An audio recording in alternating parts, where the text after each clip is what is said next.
Khâu Dịch hiểu rõ, hiện tại chưa phải thời điểm thích hợp để ra tay. Hơn nữa, hắn cũng không dám manh động với người của Lâm Bảo Bảo. Hắn không sợ Vương Truyền Trung, dù sao lão ta cũng chỉ là một đô thống nhỏ nhoi dưới trướng hắn. Nhưng Mã Kế thì khác, lão ta nắm giữ nội vụ phủ Ngư Thành, cũng đồng nghĩa với việc nắm giữ túi tiền của đám quan lại trong thành. Ngay cả hắn cũng không dám tùy tiện đắc tội, nếu không chỉ có chuốc lấy quả đắng. Tuy nhiên, Khâu Dịch cũng biết, việc hắn mách tội Mã Kế với cha mình ban ngày chắc chắn đã khiến lão ta căm hận trong lòng. Nghĩ tới nghĩ lui, Khâu Dịch bèn đuổi khéo đám quan viên đang vây quanh nịnh hót, tự mình rót 2 chén rượu rồi tiến về phía Mã Kế. Mã Kế đang trò chuyện với Vương Truyền Trung, nhìn thì có vẻ vui vẻ, nhưng thực chất phần lớn sự chú ý của lão đều đặt trên người Khâu Dịch. Vì vậy, khi Khâu Dịch bưng rượu tới, lão liền hiểu ý, lập tức đứng dậy nghênh đón. Dù trong lòng căm ghét tên công tử bột này, nhưng lão cũng không có gan trở mặt ngay tại đây, chỉ đành chờ Lâm Bảo Bảo từ từ thu thập tên nhóc này. Mã Kế cười xòa, chắp tay nói: "Khâu công tử khách sáo quá, ngài là chủ nhà, sao lại để ngài kính rượu kẻ dưới như tôi được? Phải để tôi kính ngài mới phải." Nói rồi, Mã Kế vội bưng một chén rượu lên.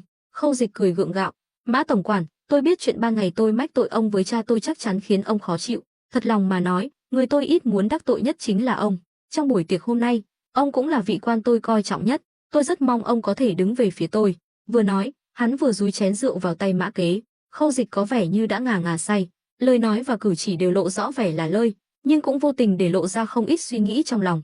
Quan viên xung quanh nghe rõ mồn một, ai nấy đều nhìn Mã Kế với vẻ mặt ghen tị, được cả phủ doãn và vị công tử mới được sủng ái này cùng lúc ưu ái, quả thật không phải chuyện tầm thường.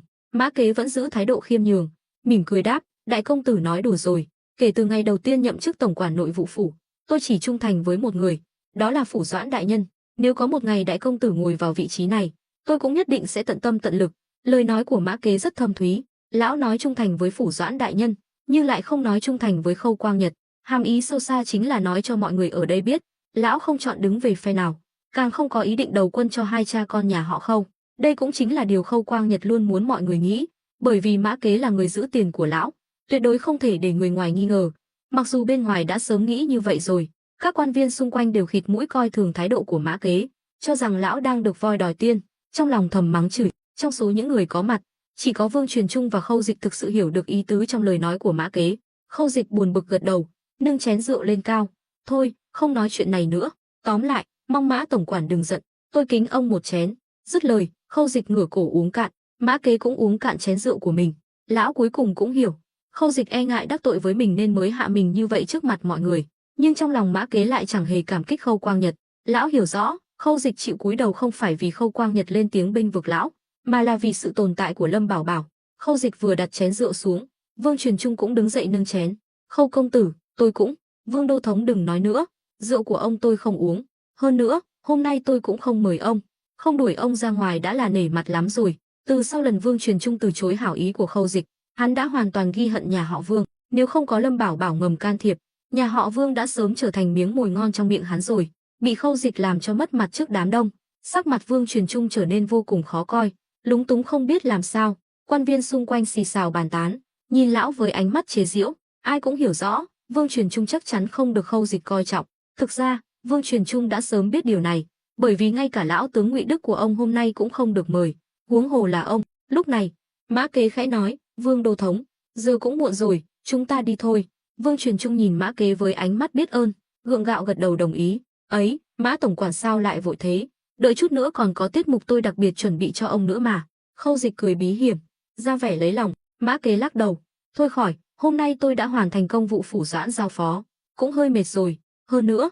Đột nhiên Mã Kế nhớ ra điều gì đó, nhìn chằm chằm vào Khâu Dịch, thấy hắn đang cười nham hiểm với mình. Mã Kế giật thoát mình: "Hơn nữa cái gì? Mã tổng quản hình như có tâm sự." Khâu Dịch cười càng tươi hơn. Mã Kế nheo mắt, không nói thêm gì, chỉ chắp tay nói: "Tôi xin phép cáo lui trước." Nói xong, lão xoay người bỏ đi, không thèm nể mặt Khâu Dịch. Vương Truyền Trung cũng vội vàng đi theo.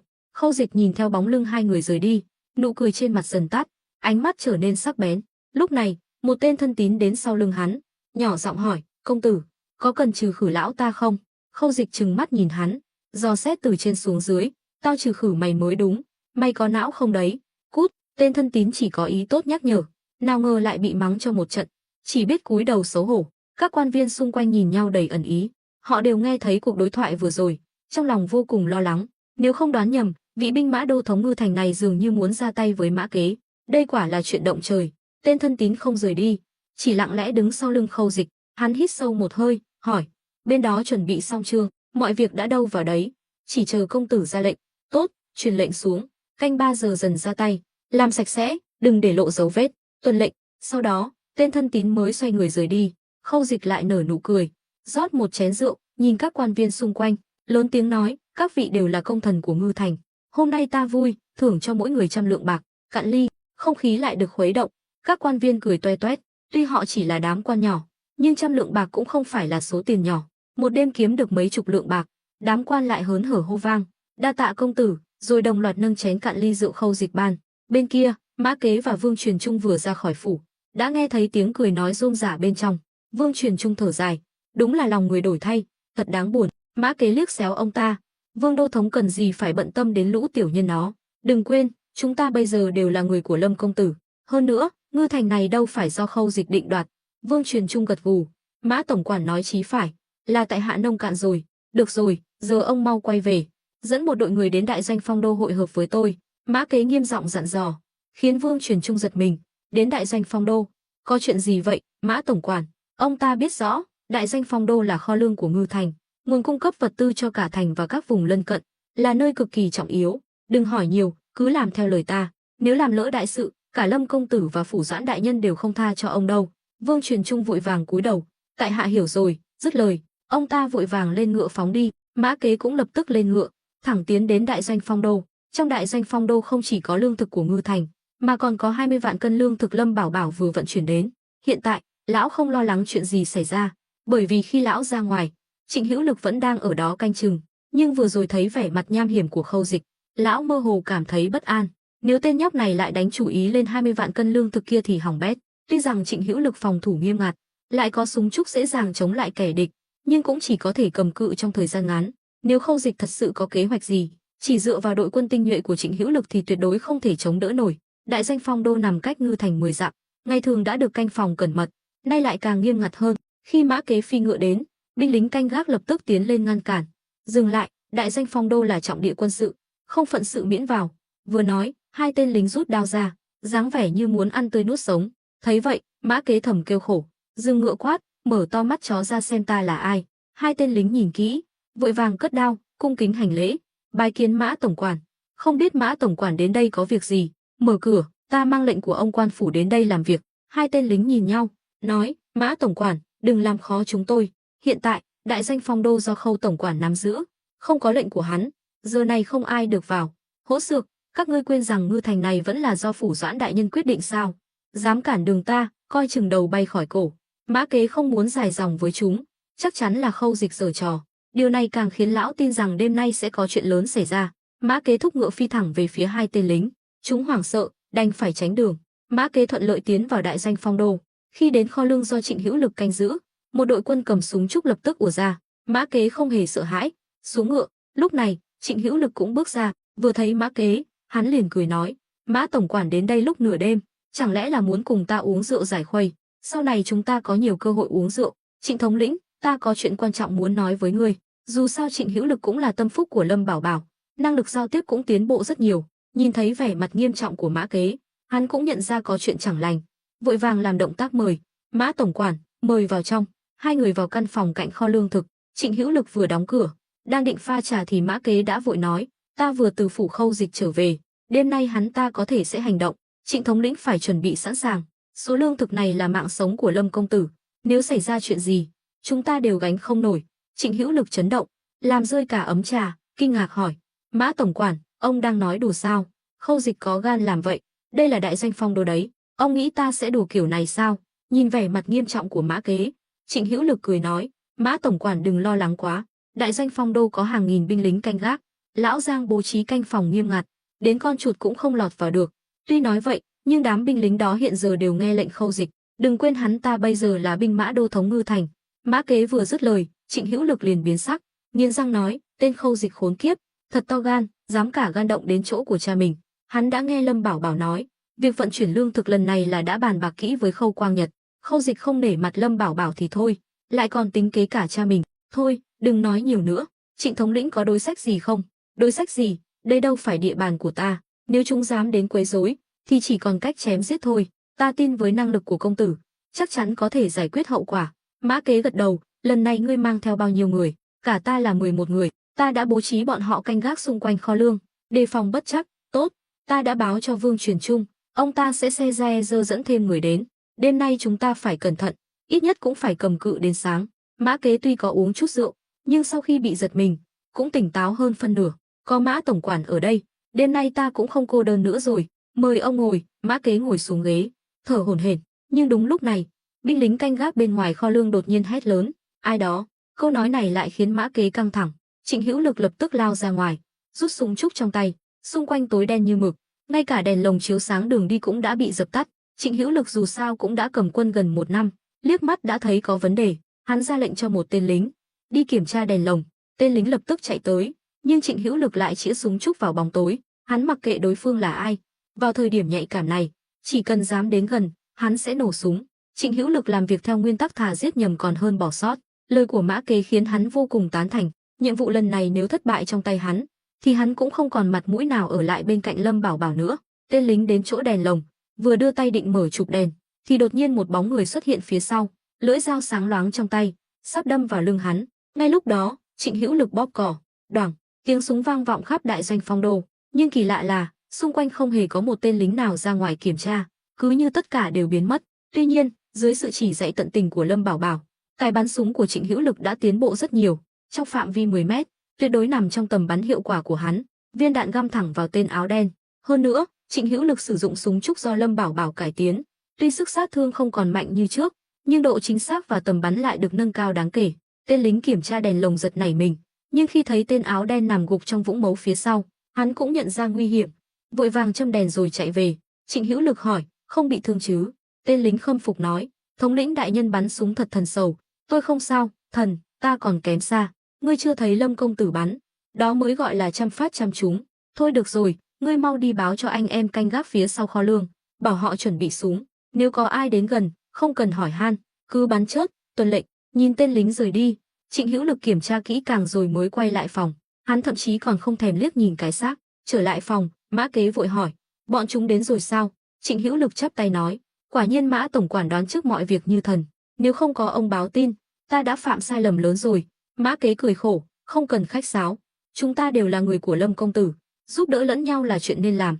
Hơn nữa, trong chuyện này cũng có lợi ích của ta. Lão cố tình nhắc đến chuyện Khâu Dịch gây sự, bởi vì lão biết rõ vị trí của Trịnh Hữu Lực trong lòng Lâm Bảo Bảo. Lão cố gắng thể hiện sự trung thành của mình, hy vọng Trịnh Hữu Lực sẽ nói lại với Lâm Bảo Bảo. Trịnh Hữu Lực gật đầu, được, có Mã tổng quản ở đây, đêm nay chắc chắn sẽ bình an vô sự. Trong lúc đó, liên tục có người đến gần, nhưng đều bị quân lính của Trịnh Hữu Lực giải quyết, coi như là thoát nạn trong gang tấc.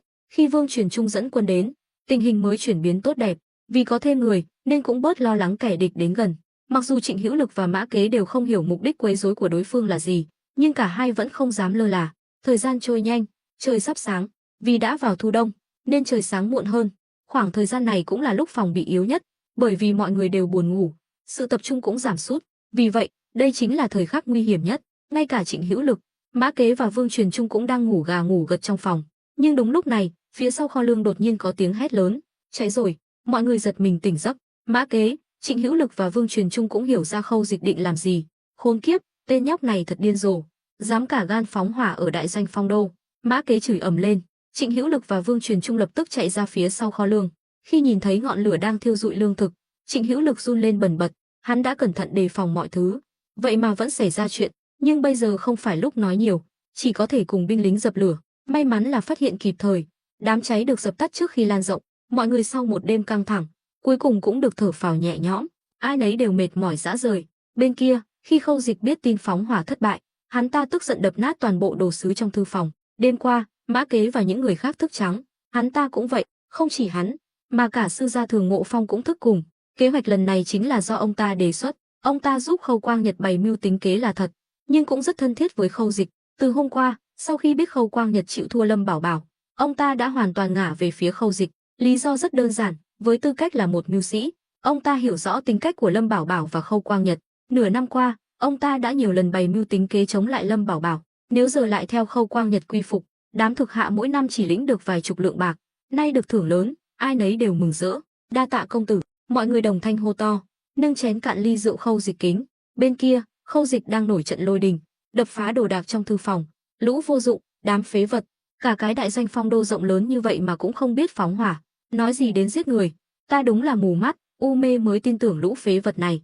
Nhìn Khâu Dịch đang nổi cơn thịnh nộ, Thương Ngộ Phong thầm nghĩ, vị đại công tử này cái gì cũng tốt, chỉ là tính khí quá nóng nảy, không phải là người làm nên đại sự. Nhưng những lời này ông ta không dám nói thẳng, chỉ biết an ủi, đại công tử đừng tức giận, cho dù đối phương nghi ngờ là chúng ta làm, nhưng cũng không có bằng chứng trực tiếp. Lâm Bảo Bảo cũng không thể gây sự với chúng ta, nhưng đêm qua ta đã ra lệnh cho binh lính ở đại doanh Phong Đô không được tự ý hành động nếu không có lệnh của ta. Nếu cha ta và Lâm Bảo Bảo điều tra kỹ, chắc chắn sẽ tra ra ta. Thương Ngộ Phong trừng mắt, không ngờ hắn lại làm chuyện ngu xuẩn như vậy. Đại công tử, sao ngài lại hồ đồ như thế? Sao không bàn bạc với ta trước? Khâu Dịch xua tay, bây giờ nói những chuyện này cũng vô ích, sư gia hãy nghĩ cách giải quyết chuyện này đi. Thương Ngộ Phong thầm mắng không thôi, sao mình lại chọn phải tên đần độn này chứ? Nghĩ tới nghĩ lui, ông ta nói, bây giờ chỉ còn một cách. Cách gì? Sư gia mau nói. Đại công tử, bây giờ lập tức đi gặp lão gia, kể lại toàn bộ sự việc đêm qua. Cái gì? Cha ta bây giờ đang cùng phe với Lâm Bảo Bảo, ta đi nói với ông ấy sẽ xử lý ta mất. Khâu Dịch nhíu mày, thực ra, nếu kế hoạch đêm qua thành công, cho dù Khâu Quang Nhật có tức giận đến đâu, thì sự đã rồi, cũng chỉ đành ngậm bồ hòn làm ngọt. Hơn nữa, còn có thể phá hỏng lần hợp tác đầu tiên giữa ông ta và Lâm Bảo Bảo, đồng thời còn liên lụy đến nạn đói ở Hạo Thành, để Điền Kính Chi làm chim đầu đàn, chắc chắn sẽ giáng một đòn mạnh vào Lâm Bảo Bảo. Nhưng kế hoạch tuy hay, hắn lại đánh giá thấp khả năng ứng biến của thuộc hạ Lâm Bảo Bảo, đặc biệt là Mã Kế và Trịnh Hữu Lực. Hành động của hai người đêm qua chỉ có thể dùng hai từ nhanh chóng để hình dung. Thương Ngộ Phong lắc đầu, ngài cứ nói với lão gia cùng lắm chỉ mắng ngài một trận, nhưng vì muốn giữ mối quan hệ vừa mới thiết lập với Lâm Bảo Bảo, chắc chắn ông ấy sẽ ra mặt dàn xếp chuyện này. Đừng quên, Lâm Bảo Bảo và lão gia mới chỉ bắt đầu xây dựng quan hệ, giữa hai người vẫn chưa có sự tin tưởng tuyệt đối. Khâu Dịch sáng mắt ra, đúng rồi, vẫn là sư gia nghĩ chu đáo, ta đi gặp cha ta ngay đây. Nói xong, hắn đứng dậy bỏ đi. Thương Ngộ Phong nhìn theo bóng lưng hắn, nói, đại công tử, nếu nghe ta khuyên, sau này làm việc gì cũng đừng hấp tấp như vậy, nếu không chắc chắn thì hãy bàn bạc với ta tuyệt đối không bao giờ hại ngài. Khâu Dịch liếc xéo ông ta rồi bỏ đi, hắn ghét nhất là bị người khác chỉ bảo, tuy biết sư gia là vì muốn tốt cho hắn, nhưng Khâu Dịch từ nhỏ đã quen tự cao tự đại, nếu hắn chịu nghe lời khuyên bảo, thì cũng sẽ không làm căng thẳng với Khâu Quang Nhật như vậy. Trời vừa hửng sáng, tin tức đại doanh Phong Đô bị cháy đã lan truyền khắp thành, từ quan to quý tộc đến người dân thường đều bàn tán xôn xao. Đại doanh Phong Đô là huyết mạch của Ngư Thành, nếu nơi này xảy ra chuyện, chắc chắn sẽ ảnh hưởng rất lớn đến Ngư Thành, thậm chí có thể khiến cả thành tê liệt. Khâu Quang Nhật vừa ngủ dậy đã nghe thuộc hạ báo tin đại doanh Phong Đô bị cháy, khiến ông ta tức giận không thôi. Nhưng hổ phụ sinh hổ tử, gần như ngay lập tức, ông ta đã nghĩ đến chuyện này chắc chắn có liên quan đến con trai mình. Tên khốn kiếp, ta không nên giao binh quyền cho nó, nếu làm hỏng chuyện lớn của ta sẽ không tha cho nó. Khâu Quang Nhật vừa chửi rủa, vừa đẩy cô gái đang thay đồ cho mình ra, rồi đi thẳng đến thư phòng. Tuy đã lớn tuổi, nhưng ông ta vẫn đêm đêm làm tân lang, mỹ nữ bên cạnh thay đổi liên tục. Cô gái bị đẩy cũng không hề tức giận, đây chính là địa vị đặc biệt của Khâu Quang Nhật ở Ngư Thành. Khi đến thư phòng, ông ta thấy Khâu Dịch đã đứng đợi sẵn ở đó, trước bàn làm việc. Khâu Quang Nhật bước tới, đạp mạnh vào mông hắn. Khâu Dịch không ngờ cha mình lại đột nhiên ra tay, ngã sấp xuống bàn, rồi vội vàng đứng dậy. Khâu Quang Nhật túm lấy tay hắn, quát, tên nhóc thối tha, nói mau, đêm qua có phải ngươi gây ra chuyện không? Khâu Dịch cố nén cơn giận và đau đớn, trầm giọng nói, cha, vụ cháy đêm qua là do con làm, nhưng con làm vậy là vì muốn giúp cha. Khâu Quang Nhật tức đến bật cười, được, ta muốn nghe xem ngươi đã giúp ta cái gì. Cha, đừng nóng giận, nghe con nói hết đã. Lâm Bảo Bảo luôn có ý đồ xấu, lần này lại càng trắng trợn cản rỡ, muốn mượn sức mạnh của Ngư Thành để đối phó với Hạo Thành. Đây là hành vi đại nghịch bất đạo, đáng lẽ phải giao cho phiên vương Lâm ra xử lý. Chỉ cần số lương thực này bị thiêu hủy, chúng ta có thể mượn cớ để Điền Kính Chi đi tìm phiên vương Lâm ra gây sự. Chúng ta chỉ việc ngồi xem kịch hay, chỉ cần Lâm Bảo Bảo biến mất, toàn bộ Ngưu Bối thôn đều là của chúng ta, lương thực có thể kiếm lại, cần gì phải tiếc rẻ 20 vạn cân lương thực còn con.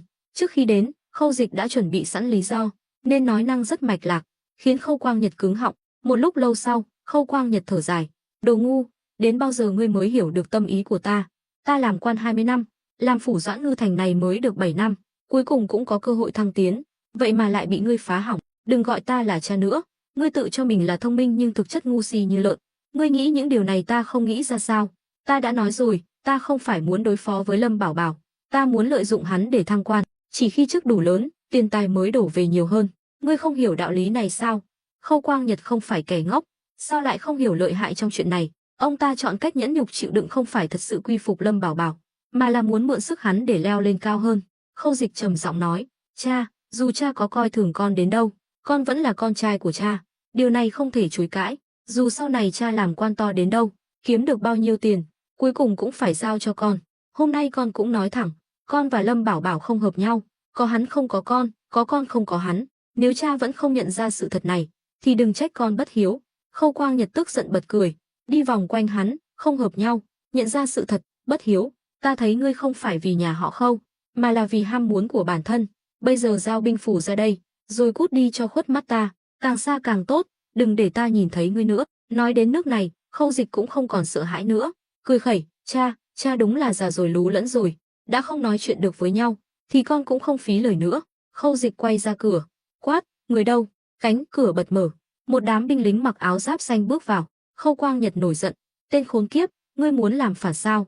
Ngươi muốn làm gì? Không làm gì cả. Khâu Dịch quay sang đám binh lính, cha ta không được khỏe, không thể tiếp tục đảm nhiệm chức phủ doãn, mời ông ấy đi nghỉ ngơi. Nhớ kỹ, ông ấy là cha ta, không được vô lễ, nhưng tuyệt đối không được để ông ấy rời khỏi phủ, hiểu chưa? Khâu Quang Nhật hoảng sợ, nhìn đám binh lính quát, táo bạo, ta là phủ doãn Ngư Thành, các ngươi dám động đến ta sao? Đám binh lính ngơ ngác, không hiểu hai cha con này đang diễn trò gì. Thấy đám binh lính không nghe lệnh, Khâu Dịch hiểu là do thân phận của cha mình, bèn lấy binh phủ trong người ra, quát, ta có binh phủ trong tay, các ngươi còn không nghe lệnh, còn chờ gì nữa? Nhìn thấy binh phủ, đám binh lính mới tiến lên, cung kính nói, đại nhân, mời đi theo chúng tôi. Khâu Quang Nhật bỗng nhiên hiểu ra, ngửa mặt cười lớn, tốt lắm, kể từ khi mẹ ngươi mất, đây là lần đầu tiên ngươi cứng cỏi như vậy, tuy có chút đau lòng, nhưng ta lại có chút mong chờ màn trình diễn tiếp theo của ngươi. Ha ha, nói xong, Khâu Quang Nhật dẫn đầu bước ra khỏi thư phòng, vài tên binh lính theo sát phía sau. Khâu Dịch đứng trơ vơ một mình, hơi ngẩng đầu, hắn cảm thấy một sự thoải mái chưa từng có. Người cha đã đè nặng trên đầu hắn mười mấy năm cuối cùng cũng bị hắn đạp dưới chân. Hắn hít sâu một hơi, Lâm Bảo Bảo, ta muốn xem lần này ai thắng ai. Hắn quay sang tên lính bên cạnh, ra lệnh, truyền lệnh xuống, phong tỏa toàn bộ đại doanh Phong Đô, chờ lệnh tiếp theo của ta. Tên lính chắp tay tuân lệnh rồi rời đi. Quân nhân lấy việc phục tùng mệnh lệnh làm trọng, nên dù biết Khâu Dịch làm vậy là sai, nhưng hắn cũng không thể kháng lệnh. Tại Ngưu Bối thôn, Lâm Bảo Bảo dậy sớm, bắt đầu hướng dẫn Dương Thiết Tâm thực hành luyện thép. Hắn đứng bên cạnh quan sát, mỗi khi thấy thao tác sai, hắn sẽ lên tiếng nhắc nhở. Khả năng học hỏi của Dương Thiết Tâm cực kỳ nhanh, có lẽ vì là thợ rèn lâu năm, nên ông ta kiểm soát nhiệt độ và lửa rất tốt, thậm chí còn hơn cả Lâm Bảo Bảo. Chỉ thử 2 lần, Dương Thiết Tâm đã có thể tự mình chế tạo thủy tinh, khiến Lâm Bảo Bảo vô cùng hài lòng. Không tồi, lão Dương quả nhiên là bậc thầy trong lĩnh vực này. Vừa nói đã hiểu, Lâm công tử quá khen, là nhờ công tử chỉ dạy. Tuy nhiên, công tử muốn xây dựng nhà kính rộng 1000 mẫu, cần một lượng thủy tinh khổng lồ, cho dù lão hủ có giỏi đến đâu, một mình cũng khó mà hoàn thành. Lâm Bảo Bảo gật đầu, đúng vậy, vì thế ta mới mời lão gia nhập, không phải chỉ để lão làm những việc này, mà là muốn lão giúp ta đào tạo nhân tài chế tạo thủy tinh, đồng thời xây dựng xưởng luyện thép. Ta cho lão 10 ngày, đủ không? 10 ngày, nếu huy động toàn bộ người trong thôn, chắc chắn không thành vấn đề, chỉ là nguyên liệu chế tạo thủy tinh và tiền bạc, xin công tử lo liệu, lão hủ chỉ cần phụ trách thực hiện, không thành vấn đề. Lâm Bảo Bảo vỗ ngực cam đoan, được, vậy bắt đầu từ hôm nay. Đúng lúc này, có tiếng gõ cửa phòng làm việc, tiếng gõ dồn dập khiến Lâm Bảo Bảo và Dương Thiết Tâm đồng thời nhìn về phía cửa. Vào đi, Lâm Bảo Bảo nói. Cửa mở, Mã Kế bước vào, vẻ mặt mệt mỏi, hốt hoảng nói, Lâm công tử, xảy ra chuyện rồi. Nhìn bộ dạng của lão, Lâm Bảo Bảo thầm giật mình, nhíu mày hỏi, chuyện gì? Đêm qua, đại doanh Phong Đô, nơi chứa 20 vạn cân lương thực, đã bị một nhóm người phóng hỏa. Kết quả thế nào? Lâm Bảo Bảo sốt ruột hỏi. Số lương thực này là chìa khóa để hắn mở rộng thế lực, tuyệt đối không thể xảy ra chuyện. Đám cháy đã được khống chế kịp thời, chỉ thiệt hại khoảng vài nghìn cân lương thực. Lâm Bảo Bảo thở phào nhẹ nhõm. Đã tra ra lai lịch của bọn chúng chưa? Tra ra rồi, là Khâu Dịch làm. Lâm Bảo Bảo đấm mạnh xuống bàn, khiến Dương Thiết Tâm giật nảy mình, nhất là khi biết có tới 20 vạn cân lương thực, ông ta càng kinh ngạc hơn. Lâm Bảo Bảo nhìn Dương Thiết Tâm, lão Dương, chuyện bên này giao cho lão, nếu có gì không giải quyết được, cứ tìm A Tam hoặc lão thôn trưởng, không được nữa thì tìm đại phu nhân. Tiểu lão hiểu rồi. Còn con gái của tiểu lão bị bắt, yên tâm, lần này ta quay lại nhất định sẽ đưa con gái lão về. Nói xong, Lâm Bảo Bảo xoay người bước ra khỏi phòng, Mã Kế vội vàng đi theo. Lâm công tử, chúng ta có nên trả đũa không? Lâm Bảo Bảo cười lạnh, trả đũa? Đương nhiên, ta đã hết kiên nhẫn với Khâu Dịch rồi. Hắn nhìn về phía căn nhà không xa, quát, Vu Na, ra đây. Vu Na uể oải bước ra, có vẻ như vừa thay đồ xong, vẫn còn ngái ngủ, đi chuẩn bị, theo ta đến Ngư Thành. Nhìn thấy vẻ mặt như muốn ăn tươi nuốt sống của Lâm Bảo Bảo, Vu Na bỗng tỉnh táo hẳn, hỏi: "Tướng công, xảy ra chuyện gì vậy? Nàng không phải luôn muốn đại khai sát giới sao? Lần này ta sẽ thỏa mãn nguyện vọng của nàng." Giọng nói của Lâm Bảo Bảo tràn đầy sát khí, hắn lấy súng trúc trong người ra, kiểm tra đạn, thấy đầy đủ mới cất lại. Vu Na sáng mắt lên, "Được, chờ ta một chút." Nói xong, cô ta quay vào phòng. Lúc này, Lâm Thiển Nguyệt và Diệp Vãn Thanh cũng nghe tin chạy đến, thấy Lâm Bảo Bảo sắc mặt âm trầm, họ lo lắng nói: "Tướng công, thời khắc này càng phải bình tĩnh, đừng manh động, chàng phải suy nghĩ kỹ càng." Diệp Vãn Thanh thấy tình hình không ổn, vội vàng nhắc nhở. Lâm Bảo Bảo gật đầu. Mã Kế có chút bất an, hỏi: "Lâm công tử, trực tiếp đại khai sát giới có phải hơi quá không? Dù sao Khâu Dịch cũng là con trai của Phủ Doãn, thì sao chứ? Hắn ta muốn làm chuột phá hoại, thì ta sẽ tiễn hắn ta đến nơi hắn ta nên đến. Nếu Khâu Quang Nhật còn chút đầu óc, thì nên hiểu rõ sự nghiêm trọng trong chuyện này." Tuy ngày thường Lâm Bảo Bảo luôn cười nói vui vẻ, tính tình hòa nhã, nhưng tuyệt đối đừng chọc giận hắn. Số lương thực này, hắn đã không tiếc đối đầu với Khâm Sai đại nhân, lại nhiều lần xung đột với Khâu Quang Nhật, đủ thấy hắn coi trọng nó đến mức nào. Vì vậy, Khâu Dịch dám động đến số lương thực này, Lâm Bảo Bảo sao có thể bỏ qua cho hắn. Hơn nữa, Khâu Dịch làm vậy là muốn liều chết với hắn. Nếu hắn không ra tay, tên nhóc này không biết còn giở trò gì nữa. Muốn chơi tàn nhẫn sao? Ai sợ ai chứ? Nhưng Mã Kế còn định nói tiếp, nhìn thấy ánh mắt lạnh lùng vô tình của Lâm Bảo Bảo, Mã Kế lập tức nuốt lời định nói vào bụng. Lão hiểu rằng sau ngày hôm nay, Ngư Thành e rằng sẽ hoàn toàn thay đổi. Nhưng nghĩ kỹ lại, quả thật như Lâm Bảo Bảo nói, Khâu Dịch to gan lớn mật, dám cả gan phóng hỏa đại danh Phong Đô.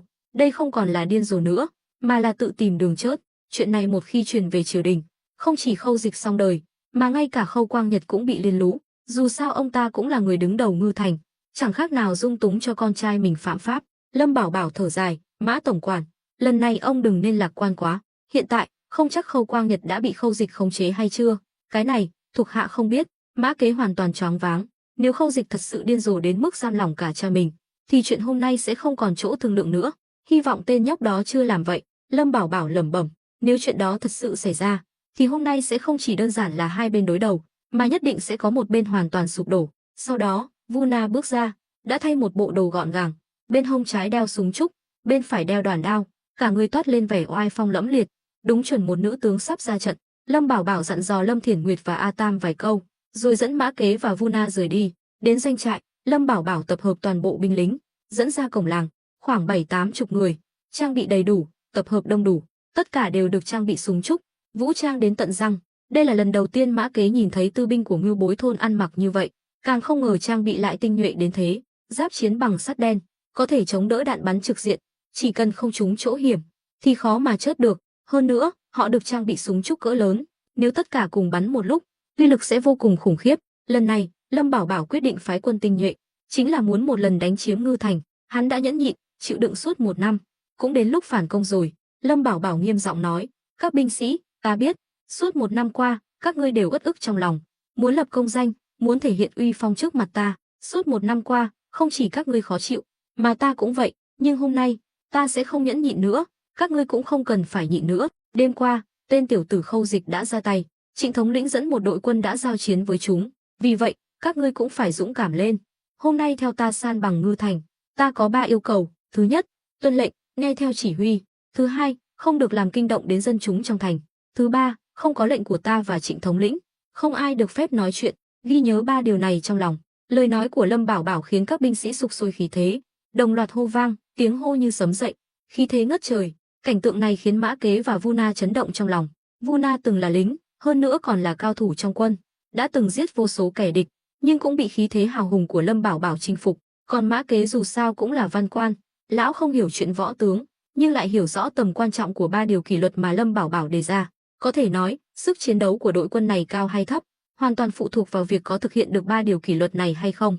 Nếu họ thật sự làm được, thì sẽ trở thành một đội quân bách chiến bách thắng, như những cỗ máy không có cảm xúc, chỉ biết tuân lệnh. Nghĩ đến thôi cũng thấy đáng sợ. Lâm Bảo Bảo hài lòng mỉm cười, hắn hiểu rõ tầm quan trọng của việc khích lệ tinh thần trước trận chiến. Hắn vung tay lên, tất cả binh lính lên ngựa, cùng Lâm Bảo Bảo phi nước đại về phía Ngư Thành.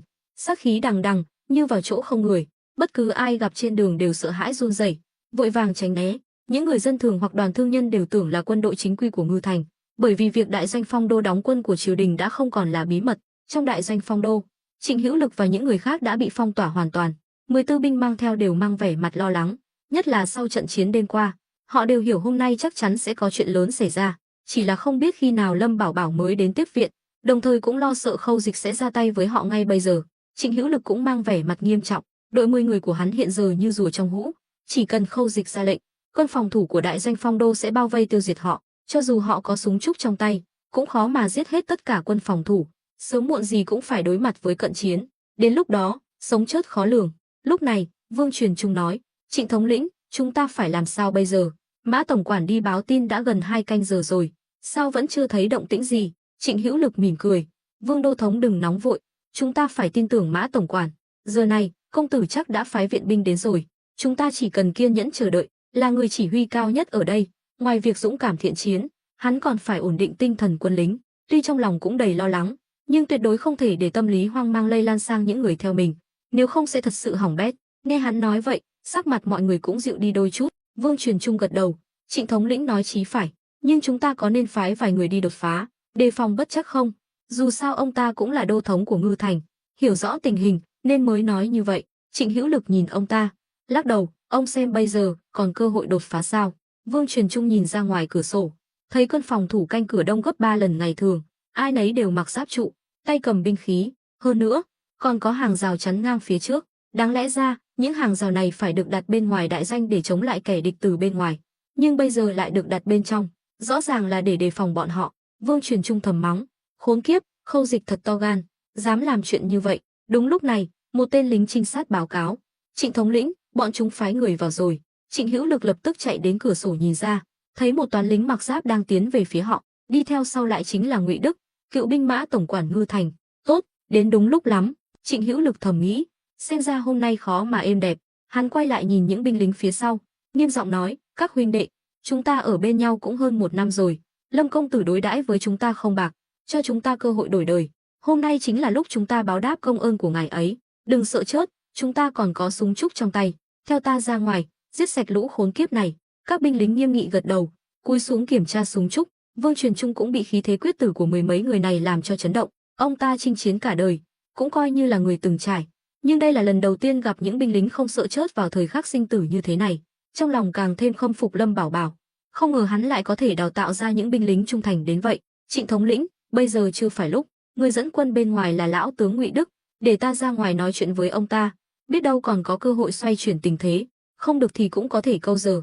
Trịnh Hữu Lực sáng mắt lên, ông thật sự có nắm chắc? Không chắc, nhưng cũng chỉ còn cách này. Nói xong, Vương Truyền Trung đẩy cửa bước ra. Lúc này, một tên lính nói, thống lĩnh, Vương Truyền Trung cũng là người của Ngư Thành, liệu ông ta có vấn đề gì không?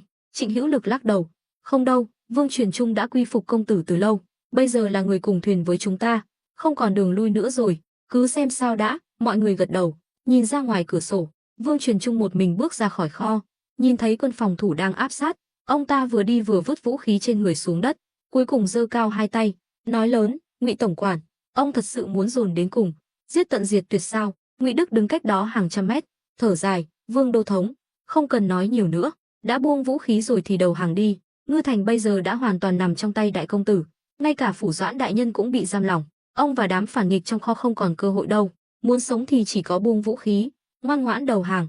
Quân phòng thủ đồng loạt hô lớn, bỏ vũ khí, ngoan ngoãn đầu hàng. Tiếng hô vang vọng khắp đại doanh Phong Đô, khí thế ngút trời.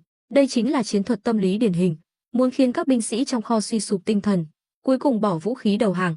Ngụy Đức đã được Khâu Dịch cho biết, những người canh giữ kho lương là lính của Lâm Bảo Bảo, hơn nữa vũ khí trang bị lại tinh nhuệ, nếu thật sự đánh nhau, bọn họ chắc chắn sẽ tổn thất nặng nề. Vì vậy, ông ta mới vây mà không đánh, muốn dần dần đánh sập phòng tuyến tâm lý của đối phương. Mười mấy binh sĩ dưới trướng Trịnh Hữu Lực đều tức giận gầm lên, có người thậm chí còn chĩa súng trúc ra ngoài cửa sổ, muốn liều chớt một phen, nhưng cuối cùng vẫn bị Trịnh Hữu Lực ngăn lại. Vương Truyền Trung nói, Ngụy tổng quản, ông là lão tướng của tôi, chúng ta không chỉ là quan hệ cấp trên cấp dưới, mà còn là bạn bè. Ông còn nhớ những lời ông đã nói với tôi năm xưa không? Ánh mắt Ngụy Đức thoáng buồn, chua xót nói, Vương đô thống, bây giờ nói những chuyện này cũng vô ích, ai rồi cũng phải trưởng thành, dù trong lòng có oán hận đến đâu, trước sự thật cũng phải lựa chọn, chỉ cần còn sống, mọi thứ mới có ý nghĩa. Ta hy vọng ông có thể quay đầu là bờ, cũng không uổng công chúng ta quen biết một thời, nếu ta không đồng ý thì sao? Vương Truyền Trung nhướng mày, trong lòng cũng cảm thấy đau xót. Ngụy Đức là lão tướng của ông ta, cũng là người đã nhiều lần chỉ đường dẫn lối cho ông ta những năm qua, vậy mà giờ đây, ông ta lại là người đầu tiên từ bỏ tín ngưỡng của mình, khiến ông ta có cảm giác bị lừa dối. Không đồng ý, vậy hôm nay ông sẽ phải chết cùng đám phản nghịch trong đó. Vương Truyền Trung, ông cũng là người cũ của Ngư Thành, nên biết việc cấu kết với người ngoài là trọng tội. Tại sao ông còn muốn nhúng tay vào vũng nước đục này? Ngụy Đức chất vấn. Nhúng tay vào vũng nước đục? Ha ha, ông là thật sự ngu ngốc hay giả vờ ngu ngốc vậy? Nếu Khâu Dịch cho nhà họ Vương ta một con đường sống, ta cũng sẽ không đi đến bước đường này, đều là do hắn ta ép ta. Ông chưa trải qua những chuyện này, thì đừng khuyên ta nữa, ta chỉ có một lời khuyên muốn nói với ông. Ngư Thành bây giờ đã không còn như xưa nữa rồi. Khâu Dịch tuy nắm giữ binh quyền, nhưng ông còn chưa biết, Phủ Doãn đại nhân và Lâm Viên ngoại đã bí mật liên minh từ lâu. Nói cách khác, ta vẫn trung thành với Ngư Thành, còn ông, tham sống sợ chết, thấy lợi quên nghĩa, lại chọn cách cấu kết với tên tiểu nhân Khâu Dịch. Vương Truyền Trung cũng nói ra những lời trong lòng, nhưng việc nói ra những lời này trước mặt mọi người khiến Ngụy Đức mất mặt. Ông im miệng cho ta, Ngụy Đức quát lớn. Sao vậy, ta nói trúng tim đen của ông nên ông không chịu được sao? Ngụy Đức mặt mày biến sắc, gầm lên, người đâu, bắt ông ta lại cho ta. Vài tên lính lập tức xông lên, nhưng đúng lúc này, hai tiếng súng vang lên, những tên lính xông lên bị nổ đầu tại chỗ, máu bắn tung tóe. Cảnh tượng này khiến quân phòng thủ xung quanh kinh hãi, ngay cả Ngụy Đức cũng giật mình. Vương Truyền Trung vẫn đứng yên tại chỗ, phía sau ông ta không xa, Trịnh Hữu Lực dẫn theo các binh sĩ, tay lăm lăm súng trúc, bước ra. Trịnh Hữu Lực cười lạnh, Vương Đô Thống, còn gì để nói với lũ chó săn này nữa, không cần phí lời, thay vì nơm nớp lo sợ, chi bằng giết sạch bọn chúng. Mười mấy binh sĩ đồng thanh hô lớn, chỉ chờ Trịnh Hữu Lực ra lệnh, bọn họ sẽ lại đồng loạt nổ súng. Thấy vậy, Vương Truyền Trung chỉ biết bất lực gật đầu. Ha ha, đột nhiên một tiếng cười lớn vang lên, khiến mọi người đều quay lại nhìn. Khâu Dịch dẫn theo một đám thân tín, từ cổng chính của đại doanh Phong Đô bước vào, quân phòng thủ lập tức quỳ xuống. Khâu Dịch hài lòng gật đầu, cười lạnh, Trịnh Hữu Lực, ngươi thật sự nghĩ rằng chỉ với hơn 10 người là có thể sống sót rời khỏi đây sao? Súng trúc trong tay các ngươi quả thật lợi hại, nhưng đừng quên, ta cũng có thứ này. Vừa nói, hắn vừa vung tay lên, đám thân tín của hắn cũng rút súng chĩa vào bọn họ. Tình hình căng thẳng đến nghẹt thở, ai nấy đều nín lặng. Mười mấy người của Trịnh Hữu Lực đều biến sắc, ưu thế lớn nhất của họ chính là súng trúc, nhưng bây giờ đối phương cũng có. Hôm nay e rằng khó mà kết thúc êm đẹp. Trịnh Hữu Lực nghiến răng nghiến lợi, Khâu Dịch, tên chó săn nhà ngươi, nếu không có công tử ra tay cứu giúp, ngươi còn có thể ngồi ở vị trí này sao? Ân đền oán trả, thật là kẻ tiểu nhân bỉ ổi. Bây giờ ngươi nói gì cũng vô ích, ngoan ngoãn buông vũ khí, ta nể tình chúng ta còn chút giao tình, có thể bỏ qua chuyện cũ, nhưng điều kiện tiên quyết là ngươi phải quy phục ta. Không thể nào, từ khi đi theo Lâm công tử, ta đã thề sẽ không bao giờ phản bội ngài ấy, có bản lĩnh thì cứ nổ súng. Hôm nay chúng ta có chết cũng phải kéo ngươi theo. Lúc này, Trịnh Hữu Lực toàn thân ướt đẫm mồ hôi lạnh, ai cũng sợ chết, nhất là người khát khao tương lai như Trịnh Hữu Lực, nhưng hắn hiểu rõ, nếu hôm nay hắn buông vũ khí, thì sau này sẽ không còn mặt mũi nào gặp Lâm Bảo Bảo. Hơn nữa, hắn biết rõ Lâm Bảo Bảo lợi hại hơn Khâu Dịch nhiều, nếu quy phục Khâu Dịch, chắc chắn sẽ không có kết cục tốt đẹp. Kéo ta theo, ngươi nghĩ ngươi là cái thá gì? Ngươi có bản lĩnh đó sao? Vừa nói, Khâu Dịch bất ngờ giơ tay lên, bóp cò, đạn bắn ra, khiến Trịnh Hữu Lực và mọi người đều bị thương, nhưng vì khoảng cách khá xa, nên không ai bị thương nặng. Khâu Dịch chế nhạo, ngươi không phải muốn liều mạng với ta sao? Sao không dám nổ súng? Hay là súng của ngươi hết đạn rồi? Mọi người đều câm lặng trước khí thế của hắn. Tuy tình hình hiện tại rất nguy cấp, nhưng vẫn chưa đến lúc sống còn. Họ phải tiết kiệm đạn dược cho thời khắc cuối cùng. Trịnh Hữu Lực cắn răng chịu đựng cơn đau ở bụng, cười nhếch mép, tên chó săn, xem ra súng trúc trong tay các ngươi cũng không phát huy được uy lực tối đa, có bản lĩnh thì giết ta ngay đi, chỉ cần ta chết, toàn bộ lương thực trong kho đều là của ngươi. Ngươi nghĩ ta không dám giết ngươi sao? Được, nếu đó là yêu cầu của ngươi, ta sẽ giúp ngươi. Nói xong, Khâu Dịch chậm chậm chĩa súng vào đầu Trịnh Hữu Lực, chỉ cần hắn bóp cò, Trịnh Hữu Lực chắc chắn sẽ bị nổ đầu. Các binh sĩ xung quanh đều nín thở. Đúng lúc này, bên ngoài đại doanh Phong Đô đột nhiên vang lên tiếng vó ngựa rồn rập, khiến mọi người đều nhìn ra cửa. Một tên lính canh cửa hớt hải chạy vào. Tổng quản đại nhân, chuyện lớn không ổn rồi. Bên ngoài có một toán quân không rõ lai lịch. Trịnh Hữu Lực và mọi người đều sáng mắt lên. Họ hiểu chắc chắn là Lâm Bảo Bảo đã đến. Khâu Dịch cười lạnh, ta biết rồi, dẫn ta đi xem. Vừa dứt lời, cánh cổng đại doanh Phong Đô cao 4-5 mét bỗng nhiên bị nổ tung. Sóng xung kích khủng khiếp quét ngang qua quân phòng thủ bên trong, khiến họ ngã nhào, la hét ầm ĩ. Khâu Dịch và những người khác đều giật mình, nhất là Ngụy Đức, ông ta sợ đến mức mặt mày tái mét. Trước đó, ông ta bị Khâu Dịch ép buộc, vì muốn sống mạng và tương lai nên mới chọn cách đầu hàng, cứ tưởng hôm nay sẽ dễ dàng chiến thắng, nào ngờ lại có người dám tấn công đại doanh Phong Đô. Trong lúc mọi người đang hoang mang, Lâm Bảo Bảo dẫn theo đội quân tinh nhuệ của Ngưu Bối thôn xông vào từ làn khói bụi, hàng trăm quân phòng thủ xung quanh lập tức xông lên, định phản kháng, nhưng đội quân của Lâm Bảo Bảo không cho họ cơ hội, lập tức triển khai cuộc tàn sát đẫm máu. Tiếng súng dày đặc vang lên, hàng trăm quân phòng thủ ngã gục trong vũng máu. Cuộc thảm sát tàn khốc này nếu không tận mắt chứng kiến, e rằng khó mà tin được. người ra tay lại là một thường dân. Mười mấy binh sĩ của Trịnh Hữu Lực đều phấn khích tột độ, còn đám thân tín của Khâu Dịch thì mặt mày tái mét. Lúc này, Khâu Dịch sa sầm mặt mày, "Lâm Bảo Bảo, ngươi thật to gan, dám giết quân phòng thủ do triều đình phái đến." Lâm Bảo Bảo cười lạnh, "Không dám, không dám, Lâm mỗ gan nhỏ, không bằng một phần vạn Khâu công tử, ngươi dám bắt cả phủ Doãn đại nhân, lại còn dám phóng hỏa đại doanh Phong Đô. Lâm mỗ làm chuyện này chỉ là trò trẻ con thôi, được, coi như ngươi có gan, nhưng ngươi thật sự nghĩ mình đã thắng sao? Ta hiện giờ nắm giữ toàn bộ binh mã của Ngư Thành, chỉ cần ta ra lệnh, hôm nay tất cả các ngươi đều phải chết ở đây." Ai cũng nhìn ra Khâu Dịch đang cố gắng tỏ ra mạnh mẽ, nhưng tâm lý bất ổn như vậy sao có thể qua mắt được Lâm Bảo Bảo. "Khâu Dịch, ngươi quả thật là nhân vật có tài, vừa có dũng vừa có mưu, nhưng vẫn còn non kém. Ngươi biết mình thiếu sót điều gì không?" "Hừ, đừng nói nhảm nữa, để ta nói cho ngươi biết, cũng để ngươi chớt được minh bạch, ngươi thiếu sót chính là khả năng nắm bắt chi tiết. Nếu ta là ngươi, hôm nay sẽ không dồn sức vào đại doanh Phong Đô. Ngươi quá tham lam, vừa muốn khống chế phủ Doãn đại nhân, vừa muốn triệt để giải quyết ta, nhưng tiếc là ngươi không có bản lĩnh đó. Thì sao chứ, súng trong tay ngươi bắn được mấy lần, quân phòng thủ trong tay ta có đến mấy vạn người, ngươi giết hết được sao?" Khâu Dịch cười đắc ý. Lâm Bảo Bảo gật đầu, "Vậy bây giờ ngươi có thể ra lệnh tiêu diệt toàn bộ chúng ta." "Ta cũng đang có ý đó." "Người đâu?" Phát tín hiệu. Tên thân tín phía sau hắn lập tức chĩa súng trúc lên trời, bóp cò. Khâu Dịch thở phào nhẹ nhõm, cười lạnh, "Lâm Bảo Bảo, bây giờ ngươi hãy ngoan ngoãn buộc tay chịu trói, thề trung thành với ta, ta có thể tha cho ngươi một mạng, nếu đợi đại quân đến, ngươi có quỳ xuống cầu xin ta cũng không kịp nữa đâu." "Ha ha." Lâm Bảo Bảo ngửa mặt cười lớn, "Tên ngu xuẩn, ngươi thật sự nghĩ Lâm mỗ ngu ngốc như ngươi sao?" Khâu Dịch cảm thấy bất an, nhìn ra ngoài cổng, thấy một toán quân phòng thủ của triều đình đang ùa vào, nhưng đi cuối cùng lại là cha hắn, Khâu Quang Nhật. Điều này khiến hắn chớt đứng, cả người run lên bần bật. Khâu Quang Nhật lạnh lùng nói, "Nghịch tử, ta cứ tưởng lần này ngươi làm nên trò chống gì, nào ngờ vẫn kém cỏi như vậy." Khâu Dịch sa sầm mặt mày, quát, "Còn đứng ngây ra đó làm gì? Ta là binh mã tổng quản Ngư Thành, có binh phủ trong tay, các ngươi còn không nghe lệnh?" Khâu Quang Nhật cười khẩy, "Nghịch tử, binh phủ quả thật có thể điều động quân đội, nhưng ngươi còn chưa biết, ta, Phủ Doãn, mới là người nắm giữ Ngư Thành, là mệnh quan triều đình, có ta ở đây, ngươi đừng hòng làm cản." Quân phòng thủ xung quanh đều nghiêm nghị, không ai để ý đến Khâu Dịch. Tuy là quân nhân, lấy việc tuân lệnh làm trọng, nhưng họ cũng biết phân biệt phải trái. Từ khi nhậm chức, Khâu Dịch làm gì, mọi người đều thấy rõ. Một kẻ bài xích người tài, bổ nhiệm người nhà như vậy, sao có thể được lòng người? Hơn nữa, Khâu Dịch còn dùng thủ đoạn hèn hạ để đoạt quyền. Chưa kịp để Khâu Dịch phản ứng, Ngụy Đức phía sau hắn đã quỳ xuống, hô lớn, "Phủ Doãn đại nhân, thuộc hạ chỉ là bị tên tiểu nhân này uy hiếp mới phải cúi đầu, xin đại nhân minh xét." "Hừ, người đâu, áp hắn xuống." Vài tên lính xông lên, áp giải Ngụy Đức đi. Khâu Dịch hiểu rằng mình đã hết đường xoay sở, nhưng vẫn không cam tâm. "Tại sao lại như vậy? Ta đã cho Thường Ngộ Phong theo dõi ông mà. Tên nhóc, ngươi phái sư gia mà ta mời đến để đối phó với ta, ngươi thật ngây thơ. Hơn nữa, Lâm công tử vừa dẫn người đến Ngư Thành phủ cứu ta ra, ngươi vẫn chưa chịu từ bỏ sao?" Khâu Quang Nhật cười lạnh, nhưng trong lòng lại đau xót.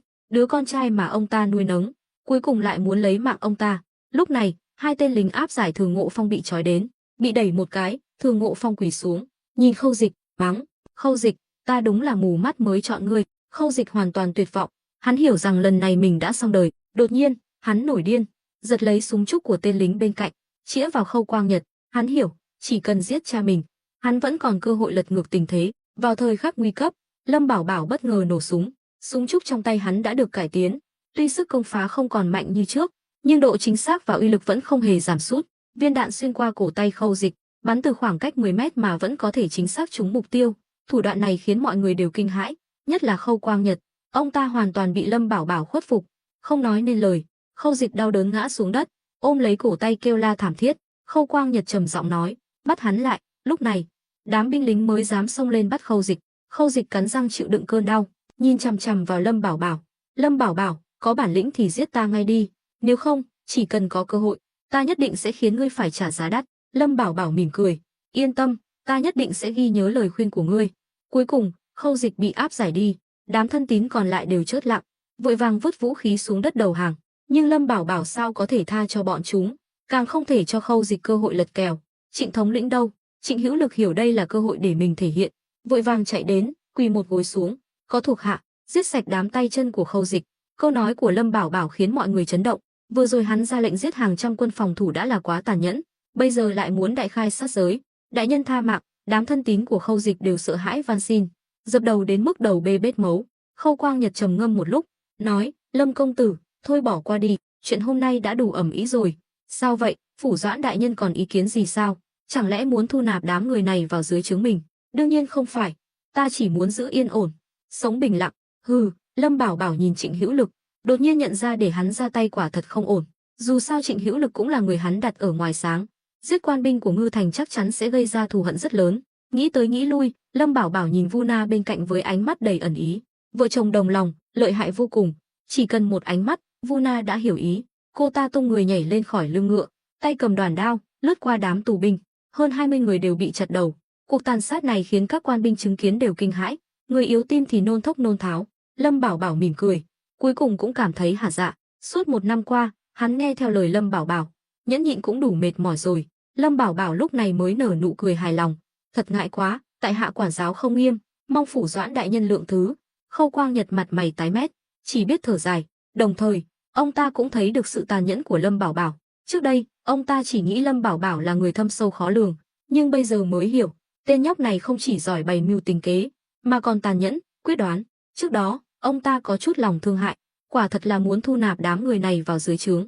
Dù sao đây cũng là tay súng mà con trai ông ta dày công đào tạo, nếu có thể thu phục, thì sự an toàn của ông ta cũng được đảm bảo. Nhưng bây giờ thì hay rồi, Lâm Bảo Bảo giết sạch, vậy ai sẽ chịu trách nhiệm cho sự an toàn của ông ta sau này? Tuy trong lòng không vui, nhưng ông ta cũng không dám lên tiếng, chỉ biết cười gượng. Lâm công tử khách sáo rồi, lần này công tử đã một mình cứu cả Ngư Thành, giúp dân chúng thoát khỏi một cuộc chính biến, giết vài người có đáng là gì? Lâm Bảo Bảo hài lòng gật đầu, nhìn Trịnh Hữu Lực, Trịnh thống lĩnh, còn đứng ngây ra đó làm gì?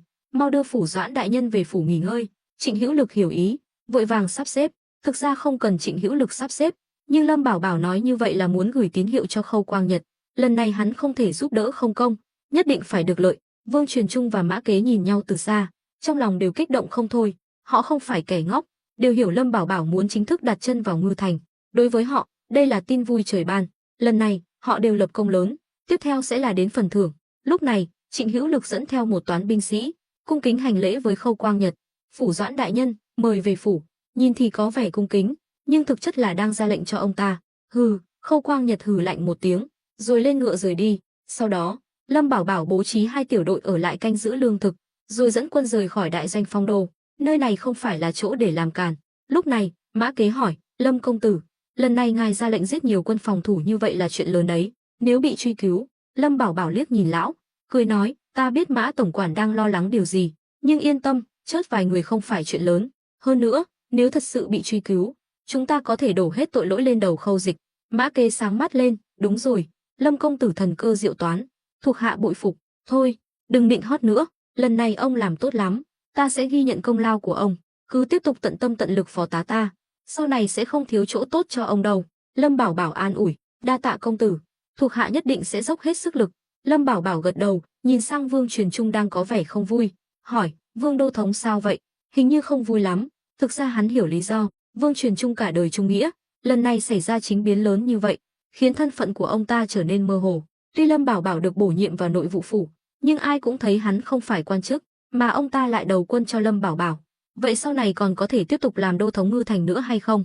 Vương Truyền Trung cười khổ, chắp tay nói, thuộc hạ không phải không vui, chỉ là có chút hoang mang về tương lai.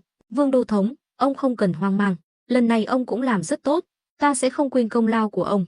Về nhà nghỉ ngơi đi. Nói xong, Lâm Bảo Bảo thúc ngựa đi nhanh, quân lính phía sau lập tức đuổi theo.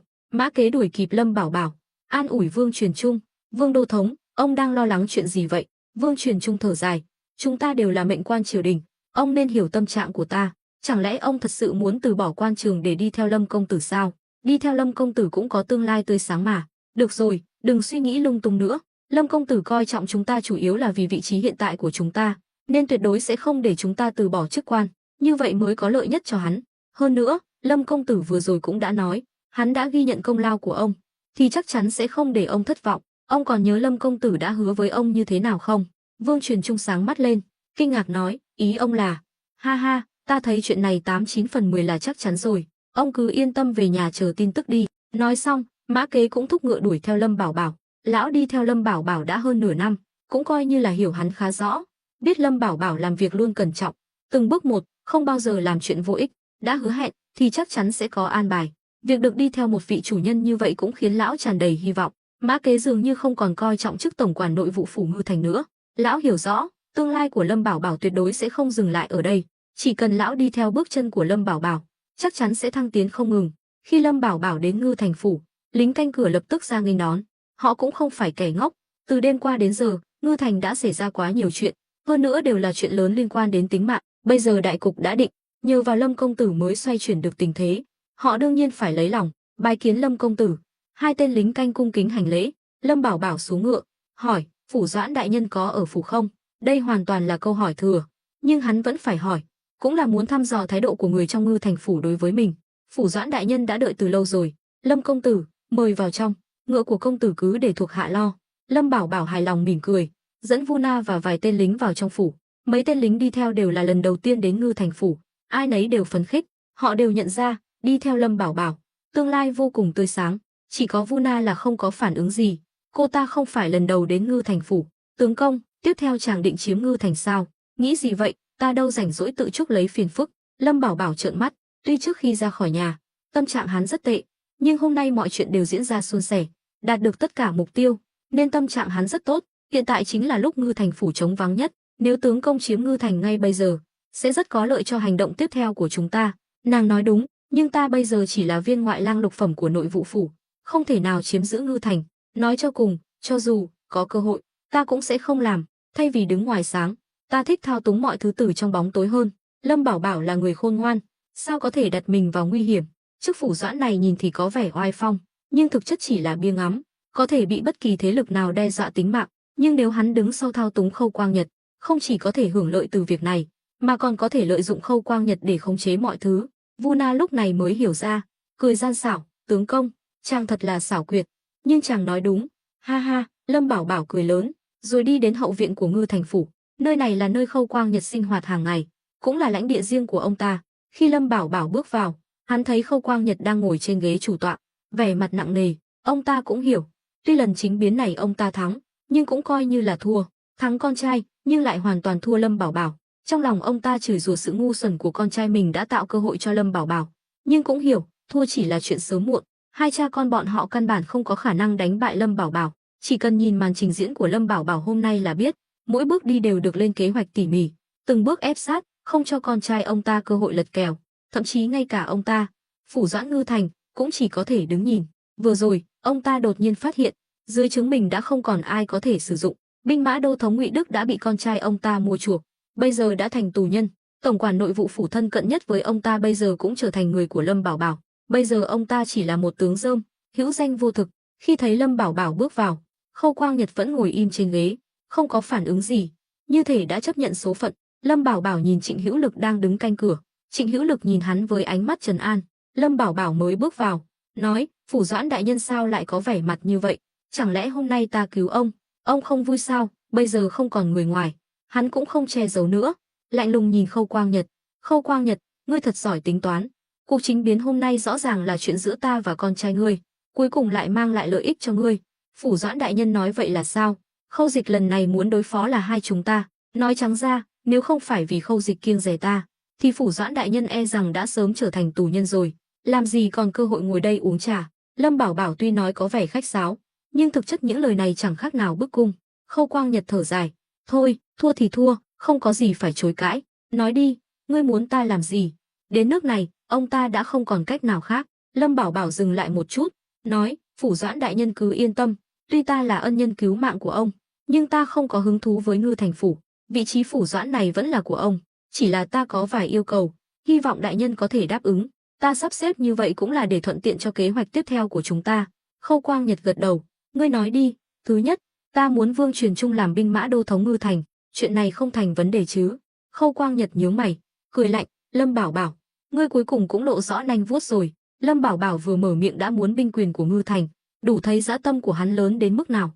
Tuy cách làm có phần nhẹ nhàng hơn, nhưng khẩu vị lại không hề nhỏ. Lâm Bảo Bảo cười khẩy, nói: như vậy, đại nhân là đồng ý rồi, ta còn có thể từ chối sao? Đương nhiên là không. Lâm Bảo Bảo khẳng định. Hắn hỏi Khâu Quang Nhật cũng chỉ là thủ tục, dù sao cũng cần ông ta ra lệnh chính thức. Cho dù hắn có lợi hại đến đâu, cũng không thể thật sự thực hiện quyền lực của phủ Doãn. Nếu hắn thật sự làm vậy, tin tức sẽ lập tức truyền đến tai Lâm gia ở quận Phượng Dương. Dù bên dưới có náo loạn đến đâu, thì đối với Lâm gia cũng chỉ là chuyện nhỏ. Nhưng phủ doãn của một thành thì khác, nhất là Ngư Thành còn có quân đội của triều đình đóng quân, quyền lực tương đương với Phong Cương Đại Lại, nếu hắn dám cướp đoạt, chắc chắn sẽ gây chấn động lớn, hơn nữa cũng không thể nào làm được.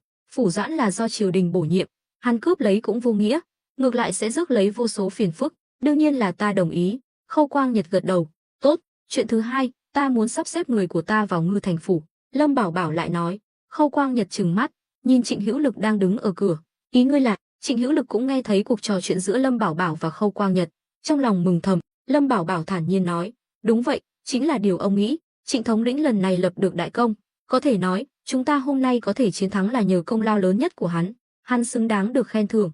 Khâu Quang Nhật đập bàn, không được, Lâm Bảo Bảo, ngươi đừng có được voi đòi tiên, ngươi còn muốn sắp xếp người giám sát ta sao? Ông ta cũng không phải kẻ ngốc. Lâm Bảo Bảo làm vậy là muốn hoàn toàn gạt ông ta ra rìa. Vậy thì ông ta làm phủ doãn này còn có ý nghĩa gì nữa? Vu Na cũng thầm kinh ngạc, lặng lẽ giơ ngón tay cái với Lâm Bảo Bảo. Việc này còn cao tay hơn cả việc Lâm Bảo Bảo trực tiếp nắm giữ Ngư Thành phủ. Lâm Bảo Bảo thao túng Khâu Quang Nhật còn chưa đủ, lại còn muốn phái người giám sát nhất cử nhất động của ông ta. Nếu thật sự làm vậy, thì Khâu Quang Nhật sẽ không còn cơ hội lật kèo. Đại nhân sao lại nói khó nghe như vậy? Tình hình hiện nay bất ổn. Sau cuộc chính biến này, Ngư Thành phủ trống vắng, không còn ai có thể sử dụng. Ta làm vậy cũng là vì muốn bảo vệ an toàn cho ông. Nếu ta không đồng ý, thì ngươi định làm gì? Khâu Quang Nhật nghiến răng nghiến lợi, vẻ mặt tức giận.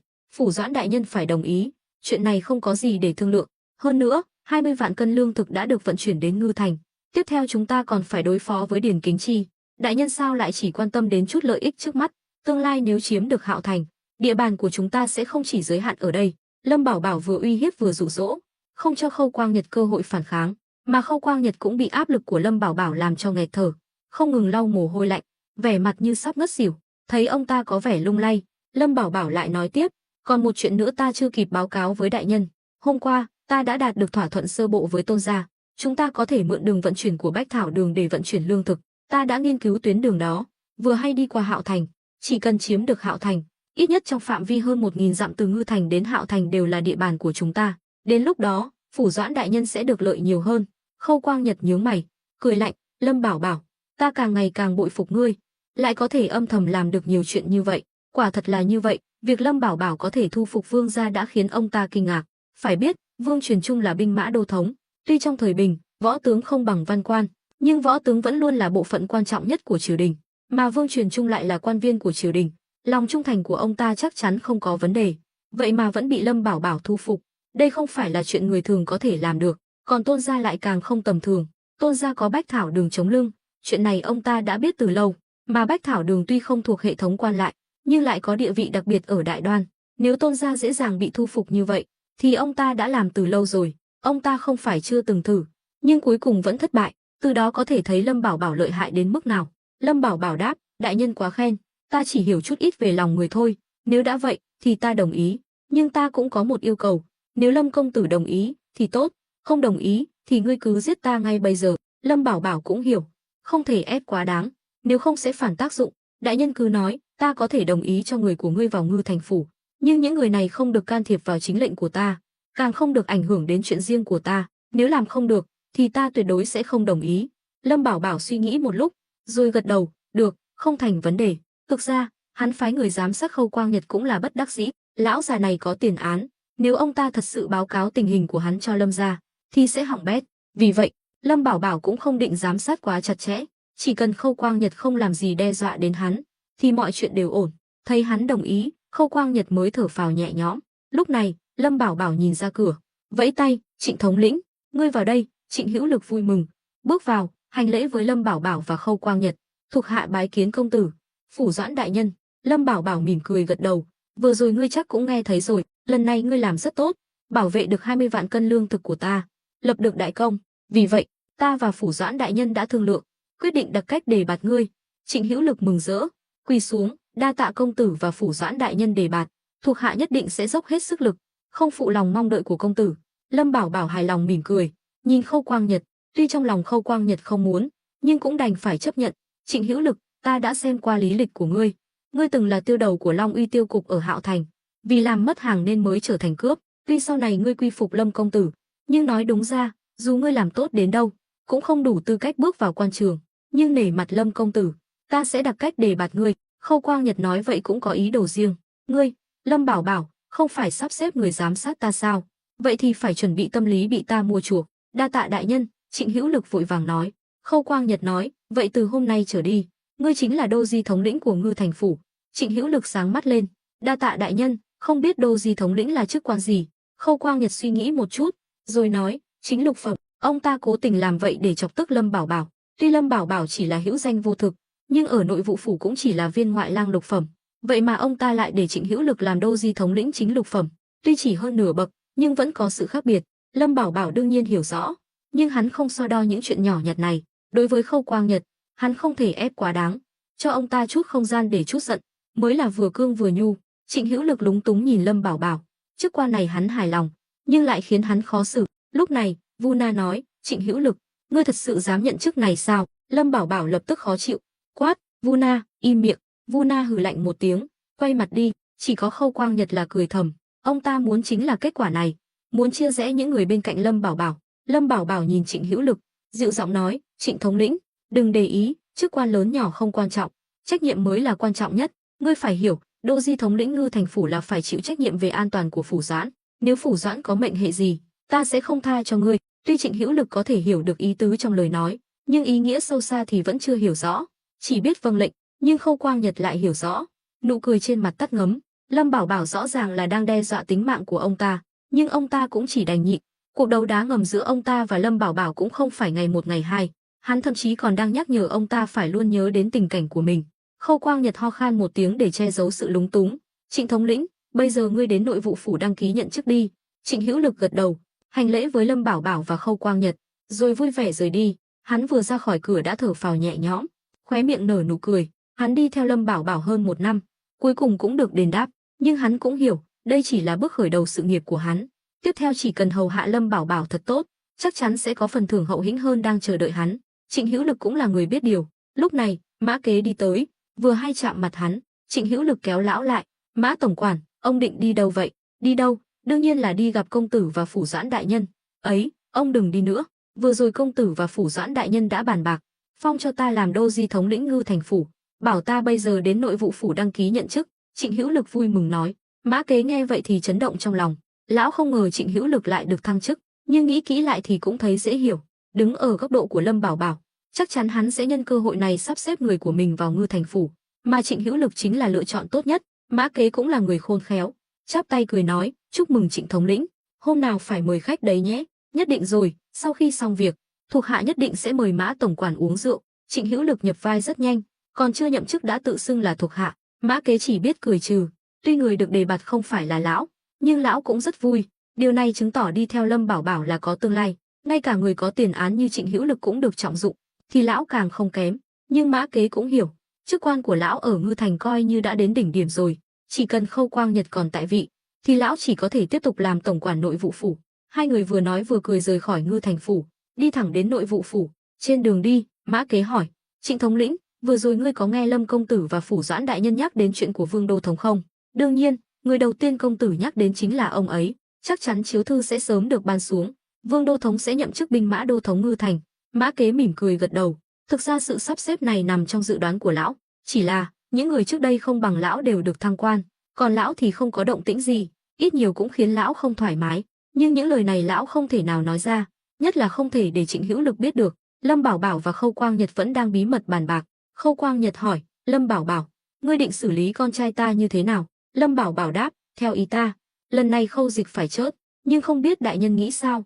Chuyện này, ngay cả Lâm Bảo Bảo cũng không thể tự ý quyết định, nếu không sẽ chỉ khiến Khâu Quang Nhật nổi giận. Hắn vẫn phải cân nhắc đến cảm xúc của ông ta. Dù sao tiếp theo hai người vẫn còn hợp tác, mà Khâu Dịch sau chuyện này đã hoàn toàn bị đánh bại, không còn cơ hội lật kèo nữa.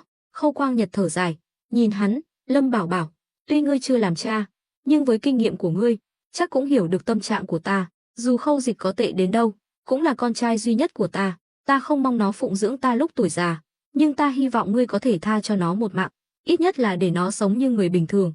Lâm Bảo Bảo đáp, ta hiểu ý của đại nhân, sao ta có thể không hiểu chứ? Nhưng Khâu Dịch luôn muốn hãm hại ta, lần này thậm chí còn có ý định giết cả ông. Người cha này, loại người này là sói mắt trắng. Ông đối xử tốt với hắn ta có thể đang âm mưu gì đó. Ông quên hắn ta đã uy hiếp ta như thế nào sao? Chuyện này ta đương nhiên biết, nhưng với năng lực của ngươi, Lâm Bảo Bảo, hắn ta hoàn toàn không phải đối thủ của ngươi, có thể cho hắn ta một cơ hội sống không? Cho dù là phái người giám sát hắn ta cũng được. Lâm Bảo Bảo trầm ngâm. Lúc này, Vu Na nói, Khâu Quang Nhật, ngươi đúng là ăn trăm hạt đậu cũng không thấy ngán. Đã nói hổ phụ sinh hổ tử, ngươi còn chưa hiểu rõ con trai mình sao? Ngươi nghĩ Khâu Dịch là loại người dễ dàng thỏa mãn sao?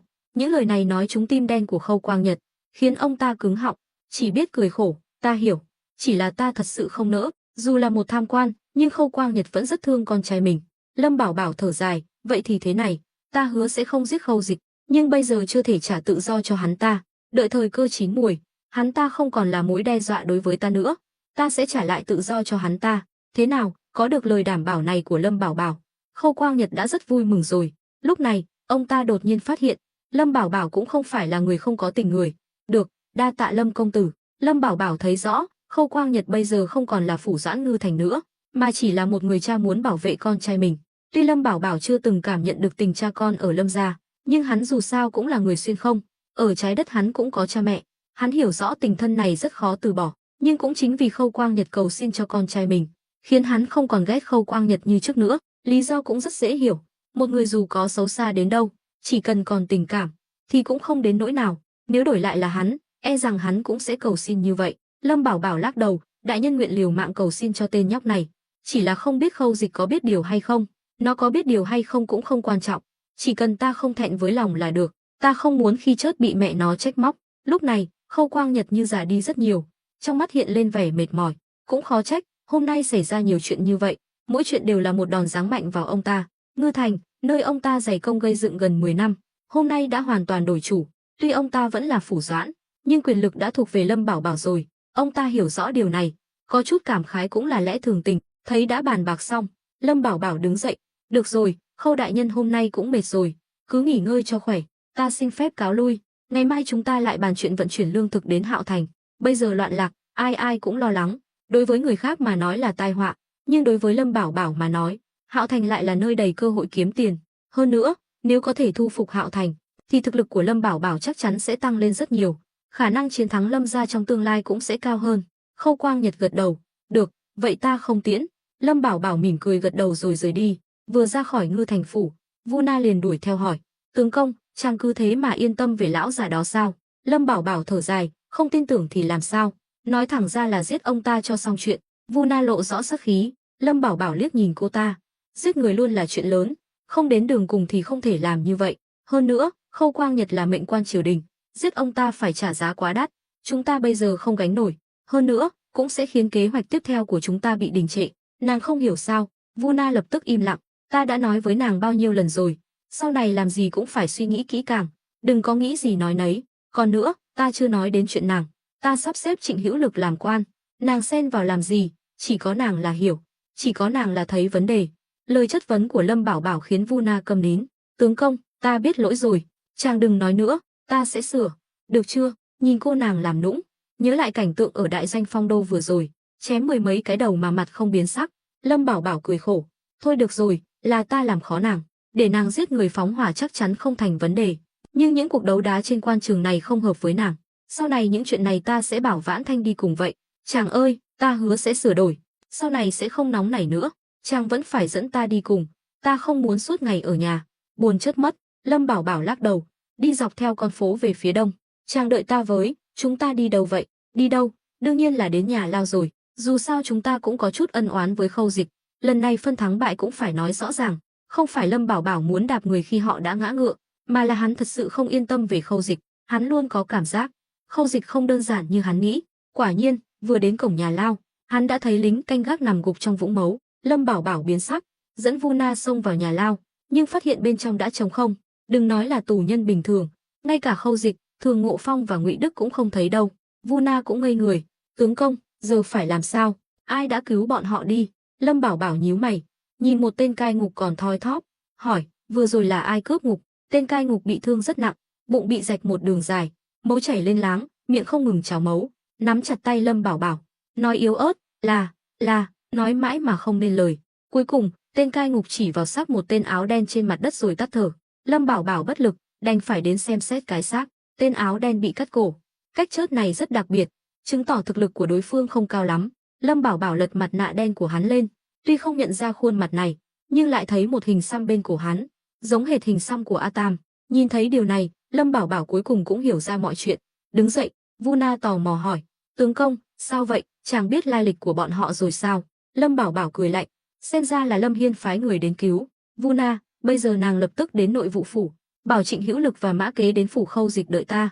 Lúc này, Vu Na cũng không dám chậm trễ, vội vàng lĩnh mệnh rời đi. Lâm Bảo Bảo kiểm tra tất cả các xác chết, phát hiện những tên cai ngục này đều có sắc mặt đen sì, rõ ràng là bị trúng độc trước khi bị giết. Điều này chứng tỏ kẻ địch đã lên kế hoạch tỉ mỉ. Nói cách khác, trong Ngư Thành có gián điệp của chúng. Tuy nhiên, muốn tìm ra người này gần như là không thể, ít nhất là hiện tại không có cơ hội. Trước đây, có quá nhiều quan viên đi theo Khâu Dịch, hắn không thể nào xử lý từng người một được, chuyện này chỉ có thể từ từ điều tra. Việc này cũng gián tiếp chứng minh, Khâu Dịch vẫn luôn liên lạc với Lâm Hiên, giống như vụ vượt ngục này, chắc chắn đã được sắp xếp từ trước. Lâm Hiên, Khâu Dịch, xem ra ta đã đánh giá thấp quyết tâm của các ngươi rồi. Hắn biết, để Khâu Dịch sống sẽ rước lấy vô số phiền phức. Sau đó, Lâm Bảo Bảo bước ra khỏi nhà lao, thấy một đám quan binh mới đến chậm chạp, nhưng khi thấy Lâm Bảo Bảo, bọn họ cũng không dám nói gì, chỉ vội vàng vào trong dọn dẹp. Lâm Bảo Bảo dặn dò, báo cáo chuyện này lại cho phủ Doãn đại nhân.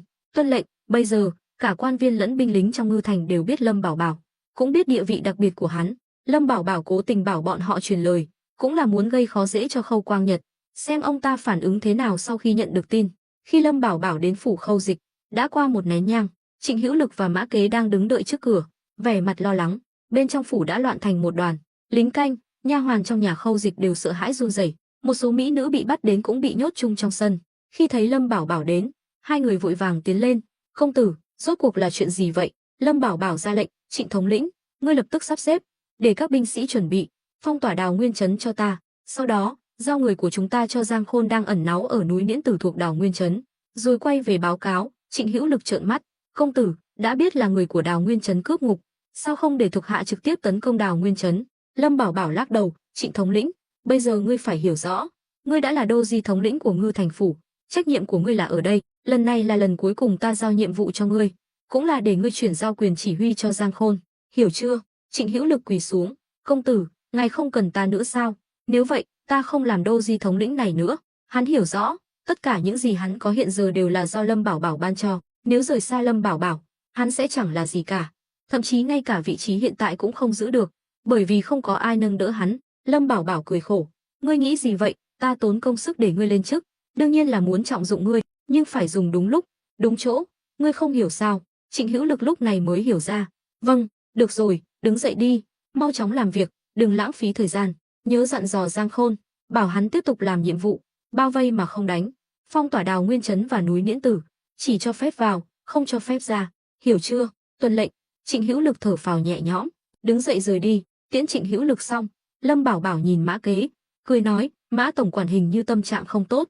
Lâm Bảo Bảo không phải kẻ mù, hắn đã sớm nhận ra Mã Kế có vẻ không vui, nếu là trước đây, chuyện này không thể nào xảy ra. Mã Kế lúng túng nói, công tử, ta. Lâm Bảo Bảo hiểu ý nghĩ của lão, chẳng qua là thấy Trịnh Hữu Lực và Vương Truyền Trung đều được thăng quan, còn lão thì không được gì, nên cảm thấy khó chịu. Mã Kế gãi đầu, thầm khen Lâm Bảo Bảo thật lợi hại, lão chưa nói gì mà hắn đã biết hết. Lâm Bảo Bảo thở dài, Mã tổng quản, thực ra ông khác với Trịnh Hữu Lực và Vương Truyền Trung, đương nhiên, trong ba người, ý nghĩa của ông đối với ta cũng khác, ta cho họ cơ hội là vì chỉ coi họ là thuộc hạ, còn ông, ta luôn coi là bạn bè, không biết ta nói vậy, ông có hiểu không? Mã Kế sáng mắt lên, công tử, thì ra ngài nghĩ như vậy. Lâm Bảo Bảo gật đầu, đúng vậy, hơn nữa, bây giờ ông đã là tổng quản nội vụ phủ Ngư Thành, về chức quan, ông đã đến đỉnh cao ở Ngư Thành rồi. Ban đầu ta định phế truất Khâu Quang Nhật, để ông làm phủ doãn, nhưng thật ngại quá, dù ta có thể phế truất Khâu Quang Nhật, nhưng cũng không có tư cách để ông lên thay, chuyện này liên quan đến rất nhiều thứ. Lâm công tử nói chí phải, là tại hạ nông cạn rồi. Được rồi, lần này công lao của ông cũng rất lớn, cứ đi theo ta chăm chỉ làm việc, sau này sẽ có nhiều cơ hội. Hôm nay ta nói cho ông biết một chút, mục tiêu của ta chưa bao giờ chỉ giới hạn ở Ngư Thành, nơi này chỉ là điểm xuất phát của ta, chỉ cần ta đánh bại Lâm gia, thì từ đó sẽ phất lên mạnh mẽ. Đến lúc đó, nếu ông muốn Lâm Bảo Bảo nói như vậy là muốn trấn an lão, cũng đúng như những gì hắn nói.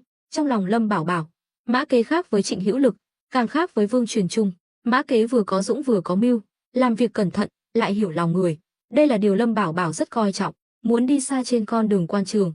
Thực ra không cần năng lực quá xuất chúng, chỉ cần hiểu lòng người, biết dùng người, giỏi dùng người là đủ. Lâm Bảo Bảo hiểu rõ điều này, nên hắn không coi trọng năng lực chuyên môn của thuộc hạ, Giống như lão Thiết, tuy tay nghề tinh xảo, nhưng Lâm Bảo Bảo chỉ lợi dụng ông ta, để ông ta làm việc cho mình, chứ không thể trọng dụng, bởi vì về mặt giao tiếp, lão Thiết còn kém xa, còn Mã Kế thì khác, lão có thể sống yên ổn dưới sự kiểm soát hà khắc của Khâu Quang Nhật, đủ thấy năng lực của lão mạnh đến mức nào. Loại người này quanh năm lăn lộn ở quan trường cấp thấp, nếu sau này cho lão một sân khấu lớn hơn, chắc chắn sẽ tỏa sáng. Vì vậy, lời hứa của Lâm Bảo Bảo không phải là lời nói suông. Mã Kế kinh ngạc trong lòng, không ngờ Lâm Bảo Bảo lại coi trọng lão đến vậy, lại nói với lão nhiều tâm sự như thế. Cảm kích nói, có Lâm công tử nói vậy, thuộc hạ nguyện cúc cung tận tụy, chớt cũng không hối hận. Lâm Bảo Bảo hài lòng vỗ vai lão, trong phủ Khâu Dịch đã lục soát được gì? Hừ, tên khốn đó những năm qua không làm chuyện gì tốt đẹp, trong phủ, ngoài tiền bạc và đồ cổ ra, thì toàn là mỹ nữ, thậm chí còn phát hiện một căn hầm bí mật, bên trong toàn là hài cốt của phụ nữ, chắc chắn là bị hắn hại chết. Lâm Bảo Bảo gật đầu, đột nhiên nhớ đến lời nhờ và của lão Thiết, bèn hỏi, dẫn ta đi gặp những mỹ nữ đó. Mã Kế nhướng mày, vội vàng làm động tác mời. Lão cứ tưởng Lâm Bảo Bảo muốn chọn vài mỹ nữ mang về, dù sao với địa vị hiện tại của Lâm Bảo Bảo ở Ngư Thành, nuôi vài mỹ nữ cũng không có gì là quá đáng. Lâm Bảo Bảo bước vào hậu viện, thấy trong sân có mấy chục mỹ nữ, nhan sắc khác nhau, nhưng họ đều còn rất trẻ, có vẻ như rất sợ hãi, túm tụm lại một chỗ, cúi đầu. Mã Kế lớn tiếng nói, đây là Lâm công tử, các ngươi có thể thoát khỏi ma chảo của Khâu Dịch là nhờ vào Lâm công tử. Các mỹ nữ vội vàng hành lễ với Lâm Bảo Bảo, nô tỳ bái kiến công tử. Lúc này, Vu Na cũng bước vào, thấy Lâm Bảo Bảo nhìn chằm chằm vào đám mỹ nữ, cô ta lập tức ghen lồng ghen lộn, tiến lên đẩy Lâm Bảo Bảo một cái, bĩu môi, tướng công, chàng định làm gì? Bị cô ta chắn mất tầm nhìn. Lâm Bảo Bảo khó chịu nói, làm gì là làm gì, tránh ra. Ta không tránh, nhìn bộ dạng háo sắc của chàng kìa, những cô gái này còn nhỏ như vậy đã rơi vào tay Khâu Dịch, chàng còn nỡ lòng nào ra tay với họ sao? Vu Na nói không chút khách khí. Mã Kế chỉ biết cười khổ lắc đầu, nhưng cũng hiểu, lúc này mà xen vào thì đúng là ngu ngốc. Lâm Bảo Bảo tức giận, nàng nói vậy là có ý gì? Nàng cho rằng ta cũng giống Khâu Dịch sao? Chẳng lẽ không phải sao? Bây giờ chàng là có gan làm, không có gan chịu đấy. Ta là tam phu nhân của chàng, ta phải canh chừng chàng. Tên lăng nhăng. Vu Na vừa nói vừa chọc vào ngực Lâm Bảo Bảo. Lâm Bảo Bảo tức đến mức trợn trắng mắt, cũng không thèm nhìn nữa, quay sang Mã Kế, Mã tổng quản, tìm cho ta một cô gái họ Dương. Mã Kế vội vàng gật đầu, nói lớn, tất cả ngẩng đầu lên. Các cô gái mới miễn cưỡng ngẩng đầu lên, nhưng ánh mắt vẫn đầy sợ hãi, vừa tò mò nhìn Lâm Bảo Bảo. Trong số họ, đương nhiên là người sợ hãi chiếm đa số, nhưng cũng có một số người có tâm cơ, muốn nhân cơ hội này bám víu quyền quý, nhất là Lâm Bảo Bảo, người mà gần đây họ nghe Khâu Dịch nhắc đến nhiều lần. Vì vậy, mỗi người đều có tâm tư riêng. Có ai họ Dương ở đây không? Mã Kế nhìn đám người. Vu Na bĩu môi, tìm người họ Dương làm gì? Lâm Bảo Bảo trợn mắt, con gái lão Thiết trước đây bị Khâu Dịch bắt đến, ông ấy nhờ ta đến cứu. Lý do này, tam phu nhân có hài lòng không? Vu Na lúc này mới hiểu ra, cười ngượng nghịu, thì ra là vậy, ta hiểu lầm chàng rồi. Lúc này, trong đám đông có một giọng nói yếu ớt vang lên, tôi, mọi người đều quay lại nhìn, muốn xem cô gái may mắn này là ai. Tuy họ đều bị Khâu Dịch coi là món đồ chơi, nhưng ngày thường không có giao tiếp gì với nhau, thậm chí chưa từng gặp mặt. Lâm Bảo Bảo và mọi người nhìn theo hướng phát ra tiếng nói, thấy một cô gái xinh đẹp, tóc dài thướt tha, từ từ giơ tay lên. Cô ta mặc một bộ váy dài màu trắng, cả người toát lên vẻ u buồn, khiến người ta nhìn thấy đều muốn thương xót. Tuy nhiên, Vu Na lại nhíu mày, tiến lên, đi vòng quanh cô gái, hỏi, ngươi là con gái lão Thiết? Cô gái gật đầu, vâng, xin Lâm công tử cứu ta ra ngoài. Lâm Bảo Bảo thầm nghĩ, lão Thiết tướng mạo bình thường, mà con gái lại xinh đẹp như vậy. Hắn vừa định lên tiếng an ủi, thì Vu Na đã hỏi, nếu ngươi là con gái lão Thiết, chắc chắn biết tên thật của cha ngươi chứ? Vu Na không tin cô ta, theo cô ta, lão Thiết là người thô kệch, sao có thể nuôi dạy được một cô gái quyến rũ như vậy? Hơn nữa, nhìn kỹ thì hai người hoàn toàn không giống nhau, không nói là giống hệt, nhưng cha con chắc chắn phải có nét tương đồng. Dương Thiết Tâm mặt vuông chữ điền, mắt to, còn cô gái này lại có khuôn mặt trái xoan, mắt phượng. Mã Kế cứ tưởng Vu Na lại giở trò, định tiến lên ngăn cản, nhưng bị Lâm Bảo Bảo cản lại. Hắn nháy mắt với lão. Ban đầu, Lâm Bảo Bảo cũng không nghĩ nhiều, dù sao chuyện này có thể lừa được hắn nhất thời, nhưng không thể lừa cả đời. Chỉ cần để hai cha con gặp nhau, chắc chắn sẽ lộ tẩy. Nhưng câu hỏi của Vu Na lại khiến hắn nhận ra điều gì đó. Quả nhiên, sắc mặt cô gái trở nên không tự nhiên, cúi đầu nói, ông ấy tên là, ngươi không phải con gái lão Thiết sao?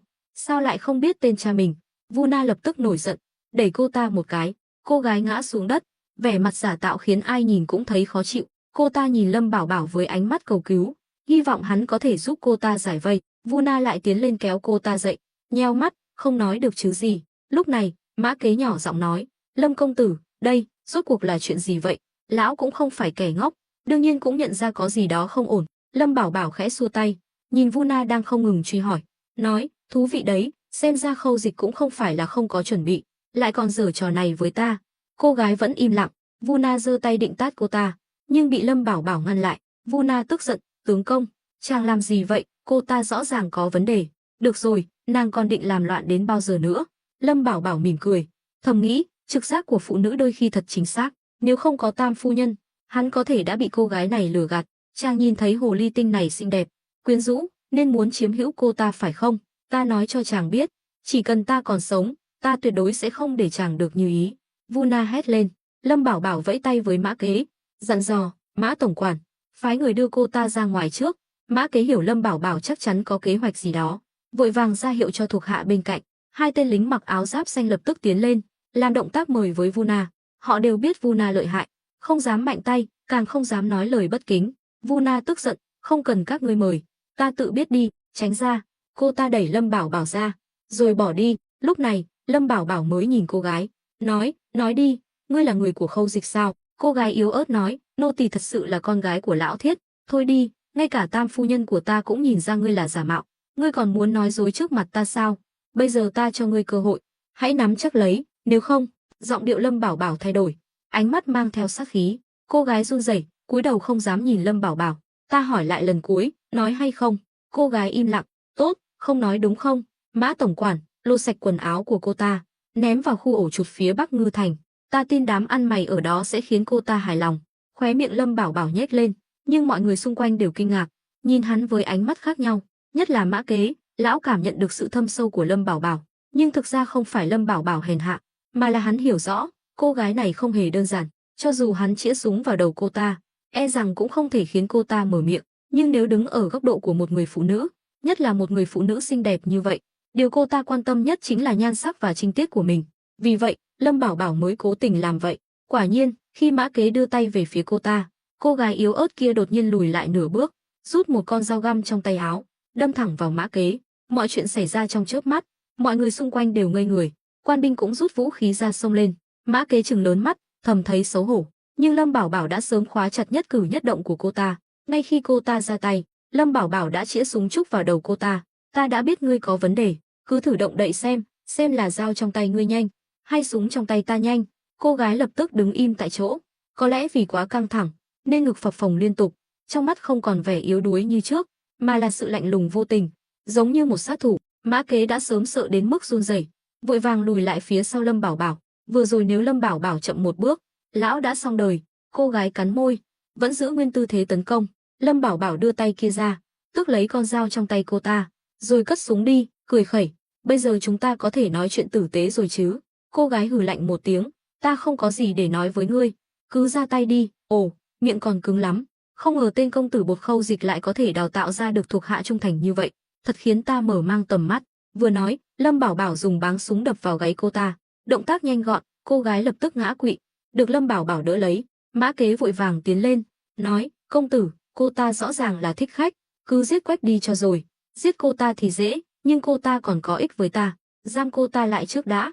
Quân lính xung quanh lập tức tiến lên, áp giải cô gái đã ngất xỉu đi. Lâm Bảo Bảo hiểu rõ, lần này tuy Khâu Dịch thua, nhưng chưa hoàn toàn thất bại. Từ vụ vượt ngục cho đến nữ thích khách này, tất cả đều là nhằm vào hắn.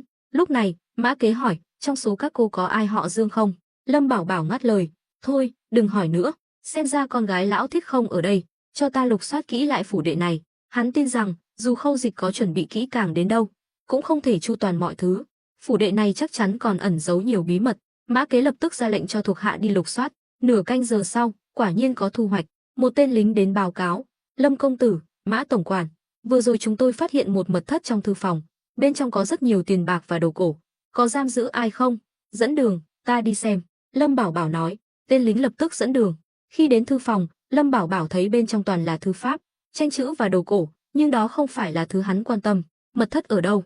Bẩm Lâm công tử, ở bức tường kia. Lâm Bảo Bảo bước đến, nhìn bức tường kín mít, không thấy gì khác thường, nhưng khi hắn nhìn thấy thanh bảo kiếm treo trên tường, hắn nhẹ nhàng kéo ra, bên trong bức tường liền vang lên tiếng ầm ầm, mặt đất lõm xuống, xuất hiện một lối vào dẫn xuống dưới đất. Lâm Bảo Bảo vừa định bước vào, Mã Kế đã nói, Lâm công tử, cẩn thận có bẫy, ngài đừng vào đó. Yên tâm, dù Khâu Dịch có gian xảo đến đâu, cũng không thể đặt bẫy trong thư phòng của mình.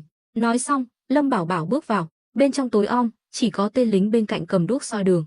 Họ nhanh chóng đi đến nơi sâu nhất, cách bài trí ở đây gần như giống hệt thư phòng bên trên, cũng có một chiếc bàn làm việc, 4 bức tường treo tranh chữ, trên tủ bày đồ sứ và đồ cổ, bên cạnh còn có một vật hình vuông lớn được phủ một tấm vải đen. Lâm Bảo Bảo đến bên bàn làm việc, thấy một tờ giấy trắng trải ra, trên đó viết đầy những nét chữ nguệch ngoạc, nhưng nhìn kỹ, còn có tên của hắn, đủ thấy Khâu Dịch căm hận hắn đến mức nào. Lâm Bảo Bảo cười lạnh, "Khâu Dịch, cuối cùng ta cũng hiểu được tâm ý của ngươi rồi, thì ra ngươi chưa bao giờ nghĩ đến chuyện hòa giải với ta, vậy thì ta yên tâm rồi." Nhìn thấy những thứ này, Lâm Bảo Bảo hiểu rõ, hắn và Khâu Dịch không thể nào chung sống, tương lai nhất định sẽ là một mất một còn. Sau đó, hắn vung tay lên, kéo tấm vải đen ra, quả nhiên, hắn thấy một cô gái mặc áo trắng nằm trong lồng sắt, đã ngất xỉu, tứ chi cô ta đều bị xích lại, trên áo trắng đầy vết máu, rõ ràng là đã bị tra tấn dã man. Lâm Bảo Bảo nói, đưa cô ta ra ngoài. Hai tên lính lập tức mở lồng sắt, đỡ cô gái ra. Lâm Bảo Bảo rót một chén trà, cẩn thận đút cho cô ta uống. Cô gái rên lên một tiếng, từ từ mở mắt. Khi thấy mình bị bao vây bởi nhiều người như vậy, cô ta giật mình như con thỏ bị hoảng sợ, đứng dậy, làm đổ cả bàn, vội vàng nhặt mảnh vỡ của ấm trà và chén trà lên, dí vào cổ mình, khóc lóc, "Đừng lại gần, không thì ta sẽ chớt cho các ngươi xem." Lâm Bảo Bảo cẩn thận tiến lên, "Đừng sợ, chúng ta không phải người xấu. Khâu Dịch đã bỏ trốn rồi, cô có thể cho tôi biết tên cô được không?" Cô gái vẫn còn hoảng sợ, cả người dựa vào tường, nhưng nhìn Lâm Bảo Bảo và Mã Kế, có vẻ như họ không phải người xấu, cô ta mới bình tĩnh lại một chút. "Tên khốn đó thật sự bỏ chạy rồi sao?" Lâm Bảo Bảo cười nói, "Đúng vậy, cô đừng sợ, chúng ta cũng có thù oán với Khâu Dịch." Cô gái cuối cùng cũng thở phào nhẹ nhõm, nhìn Lâm Bảo Bảo, đột nhiên thấy quen quen, hỏi, ngài là Lâm công tử sao?" Lâm Bảo Bảo sáng mắt lên, cô nhận ra ta là Dương Tiên, ngài đã nhiều lần đến tiệm rèn của cha ta đã gặp ngài. Lâm Bảo Bảo và Mã Kế nhìn nhau, cuối cùng cũng mỉm cười, lần này không sai được rồi, từ khi cô bị Khâu Dịch bắt đi, cha cô đã đến chỗ ta, lần này ta cũng đến để cứu cô, đừng sợ. Dương Tiên không kìm được nữa, ôm chầm lấy Lâm Bảo Bảo khóc nức nở, như thể đã chịu biết bao nhiêu uất ức. Lâm Bảo Bảo cũng bất lực, nhưng vẫn dang rộng vòng tay, sợ bị người khác hiểu lầm, nhưng hắn hiểu, cô gái này chắc chắn đã chịu rất nhiều đau khổ, nếu không sẽ không đau lòng như vậy. Khoảng một lúc sau, Dương Tiên mới bình tĩnh lại, rời khỏi vòng tay Lâm Bảo Bảo, đỏ mặt nói, "Cảm ơn Lâm công tử." Lâm Bảo Bảo cười khổ, "Không cần khách sáo, cô gặp nạn lần này cũng một phần là do ta. Đi thôi, cha cô đang đợi cô đấy." Dương Tiên gật đầu lia lịa, đột nhiên nhớ ra điều gì đó, nói, "Lâm công tử, đợi ta một chút." Nói xong, cô ta cố gắng đẩy cái lồng sắt vừa nhốt mình ra, phía sau lại có một ngăn bí mật. Trước mắt mọi người, Dương Tiên lấy ra một bọc vải từ ngăn bí mật. Lâm Bảo Bảo tò mò, "Đây là gì? Trước đây ta tận mắt thấy Khâu Dịch giấu thứ này ở đây, chắc chắn là vật quý giá." Nói xong, cô ta đưa cho Lâm Bảo Bảo, cô ta muốn báo đáp Lâm Bảo Bảo, nên mới chủ động như vậy. Lâm Bảo Bảo nhận lấy bọc vải, vừa mở ra, đã thấy một cuốn sổ sách, khiến hắn giật mình, vội vàng che lại, cười nói, "Chúng ta lên trên đi." Mã Kế và đám quan binh đều thấy rõ, cũng hiểu trong bọc vải chắc chắn là thứ gì đó quan trọng. Nhìn vẻ mặt của Lâm Bảo Bảo là biết, nhưng Lâm Bảo Bảo không muốn nói rõ, Mã Kế cũng không tiện hỏi nhiều. Sau khi mọi người rời khỏi mật thất, Mã Kế hỏi, "Công tử, đồ đạc trong phủ đệ này đều là bảo vật vô giá, phải xử lý thế nào?" Mã Kế rất thông minh, lão trực tiếp hỏi Lâm Bảo Bảo, không có ý định giao số tài sản này cho Ngư Thành phủ. Lâm Bảo Bảo nhìn lão với ánh mắt đầy ẩn ý, "Ta tin tưởng vào năng lực của Mã tổng quản, giao cho ông xử lý." Nói xong, Lâm Bảo Bảo dẫn Dương Tiên ra khỏi phủ đệ. Hắn thấy Vu Na đang ngồi một mình trên bậc thềm trước cửa, miệng vẫn còn lẩm bẩm.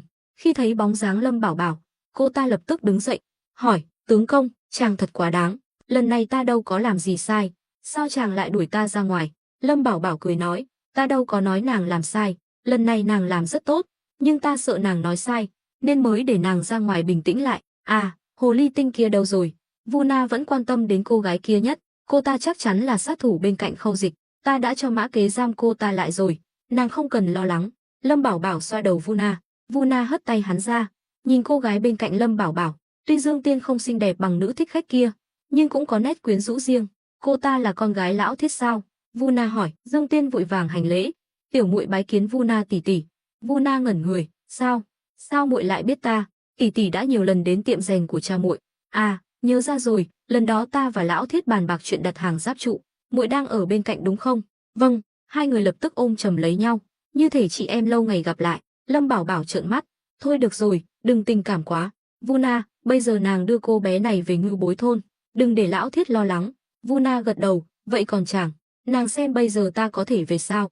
Bên này còn một đống việc, nói với Thiển Nguyệt, tối nay không cần đợi ta ăn cơm, hôm nay ta có thể sẽ về muộn, còn nữa, báo cho lão Thiết, bảo ông ấy lập tức thực hiện kế hoạch mà ta đã nói với ông ấy tối qua. Thấy Lâm Bảo Bảo nghiêm túc như vậy, Vu Na chỉ đành đồng ý. Sau đó, hai người lên ngựa rời đi. Lâm Bảo Bảo cúi đầu nhìn bọc vải trong tay, ánh mắt lộ vẻ trầm tư. Tuy hắn chưa biết nội dung cụ thể trong cuốn sổ sách này, nhưng không khó để đoán, chắc chắn là toàn bộ tài sản mà Khâu Quang Nhật tích lũy trong những năm qua, mà Mã Kế là quản gia của Khâu Quang Nhật, chắc chắn cũng có một bản. Đáng lẽ ra, với mối quan hệ giữa hắn và Mã Kế, hắn nên trả lại cuốn sổ sách này cho Mã Kế, nhưng Lâm Bảo Bảo lại do dự, biết người biết mặt khó biết lòng, chỉ có nắm giữ bằng chứng trong tay mới có thể uy hiếp được người khác. Nếu giao cho Mã Kế, sau này có thể lại xảy ra chuyện khác. Lúc này, Mã Kế từ trong phủ đi ra, vẫn chưa biết suy nghĩ của Lâm Bảo Bảo, chắp tay nói, công tử, Khâu Dịch đúng là giàu có, chỉ riêng tiền mặt đã có đến 10 vạn lượng, cộng thêm thư họa, tranh chữ, giá trị có thể còn lớn hơn. Có cần thuộc hạ phái người đưa đến Ngưu Bối thôn không? Theo Mã Kế, việc Lâm Bảo Bảo tịch thu số tài sản này là lẽ đương nhiên, dù sao cũng là chuyện thành vương bại khấu, thời nào cũng vậy. Lâm Bảo Bảo cất bọc phải đi, nghiêm giọng nói, đưa đến Ngưu Bối thôn làm gì? Số tiền bất chính này đâu phải của ta, Mã tổng quản muốn hãm hại ta sao? Mã Kế giật mình, không hiểu ý Lâm Bảo Bảo, vội vàng quỳ một gối xuống. Lâm Bảo Bảo đỡ lão dậy, số tiền bất chính này cứ tạm thời gửi ở nội vụ phủ, nhớ kỹ, dù ai đến đòi cũng không được đưa, kể cả Khâu Quang Nhật. Mã Kế gật đầu, hiểu rồi, nhưng nếu công tử không cần, thì định xử lý số tiền này thế nào? Tiếp theo, ta và Khâu Quang Nhật sẽ đối phó với Điền Kính Trì, một khi chiếm được Hạo Thành, sẽ cần rất nhiều tiền. Mã Kế sáng mắt lên, cười nói, công tử anh minh, như vậy, số tiền này sẽ có đất dụng võ, lại còn có thể tẩy trắng. Lâm Bảo Bảo cũng mỉm cười gật đầu. Theo Mã Kế, ý tưởng này của Lâm Bảo Bảo rất cao tay. Nếu để người ngoài biết Lâm Bảo Bảo tịch thu tài sản của Khâu Dịch, thu được một khoản tiền lớn, thì danh tiếng của hắn sẽ bị hủy hoại. Sau này ai còn dám làm ăn với hắn? Dù sao, hắn dám ra tay với cả con trai Phủ Doãn, thì đối với những quan lại khác, hắn càng không nương tay. Nhưng nếu số tiền này được đưa thẳng đến nội vụ phủ, thì ý nghĩa lại khác. Bên ngoài sẽ cho rằng Lâm Bảo Bảo đang làm việc cho Khâu Quang Nhật, ngược lại sẽ khiến địa vị của hắn ở Ngư Thành trở nên đặc biệt hơn. Được rồi, hôm nay xảy ra nhiều chuyện như vậy, ông cũng mệt rồi, về nhà nghỉ ngơi đi, ta còn phải đến Tôn gia một chuyến. Đêm qua hắn đã bàn bạc với Tôn Tuyết Mông, đương nhiên phải đến gặp Tôn Hưng. Hắn tin rằng cô nàng xảo quyệt đó nếu giở trò gì, cuối cùng người chịu thiệt vẫn là hắn. Mã Kế hỏi, Khâu Dịch vừa bị cướp nhà tù, công tử không đến gặp Phủ Doãn đại nhân sao? Hừ, lão già đó bây giờ đang hẹp hòi lắm, cứ để ông ta bình tĩnh lại đã. Nói xong, Lâm Bảo Bảo đi thẳng đến Tôn phủ. Mã Kế chỉ đành ra lệnh cho binh lính đưa số tiền lớn về nội vụ phủ. Tôn Hưng cũng thức trắng đêm, nhất là khi biết chuyện xảy ra ở đại doanh Phong Đô vào nửa đêm qua, cộng thêm việc Khâu Dịch bức cung sáng nay, đừng nói là ông ta, mà tất cả các quan lại trong Ngư Thành đều lo lắng bất an. Đối với họ, chỉ có môi trường ổn định, an toàn mới thích hợp để họ âm thầm kiếm tiền. Nhưng Ngư Thành bây giờ đã loạn thành một đoàn. Lúc này, Tôn Hưng đang ngồi trên ghế trong thư phòng, tay mân mê một chuỗi tràng hạt, vẻ mặt không tập trung. Chuỗi tràng hạt này là do anh cả của ông ta ở kinh thành gửi về. Ai cũng biết, quan văn ngũ phẩm trở lên mới có tư cách đeo tràng hạt, mà chuỗi tràng hạt này được làm từ nhiều loại bảo vật quý hiếm trên đời, có thể nói vừa đại diện cho thân phận tôn quý của quan lại, vừa có giá trị rất lớn. Tôn Hưng không phải quan lại mà vẫn có thể sở hữu chuỗi tràng hạt này, đủ thấy Tôn gia không hề tầm thường. Lúc này, Tôn Tuyết Mông bước vào, nhị thúc, vừa rồi, con nhận được tin, Khâu Dịch đã bị một nhóm người bí ẩn cứu đi. Lâm Bảo Bảo đang dẫn Mã tổng quản đi tịch thu nhà của Khâu Dịch, xem ra lần này Phủ Doãn đại nhân là thật sự ra tay rồi. Tôn Hưng lập tức đứng dậy, hỏi, con đã điều tra rõ toán quân mà Lâm Bảo Bảo dẫn vào thành sáng nay là gì chưa? Chuyện này không chỉ Tôn Hưng tò mò, mà tất cả các quan lại trong Ngư Thành đều muốn biết. Dù sao, ấn tượng trước đây của họ về Lâm Bảo Bảo chỉ là một thương nhân, nhưng lần này hắn lại đột nhiên mang theo một toán quân tinh nhuệ, hơn nữa còn đi thẳng đến Ngư Thành phủ, rõ ràng là đến để bảo vệ Khâu Quang Nhật. Điều này khiến cả Ngư Thành đều đồn đoán về mối quan hệ giữa Lâm Bảo Bảo và Khâu Quang Nhật. Tôn Tuyết Mông bĩu môi, cần gì phải điều tra? Đêm qua con đã được Lâm Bảo Bảo dẫn đi xem, trong một doanh trại toàn là binh lính tinh nhuệ, những người mà nhị thúc nói chắc chắn là bọn họ. Cái gì? Tên nhóc này lại nuôi dưỡng một đội quân như vậy? Hắn muốn làm gì? Sao con không nói sớm? Tôn Hưng kinh ngạc hỏi. Nhị thúc cũng đâu có hỏi con. Hơn nữa, chẳng qua chỉ là một toán quân tinh nhuệ thôi mà, có gì ghê gớm chứ? Ngưu Bối thôn, nơi Lâm Bảo Bảo ở, vốn là vùng đất loạn lạc, có lực lượng vũ trang riêng cũng là chuyện bình thường. Con bé ngốc, tên nhóc này trong tay đã nắm giữ một lượng lớn lương thực, giờ lại nuôi thêm một đội quân tinh nhuệ, chẳng lẽ con không nghĩ đến hắn muốn làm gì sao? Sắc mặt Tôn Hưng hơi tái đi. Tôn Tuyết Mông lúc này mới hiểu ra, giật mình nói, chẳng lẽ hắn muốn tạo phản? Được nhị thúc nhắc nhở, Cô đột nhiên nhớ đến ba vị phu nhân của Lâm Bảo Bảo đều là tội thần, nhất là Diệp Vãn Thanh và Vu Na, một văn một võ, nếu trở thành cánh tay trái, cánh tay phải của Lâm Bảo Bảo, e rằng sẽ xảy ra chuyện lớn. Hai chú cháu nhìn nhau, không ai dám nói tiếp. Đúng lúc này, có tiếng gõ cửa. Lão gia, Lâm công tử đến rồi, đang ở ngoài phủ. Nghe thấy hạ nhân báo cáo, Tôn Hưng giật mình. Tôn Tuyết Mông nói, nhị thúc, để con ra tiếp hắn, người đừng xuất hiện vội. Tôn Hưng lắc đầu, con coi Lâm công tử là kẻ ngốc sao? Lần này hắn chủ động đến chắc chắn là muốn gặp ta, chúng ta cũng không cần phải quá khiêm nhường. Con đi mời hắn vào đi. Tôn Hưng ngồi lại vào ghế, chuẩn bị một ấm trà nóng. Tôn Tuyết Mông xoay người rời đi. Khi ra đến cổng, cô thấy Lâm Bảo Bảo đang đứng quay lưng về phía cô trên bậc thềm, vươn vai. Tôn Tuyết Mông dựa vào khung cửa, khoanh tay, nói, Lâm công tử bận trăm công nghìn việc, hôm nay sao lại rảnh rỗi đến Tôn phủ vậy? Lâm Bảo Bảo quay lại, lau nước mắt nơi khóe mi, sao, không hoan nghênh ta sao? Sao dám chứ, Lâm công tử hôm nay làm chuyện lớn như vậy, bây giờ ở Ngư Thành này, ai còn dám chống lại Lâm công tử chứ? Mời vào trong. Lâm Bảo Bảo bước vào trong, đi dạo trong sân, không hề nhắc đến chuyện sáng nay, mà cứ nhìn ngó xung quanh, như thể lần đầu tiên đến Tôn gia. Thấy Lâm Bảo Bảo giả vờ như không có chuyện gì xảy ra, Tôn Tuyết Mông thấy bực mình, hỏi, Lâm công tử, chàng không có gì muốn nói sao? Nói gì? Dẫn ta đi gặp nhị thúc của nàng đi. Lâm Bảo Bảo cũng không che giấu, nói thẳng vào vấn đề. Tôn Tuyết Mông bĩu môi, không có gì để nói với ta sao? Vậy Lâm công tử đến đây làm gì? Nhị thúc của ta đã ra ngoài từ sớm rồi, không có nhà. Lâm Bảo Bảo cười khẩy, nàng lừa ai vậy? Nàng nghĩ ta không biết gì sao? Đừng nói nhảm nữa, ta thức trắng đêm, bây giờ buồn ngủ lắm rồi. Hừ, Tôn Tuyết Mông đành phải dẫn đường, nhưng trong lòng lại có chút lo lắng. Cô chỉ nói đùa thôi, nhưng câu trả lời của Lâm Bảo Bảo lại khiến cô suy nghĩ.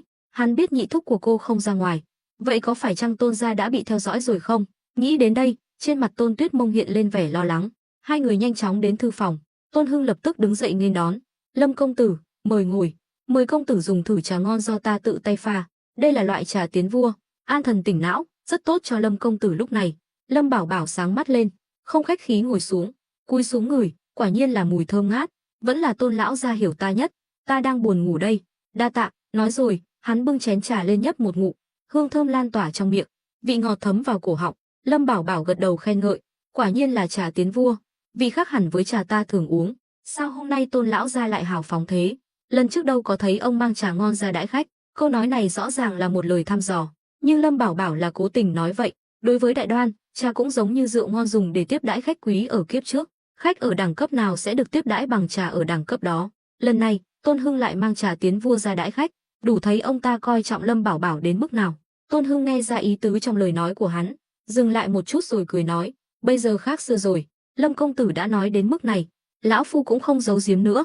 Tuyết Mông, con ra ngoài trước đi. Tôn Hưng muốn nói chuyện riêng với Lâm Bảo Bảo, đương nhiên không muốn có người nghe lén. Tôn Tuyết Mông bĩu môi, sao con không được biết, con bé này, mau nghe lời. Hừ, đi thì đi. Tôn Tuyết Mông tức giận bỏ đi, cửa phòng đóng lại, trong thư phòng chỉ còn lại hai người. Tôn Hưng không nói gì, bưng chén trà lên nhấp một ngụm. Lâm công tử, ta nghe nói sáng nay công tử dẫn theo một toán quân tinh nhuệ vào thành, có thật không? Lâm Bảo Bảo đáp, sao vậy, Tôn lão gia có hứng thú với thuộc hạ của ta sao? Cũng không hẳn, đêm qua, đứa cháu gái không nghe lời của ta sau khi từ Ngưu Bối thôn trở về đã nói Lâm công tử đang nắm giữ một lượng lớn lương thực, bây giờ lại huấn luyện thêm một đội quân tinh nhuệ, không biết Lâm công tử định làm gì. Lâm Bảo Bảo cười khẩy, ông nghĩ sao? Thấy hắn nhìn chằm chằm vào mình, Tôn Hưng nuốt nước bọt. Lâm công tử, chẳng lẽ ngài định chính là điều ông nghĩ đấy? Hôm nay Lâm Bảo Bảo đến Tôn gia là muốn nói rõ ràng, con đường buôn bán của Bách Thảo Đường do Tôn gia kiểm soát ở quận Phượng Dương rất quan trọng đối với hắn, nên dù thế nào hắn cũng phải thu phục Tôn gia. Tôn Hưng hít sâu một hơi, trên người đã toát mồ hôi lạnh. Nếu Lâm công tử định làm vậy, thì chuyện chúng ta đã bàn bạc trước đó có thể hủy bỏ được không? Tôn Hưng có chút sợ hãi. Tôn gia đúng là có dã tâm, cũng muốn kiếm lợi, có thể chấp nhận mạo hiểm, nhưng cũng phải đánh giá mức độ rủi ro. Rõ ràng, việc Lâm Bảo Bảo muốn làm khiến ông ta khó mà chấp nhận được. Lâm Bảo Bảo cười nhạt, Tôn lão gia, ông nghĩ ta dễ nói chuyện lắm sao? Ông muốn hợp tác thì hợp tác, ông muốn hủy bỏ thì ta phải đồng ý. Vậy nếu ông muốn tát vào mặt ta có phải đưa mặt ra cho ông tát không? Không, lão phu không có ý đó. Xin Lâm công tử nghe ta giải thích. Tôn gia tuy có chút quan hệ ở kinh thành, nhưng cũng chỉ có vậy, không có nền tảng vững chắc như ngài nghĩ, càng không chịu nổi sóng gió. Lâm công tử là người làm đại sự, Tôn gia e rằng không gánh vác nổi. Lâm Bảo Bảo đặt chén trà xuống, tìm một tư thế thoải mái, dựa vào ghế thái sư. Tôn lão gia, ông không muốn nghe về sự hợp tác giữa ta và Phủ Doãn sao? Tôn Hưng suy nghĩ nhanh chóng, muốn từ chối, nhưng cuối cùng vẫn không nói nên lời. Ông ta sợ Lâm Bảo Bảo trở mặt, chỉ đành gật đầu, xin được nghe. Hôm qua, ta và phủ doãn đại nhân đã gặp Điền Kính Chi ở Ngư Thành phủ, chuyện này Tuyết Mông đã nói với ông rồi chứ? Tôn Hưng nghiêm túc gật đầu. Tốt, vậy thì dễ nói chuyện rồi. Ý của Tôn lão gia là gì? Nếu chỉ nhằm vào Hạo Thành và Điền Kính Chi, Tôn gia nguyện ý tham gia, nhưng nếu là đối phó với phiên vương Lâm gia, thì Tôn gia xin phép không tham gia. Lâm Bảo Bảo cười lớn, Tôn lão gia, ông nghĩ hay thật đấy, ông muốn tham gia cũng không đủ tư cách. Tôn Hưng thầm thở phào nhẹ nhõm, vội vàng nói, đúng vậy, nếu chỉ nhằm vào Hạo Thành và Điền Kính Chi, Tôn gia nhất định sẽ nghe theo lệnh của Lâm công tử, tuyệt đối không lưỡng lự. Tốt, vậy thì quyết định như vậy. Lâm Bảo Bảo ngồi thẳng dậy, nói, 20 vạn cân lương thực của ta đã được vận chuyển đến đại doanh Phong Đô, nhiều nhất là để lại một ngày. Ngày mai ông phái người phối hợp với quan viên của Ngư Thành phủ áp tải đến Hạo Thành. Tôn Hưng trừng mắt, Tôn gia cũng phải cử người sao? Đương nhiên, chẳng lẽ Tôn lão gia không muốn? Lâm Bảo Bảo vừa uy hiếp vừa dụ dỗ, hắn không phải kẻ ngốc, không thể nào chỉ nghe lời nói của Tôn Hưng, muốn được hắn tin tưởng thì phải thể hiện thành ý. Tôn gia tham gia vận chuyển lương thực mới coi như là chính thức bước lên thuyền của hắn, nếu không, sau này lão già này đổi ý, dùng chuyện này để uy hiếp hắn thì sẽ rất khó chịu. Lâm Bảo Bảo không thể nào đặt mình vào thế bất lợi, nhìn thấy vẻ mặt đương nhiên của Lâm Bảo Bảo, Tôn Hưng chỉ đành gật đầu đồng ý. Được, nếu vậy thì ta đồng ý, còn gì nữa không? Lâm Bảo Bảo xua tay, chuyện chính đã xong, chúng ta nói chuyện làm ăn thôi. Ta đã nhận được giấy phép, tiếp theo định sản xuất một lô đại lực hoàn. Tôn lão gia có thể tạo điều kiện để bán đại lực hoàn này ở các cửa hàng bách thảo đường do Tôn gia quản lý không? Lợi nhuận chúng ta chia 5 năm. Tôn Hưng sáng mắt lên, chuyện này không thành vấn đề, nhưng Lâm công tử định giá bao nhiêu? Tôn gia là gia tộc buôn bán thuốc, lại có bách thảo đường chống lưng, ở Ngư Thành này, Tôn gia có địa vị thống trị tuyệt đối. Lâm Bảo Bảo mỉm cười, giơ 5 ngón tay ra. Tôn Hưng trừng mắt, 5 lượng bạc. Lâm Bảo Bảo lắc đầu, 5 lượng ít quá, mỗi viên đại lực hoàn của ta ít nhất phải bán 50 lượng bạc. Tôn Hưng hít sâu một hơi, kinh ngạc nói, 50 lượng bạc? Lâm công tử, ngươi điên rồi sao? 50 lượng bạc thì bán cho ai? Ngươi thật sự coi những người giàu có ở Ngư Thành là kẻ ngốc sao? Lâm Bảo Bảo thản nhiên nói, thấy đắt thì đừng mua, ta có ép họ mua đâu, ta làm ăn là để kiếm tiền, mà họ coi trọng đại lực hoàn của ta cũng là vì hiệu quả của nó. Chẳng lẽ Tôn lão gia không hiểu? Tôn Hưng cười khổ, ngươi đúng là gian xảo, nhưng ngươi nói đúng, nếu thật sự có hiệu quả, 50 lượng cũng không đắt. Lâm Bảo Bảo và Tôn Hưng đều là người có tâm cơ, hắn muốn kiếm tiền là thật, nhưng kiếm không phải là tiền lẻ, chỉ có giá cao, hiệu quả tốt mới có thể tạo dựng danh tiếng cho đại lực hoàn. Hắn rất hiểu tâm lý của người giàu, giá rẻ thì chắc chắn không phải hàng tốt, dám bán giá cao mới chứng tỏ thuốc tốt. Lâm Bảo Bảo đứng dậy, uống cạn chén trà, đa tạ Tôn lão gia đã tiếp đón nồng hậu, ta xin phép cáo lui. Hắn cũng mệt rồi, định về nhà nghỉ ngơi cho khỏe. Tôn Hưng cũng đứng dậy, thăm dò, Lâm công tử, việc bào chế thuốc là chuyện lớn, nếu công tử cần dược liệu hoặc người giúp việc, Tôn gia đều có thể cung cấp. Lâm Bảo Bảo cười nhếch mép, chỉ vào mặt ông ta, Tôn lão gia, ông lại muốn giở trò với ta sao? Hắn không phải kẻ ngốc, biết rõ Tôn Hưng muốn nhân cơ hội này học lỏm, bị vạch trần tâm tư. Tôn Hưng cười ngượng nghịu, Lâm công tử, ngài cũng biết, Tôn gia là dòng dõi Y gia, tiền bạc đủ tiêu là được, chỉ yêu thích các loại dược phương, ngài xem có thể thỏa mãn sở thích nhỏ nhoi này của lão phu không? Lâm Bảo Bảo cũng không từ chối, được thôi, nhưng dược phương không thể dễ dàng đưa cho ông, phải xem biểu hiện tiếp theo của Tôn gia, khiến ta hài lòng, ta sẽ khiến Tôn lão gia hài lòng. Thế nào? Tôn Hưng cũng không mong hắn sẽ đồng ý ngay lập tức, thấy Lâm Bảo Bảo nói vậy, trong lòng mừng thầm, được, Lâm công tử cứ xem hành động của Tôn gia. Lâm Bảo Bảo lúc này mới hài lòng, bước ra khỏi thư phòng. Tôn Tuyết Mông vẫn luôn đợi ở giàn hoa mát trong sân, thấy Lâm Bảo Bảo và nhị thúc mình vừa nói vừa cười bước ra, cô vội vàng chạy đến, nhìn thấy vẻ mặt của cô, Lâm Bảo Bảo liền đau đầu. Tôn Hưng mỉm cười nói, Lâm công tử, để con bé này về cùng ngài nhé. Tôn lão gia, ngài, Lâm công tử đừng hiểu lầm, ta biết Lâm công tử không ưng con bé nhà ta, cũng không sao, không thành vợ chồng thì làm bạn bè cũng được. Hơn nữa, Lâm công tử trẻ tuổi tài cao, tương lai là thiên hạ của người trẻ. Lâm Bảo Bảo hiểu ý của ông ta, rõ ràng là muốn tạo cơ hội cho Tôn Tuyết Mông, nhưng trong trường hợp này, hắn cũng không tiện từ chối thẳng thừng. Đối với những gia tộc thế gia này, thể diện rất quan trọng, nhất là trước mặt trưởng bối. Lâm Bảo Bảo cười khổ, vậy cũng được, nhưng ta nói trước, công tử cứ nói đừng ngại, với mối quan hệ hiện tại của chúng ta, cũng không coi là người ngoài. Tôn Hưng cũng không khách khí, Tôn tiểu thư, đến Ngưu Bối thôn rồi thì bỏ cái tính tiểu thư của nàng đi, còn nữa, nàng phải học cách tôn trọng người khác. Ba vị phu nhân của ta tuy xuất thân không bằng nàng, nhưng không cần nàng đánh giá, nếu nàng ngoan ngoãn làm khách, ta hoan nghênh, nhưng nếu nàng gây sự, thì đừng trách ta làm nàng khó xử. Lâm Bảo Bảo cũng nói rõ trước. Tôn Tuyết Mông trừng mắt, định phản bác, nhưng nhìn thấy nhị thúc mình đang trừng mắt nhìn phía sau Lâm Bảo Bảo, cô ta đành phải nhìn xuống, bĩu môi, biết rồi, nhưng Lâm công tử cũng phải quản tốt ba vị phu nhân của chàng, nhất là Vu Na. nếu cô ta chủ động gây sự với ta, thì cũng đừng trách ta nói lời khó nghe. Lâm Bảo Bảo thầm than, mình quản được sao? Lâm Bảo Bảo xua tay, thôi được rồi, nàng cứ ở nhà đi. Nói xong, Lâm Bảo Bảo bỏ đi. Tôn Hưng tức giận đẩy cháu gái mình một cái. Tôn Tuyết Mông loạng choạng suýt ngã, cuối cùng vẫn đuổi theo Lâm Bảo Bảo. Sao nàng lại đi theo? Lâm công tử, ta nghe lời chàng là được chứ gì? Tôn Tuyết Mông bĩu môi, bắt đầu làm nũng. Lâm Bảo Bảo hoàn toàn cạn lời, chỉ biết lên ngựa cùng Tôn Tuyết Mông rời đi. Tôn Hưng nhìn theo bóng lưng hai người, lẩm bẩm, Hồng Đào, bây giờ con cũng đến kinh thành rồi chứ? Tại Ngư Thành phủ, Khâu Quang Nhật đã biết tin con trai mình bị cứu đi, tức giận đến mức đập phá đồ đạc trong phòng. Đám người hầu lúc này cũng không dám nói gì, chỉ biết cúi đầu dọn dẹp mảnh vỡ. Tên khốn kiếp, đúng là đồ vô dụng, ngươi còn dám trốn, ta phải giả vờ khúm núm trước mặt Lâm Bảo Bảo để bảo toàn tính mạng cho ngươi. Vậy mà ngươi còn dám làm loạn. Khâu Quang Nhật lẩm bẩm, trong mắt hiện lên vẻ đau buồn vô hạn. Ông ta hiểu, sau khi sự việc bại lộ, Lâm Bảo Bảo không đến tìm ông ta, đủ để chứng minh Lâm Bảo Bảo muốn ra tay rồi, mà Khâu Quang Nhật lại không có cách nào. Lúc này, Mã Kế bước vào, nhìn căn phòng tan hoang, cũng hiểu chuyện gì đã xảy ra, chắp tay nói, thuộc hạ bái kiến đại nhân. Khâu Quang Nhật đột ngột quay lại, nhìn Mã Kế với ánh mắt đầy mong đợi và hy vọng, tiến lên nắm lấy vai lão, hỏi, Lâm Bảo Bảo định làm gì? Mã Kế cúi đầu nhìn bờ vai bị nắm chặt, Khâu Quang Nhật mới nhận ra mình đã thất thố, vội vàng buông tay, nhưng trong lòng ông ta rất khó chịu, Mã Kế vậy mà dám có thái độ này với ông ta. Khâu Quang Nhật xua tay, đi đến bàn ngồi xuống. Mã Kế cũng tiến lên, cung kính nói, đại nhân, Lâm công tử vừa dẫn người đi tịch thu nhà của đại công tử. Cái gì? Hắn dám? Khâu Quang Nhật nheo mắt, nghiến răng nghiến lợi. Đối với ông ta, việc Lâm Bảo Bảo không nói tiếng nào đã đi tịch thu nhà con trai mình, chẳng khác nào thể hiện ra bên ngoài rằng hắn và ông ta là cùng một phe, là đặc biệt nhằm vào Khâu Dịch. Khâu Quang Nhật hiểu rõ đạo lý này, nhưng Lâm Bảo Bảo dám không bàn bạc với ông ta mà trực tiếp ra tay, chẳng khác nào gạt ông ta ra rìa. Mã Kế trầm giọng nói, đại nhân cần gì phải tức giận, đến nước này rồi mà ngài còn bênh vực hắn sao? Tên nhóc đó chỉ biết nghĩ cho bản thân mình. Hơn nữa, lần này là Lâm Hiên sai người đến cướp ngục, đầu độc toàn bộ cai ngục, rõ ràng là có kế hoạch, có chủ đích. Chẳng lẽ đại nhân vẫn không nhìn ra vấn đề nghiêm trọng sao? Những lời này khiến Khâu Quang Nhật như già đi mười mấy tuổi, ánh mắt trở nên vô hồn. Thôi, ta không quản nữa. Mã tổng quản nói đúng, ta làm cha cũng đã hết lòng hết nghĩa rồi. Mã Kế thầm cười khẩy, lần này lão đến đây hoàn toàn là ý của mình. Lâm Bảo Bảo cũng không sai bảo. Đột nhiên, Khâu Quang Nhật nhìn lão, hỏi, Mã tổng quản, ông thật sự định đi theo Lâm Bảo Bảo sao? Mã Kế cười nói, đại nhân nói gì vậy?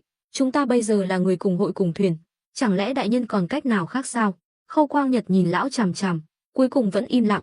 Bây giờ ông ta cũng không dám nói ra những lời trong lòng cho Mã Kế nghe. Bên kia, khi Lâm Bảo Bảo dẫn Tôn Tuyết Mông về đến Ngưu Bối thôn, trời đã tối, mọi người trong nhà đã ăn cơm xong.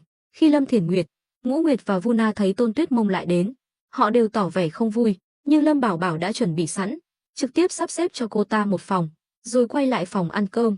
Lúc này, Diệp Vãn Thanh tiến đến, tướng công, hôm nay mọi việc thuận lợi chứ? Lâm Bảo Bảo đáp, Vu Na không nói với các nàng sao? Nói rồi, nhưng ta vẫn muốn nghe chàng kể chi tiết. Lâm Bảo Bảo gật đầu, vừa ăn cơm vừa kể lại tình hình cụ thể và một số suy nghĩ của mình. Diệp Vãn Thanh khen ngợi, tướng công, lần này chàng đi một nước cờ thật cao tay. Lâm Bảo Bảo đáp, mọi chuyện đều đến bất ngờ, ta cũng không ngờ Khâu Dịch lại to gan đến vậy, hắn đã cho ta cơ hội, ta không có lý do gì để từ chối, nhưng tướng công vẫn phải cẩn thận, dù sao 20 vạn cân lương thực không phải chuyện nhỏ.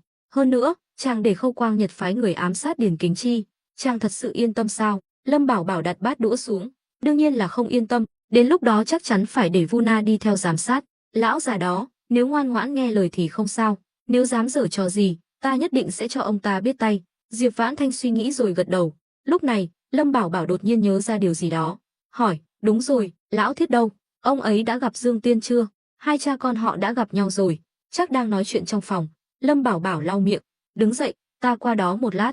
Vãn Thanh, nàng nói với Thiển Nguyệt và Vu Na, Tôn tiểu thư lần này đến là vì chuyện bào chế thuốc, không có ý gì khác, bảo họ đừng gây sự với cô ta. Được rồi, chàng cứ yên tâm. Diệp Vãn Thanh thực ra không phải người thích gây chuyện, nhất là gần đây liên tiếp xảy ra chuyện lớn, nàng cũng biết giữ chừng mực. Lâm Bảo Bảo hài lòng mỉm cười, rồi bước ra ngoài, nhưng hắn không đến gặp hai cha con Dương Thiết Tâm ngay, mà đi thẳng đến phòng A Tam. Vừa vào cửa, hắn đã thấy A Tam đang ngồi ăn cơm. A Tam vội vàng đứng dậy nghênh đón, thập tứ gia, ngài đến rồi, mời ngài ngồi. Lâm Bảo Bảo ngồi xuống, hỏi, hôm nay lão Thiết làm gì? Đáng lẽ ra hắn nên dụng nhân bất nghi, nghi nhân bất dụng, nhưng Dương Thiết Tâm dù sao cũng là người ngoài, để chắc chắn, hắn vẫn phải hỏi thăm một chút. A Tam cười nói, hôm nay ông ấy cả ngày đều ở cùng dân làng, truyền dạy kỹ thuật chế tạo thủy tinh, buổi chiều còn dẫn dân làng xây lò nung trong hầm mộ của Ngưu Bối thôn. Chắc ngày mai sẽ bắt đầu sản xuất thủy tinh với số lượng lớn. Lâm Bảo Bảo sáng mắt lên. Hầm mộ, nơi đó không tồi. Trước đây hắn vẫn đang đau đầu tìm địa điểm xây dựng xưởng luyện thép. Không thể nào xây dựng công khai bên ngoài làng. Như vậy quá lộ liễu, nếu đặt trong hầm mộ thì không thành vấn đề. Tuy ở dưới lòng đất, nhưng hầm mộ thông gió tốt, lại đủ kín đáo, quan trọng nhất là không gian đủ rộng. Sau này nếu chính thức khai thác mỏ sắt trên núi Ngưu Bối, cũng có thể mở rộng thêm. Ngưu Bối thôn không thiếu hầm mộ, muốn bao nhiêu có bấy nhiêu. A Tam cười đắc ý, thập tứ gia, địa điểm này là do thuộc hạ chọn đấy. Hơn nữa, hầm mộ mùa đông ấm áp, mùa hè mát mẻ, đối với họ cũng là nơi tốt. Lâm Bảo Bảo khen ngợi, lần này ngươi làm tốt lắm. Đúng rồi, Giang không có báo cáo gì không? Bên đó tạm thời chưa có tin tức gì. Thập tứ gia, có chuyện gì vậy? Lâm Bảo Bảo lắc đầu, không có gì. Hôm nay ta đã bàn bạc với phủ Doãn, sắp xếp cho Trịnh Hữu Lực làm đô di thống lĩnh ở Ngư Thành phủ. Sau này hắn sẽ không làm việc ở Ngưu Bối thôn nữa. A Tam sáng mắt lên, thập tứ gia thật lợi hại. Xem ra phủ Doãn Ngư Thành đã hoàn toàn nằm trong tay thập tứ gia rồi. Vẫn chưa chắc chắn được. A Tam, tiếp theo sẽ là cuộc chiến giữa ta và Bát Ca.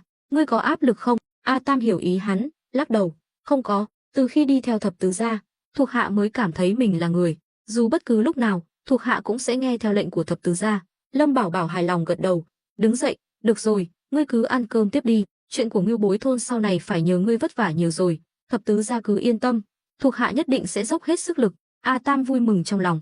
Tuy Trịnh Hữu Lực được thăng quan, làm việc ở Ngư Thành phủ, nhưng hắn đã vất vả hơn nửa năm, cuối cùng cũng được đền đáp. Chỉ cần làm việc tốt ở Ngưu Bối thôn, muốn được Lâm Bảo Bảo khen ngợi rất dễ dàng.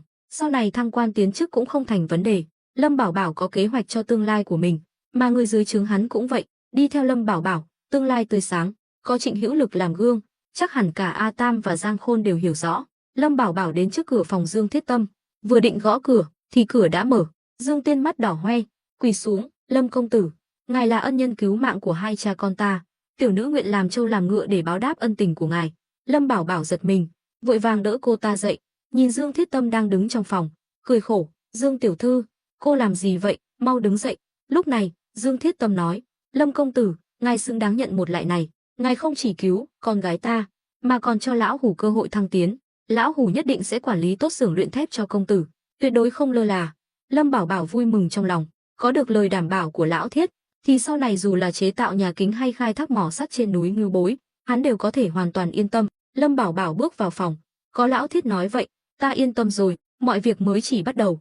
Môi trường ở Ngưu Bối thôn cũng không tốt lắm, sau này khi thời cơ chín muồi, ta sẽ mở rộng làng, hai cha con cứ yên tâm sinh sống ở đây, còn tiệm rèn ở Ngư Thành, ta cũng giữ lại cho lão Thiết, khi nào muốn quay lại cũng được. Về phần đãi ngộ chúng ta đã thỏa thuận, ta cũng sẽ thực hiện đúng cam kết, thuê lão Thiết với giá 6.000 lượng bạc một năm.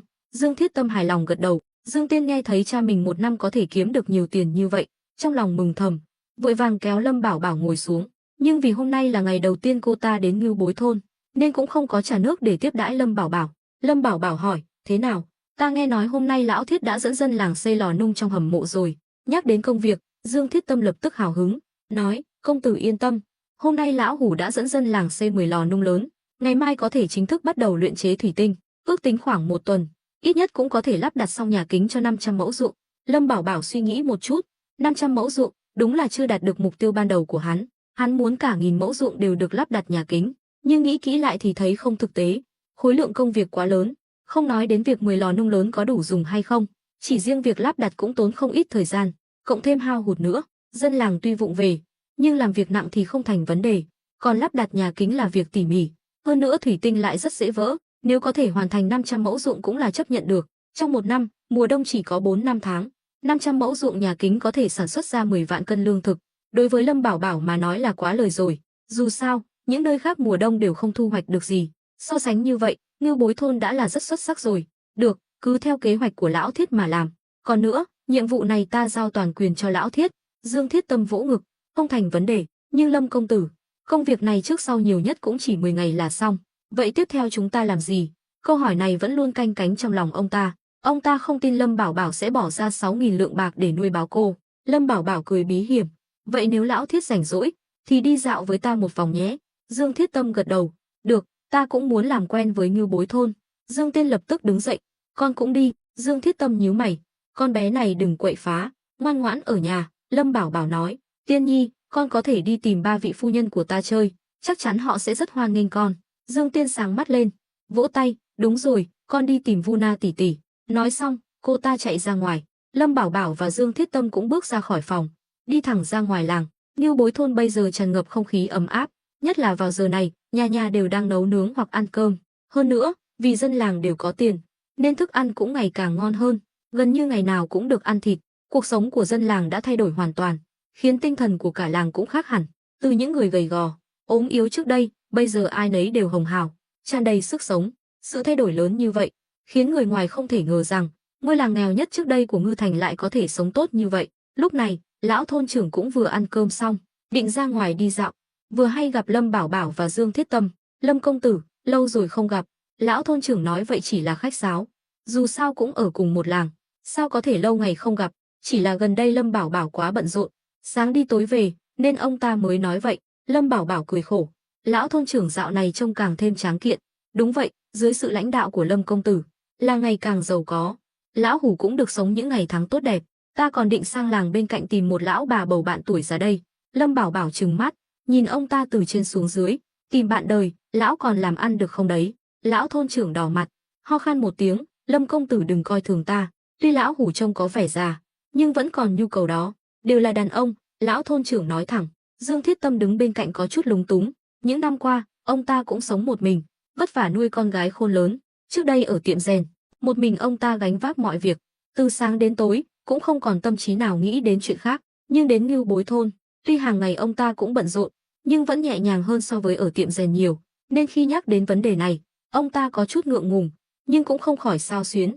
Còn Lâm Bảo Bảo là người xuyên không, đương nhiên nhìn ra tâm tư của hai lão già này. Có câu nói đàn ông còn sức thì còn ham muốn, chắc chỉ có treo lên tường mới hết được. Lâm Bảo Bảo giả vờ thận trọng, nhìn xung quanh thấy không có ai, mới ghé sát vào hai người, nhỏ giọng nói, lão thôn trưởng, nếu ông thật sự muốn tục huyền, ta sẽ tặng ông một món quà lớn, đảm bảo ông sẽ hồi xuân.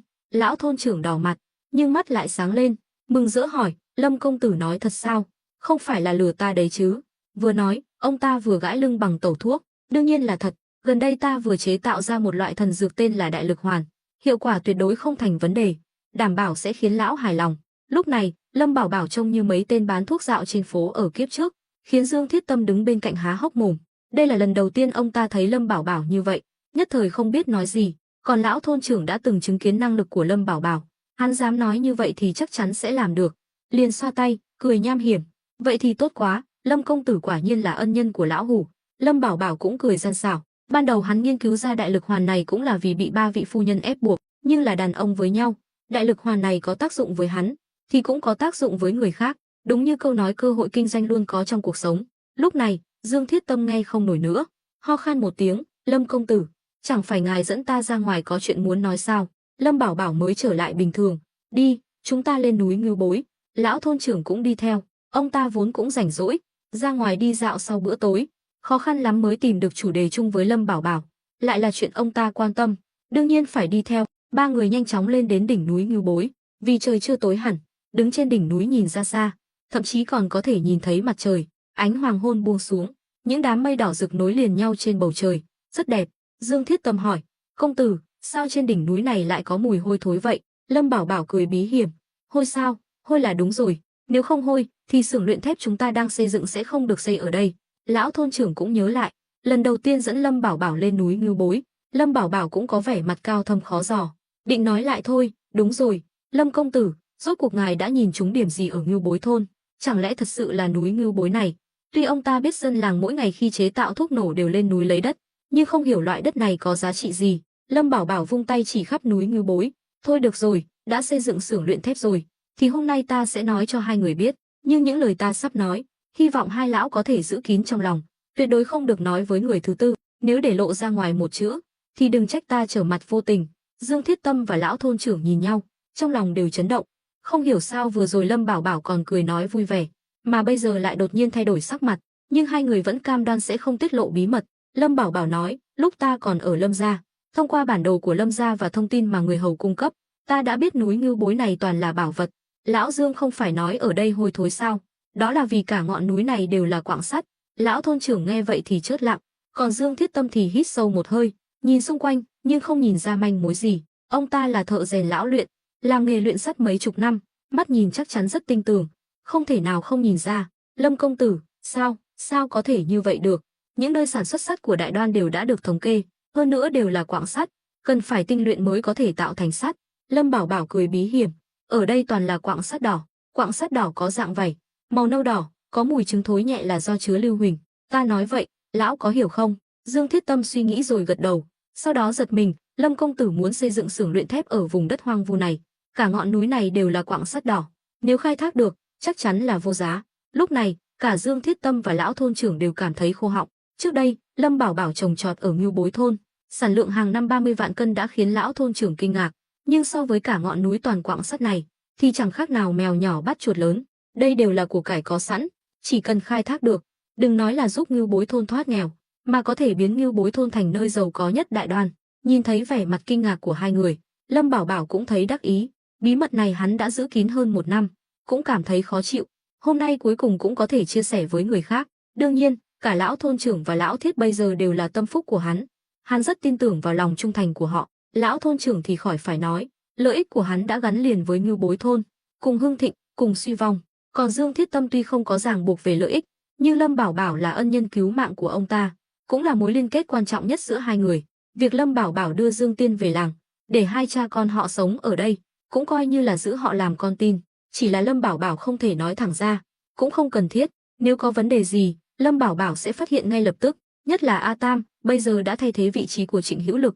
Nhiệm vụ của hắn không chỉ là bảo vệ an toàn cho dân làng, mà còn phải bảo vệ tài sản của Ngưu Bối thôn, thậm chí là cả núi Ngưu Bối. Lâm Bảo Bảo tuyệt đối không thể để xảy ra bất kỳ sai sót nào trong chuyện này. Lúc này, Lâm Bảo Bảo nói tiếp, thế nào, lão Thiết, lần này lão yên tâm rồi chứ? Cứ đi theo ta chăm chỉ làm việc, sau này sẽ được hưởng những thứ vượt xa tưởng tượng của lão. Dương Thiết Tâm cũng hiểu ý tứ trong lời nói của Lâm Bảo Bảo, quỳ xuống, được Lâm công tử tin tưởng, lão hủ nhất định sẽ tận tâm tận lực, không phụ lòng tin của ngài. Lâm Bảo Bảo hài lòng gật đầu, được rồi, trời cũng tối rồi, chúng ta xuống núi thôi. Còn nữa, ta nhắc lại lần nữa, những lời ta vừa nói, tuyệt đối không được tiết lộ ra ngoài, hiểu chưa? Hai người im lặng gật đầu, không phải vì sợ hãi mà không dám nói, mà là bị kế hoạch lớn của Lâm Bảo Bảo làm cho kinh ngạc. Mỗi ngọn núi, mỗi mỏ quặng của Đại Đoan đều là tài sản của triều đình, cho dù là trên lãnh thổ của phiên vương, muốn khai thác cũng phải được triều đình cho phép. Nhưng bây giờ, Lâm Bảo Bảo lại chỉ dựa vào Ngưu Bối thôn, một ngôi làng chỉ có 500 nhân khẩu để khai thác. Cảm giác này giống như người yếu thắng kẻ mạnh, sản lượng chắc chắn không bằng triều đình, nhưng đối với Ngưu Bối thôn mà nói, vẫn là một khoản tài phú khổng lồ. Hơn nữa, Lâm Bảo Bảo cũng có tính toán riêng.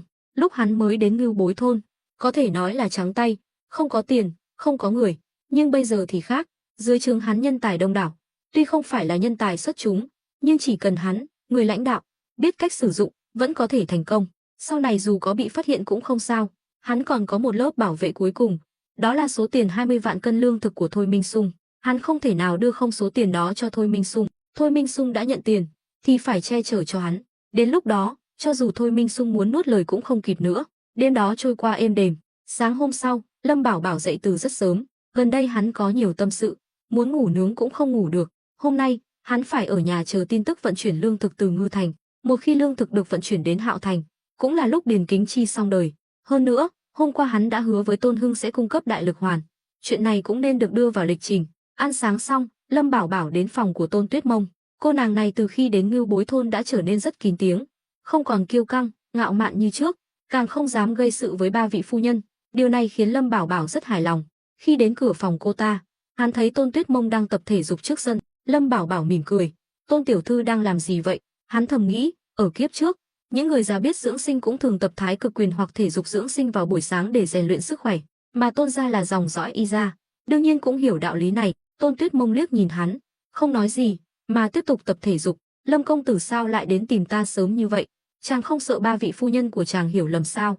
Tôn Tuyết Mông nói móc, nhưng trong lòng cô ta lại rất vui. Dù sao từ khi quen Lâm Bảo Bảo, đây là lần đầu tiên hắn chủ động đến tìm cô.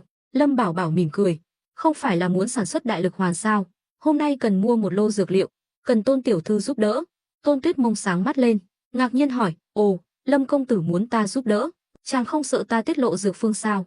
Lâm Bảo Bảo cười khẩy, tiết lộ dược phương? Nói thật, cho dù ta có đưa dược phương cho nàng, Tôn gia cũng không có khả năng chế tạo ra đại lực hoàn.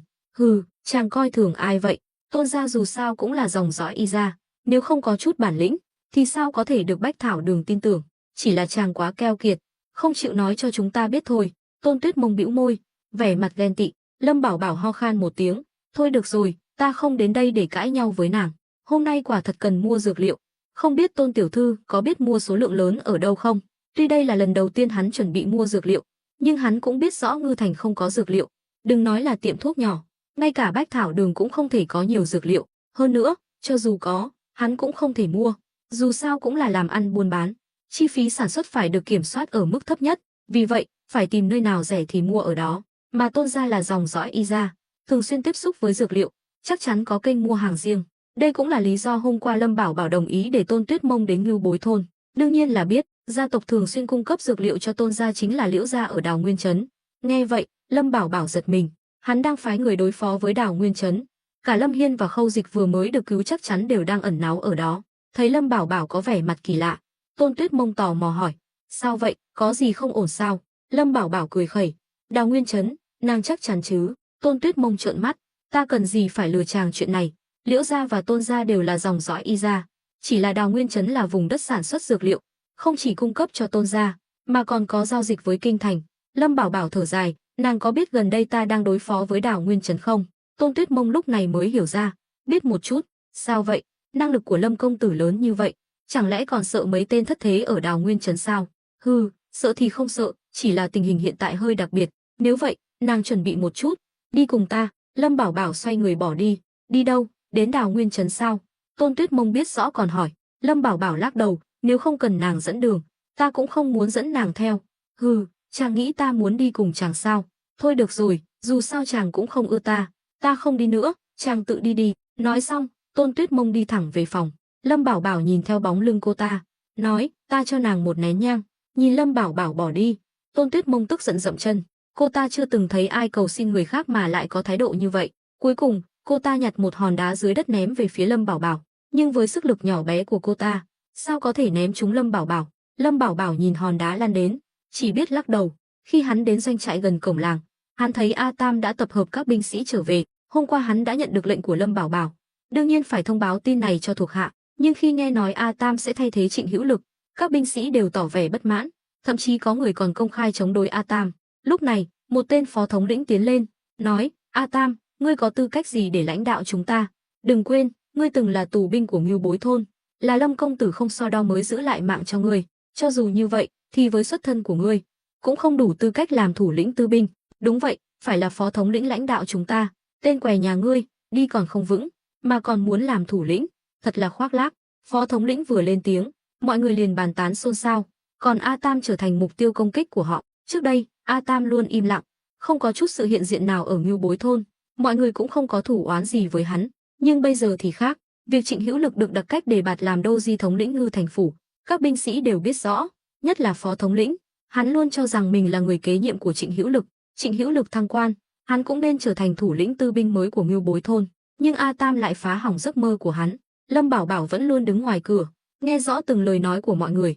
Lúc này, trong lòng hắn hiện lên 4 chữ kết bè kết phái. Kết bè kết phái, dù ở bất kỳ chế độ nào, cũng là mầm mống tai họa. Những người này cấu kết với nhau, bao che cho nhau, tranh giành lợi ích cho nhau, từ đó làm suy yếu lợi ích của người nắm quyền, gây rối loạn đại cục, trở thành con sâu làm dầu nồi canh. Câu nói thiên lý chi đê, Quỷ Vu Y huyệt dùng để hình dung bọn họ là chính xác nhất. A Tam bị bọn họ nói đến mức mặt đỏ tía tai, ánh mắt âm trầm nhìn mọi người. Lâm Bảo Bảo tuy cũng tức giận, nhưng không lập tức xuất hiện. Tuy hắn đã đề bạt A Tam, nhưng cũng phải thử thách năng lực của hắn. Nếu ngay cả đám lính quậy phá này cũng không xử lý được, thì hắn thật sự không có tư cách làm thủ lĩnh tư binh của mình. Vì vậy, Lâm Bảo Bảo chỉ lặng lẽ quan sát, chờ xem màn trình diễn tiếp theo của A Tam. A Tam hít sâu một hơi, bình tĩnh lại, nói: "Ta biết các ngươi tại sao lại không phục ta, cũng biết vị phó thống lĩnh này tại sao lại gây khó dễ cho ta. Chẳng qua là vì ta cản đường thăng tiến của ngươi thôi đúng không? Nhưng nói thật, ta không thèm chức thủ lĩnh tư binh này." Vừa nói xong, đám binh sĩ liền ồn ào.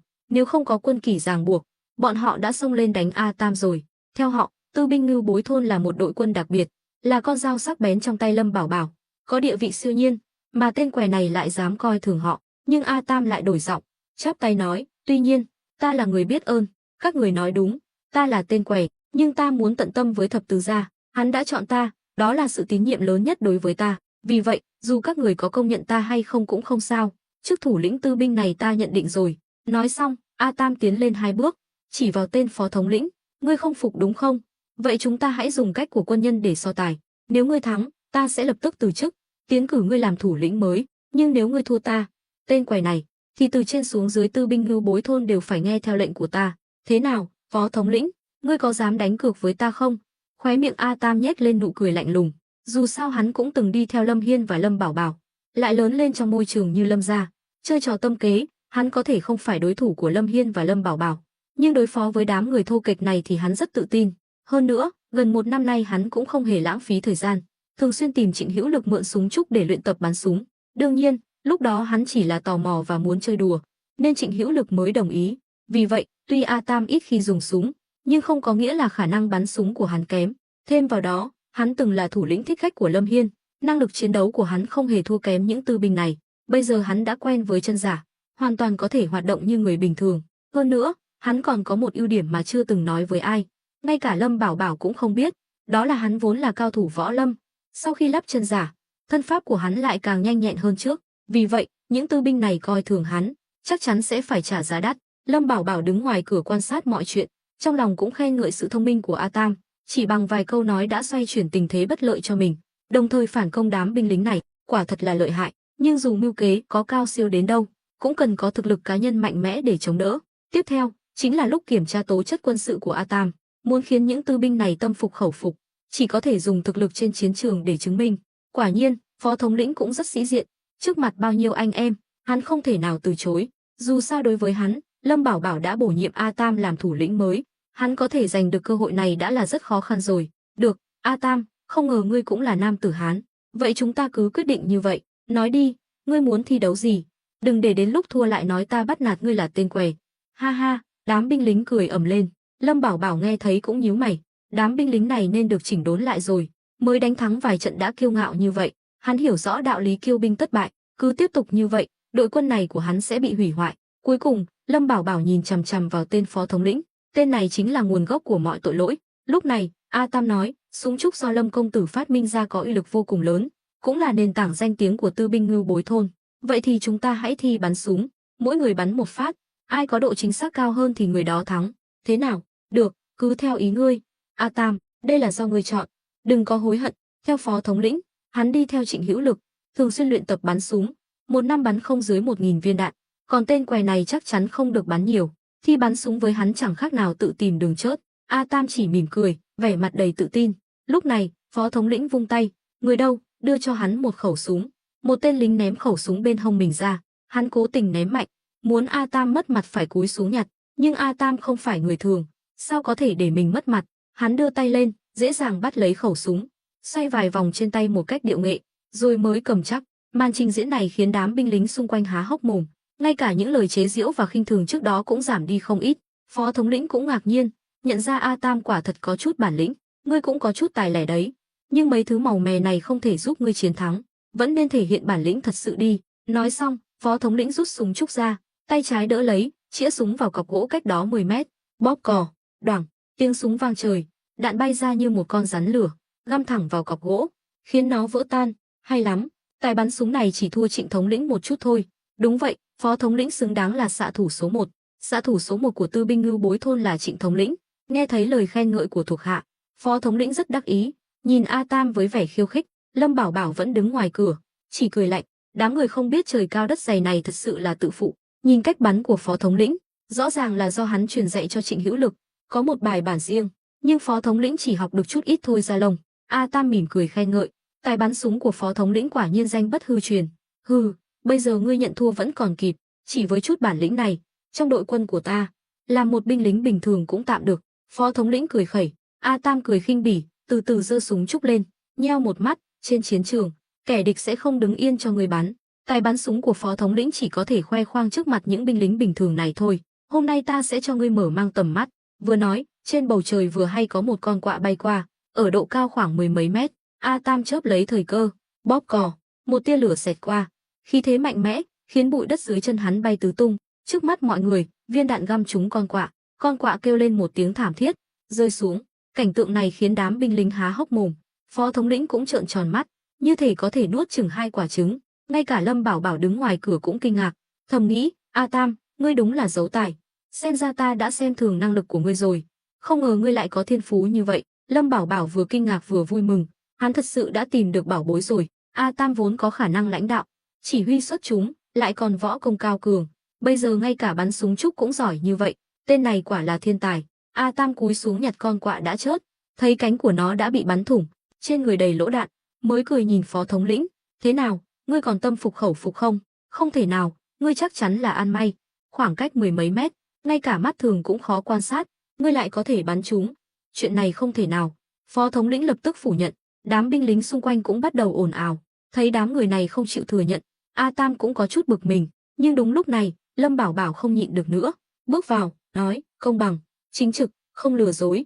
"Phó thống lĩnh, chẳng lẽ ngươi thua không nổi sao?" Nghe vậy, mọi người đều quay lại nhìn. Khi thấy Lâm Bảo Bảo bước đến, tất cả lập tức xếp hàng chỉnh tề. Lâm Bảo Bảo là thủ lĩnh thực sự của họ, là người lãnh đạo và là kim chủ, nếu không có Lâm Bảo Bảo, bọn họ chẳng là gì cả. Vì vậy, tuy vừa rồi bọn họ hò hét ầm ĩ, nhưng trước mặt Lâm Bảo Bảo, họ chỉ biết im lặng. Phó thống lĩnh cười gượng, Lâm công tử, thuộc hạ không phải là thua không nổi, chỉ là A Tam vừa rồi chắc chắn là ăn may, súng trúc tuy uy lực lớn, nhưng độ chính xác lại kém xa, ở khoảng cách 10 mét, đạn đã phân tán, chỉ có thể sát thương diện rộng, không thể nào có độ chính xác cao như vậy." Thấy Lâm Bảo Bảo đến, A Tam thở phào nhẹ nhõm, hắn biết rõ Lâm Bảo Bảo lợi hại, nhất là tài bắn súng, căn bản không phải là đối thủ của hắn, vì vậy, hắn cũng chọn cách im lặng, xem Lâm Bảo Bảo đánh giá thế nào. Quả nhiên, Lâm Bảo Bảo cười khẩy, "Ngươi tên là gì?" Phó thống lĩnh trong lòng lo lắng, nhưng cũng hiểu hôm nay là cơ hội cuối cùng của mình, vội vàng chắp tay, "Thuộc hạ tên là Vu Đào." "Hừ, năng lực quân sự không cao, mà lại lớn tiếng, súng tre này do ta tự tay thiết kế. Ngươi nói súng này độ chính xác không cao sao?" "Thuộc hạ không có ý đó, chỉ là," Vu Đào ấp úng, không nghĩ ra câu trả lời nào phù hợp. Lâm Bảo Bảo tiến lên, giật lấy khẩu súng trong tay hắn, trước mắt mọi người, bất ngờ giơ tay lên, nhắm vào con quạ cách đó 20 mét. Sau khoảng 5 nhịp thở, hắn bóp cò, đoảng, tiếng súng vang trời, khiến các binh sĩ đều run sợ. Một con quạ trên bầu trời rơi xuống. Nếu nói A Tam bắn chúng là ăn may, vậy Lâm Bảo Bảo bắn chúng thì sao? Lúc này, đám binh lính đều chớp lặng, cũng hiểu rằng tên phó thống lĩnh này xong đời rồi. Còn A Tam thì thầm thán phục, hắn nhận ra khả năng bắn súng của Lâm Bảo Bảo còn cao hơn hắn, lại càng chuyên nghiệp hơn, bắn trúng một con quạ to bằng bàn tay ở khoảng cách 20 mét, cũng giống như bắn trúng một người ở khoảng cách 100 mét. Sự hiểu biết về môi trường và kỹ năng bắn súng phải đạt đến trình độ rất cao. Đây chính là cái gọi là người trong nghề xem kỹ thuật, người ngoài nghề xem náo nhiệt. Lâm Bảo Bảo từ từ mở bàn tay ra, con quạ rơi trúng vào tay hắn, rồi đưa đến trước mặt Vu Đào. "Nhìn rõ nó chớt như thế nào chưa?" Vu Đào mặt mày tái mét, toàn thân run rẩy, khi thấy đầu con quạ đã bị bắn nát, hắn ta bị sốc nặng. Lâm Bảo Bảo thản nhiên ném con quạ xuống đất, nói, "Ta bỏ ra nhiều tiền để đào tạo, huấn luyện các ngươi, không phải để các ngươi kết bè kết phái, ăn không ngồi rồi, đừng tưởng rằng đánh thắng vài trận là có thể kiêu ngạo." Bịch, Vu Đào quỳ xuống, "Lâm công tử uy vũ, thuộc hạ biết lỗi rồi." Các binh sĩ xếp hàng cũng đồng loạt quỳ xuống. Trên sân tập, chỉ còn Lâm Bảo Bảo và A Tam đứng. Lâm Bảo Bảo quay sang A Tam, mỉm cười, "A Tam, ngươi thật sự khiến ta mở mang tầm mắt, không ngờ tài bắn súng của ngươi đã đạt đến trình độ này."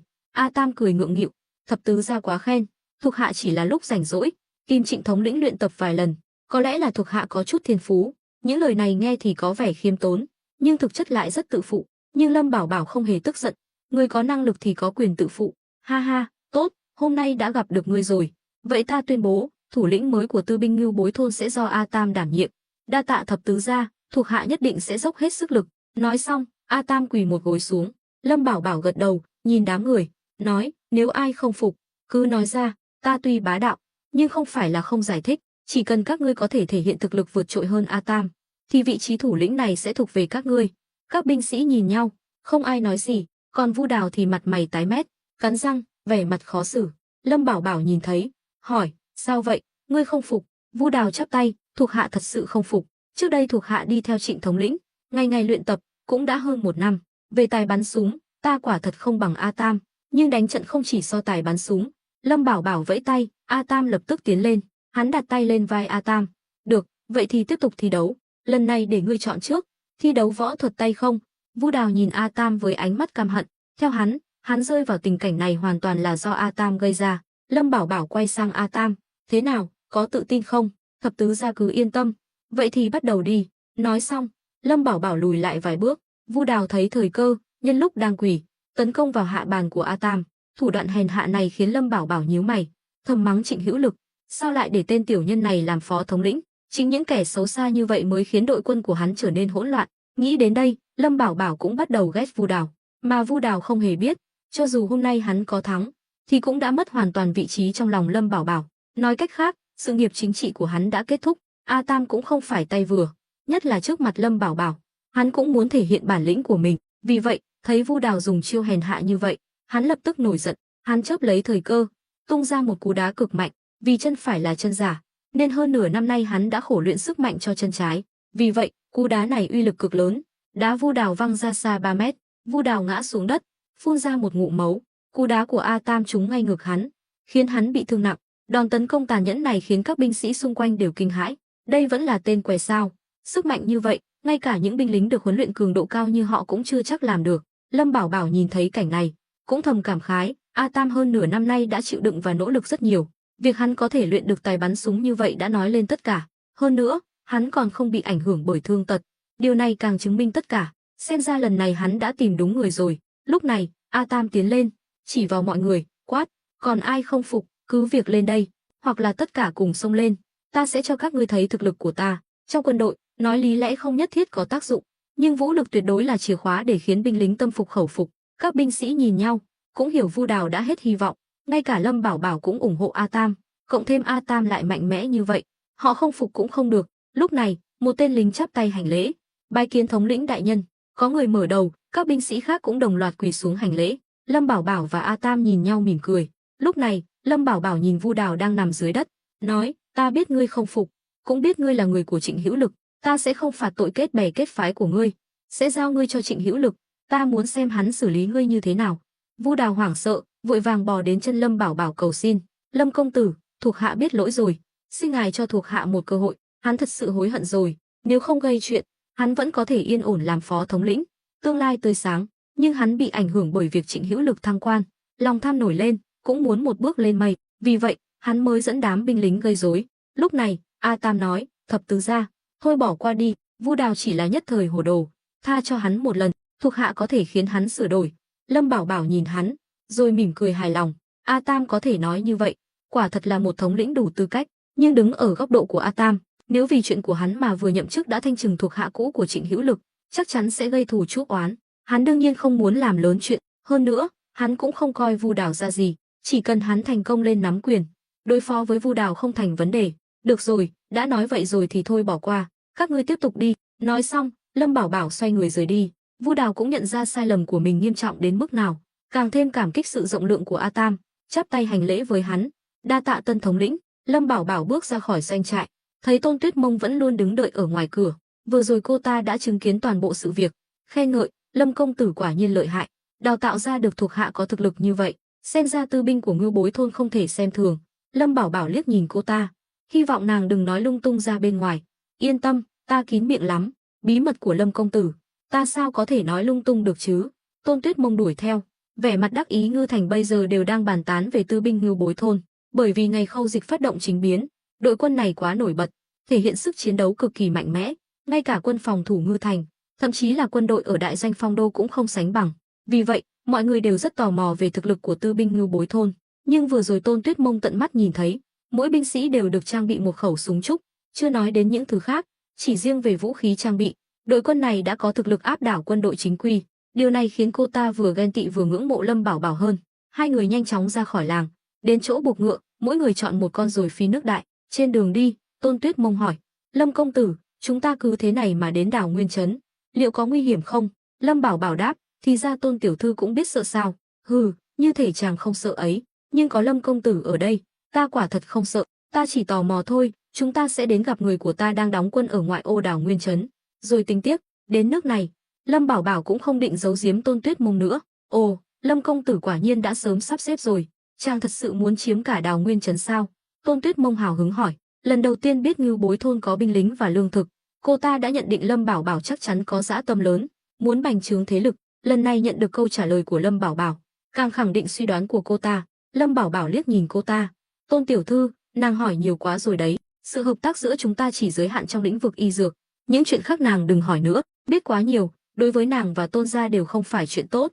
Tôn Tuyết Mông giật mình: Lâm công tử, chẳng lẽ chàng đang uy hiếp ta? Nàng có thể nghĩ như vậy? Tôn Tuyết Mông nở nụ cười khó hiểu. Lâm công tử, Chàng có biết, chàng càng thần bí, ta càng thấy hứng thú với chàng không? Bây giờ không có ai khác, chàng cứ thu ta đi, ta đảm bảo sẽ không kêu la. Lâm Bảo Bảo suýt nữa thì ngã ngựa, nhìn cô ta với ánh mắt kỳ lạ. Tôn Tuyết Mông, nàng tốt nhất nên giữ ý tứ một chút, chúng ta đã nói rõ rồi, chỉ hợp tác, không dính líu đến chuyện khác. Ta có nói vậy sao? Sao ta không nhớ? Tôn Tuyết Mông lại bắt đầu chơi lầy. Lâm Bảo Bảo hoàn toàn cạn lời, đột nhiên cười nhếch mép, kéo dây cương, cho ngựa dừng lại. Tôn Tuyết Mông cũng vội vàng dừng lại. Nàng nói đúng, nơi này vắng vẻ, rất thích hợp để làm chuyện đó. Đã Tôn tiểu thư muốn hiến thân cho ta, thì có phúc không hưởng là đồ ngu, ta sẽ thành toàn cho nàng. Nói xong, Lâm Bảo Bảo làm ra vẻ háo sắc, đưa tay về phía Tôn Tuyết Mông. Á, Tôn Tuyết Mông hét lên, theo bản năng lùi lại, vẻ mặt hoảng sợ. Lâm Bảo Bảo cười lạnh, thì ra Tôn tiểu thư chỉ giỏi nói miệng thôi, ta cứ tưởng nàng thật sự muốn ta chiếm tiện nghi của nàng, thật là mất hứng. Tôn Tuyết Mông bĩu môi, cũng hiểu mình bị trêu chọc, tức giận nói, Lâm Bảo Bảo, chàng coi ta là loại người gì? Nếu chàng muốn cưới ta, ta có thể đồng ý một số yêu cầu kỳ quặc của chàng, nhưng nếu chàng muốn làm trò lưu manh, thì đừng hòng. Hi hi. Lâm Bảo Bảo cười gian xảo, thúc ngựa đi tiếp. Trước đây hắn luôn bị cô nàng này trêu chọc, lần này cuối cùng cũng lật ngược tình thế. Hắn cũng nhận ra, Tôn tiểu thư này chỉ giỏi nói miệng, giống như mấy anh hùng bàn phím ở kiếp trước, sau màn hình thì có thể hô mưa gọi gió, nhưng khi gặp chuyện thật thì chạy nhanh hơn thỏ. Tôn Tuyết Mông im lặng đuổi theo, không còn vẻ hoạt bát như trước nữa. Lâm Bảo Bảo đi theo đường đã định, cuối cùng cũng đến địa điểm cách Đào Nguyên trấn khoảng 100 dặm. Nơi này gần núi Niễn Tử và Đào Nguyên trấn, đi về phía tây là sa mạc mênh mông. Lâm Bảo Bảo nhìn địa hình xung quanh, thầm nghĩ, Giang Khôn quả nhiên không đơn giản, ngay cả vị trí chiến lược này cũng bị hắn khống chế. Nơi này từ phía thông suốt, tuyệt đối là trung tâm giao thông trong thời chiến, dù là vận chuyển binh lính hay lương thực, đều phải đi qua đây. Chỉ cần Giang Không kiểm soát được nơi này, cũng đồng nghĩa với việc nắm giữ yết hầu của đối phương. Lúc này, Tôn Tuyết Mông tiến đến, nhíu mày, chàng lẩm bẩm cái gì vậy, còn không mau đi. Lâm Bảo Bảo lắc đầu, nàng không hiểu gì cả, cứ đứng yên đó, quân tinh nhuệ của ta không dễ nói chuyện đâu, đợi lát nữa nếu nàng dám nói linh tinh, thì đừng trách ta. Ta sẽ trách chàng đấy, ta đi cùng chàng, chàng có nghĩa vụ bảo vệ an toàn cho ta, nếu ta xảy ra chuyện gì, Tôn gia và Bách Thảo Đường sẽ không tha cho chàng. Lâm Bảo Bảo chủ động nói ra những lời đe dọa này, khiến Tôn Tuyết Mông lúng túng. Chàng không thể nói cách khác sao? Nhớ kỹ, chúng ta bây giờ đang ở nơi hoang vu, không phải trong thành, cũng không phải Tôn gia. Bỏ cái tính tiểu thư của nàng đi, nếu chọc giận ta, ta sẽ để nàng ở lại với đám thực hạ này. Bọn họ ngày ngày đối mặt với môi trường khắc nghiệt này, rất cần một người phụ nữ bầu bạn, hơn nữa lại là mỹ nhân như Tôn tiểu thư. Nói xong, Lâm Bảo Bảo còn cố tình đưa tay ra như muốn trêu chọc cô ta. Đương nhiên, hắn chỉ là đùa giỡn, dọa cô nàng này thôi. Nhưng Tôn Tuyết Mông bây giờ không phân biệt được thật giả, sợ hãi lùi lại, ngoan ngoãn che miệng, trừng mắt nhìn Lâm Bảo Bảo. Lâm Bảo Bảo suýt nữa thì bật cười, nhanh chóng đi về phía doanh trại. Chẳng mấy chốc, Lâm Bảo Bảo phát hiện một mảnh vải vụn màu đỏ sẫm được buộc trên cành cây khô. Đây chính là dấu hiệu mà Giang Khôn để lại. Lâm Bảo Bảo thúc ngựa tiến lên, mặt đất đột nhiên sụt xuống. Hai tên lính cầm súng trúc chui lên từ dưới đất, toàn thân lấm lem, nhưng ánh mắt lại đầy sát khí.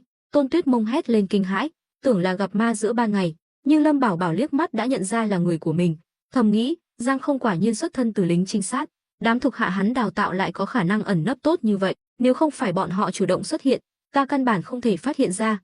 Các ngươi là ai? Lâm Bảo Bảo không nói gì, lấy ra một tấm lệnh bài bên hông. Lệnh bài này là vật riêng của Tư binh Ngưu Bối thôn, cũng là để sau này khi ra ngoài chiến đấu có thể phân biệt được địch ta. Lệnh bài được làm bằng gỗ nguyên khối, bề mặt nhẵn bóng, mặt trước khắc chữ linh, mặt sau là hình hai khẩu súng trúc bắt chéo nhau, trông rất sống động. Hai tên lính nhìn thấy lệnh bài, liền giật mình, vội vàng hỏi, không biết ngài là thống lĩnh nào trong làng? Lâm Bảo Bảo đáp, Lâm Bảo Bảo. Hai người hít sâu một hơi, quỳ một gối xuống, thuộc hạ bái kiến Lâm công tử. Lâm Bảo Bảo xua tay, không cần đa lễ, ta muốn gặp Giang Khôn, các ngươi chỉ đường cho ta. Một trong hai tên lính vội vàng nói, công tử, cứ đi theo con đường này về phía tây, dọc đường đều có dấu hiệu của chúng tôi, nhiều nhất một nén nhang là đến doanh trại. Lâm Bảo Bảo gật đầu, các ngươi làm rất tốt, vất vả rồi. Hai tên lính được Lâm Bảo Bảo công nhận, trong lòng đều vui mừng, họ hiểu rõ, Lâm Bảo Bảo là người đứng sau đội quân này, nên rất vui mừng.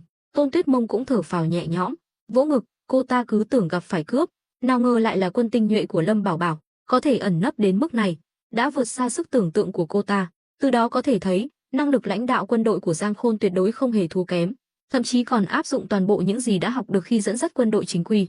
Điều này khiến Lâm Bảo Bảo rất hài lòng, trên đường đi cũng không gặp nguy hiểm gì.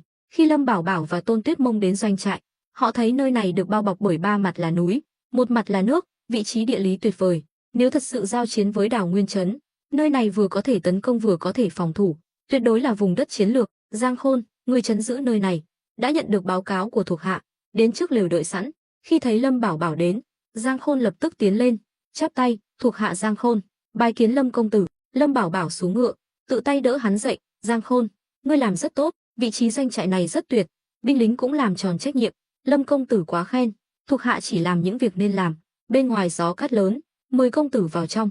Lâm Bảo Bảo gật đầu, đi theo Giang Khôn vào doanh trại. Vì trước đây Trịnh Hữu Lực đã từng dẫn một bộ phận tư binh đến đây, nên doanh trại không lớn này có khoảng hơn 100 người, trong đó hơn một nửa là thuộc hạ cũ của Giang Khôn, cũng chính là đám cướp ở nghĩa trang trước đây. Nhưng từ khi quy phục Lâm Bảo Bảo, bọn họ đã hoàn lương. Khi thấy Lâm Bảo Bảo, các binh sĩ đều tiến lên chào hỏi, tỏ ra rất nhiệt tình. Điều này khiến Tôn Tuyết Mông, người luôn đi bên cạnh Lâm Bảo Bảo, kinh ngạc không thôi. Trong cả doanh trại chỉ có mình cô ta là nữ. Khi đám binh lính nhìn thấy cô ta, ánh mắt ai nấy đều sáng rực, khiến cô ta cảm thấy bất an. Nhớ lại những lời dọa nạt của Lâm Bảo Bảo vừa rồi, cô ta càng thêm sợ hãi. Vào trong lều, Lâm Bảo Bảo được mời ngồi vào ghế chủ tọa, lập tức có binh lính dâng trà bánh. Giang Khôn nói, công tử, nơi này không bằng Ngưu Bối thôn, điều kiện hơi thiếu thốn, mong công tử thông cảm. Thôi, đừng khách sáo nữa, ta phái ngươi đến đây là để khai hoang, ngươi có thể làm được như bây giờ đã là rất tốt rồi. Đợi đến khi đại sự thành công, ta nhất định sẽ ghi nhận công lao của ngươi, đồng thời thỏa mãn một nguyện vọng của ngươi. Giang Khôn mừng rỡ trong lòng, hắn đã biết chuyện Trịnh Hữu Lực được thăng chức làm đô di thống lĩnh Ngư Thành phủ, khiến hắn vừa ghen tị vừa ngưỡng mộ. Thuộc hạ không dám cầu mong xa xỉ, chỉ mong ngài cho thuộc hạ kế nhiệm vị trí của Trịnh thống lĩnh là được. Lâm Bảo Bảo sững người, Tôn Tuyết Mông cũng cười gian xảo, cô ta muốn xem Lâm Bảo Bảo sẽ an ủi thuộc hạ như thế nào. Vừa rồi ở Ngưu Bối thôn, cô ta đã tận mắt chứng kiến Lâm Bảo Bảo nâng đỡ A Tam lên vị trí đó. Chuyện này nếu xử lý không tốt, chắc chắn sẽ khiến Giang Khôn lạnh lòng. Quả nhiên, nhìn thấy vẻ mặt của Lâm Bảo Bảo, Giang Khôn cũng có chút hụt hẫng. Lâm Bảo Bảo ho khan một tiếng, Giang Khôn, vị trí thủ lĩnh tư binh Ngưu Bối thôn, ta đã giao cho A Tam, hy vọng ngươi có thể thông cảm. Dù sao Ngưu Bối thôn là nơi ta đặt chân, cũng là căn cứ địa của chúng ta, không thể để xảy ra sai sót. Giang Khôn vội vàng cười nói, không sao, thuộc hạ chỉ nói đùa thôi. Lâm Bảo Bảo thấy hắn không vui, liền chuyển chủ đề, bưng chén trà lên nhấp một ngụm, khen ngợi, trà ngon đấy, ngươi lấy đâu ra trà ngon vậy? Giang Khôn cười nói, công tử không biết, hôm trước thuộc hạ đã chặn một đoàn vận chuyển hàng tiếp tế cho núi Niễn Tử của Đào Nguyên Trấn, trà này là một trong số đó. Lâm Bảo Bảo gật đầu, không tồi, có thể tự cung tự cấp, đỡ cho ta phải lo lắng. Sau đó, Lâm Bảo Bảo đổi giọng, Giang Khôn, có thuộc hạ. Giang Khôn vội vàng chắp tay. Lâm Bảo Bảo nói tiếp, ta biết ngươi không vui, ta sắp xếp ngươi ở đây, khiến ngươi chịu thiệt thòi rồi. Công tử nói gì vậy? Trước đây được công tử không so đo, cho thuộc hạ cơ hội làm lại cuộc đời, thuộc hạ luôn mang lòng biết ơn. Dù công tử quyết định thế nào, thuộc hạ cũng không dám oán trách. Những lời này của Giang Khôn rất khéo léo, cũng khiến Lâm Bảo Bảo rất hài lòng. Tôn Tuyết Mông lại bĩu môi, vẻ mặt không tin. Theo cô ta, không ai lại muốn chịu khổ, đóng quân ở nơi hoang vu hẻo lánh này. Tuy trong thời chiến, nơi này có vị trí chiến lược, nhưng điều kiện sống còn tệ hơn cả Ngưu Bối thôn. Nếu Giang Khôn không có mong muốn gì, chắc chắn sẽ không cam tâm chịu khổ ở nơi khỉ ho có gáy này. Ban đầu hắn làm cướp, cuộc sống của hắn còn tốt hơn bây giờ. Ngay cả Tôn Tuyết Mông cũng nhìn ra vấn đề này. Lâm Bảo Bảo đương nhiên càng rõ ràng hơn. A Khôn, ta có thể gọi ngươi như vậy chứ? Đương nhiên là được. Giang Khôn chắp tay cười. Thực ra hắn cũng chỉ là khách sáo, muốn xem Lâm Bảo Bảo sẽ hứa hẹn điều gì với hắn. Lâm Bảo Bảo gật đầu. Ngươi có biết ta phái ngươi đến đây là vì sao không? Giang Khôn liếc nhìn Tôn Tuyết Mông. Hắn chưa từng gặp Tôn Tuyết Mông, đương nhiên coi cô ta là người ngoài. Thấy hắn ấp úng, Lâm Bảo Bảo nói, Tôn tiểu thư không phải người ngoài, ngươi cứ nói đừng ngại. Câu nói này khiến Tôn Tuyết Mông thầm vui mừng, chứng tỏ việc cô ta mặt dày đi theo Lâm Bảo Bảo cũng có chút thu hoạch. Giang Khôn hiểu ra, gật đầu với Tôn Tuyết Mông, rồi nói, công tử, ngài là vì mỏ đồng trên núi Niễn Tử sao? Tôn Tuyết Mông hít sâu một hơi, kinh ngạc nhìn Lâm Bảo Bảo. Bất kỳ loại khoáng sản nào, đối với người bình thường mà nói đều là thứ không thể chạm tới, lại càng đại diện cho khối tài sản khổng lồ. Sao Tôn Tuyết Mông có thể không kinh ngạc? Cô ta không ngờ Lâm Bảo Bảo lại bày ra một ván cờ lớn như vậy, có dã tâm lớn đến thế. Nhưng nghĩ lại, Lâm Bảo Bảo ngay cả lương thực mà triều đình cấm cũng dám buôn lậu, thì mỏ đồng này tuy lớn, nhưng cũng có thể hiểu được. Nhưng lúc này, Tôn Tuyết Mông đã hiểu rõ, Lâm Bảo Bảo không chỉ có dã tâm lớn, mà khẩu vị cũng rất kinh người. Điều này khiến cô ta vừa vui mừng vừa hiểu Lâm Bảo Bảo hơn, đồng thời, tình cảm ngưỡng mộ trong lòng cũng tăng thêm một phần. Những việc Lâm Bảo Bảo làm, bất kỳ chuyện nào cũng là chuyện động trời, người thường không dám làm, cũng không có năng lực làm, nhưng Lâm Bảo Bảo lại làm, hơn nữa không chỉ một việc, mà là nhiều việc cùng lúc. Những việc cô ta biết đã có vài việc, buôn lậu lương thực là một, luyện thuốc, bán thuốc là hai, khai thác mỏ đồng này là ba. Thử nghĩ xem, ba việc lớn này nếu Lâm Bảo Bảo đều thành công, thì thực lực của hắn chắc chắn sẽ tăng vọt. Lúc này, Lâm Bảo Bảo gật đầu, ngươi nói đúng, ta quả thật muốn mỏ đồng trên núi Miễn Tử, nhưng Đào Nguyên Trấn cũng là vật trong túi ta. Không biết A Khôn có biết chuyện này không? Đương nhiên là biết, công tử muốn có núi Miễn Tử, tương lai chắc chắn sẽ xung đột với Đào Nguyên Trấn. Cuối cùng chỉ có hai kết quả, một là bị đối phương đánh bại, hai là hoàn toàn khống chế Đào Nguyên Trấn. Giang Khôn cũng không phải kẻ ngốc, hắn biết Lâm Bảo Bảo muốn núi Miễn Tử chỉ là cái cớ để đối phó với Đào Nguyên Trấn. Đúng vậy, vì thế, sau khi chiếm được Đào Nguyên Trấn, ta sẽ giao quyền quản lý cho ngươi. Thế nào? Lâm Bảo Bảo vừa nói vừa nhấp một ngụm trà. Giang Khôn sáng mắt lên, hiểu rằng Lâm Bảo Bảo đang hứa hẹn với hắn. Lúc này, Tôn Tuyết Mông nói, Lâm công tử, chàng đúng là giỏi tính toán, để A Khôn ra sức, cuối cùng lại lấy thành quả của người ta tặng cho người ta. Chàng được núi Miễn Tử mà chẳng mất gì. Giang Khôn biến sắc, không ngờ cô gái này lại nói như vậy. Lâm Bảo Bảo cũng không tức giận, cười lạnh, đúng vậy, ta chính là vô liêm sỉ như vậy đấy. Ngươi làm gì được ta? Chàng giỏi nhất được chưa? Tôn Tuyết Mông trợn mắt, cô ta không phải muốn chia rẽ hai người, mà chỉ là không thích cái kiểu Lâm Bảo Bảo kiểm soát mọi thứ. Giang Khôn giải thích, Tôn tiểu thư không hiểu thì đừng nói lung tung, thuộc hạ nghe lệnh công tử, mọi việc đều dựa vào sự sắp xếp tỉ mỉ của công tử, cùng với nhân lực, vật lực, tài lực do công tử cung cấp mới có thể làm được, nếu chỉ có một mình thuộc hạ, căn bản không thể nào làm được đến mức này. Tôn Tuyết Mông trừng mắt, này, ta đang nói giúp ngươi đấy, ai cần ngươi giúp, ngươi là người ngoài, đừng có xen vào chuyện của người khác. Tôn Tuyết Mông lại bị nghẹn lời. Lâm Bảo Bảo bật cười, thôi được rồi, A Khôn, lần này ta đến đây là muốn đến Đào Nguyên Trấn làm chút việc, ngươi có biết tình hình hiện tại của Đào Nguyên Trấn không? Giang Khôn ngẩn người, rồi nói, công tử, bây giờ ngài không nên đến đó. Vừa nhận được tin tình báo mới nhất, Lâm Hiên và Khâu Dịch đã cấu kết với nhau, bọn chúng định chính thức khai thác mỏ đồng trên núi Miễn Tử, lấy đó làm căn cứ để đánh lâu dài với chúng ta. Lâm Bảo Bảo sáng mắt lên, thật sao? Thiên chân vạn sắc, đám binh mã vận chuyển tiếp tế cho núi Miễn Tử đã bị chúng ta bắt giữ, là do thuộc hạ đích thân thẩm vấn. Nghe vậy, Lâm Bảo Bảo càng thêm hứng thú. Tôn Tuyết Mông nhíu mày, chàng còn cười được sao? Đương nhiên, bọn chúng muốn khai thác mỏ đồng trên núi Miễn Tử, chứng tỏ bọn chúng vẫn muốn dựa vào sức mình để chống lại ta. Tại sao ta lại không vui? Đây là logic gì vậy? Tôn Tuyết Mông hoàn toàn không hiểu, nhưng thực ra ý của Lâm Bảo Bảo rất rõ ràng, chỉ cần Khâu Dịch và Lâm Hiên không báo cáo chuyện này lên phiên vương Lâm gia, thì mọi chuyện đều dễ nói, hắn cũng có cơ hội tiêu diệt bọn chúng mà không kinh động đến Lâm gia. Còn việc bọn chúng muốn khai thác mỏ đồng trên núi Miễn Tử, đây không phải là chuyện ngày một ngày hai, hắn đã chuẩn bị cả năm trời, đến bây giờ vẫn chưa khai thác mỏ sắt trên núi Ngư Bối, đủ thấy việc khai thác quặng không hề dễ dàng. Nếu chỉ đơn giản là khai thác, bán quặng thì dễ, nhưng bọn chúng dám sao? Một khi quặng lạ xuất hiện trên thị trường, dù là phiên vương Lâm gia hay triều đình, đều sẽ điều tra nghiêm ngặt, chỉ khi có khả năng tự luyện mới có thể biến quặng thành đồng, rồi bán lấy tiền. Quá trình này rất tốn công sức, đồng thời không có đủ tài chính hỗ trợ cũng không thể thực hiện được. Đạo lý này, Lâm Bảo Bảo hiểu rõ hơn ai hết, vì vậy, hắn không hề lo lắng. Lâm Bảo Bảo nói, A Khôn, tiếp theo ngươi cứ tiếp tục ngăn chặn đường tiếp tế của bọn chúng, mỗi lần ngươi ngăn chặn, toàn bộ tài nguyên tịch thu được đều thuộc về ngươi, ta còn thưởng thêm cho ngươi 100 lượng bạc. Giang Khôn sáng mắt lên, công tử yên tâm, thuộc hạ nhất định sẽ cắt đứt hoàn toàn đường tiếp tế này, những nơi khác cũng phải kiểm soát, đừng chỉ cố thủ ở vị trí này, nếu thất bại nhiều lần, bọn chúng nhất định sẽ mạo hiểm đi đường khác. Thuộc hạ hiểu, địa hình xung quanh núi Miễn Tử đã được thuộc hạ nắm rõ, khắp nơi đều có người của chúng ta, tuyệt đối sẽ không cho bọn chúng cơ hội thở dốc. Tốt lắm, ngươi sắp xếp 2 tên lính lanh lợi, mang theo súng, đi cùng ta vào Đào Nguyên Trấn. Giang Khôn ngạc nhiên, công tử, ngài là thủ lĩnh của chúng ta, nếu ngài gặp nguy hiểm gì trong đó, chúng ta phải làm sao? Ngài cần làm gì, thuộc hạ có thể thay ngài. Không cần, lần này ta đi mua một lượng lớn thuốc, tiện thể cũng muốn gặp Khâu Dịch và Lâm Hiên. Lâm Bảo Bảo bây giờ hoàn toàn nắm thế chủ động, cho dù đối phương có gặp hắn cũng không dám manh động, dù sao, cuộc đấu đá giữa bọn họ là vì lợi ích, chứ không phải liều mạng, một khi tính mạng bị đe dọa, thì dù có thắng cũng vô nghĩa. Lâm Bảo Bảo hiểu rõ Khâu Dịch và Lâm Hiên sợ chết đến mức nào, nên hắn mới có vẻ ung dung tự tại. Tôn Tuyết Mông nghe vậy, biết chuyện này không đơn giản, liền nói, Lâm công tử, hay là ta không đi nữa? Nàng sợ chết sao? Nói nhảm, chẳng lẽ chàng không sợ? Tôn Tuyết Mông trừng mắt, hừ, vừa rồi là ai cười nhạo ta nhát gan? Lâm Bảo Bảo cười khẩy, ta sợ rồi, ta không ngờ chàng lại có nhiều kẻ thù ở Đào Nguyên Trấn như vậy, hơn nữa chàng còn muốn một mình xông vào, chàng muốn liều mạng, ta không muốn, bây giờ mới muốn hối hận thì đã muộn rồi, nhưng nếu đã vậy thì thôi, Tôn tiểu thư cứ ở lại doanh trại của A Khôn đi, ta lần này đến cũng không mang theo quả cáp gì, làm phiền Tôn tiểu thư rồi. Những lời này của Lâm Bảo Bảo khiến Tôn Tuyết Mông lo lắng, nhưng lại khiến Giang Không cười thầm, hắn biết Lâm Bảo Bảo đang nói đùa, nhưng Tôn Tuyết Mông lại lo lắng nói, Lâm Bảo Bảo, đồ khốn.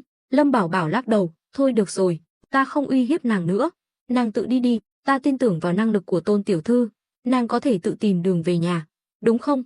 Lúc này, Giang Khôn nói thêm, công tử, con đường gần sa mạc này quả thật có thể đến Ngư Thành, nhưng ban đêm nơi này thường có thú dữ xuất hiện. Lâm Bảo Bảo cũng cười không ngậm được miệng.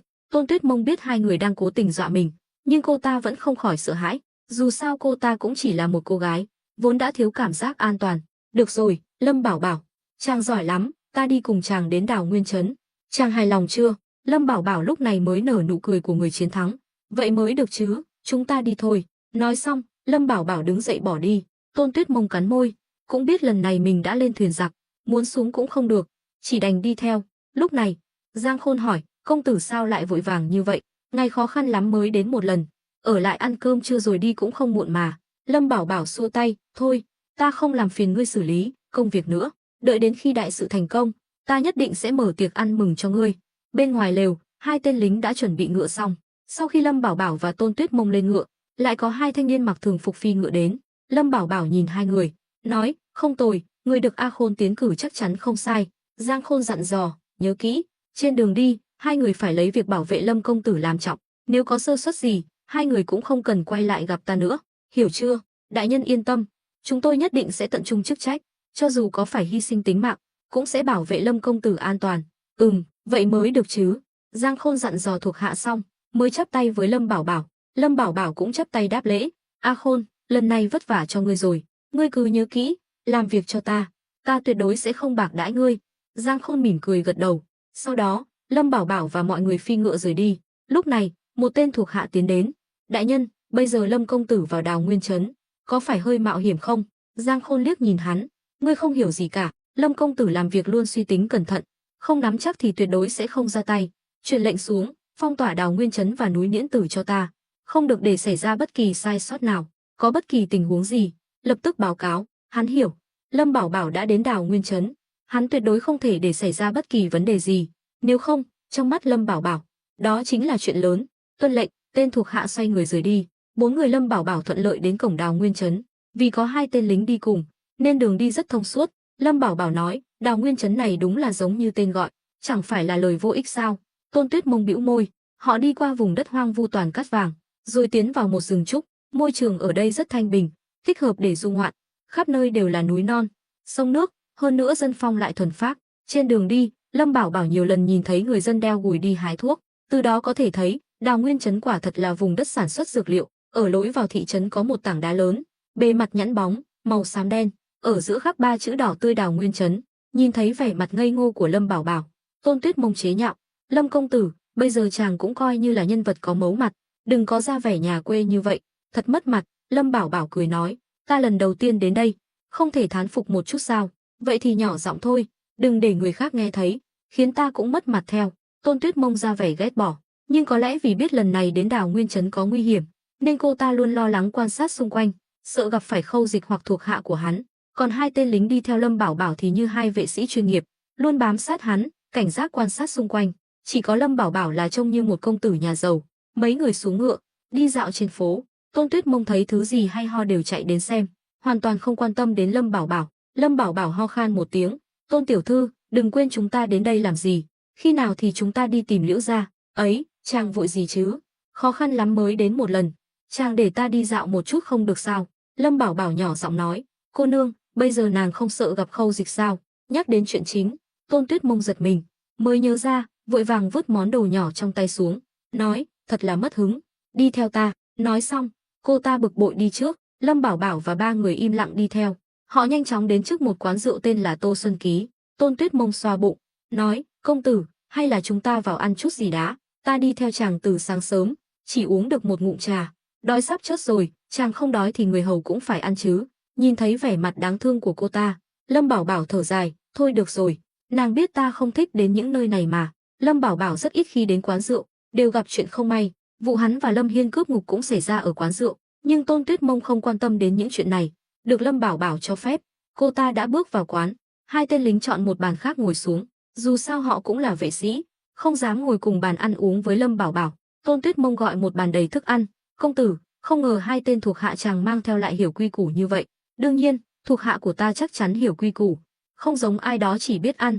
Tôn Tuyết Mông xa sầm mặt mày, chàng mắng ai là đồ ăn hàng, Lâm Bảo Bảo trợn mắt, nói nàng ăn nhiều là mắng nàng sao? Đừng có yếu đuối như vậy được không? Ta nói cho nàng biết, lát nữa đi gặp Liễu gia, đừng quên chúng ta bây giờ là cùng một phe, nếu nàng giúp người ngoài đối phó với ta, thì đừng trách ta sau này trả đũa. Lâm Bảo Bảo uy hiếp, hắn đã sớm nhìn ra Tôn Tuyết Mông không phải người hiền lành, nếu hắn không nhắc nhở cô ta, lát nữa chắc chắn cô ta sẽ gây khó dễ cho hắn. Lần này Lâm Bảo Bảo đến mua dược liệu coi như là người mới, dù sao cũng là lần đầu tiên tiếp xúc với ngành này. Ban đầu hắn gọi cô nàng này theo là muốn nhờ người quen để kiểm soát chi phí, nếu bị lừa thì còn kiếm lời gì nữa. Biết rồi, chàng phiền quá, đàn ông con trai gì mà cứ lải nhải mãi. Tôn Tuyết Mông vừa ăn uống thô lỗ vừa mắng Lâm Bảo Bảo.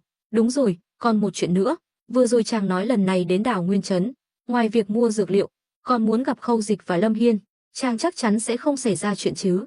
Trong lòng cô ta ít nhiều cũng có chút lo lắng, dù sao mối thù giữa Lâm Bảo Bảo và Khâu Dịch ở Ngư Thành hôm qua cũng không nhỏ. Hơn nữa, Lâm Bảo Bảo còn tịch thu nhà của Khâu Dịch. Lâm Bảo Bảo đáp, nàng yên tâm, có chuyện cũng không đến lượt nàng. Hơn nữa, Khâu Dịch đã bị thiệt hại một lần rồi, cho dù hắn có hận ta đến đâu, cũng không dám mất lý trí. Nếu hắn còn dám làm cản, thì Đào Nguyên Trấn sẽ là nơi chôn thân hắn. Thấy Lâm Bảo Bảo tự tin như vậy, Tôn Tuyết Mông cũng không nói gì thêm. Cô ta không biết rằng, từ lúc hai người vào Đào Nguyên Trấn, đã bị thám tử của Lâm Hiên phát hiện ở nha môn trung tâm Đào Nguyên Trấn. Tuy cấp hành chính của Đào Nguyên Trấn không bằng Ngư Thành, nhưng ở khu vực này vẫn rất có uy, mà Lâm Hiên cũng kiểm soát Đào Nguyên Trấn rất tốt. Trong hậu đường nha môn, Lâm Hiên đang ngồi trên ghế uống trà, Khâu Dịch ngồi ở ghế dưới. Bây giờ hắn ta có thể vênh mặt hất hàm sai bảo rồi. Trước đây, Khâu Dịch hoàn toàn coi thường hắn, còn từng tuyên bố sẽ đuổi hắn ra khỏi Ngư Thành, gặp một lần đánh một lần. Nhưng bây giờ tình thế đã đảo ngược, Khâu Dịch đã thành chó nhà có tang. Nếu không phải Lâm Hiên ra tay cứu hắn ta ra khỏi nhà lao, e rằng hắn ta đã chết thảm trong tay Lâm Bảo Bảo rồi. Từ khi đến Đào Nguyên Trấn, tuy cuộc sống không tệ, nhưng tâm trạng Khâu Dịch rất tệ. Chỉ trong 2 ngày, hắn ta đã sụt 10 cân, cả người như bị rút nước, sắc mặt tiều tụy. Từ đó có thể thấy, tuy hắn ta giữ được mạng sống, nhưng tổn thương về tinh thần khiến hắn ta khó mà chịu đựng nổi. Lúc này, Khâu Dịch nói, Lâm Hiên, chuyện ta nói hôm qua, ngươi nghĩ thế nào? Lâm Hiên mỉm cười, tự tay rót cho hắn ta một chén trà. Khâu công tử, đừng nóng vội, những ngày này ngươi cứ nghỉ ngơi cho khỏe đã. Nghỉ ngơi cái khỉ gì, ta chỉ hỏi ngươi một câu, ngươi có giúp ta không? Nói xong, hắn ta đập chén trà xuống đất. Thuộc hạ phía sau Lâm Hiên lập tức định ra tay, nhưng bị hắn ngăn lại. Lâm Hiên dường như không hề tức giận, lại lấy một cái chén khác rót đầy trà. Khâu công tử, ta kính ngươi là vì trước đây ngươi đã từng giúp ta, nhưng đó không phải là lý do để ngươi tiếp tục kiêu ngạo. Ngươi thật sự nghĩ mình vẫn là công tử của phủ Doãn Ngư Thành sao? Khâu Dịch nhíu mày, ngươi nói vậy là có ý gì? Không có ý gì, ta chỉ muốn nói với ngươi một câu, dù ở trong hoàn cảnh nào, cũng phải nhận thức rõ bản thân mình. Bây giờ ngươi, Khâu đại công tử, đã trở thành chó nhà có tang, thì phải có giác ngộ của chó nhà có tang.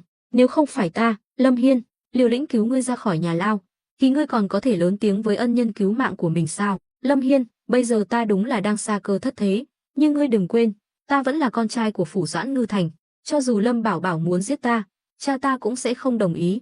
Đừng để đến lúc ta quay lại Ngư Thành, ngươi sẽ không có ngày nào yên ổn.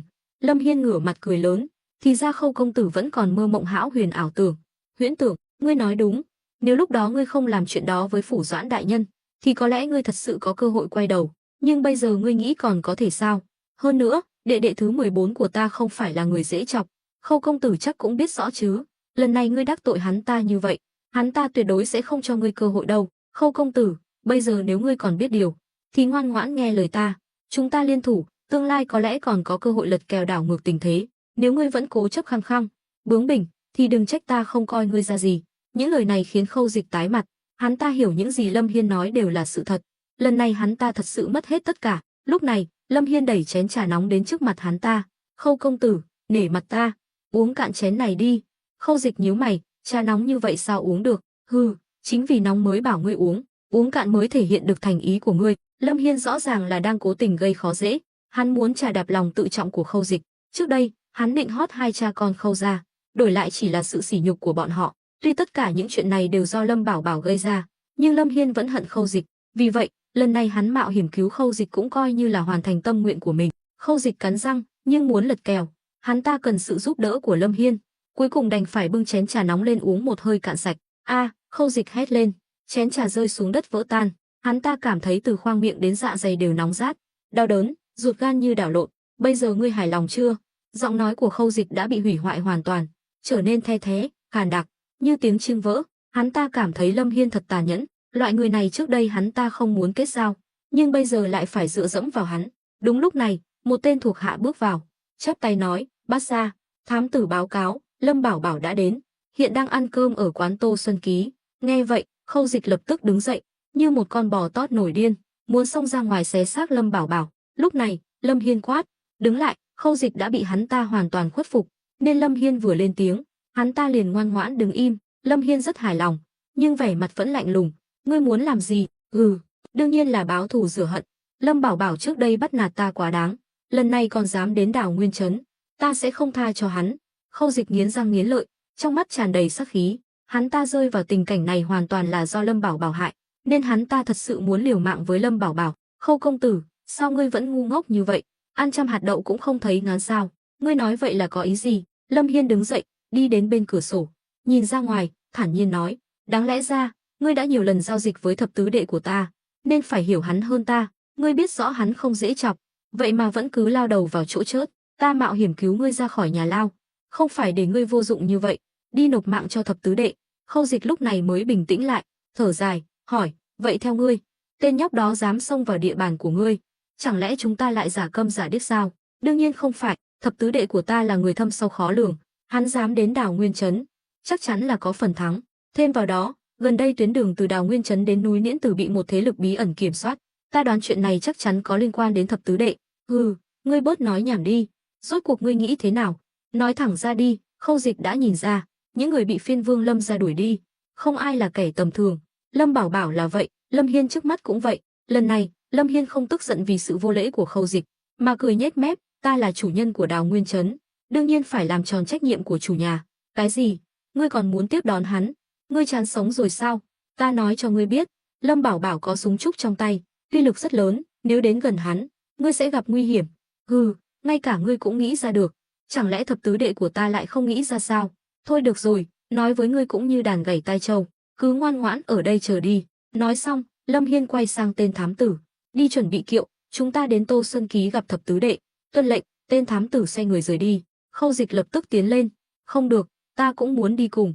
Lâm Hiên lắc đầu, Khâu công tử, ta khuyên ngươi bây giờ tốt nhất đừng xuất hiện, như ngươi đã nói, ân oán giữa hai người đã không thể hóa giải, bây giờ mà xuất hiện, thập tứ đệ của ta 89/10 sẽ ra tay với ngươi. Có lẽ hắn ta ngang nhiên tiến vào Đào Nguyên Trấn như vậy chính là muốn dụ ngươi lộ diện. Nghe hắn ta dọa nạt, Khâu Dịch quả nhiên sợ hãi.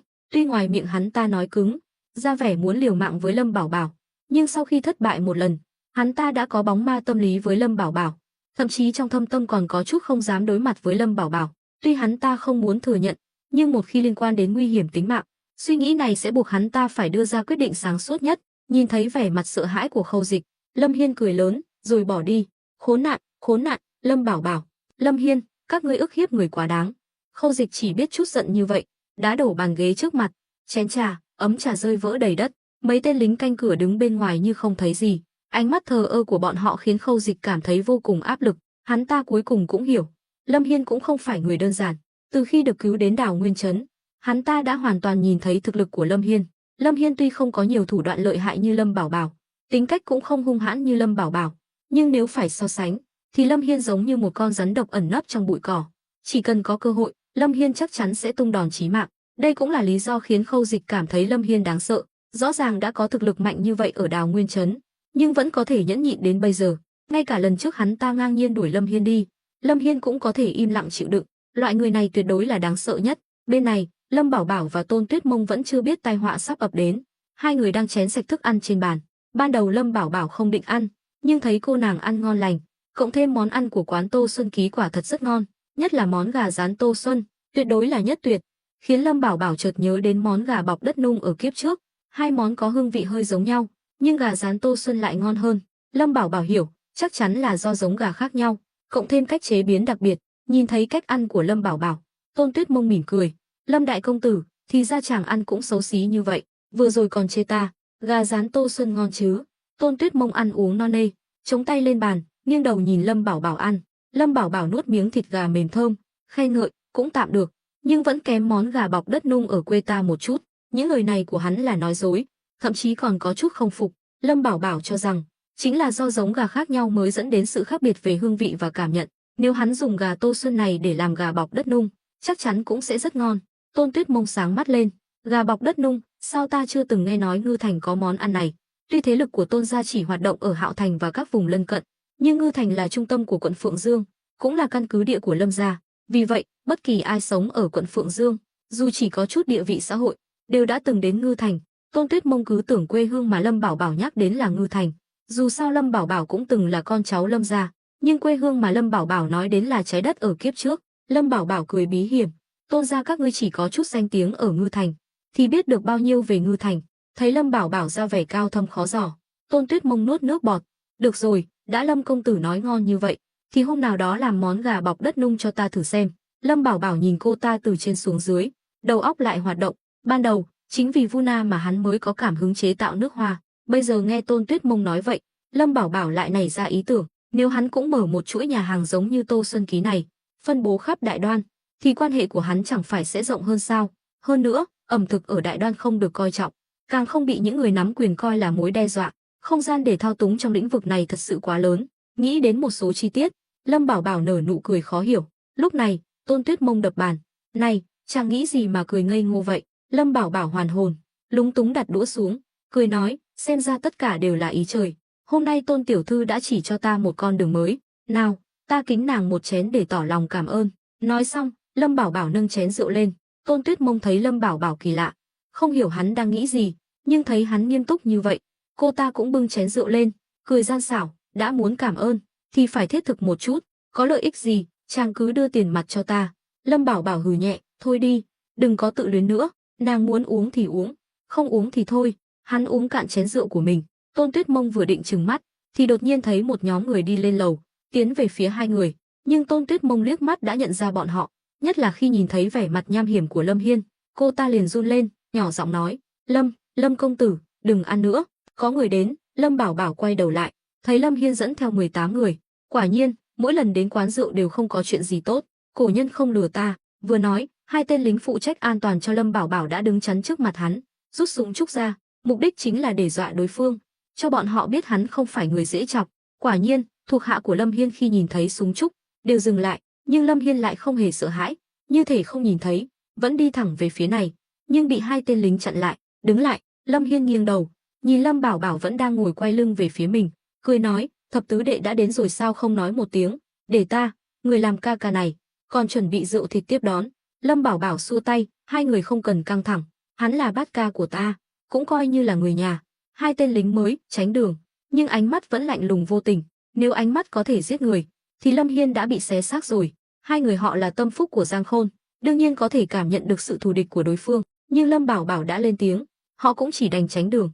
Lâm Hiên mỉm cười gật đầu, ngồi xuống đối diện Lâm Bảo Bảo. Tôn Tuyết Mông đã sớm đứng dậy, đi đến bên cạnh Lâm Bảo Bảo. Lâm Hiên nhìn Tôn Tuyết Mông, khen ngợi, thập tứ đệ, ngươi thật sự khiến ta bất ngờ. Lúc ở Lâm gia, ngươi luôn im hơi lặng tiếng, không ngờ lại giấu nghề, không chỉ sống sung sướng, mà bên cạnh còn có mỹ nữ vây quanh, thật khiến ta ghen tị.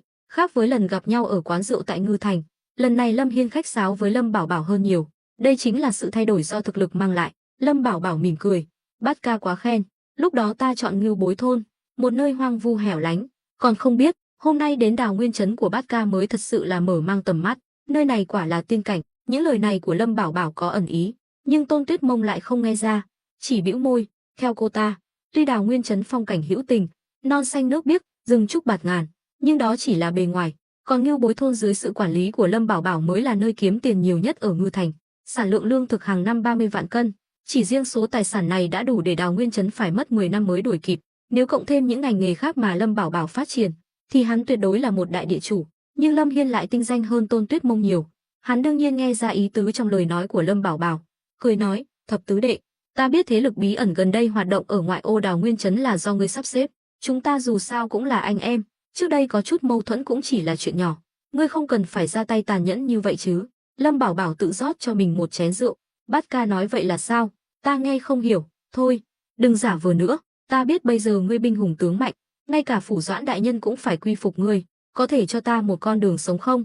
Lâm Hiên nói vậy hoàn toàn là giả vờ yếu thế. Hắn sao có thể sợ hãi Lâm Bảo Bảo? Lâm Bảo Bảo trầm ngâm một lúc, rồi mỉm cười. Vì Bát ca đã nói đến mức này, vậy thì nể tình anh em, ta sẽ đồng ý, nhưng Bát ca cũng phải thể hiện chút thành ý, chúng ta mới có thể nói chuyện tiếp. Lâm Hiên sáng mắt lên, lập tức vẫy tay với thuộc hạ phía sau. Một tên thuộc hạ lấy ra một xấp ngân phiếu, đặt lên bàn, ít nhất cũng phải 500 lượng bạc. Số tiền này nếu là nửa năm trước, đối với Lâm Bảo Bảo mà nói tuyệt đối là một khoản tiền lớn, nhưng bây giờ hắn không coi ra gì, ngược lại, Lâm Hiên đang cố tình làm hắn mất mặt. Lâm Bảo Bảo cười khẩy, bưng chén rượu lên uống cạn, xem ra Bát Ca không có thành ý muốn nói chuyện, vậy thì thôi bỏ qua đi. Lâm Hiên lập tức nhíu mày, tên thuộc hạ quát, Lâm Bảo Bảo, ngươi đừng có được voi đòi tiên, công tử nhà ta thưởng cho ngươi, ngươi còn không mau cầm tiền cút đi. Hai tên lính bên cạnh Lâm Bảo Bảo nổi giận, định ra tay, nhưng Lâm Bảo Bảo liếc nhìn, hai người liền cúi đầu, cất súng đi. Lúc này, Lâm Hiên uy hiếp, thập tứ đệ, ngươi đừng có được voi đòi tiên, bây giờ ngươi tuy lợi hại, thực lực cũng mạnh, ta thừa nhận không phải đối thủ của ngươi, nhưng ngươi đừng quên, trên đầu chúng ta còn có Lâm gia, nếu ngươi quá đáng, thì đừng trách ta liều chết với ngươi, đến lúc đó, ta không sống yên ổn, ngươi cũng đừng hòng sống yên ổn. Lâm Bảo Bảo cười khẩy, được thôi, vậy ngươi cứ đi báo cáo với Lâm gia đi, chỉ cần ngươi có gan, đừng tưởng ta không biết những chuyện tốt ngươi làm ở Đào Nguyên trấn, ngươi dám giấu giếm chuyện mỏ đồng trên núi Niễn Tử, nếu bị Lâm gia biết được, ngươi nghĩ sẽ có kết cục gì? Ngươi còn rõ hơn ta. Lâm Hiên biến sắc, không thể nào, sao ngươi lại biết chuyện này? Hắn ta hoàn toàn choáng váng, cứ tưởng lần này Lâm Bảo Bảo đến là để đối phó với Khâu Dịch, còn thế lực bí ẩn bên ngoài Đào Nguyên trấn là muốn phong tỏa toàn bộ Đào Nguyên trấn. Không ngờ Lâm Bảo Bảo lại nhắm vào núi Niễn Tử, nghĩ kỹ lại, hắn ta mới hiểu ra, thảo nào số hàng tiếp tế cho núi Niễn Tử nhiều lần bị cướp. Lâm Bảo Bảo cười lớn, Bát Ca thông minh như vậy, mà phản ứng lại chậm chạp thế này, thật là mỉa mai, ngươi không cần biết ta biết chuyện này bằng cách nào, ta chỉ muốn hỏi ngươi một câu, bây giờ ngươi còn dám báo cáo với Lâm gia không? Lâm Hiên hoàn toàn chớp lặng, mỏ đồng trên núi Niễn Tử là bí mật lớn nhất của hắn, cũng là thứ mà hắn coi là chỗ dựa, thậm chí là nền tảng để phát triển lớn mạnh trong tương lai. Một khi tin tức bị lộ ra ngoài, hắn ta sẽ có kết cục rất thảm. Điểm này, hắn ta và Lâm Bảo Bảo gần như giống nhau. Điểm khác biệt duy nhất là bí mật của Lâm Bảo Bảo vẫn chưa bị ai phát hiện. Lâm Hiên sa sầm mặt mày, hỏi, ngươi muốn gì? Đáng lẽ ra, đoạt của người khác như giết cha mẹ, là mối thù không đội trời chung. Ta cũng không phải là người không nói lý lẽ, nhưng mỏ đồng này cũng khiến ta rất động lòng. Nếu Bát Ca đồng ý cùng ta khai thác, thì bí mật này ta đảm bảo sẽ giữ kín vĩnh viễn. Nếu ngươi không đồng ý, thì đừng trách ta, người làm đệ đệ này tàn nhẫn. Lâm Bảo Bảo không phải kẻ tiểu nhân, nhưng hắn luôn xuất chiêu tùy người. Đối với người trung nghĩa, hắn sẽ đối xử bằng lễ nghĩa, còn đối với kẻ tiểu nhân, hắn cũng sẽ không khách khí. Dù sao, Lâm Bảo Bảo thích nhất là hắc ăn hắc, bởi vì chi phí thấp nhất, lợi ích lớn nhất, hơn nữa đối phương có chịu thiệt cũng chỉ đành ngậm bồ hòn làm ngọt. Lâm Hiên nghiến răng nghiến lợi, như muốn xé xác Lâm Bảo Bảo, nhưng lại không dám manh động, chỉ biết nhìn chằm chằm vào hắn. Chuyện này, xin thập tứ đệ cho ta suy nghĩ thêm. Lâm Bảo Bảo đáp, suy nghĩ? Còn suy nghĩ gì nữa? Chẳng lẽ ngươi còn có cách nào khác sao? Ta nói thẳng cho ngươi biết, từ khi ngươi có ý đồ với mỏ đồng trên núi Niễn Tử, Lâm gia đã không còn là chỗ dựa của ngươi nữa. Trong vòng 1000 dặm quanh Ngư Thành này, ta không dám nói là một tay che trời, nhưng đối phó với ngươi thì dư sức. Nói cách khác, ta có vô số cách để khiến ngươi chết không toàn thây, tùy ngươi chọn cách chết nào. Đây không còn là ám chỉ nữa, mà là uy hiếp trắng trợn, khiến Tôn Tuyết Mông ngồi bên cạnh cũng sởn gai ốc. Cô ta là lần đầu tiên thấy Lâm Bảo Bảo thâm độc, nham hiểm như vậy. Nếu đứng ở góc độ của Lâm Hiên, bây giờ hắn ta chỉ còn một con đường, đó là thỏa hiệp. Lúc này, tên thuộc hạ phía sau Lâm Hiên không nhịn được nữa, đột nhiên rút đao chém về phía Lâm Bảo Bảo. Tên này thoạt nhìn là cao thủ võ lâm, thân thủ nhanh nhẹn, lực đạo và tốc độ ra đao đều thuộc hàng đỉnh cao, nhưng tục ngữ nói võ công cao cường cũng sợ dao phay, huống hồ thuộc hạ của Lâm Bảo Bảo còn có súng trúc, loại vũ khí sát thương lớn này trong tay. Đoảng, tiếng súng vang trời, chấn động cả quán Tô Xuân Ký. Thực khách trong quán sợ hãi bỏ chạy tán loạn, họ chưa từng thấy cảnh tượng nào đáng sợ như vậy. Tiếng súng như sấm sét giữa trời quang. Lâm Bảo Bảo vẫn bình tĩnh như không có chuyện gì xảy ra, thậm chí còn không thèm liếc nhìn kẻ ra tay, vẫn dùng đũa gắp thức ăn. Còn những người khác thì không có tâm lý vững vàng như vậy, nhất là Lâm Hiên, hắn ta sợ đến mức run rẩy. Hắn ta đã từng nghe Khâu Dịch nói về sự lợi hại của súng trúc, cũng nhiều lần nghe người ta đồn đại, nhưng đây là lần đầu tiên tận mắt chứng kiến. Tên lính vừa nổ súng, trong nòng súng vẫn còn khói thuốc súng, mùi thuốc nổ nồng nặc xộc vào mũi, còn kẻ ra tay vẫn giữ nguyên tư thế. Đầu hắn ta đã bị bắn nát, máu me be bét khắp người Lâm Hiên. Tôn Tuyết Mông hét lên, lùi lại phía sau. Cô ta đã từng thấy người ta giết người, nhưng chưa từng thấy cách giết người nào tàn nhẫn như vậy. Kẻ ra tay bị bắn nát đầu, cô ta thậm chí còn thấy hàm dưới của hắn ta vẫn còn cử động, hàm răng lộ ra ngoài, dính đầy máu, trông rất ghê rợn. Lúc này, Lâm Bảo Bảo mới đặt đũa xuống, lắc đầu, Bát Ca, chẳng lẽ ngươi vẫn chưa nhận ra tình thế sao? Hay là ngươi thật sự cho rằng thất bại của Khâu Dịch là do ngẫu nhiên? Nói thật, thực lực của hắn ta không hề yếu, hơn nữa kế hoạch hôm đó cũng rất hoàn hảo, vốn là một ván cờ chắc thắng, nhưng thật không may, hắn ta lại chọn cách gây sự với ta, vì vậy, hắn ta thua. Lâm Hiên lần đầu tiên run rẩy, nuốt nước bọt, yết hầu chuyển động, vết máu trên cổ càng thêm chói mắt. Sau đó, hắn ta run giọng hỏi, Thập tứ đệ, có thể cho ta biết mục đích cuối cùng của ngươi là gì không? Lâm Bảo Bảo mỉm cười, hai tay nắm chặt mép bàn, hơi nghiêng người về phía trước. Ngươi thật sự muốn biết sao? Lâm Hiên nghiêm túc gật đầu, hắn ta thật sự tò mò. Thực lực mà Lâm Bảo Bảo thể hiện đã hoàn toàn có thể sánh ngang với những người con của Lâm gia đang làm quan trong quân đội. Hơn nữa, hắn ta có cảm giác Lâm Bảo Bảo còn mạnh hơn, mạnh đến mức khiến hắn ta run sợ. Lâm Bảo Bảo trầm giọng nói, được, vậy ngươi ghé tai lại đây, ta nói cho ngươi biết. Lâm Hiên có chút sợ hãi, vẫn còn do dự có nên đến gần hay không, nhưng nhìn thấy vẻ mặt cười như không cười của Lâm Bảo Bảo, hắn ta cảm thấy như đang bị chế giễu, nghĩ tới nghĩ lui, hắn ta vẫn đứng dậy, khom người ghé sát tai lại. Lâm Hiên nghe Lâm Bảo Bảo thầm thì bên tai, tiết lộ mục đích cuối cùng của mình, không khỏi hít sâu một hơi, kinh ngạc đến mức ngã phịch xuống ghế. Vẻ mặt thất thần của hắn khiến mọi người xung quanh tò mò. Tôn Tuyết Mông thì lờ mờ đoán được, bởi trước đó nhị thúc của nàng cũng từng hỏi Lâm Bảo Bảo câu hỏi tương tự, nhưng đám thuộc hạ của Lâm Hiên và hai thị vệ bên cạnh Lâm Bảo Bảo thì hoàn toàn mù tịt, chẳng hiểu Lâm Bảo Bảo đã nói gì mà dọa Lâm Hiên sợ chết khiếp như vậy. Lâm Bảo Bảo đứng dậy, lấy khăn tay lau sạch vết dầu mỡ bên khóe miệng, thản nhiên nói, bây giờ ta phải đi bàn chút chuyện làm ăn.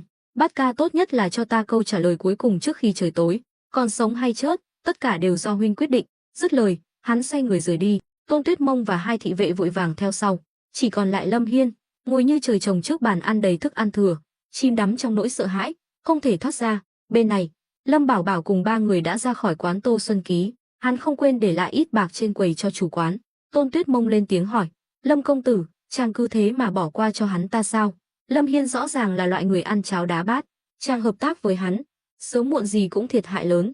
Nàng nhìn người khá chuẩn, suy nghĩ này gần như trùng khớp với Lâm Bảo Bảo. Lâm Bảo Bảo mỉm cười, liếc nhìn Lâm Hiên vẫn còn ngồi trên lầu, nói, ngủ ngay cạnh giường, sao có thể để người khác ngáy khò khò được chứ? Ý chàng là gì? Ta chẳng hiểu gì cả.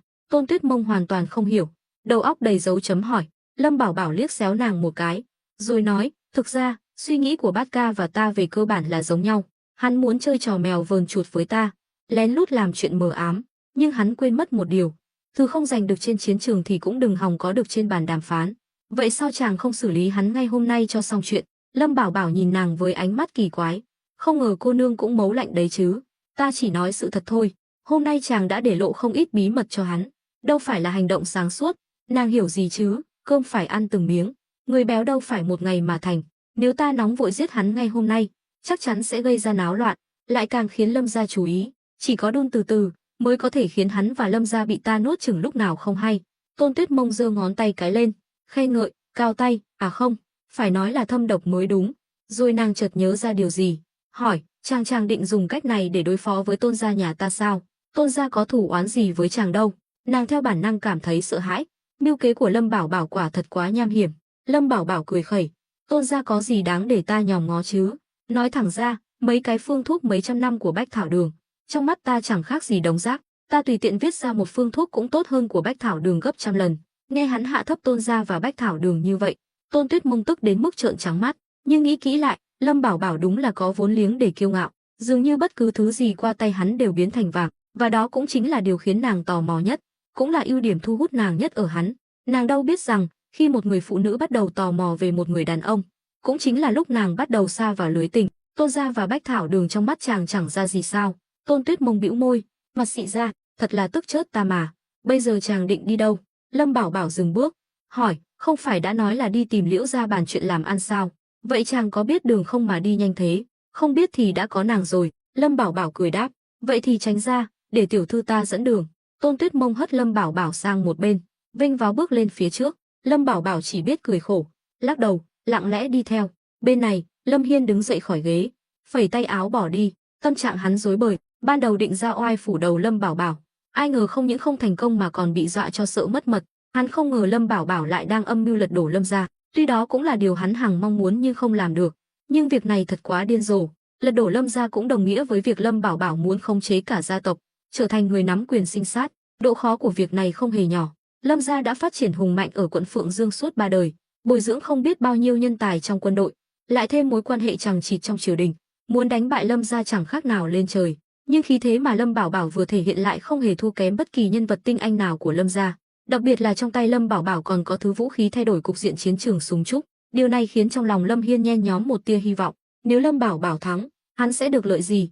Lúc này, Lâm Hiên không ngừng tự hỏi, hắn thậm chí còn không nghĩ đến việc báo cáo chuyện này lên Lâm gia, mà lại đứng trên lập trường của Lâm Bảo Bảo để cân nhắc thiệt hơn. Đúng lúc này, một tên lính mặc quan phục, tay cầm roi nước, vội vã chạy đến, bẩm báo, đại nhân, vừa nhận được tin mới nhất, số vật tư chúng ta vận chuyển đến núi Niễn Tử lại bị thế lực bí ẩn kia cướp mất. Lâm Hiên sa sầm mặt mày, nghiến răng nghiến lợi, tên tiểu tử Lâm Bảo Bảo chớt tiệt, thật đáng ghét. Đại nhân, bây giờ phải làm sao? Lương thảo trên núi Niễn Tử đã gần cạn kiệt, hơn nữa, số chiến mã chúng ta nuôi dưỡng hình như không thích nghi được với môi trường trên núi, đều bị bệnh cả rồi. Nếu chúng chết hết thì kế hoạch huấn luyện kỵ binh của chúng ta coi như đổ bể. Đối với Lâm Hiên lúc này, mạng ngựa còn quý hơn mạng người. Lâm Hiên trầm giọng nói, ta biết rồi, ngươi lập tức chuẩn bị thêm một lô hàng nữa, chưa cần vội vận chuyển, chờ lệnh của ta. Tên lính lĩnh mệnh rồi lui ra. Một tên thuộc hạ hỏi, đại nhân, chẳng lẽ ngài định thỏa hiệp với Lâm Bảo Bảo sao?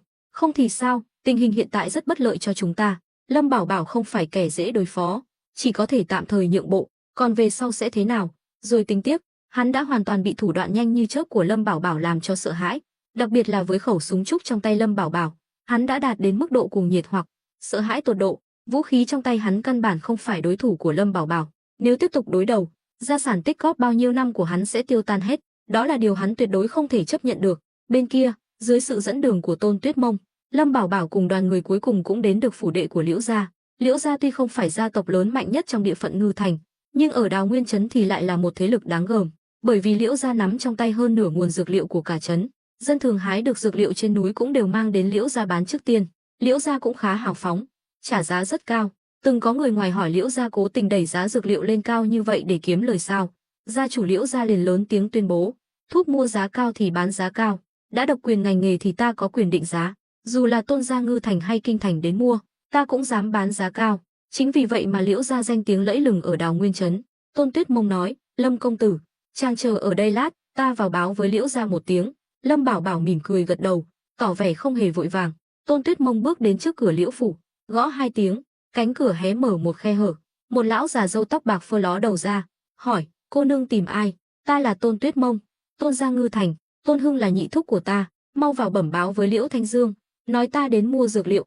Nghe nói là người Tôn gia, lão già lập tức niềm nở, mở rộng cửa, nói, hóa ra là Tôn tiểu thư, mời vào, mời vào.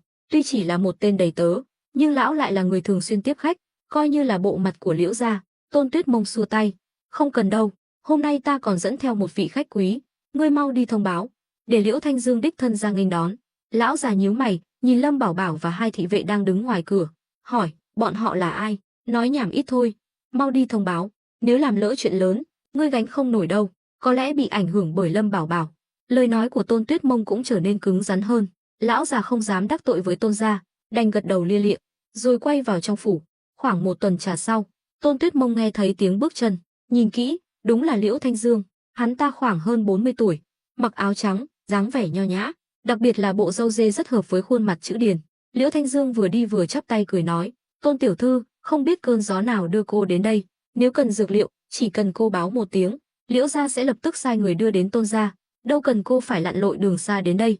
Tôn Tuyết Mông cười đáp, Liễu thúc thúc, Tuyết Mông thất lễ rồi, lần này đến đây, ta muốn giới thiệu một người bạn với thúc. Giới thiệu bạn bè. Liễu Thanh Dương đã nghe gia nhân báo cáo, giờ nghe Tôn Tuyết Mông nói vậy càng thêm tò mò. Khi đến cửa, hắn nhìn thấy Lâm Bảo Bảo đang đứng đợi bên ngoài, liền hỏi, vị này là? Lâm Bảo Bảo bước lên bậc thềm, chắp tay nói, tại hạ Lâm Bảo Bảo, Ngưu Bối thôn, sinh ra mắt Liễu gia chủ. Ngưu Bối thôn, Lâm Bảo Bảo. Liễu Thanh Dương lẩm bẩm, chợt nhớ ra điều gì, hít sâu một hơi, kinh ngạc nói, chẳng lẽ cậu chính là Lâm Bảo Bảo, người gần đây nổi danh khắp Ngư Thành? Lâm Bảo Bảo mỉm cười, đúng vậy, chính là tại hạ, không ngờ tại hạ lại nổi tiếng đến vậy, khiến Liễu gia chủ phải bật cười. Đâu có, Lâm công tử là người nổi tiếng thân thiết với phủ Doãn Ngư Thành, nếu ta còn không biết thì đúng là quê mùa. Mời vào, Lâm công tử đến phủ Liễu, thật khiến nhà tôi thêm phần vinh dự. Lâm Bảo Bảo không ngờ lão già này lại khéo miệng đến vậy, liền mỉm cười bước vào Liễu phủ. Hai người vừa đi vừa nói cười, thân thiết như bạn cũ lâu ngày gặp lại, khiến Tôn Tuyết Mông thầm than trong lòng.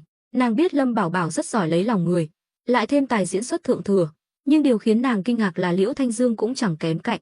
Ban đầu thì tỏ vẻ ngạc nhiên, sau đó lại thân thiết với Lâm Bảo Bảo như thể quen biết đã lâu. Đúng là lão cáo già, gian xảo vô cùng.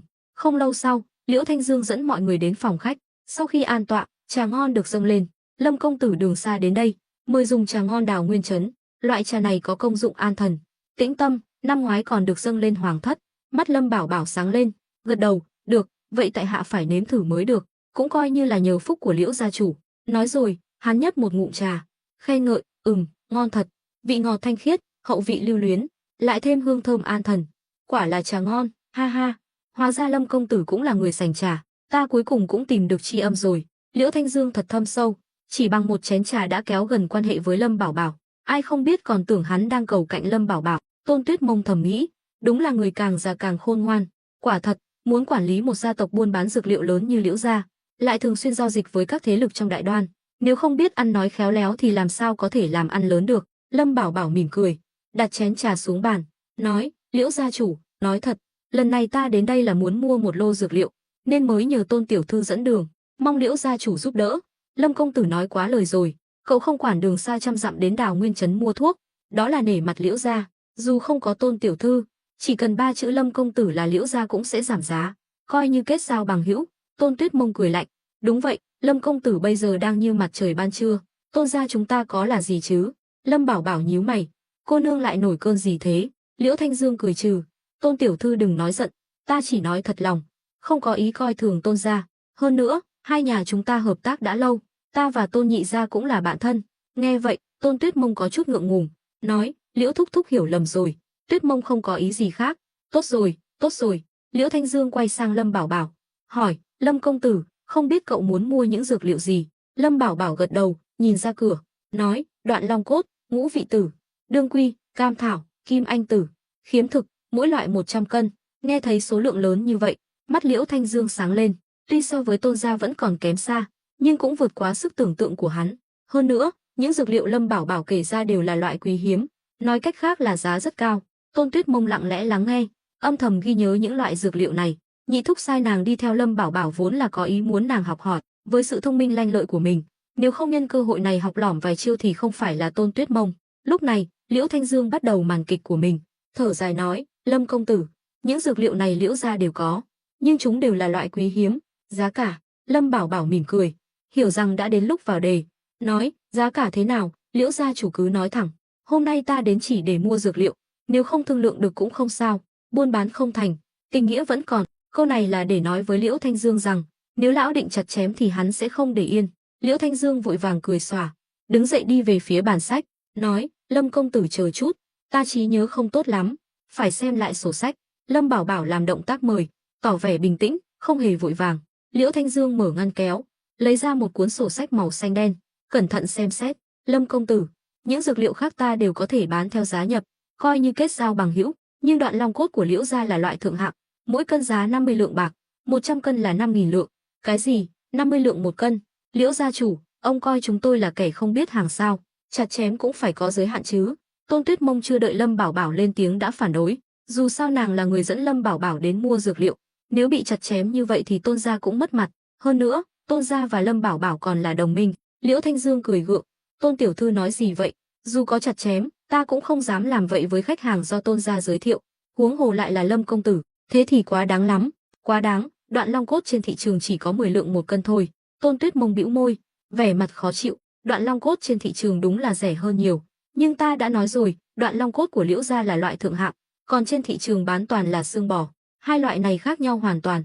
Tôn tiểu thư xuất thân từ danh gia vọng tộc, chắc cũng hiểu rõ điều này chứ. Nói rồi, hắn nhìn sang Lâm Bảo Bảo, bởi vì hắn biết người quyết định cuối cùng là Lâm Bảo Bảo. Tuy hắn rất khách sáo với Tôn Tuyết Mông, nhưng trong kinh doanh, tình cảm không có tác dụng. Hơn nữa, buôn bán mà không chặt chém thì lấy đâu ra lợi nhuận. Thực ra, Liễu Thanh Dương cũng biết Lâm Bảo Bảo là đại phú hào, nên mới dám hét giá cao như vậy. Cả Ngư Thành ai mà không biết Ngưu Bối thôn năm nay được mùa lớn, lại thêm những chiến tích của Lâm Bảo Bảo, hắn hét giá cao cũng là chuyện đương nhiên. Lâm Bảo Bảo mỉm cười, Tôn tiểu thư, nếu đoạn long cốt thật sự là loại thượng hạng thì giá này cũng không quá đắt. Tôn Tuyết Mông ngạc nhiên, không ngờ mình bênh vực hắn, lại bị hắn đâm cho một nhát. Liễu Thanh Dương mừng thầm, vội nói, vẫn là Lâm công tử có mắt nhìn, vậy là cậu đồng ý rồi. Lâm Bảo Bảo gật đầu, cũng không có vấn đề gì lớn, chỉ là ta có thể xem hàng trước được không? Đương nhiên là được, Lâm công tử, mời đi theo ta. Liễu Thanh Dương vội vàng dẫn đường, nếu thương vụ này thành công, Liễu gia sẽ lãi to. Bình thường, dù là loại thượng hạng, giá cao nhất cũng chỉ 30 lượng một cân, bây giờ bán được 50 lượng một cân, coi như lãi gấp đôi, sao hắn không vui cho được? Những dược liệu khác Liễu gia có rất nhiều, cũng không đáng giá bao nhiêu, nhưng nếu bán được đoạn long cốt thì sẽ thu về 5.000 lượng bạc, chỉ cần động động miệng là kiếm được 2.000 lượng. Ngu gì không làm. Liễu Thanh Dương đi trước, Lâm Bảo Bảo và Tôn Tuyết Mông theo sau. Tôn Tuyết Mông nhíu mày, nhỏ giọng hỏi, Lâm công tử, chàng định mua thật sao? Lâm Bảo Bảo cười bí hiểm, mua, đương nhiên là phải mua, nhưng hắn muốn chặt chém ta đâu có dễ, nàng cứ chờ xem kịch hay đi. Nghe vậy, Tôn Tuyết Mông thở phào nhẹ nhõm, nở một nụ cười lạnh. Nàng biết Lâm Bảo Bảo thâm sâu khó lường đến mức nào, từ ngày quen biết hắn, nàng chưa từng thấy hắn chịu thiệt bao giờ. Ba người nhanh chóng đến một nhà kho ở hậu viện Liễu gia, cửa kho có vài tên thị vệ canh gác. Đáng lẽ ra, Liễu gia là gia tộc buôn bán, không có tư cách nuôi thị vệ, dù có giải thích thế nào thì cũng không ai tin là không có mục đích khác, nhưng nhờ tài ăn nói của Liễu Thanh Dương, lại thêm mối quan hệ thân thiết với Tôn Hưng, dựa vào cái bóng của Bách Thảo Đường, nên mới có vài tên thị vệ, nhưng cũng không dám làm càn, chỉ được bố trí canh gác nhà kho quan trọng nhất của Liễu gia. Nhận được lệnh, hai tên thị vệ mở cửa kho, một mùi dược liệu nồng nặc xộc vào mũi. Liễu Thanh Dương cười nói, Lâm công tử, mời vào bên trong.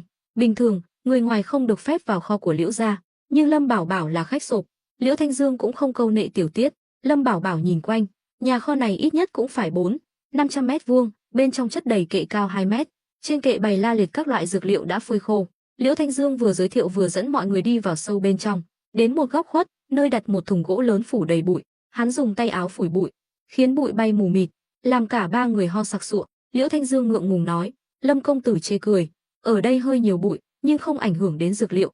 Lâm Bảo Bảo chỉ mỉm cười gật đầu, nhưng trong lòng đã nghĩ sẵn kế sách. Lớp bụi dày như vậy chứng tỏ thùng gỗ này đã lâu không được mở ra, đoạn long cốt bên trong chắc chắn cũng đã để lâu. Tuy nói dược liệu càng để lâu càng tốt, nhưng đó là trong điều kiện bảo quản tốt. Đối với loại dược liệu đặc biệt như đoạn long cốt, để lâu quá, dù là long cốt thật cũng không chịu nổi sự bào mòn của thời gian, chắc chắn sẽ ảnh hưởng đến công dụng. Liễu Thanh Dương mở thùng gỗ, bên trong toàn là xương cốt, tỏa ra mùi đặc trưng. Lâm Bảo Bảo bước tới, tùy tiện cầm một khúc xương lên quan sát, nhưng trong mắt Liễu Thanh Dương, một người sành sỏi, Lâm Bảo Bảo chỉ là đang giả vờ am hiểu, nên lão không hề lo lắng hắn sẽ phát hiện ra điều gì. Chỉ có Tôn Tuyết Mông cười lạnh, nàng biết Lâm Bảo Bảo rất am hiểu dược lý, nếu không thì sao có thể chế tạo ra loại thuốc bổ tuyệt vời như đại lực hoàn. Lâm Bảo Bảo đưa khúc xương lên mũi người, rồi nhẹ nhàng bóp, khúc xương liền xuất hiện vết nứt nhỏ. Hắn cười nói, Liễu gia chủ, lô đoạn long cốt này e là không chỉ 50 lượng một cân đâu. Liễu Thanh Dương nhíu mày, sao có thể chứ, Liễu gia ta đã tốn rất nhiều công sức mới có được lô hàng này, chất lượng chắc chắn đảm bảo. Lâm công tử tuy là nhân vật lớn ở Ngư Thành, nhưng e là chưa hiểu hết về dược liệu. Câu nói này hoàn toàn là đang mỉa mai Lâm Bảo Bảo, bảo hắn đừng có múa rìu qua mắt thợ. Tôn Tuyết Mông không vui, định nổi giận thì bị Lâm Bảo Bảo ngăn lại. Hắn nói, kiến thức về dược liệu của ta chắc chắn không bằng Liễu gia chủ, nhưng ai cũng thấy lô đoạn long cốt này đã để lâu, xương cốt xuất hiện nhiều vết nứt, chứng tỏ dược tính đã bị hao hụt nghiêm trọng. Thế này đi, 20 lượng một cân, ta lấy hết. Cái gì? 20 lượng? Liễu Thanh Dương lập tức đậy nắp thùng gỗ lại, nói, không thể nào, lúc ta nhập hàng giá còn cao hơn thế. Lâm công tử không có thành ý thì thôi vậy. Lâm Bảo Bảo nhún vai, vậy thì thôi, dù sao ta cũng chỉ cần dùng xương bò thay thế cũng được, chỉ là chi phí hơi cao một chút. Nói rồi, hắn xoay người bỏ đi. Liễu Thanh Dương sững người, không ngờ Lâm Bảo Bảo lại dứt khoát như vậy, mua bán thì phải mặc cả. Huống hồ lô đoạn long cốt này đúng là đã để 2 năm, dược tính giảm nhiều, nếu bán được thì tốt nhất. Lâm công tử khoan đã, chúng ta bàn lại được không? Lâm Bảo Bảo xua tay, không cần đâu, ta đến Đào Nguyên trấn còn nhiều cửa hàng dược liệu khác, ta đi xem sao. Hắn biết lão già này đang hét giá trên trời, nên mới trả giá thấp như vậy. Thấy Lâm Bảo Bảo kiên quyết bỏ đi, Liễu Thanh Dương sốt ruột, nhỏ giọng nói với Tôn Tuyết Mông, Tôn tiểu thư, cô giúp tôi nói giúp vài lời đi, cô giúp tôi hoàn thành vụ này, tôi nhất định sẽ không quên ơn cô. Tôn Tuyết Mông liếc xéo hắn, nói, Liễu gia chủ, ông còn sợ tiền của ai mà không dám kiếm sao? Có lẽ ông chưa biết quan hệ giữa Lâm công tử và phủ Doãn Ngư Thành tốt đến mức nào đâu. Ta cũng biết đôi chút. Hừ, đã vậy thì ông có biết vụ chính biến mấy hôm trước ở Ngư Thành không? Tôn Tuyết Mông quyết tâm giúp Lâm Bảo Bảo. Câu nói này khiến Liễu Thanh Dương chấn động. Chuyện này có liên quan đến Lâm công tử sao? Ông nghĩ sao? Nếu không có Lâm công tử, phủ Doãn đã thua rồi. Còn cần ta nói thêm gì nữa sao? Liễu Thanh Dương lúc này mới nhận ra vấn đề nghiêm trọng. Theo lời Tôn Tuyết Mông, Lâm Bảo Bảo chính là ân nhân cứu mạng của phủ Doãn Ngư Thành. Nghĩ sâu xa hơn, Lâm Bảo Bảo có lẽ đã nắm trong tay nửa Ngư Thành. Nhân vật như vậy muốn đối phó với Liễu gia nhỏ bé này thì dễ như trở bàn tay. Dù Liễu gia có quan hệ ở kinh thành hay phủ thành thì cũng vô dụng, bởi nước xa không cứu được lửa gần. Nghĩ vậy, Liễu Thanh Dương vội vàng đuổi theo Lâm Bảo Bảo, nịnh nọt nói, Lâm công tử đừng vội đi, 20 lượng một cân, số đoạn long cốt này cậu cứ lấy đi. Lâm Bảo Bảo đã nghe rõ cuộc nói chuyện giữa Tôn Tuyết Mông và Liễu Thanh Dương, không ngờ địa vị của hắn ở Ngư Thành lại hữu dụng đến vậy. Hắn dừng bước, cười nói, Ta vừa nghĩ lại, thấy 20 lượng một cân vẫn còn đắt, nếu Liễu gia chủ đồng ý 5 lượng một cân, ta sẽ lấy hết, coi như chúng ta kết giao bằng hữu, với bạn bè, ta chưa bao giờ keo kiệt. Mắt Liễu Thanh Dương trợn tròn, người run lên, trong lòng chửi ầm lên. Tôn Tuyết Mông cũng sững sờ, nàng cuối cùng cũng được chứng kiến sự hắc ám của Lâm Bảo Bảo. Đoạn long cốt dù chất lượng kém, dược tính kém, nhưng dù sao cũng là long cốt, hơn hẳn xương bò. Vậy mà Lâm Bảo Bảo lại ép giá đến mức này, khiến nàng vừa buồn cười vừa bất lực. Đây đâu còn là ép giá, mà là cướp trắng trợn, lại còn khiến đối phương không thể phản kháng. Liễu Thanh Dương nhìn Lâm Bảo Bảo với vẻ mặt tươi cười vô hại, hít sâu một hơi, cố gắng nặn ra nụ cười, nhưng còn khó coi hơn cả khóc. Lâm công tử, cậu đang nói đùa sao? Lâm Bảo Bảo nghiêm túc lắc đầu, đùa gì chứ, Liễu gia chủ và ta đều là thương nhân, buôn bán thì phải đặt lợi nhuận lên hàng đầu. Đương nhiên, mua bán phải thuận mua vừa bán. Nếu Liễu gia chủ không hài lòng với giá của ta thì thôi vậy. Nói rồi, hắn lại định bỏ đi. Hắn đã nắm chắc Liễu Thanh Dương không dám từ chối. Quả nhiên, lúc này Liễu Thanh Dương như đang bị cắt từng khúc ruột. Hắn thật xui xẻo, năm đó sao lại nhập lô đoạn long cốt này chứ?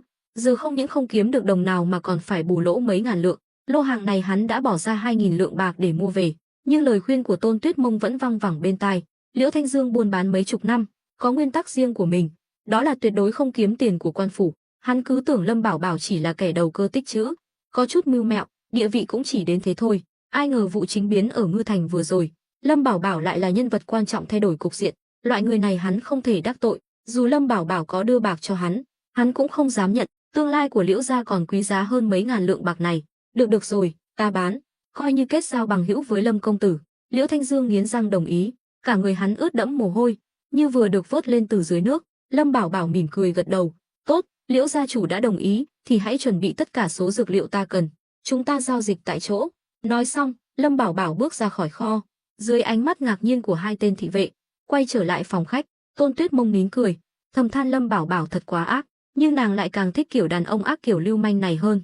Nàng cũng vừa góp phần không nhỏ vào việc này. Thấy Lâm Bảo Bảo rời đi, Liễu Thanh Dương như người mất hồn, dựa vào kệ thuốc, tinh thần suy sụp. Tôn Tuyết Mông mỉm cười vỗ vai hắn, nói: gia chủ Liễu quả thực rất biết cách đối nhân xử thế, không trách lại có thể đưa gia tộc Liễu phát triển lớn mạnh như vậy. Tuyết Mông bội phục vô cùng. Liễu Thanh Dương thầm hận, hắn biết rõ Tôn Tuyết Mông và Lâm Bảo Bảo là cùng một phe, vừa rồi cố tình dọa hắn, nhưng hắn lại chẳng làm gì được, đã chót làm chuyện ngu ngốc, lại còn mất tiền, hắn đành phải cố gắng lấy lòng. Hắn chắp tay nói: đa tạ Tôn tiểu thư nhắc nhở, nếu không ta đã đắc tội với Lâm công tử rồi. Thôi, ông mau đi chuẩn bị thuốc đi, Lâm công tử không phải người thích chiếm tiện nghi đâu. Thời gian sẽ chứng minh, những gì Liễu gia chủ bỏ ra hôm nay là hoàn toàn sáng suốt. Nói xong, Tôn Tuyết Mông cũng rời đi. Tôn Tuyết Mông làm vậy không phải vì muốn nịnh bợ Lâm Bảo Bảo, càng không phải vì coi thường Liễu gia, là đại tiểu thư Tôn gia, nàng đương nhiên phải nhân cơ hội này kiếm chút lợi ích cho gia tộc. Liễu Thanh Dương tuy nói là có quan hệ thân thiết với nhị thúc của nàng, nhưng cũng chỉ là lời nói ngoài miệng. Số bạc cần kiếm, hắn ta chưa bao giờ bỏ sót một đồng nào, khiến chi phí mua thuốc của Tôn gia tăng lên không ít. Nếu có thể mượn uy phong của Lâm Bảo Bảo để khống chế Liễu gia, thì không chỉ Lâm Bảo Bảo được lợi mà Tôn gia cũng hưởng sái. Chuyện có lợi cho cả đôi bên như vậy, Tôn Tuyết Mông sao có thể bỏ qua. Chỉ là cả Lâm Bảo Bảo và Tôn Tuyết Mông đều có toan tính riêng, nhưng chỉ cần đôi bên cùng có lợi, dù Lâm Bảo Bảo có biết thì cũng sẽ làm ngơ.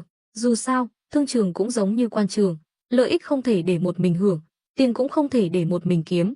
Khi Tôn Tuyết Mông trở lại phòng khách, nàng thấy Lâm Bảo Bảo đang ung dung thưởng trà, bên cạnh hắn là một thiếu nữ tuổi trăng tròn, xinh đẹp động lòng người. Hóa ra đó là Liễu Như Yên, cháu gái của Liễu Thanh Dương. Thấy Tôn Tuyết Mông, Liễu Như Yên chạy đến, cười ngọt ngào, đôi mắt híp lại thành hai vầng trăng khuyết. Tuyết Mông tỷ tỷ, muội nhớ tỷ lắm. Lần trước tỷ hứa đưa muội đi Ngư Thành xem đèn lồng mà sao không đến đón muội? Tôn Tuyết Mông xoa đầu nàng, cười nói: xin lỗi, tỷ bận quá nên quên mất. Đợi đến Tết Nguyên Tiêu năm nay, tỷ nhất định sẽ đưa muội đi Ngư Thành chơi. Tỷ đừng quên nhé, nếu không muội sẽ không thèm chơi với tỷ nữa.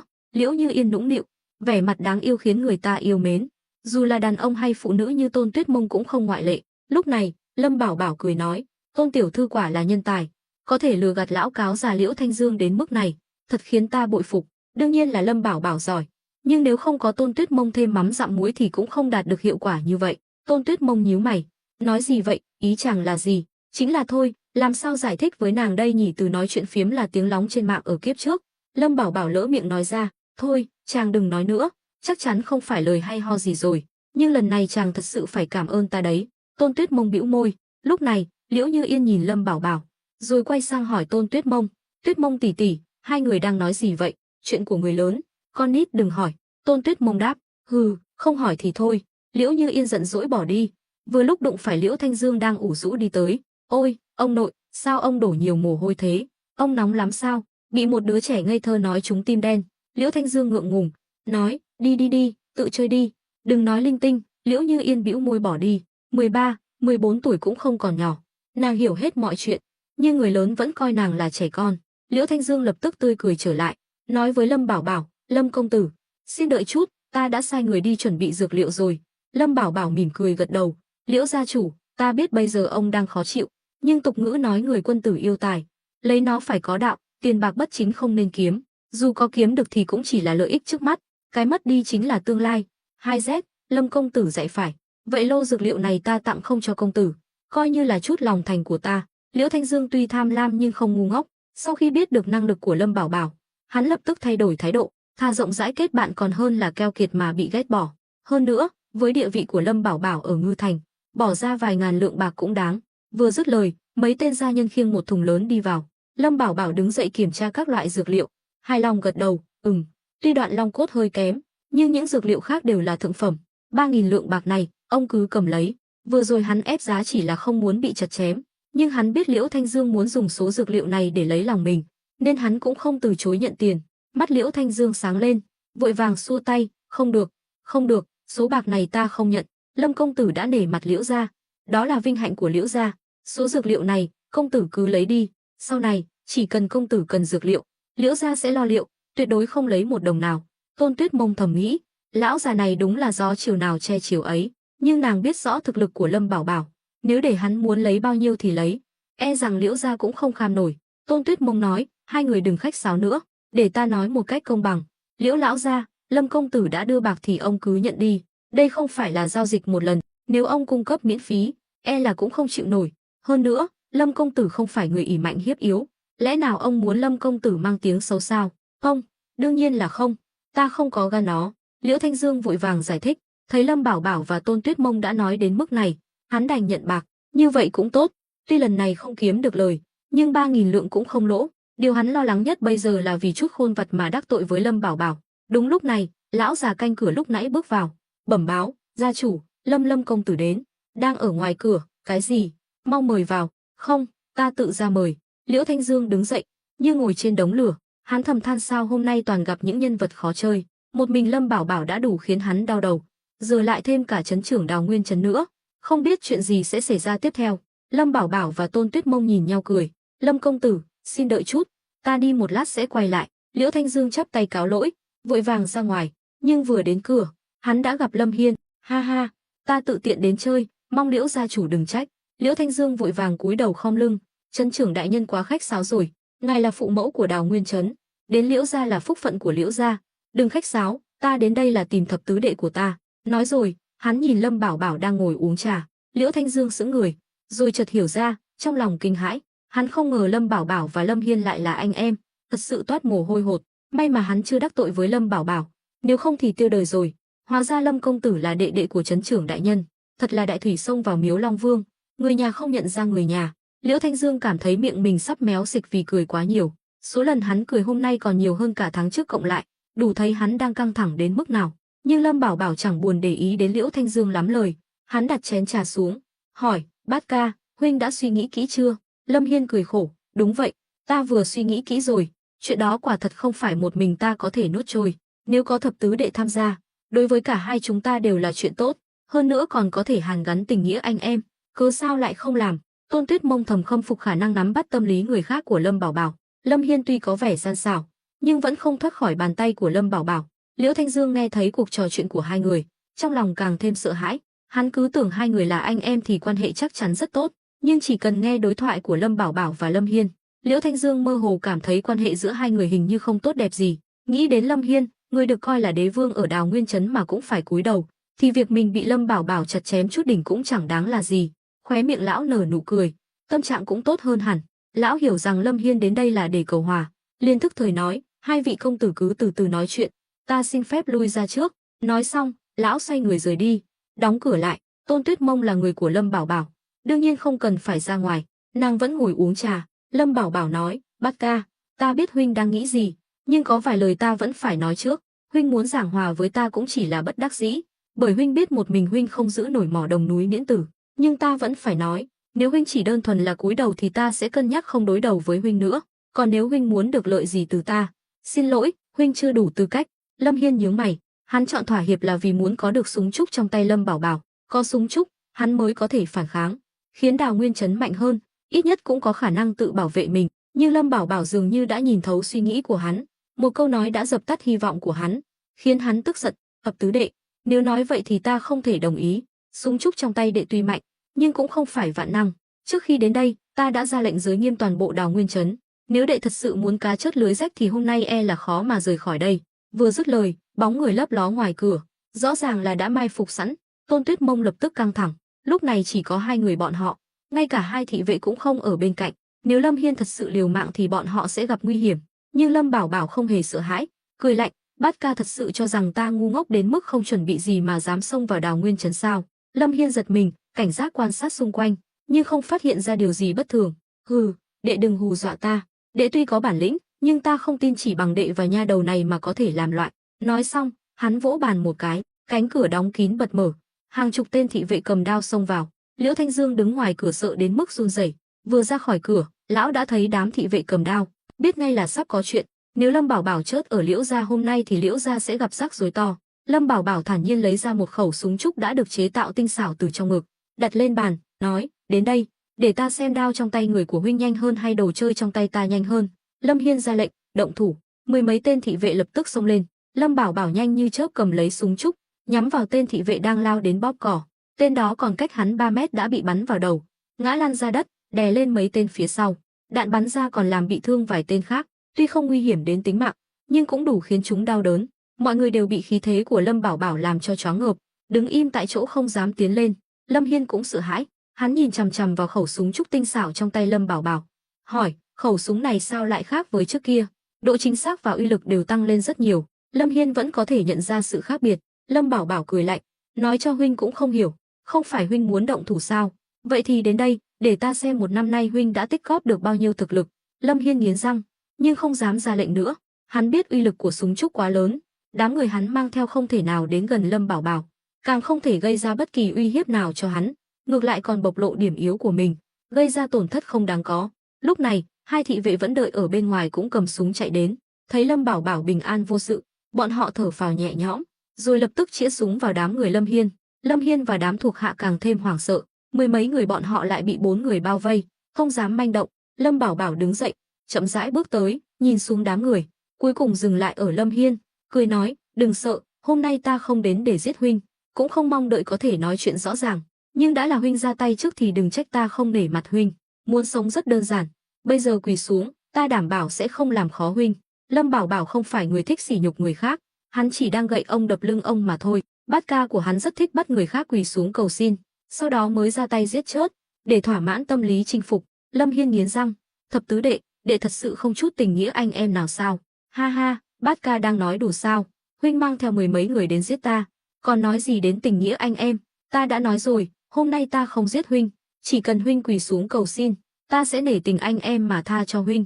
Thế nào?" "Không, ta tuyệt đối sẽ không quỳ xuống cầu xin đệ." Lâm Bảo Bảo cười nhếch mép: "Được, đã vậy thì đừng trách ta không khách khí, động thủ, giết hết đám chó săn này." Lâm Bảo Bảo vừa dứt lời, hai thị vệ lập tức nổ súng, tiếng súng vang lên khắp Liễu gia, khiến người đi đường giật mình, không hiểu Liễu gia đang làm gì. Liễu Thanh Dương thì sợ đến mức tè ra quần, ngồi bệt xuống đất run rẩy.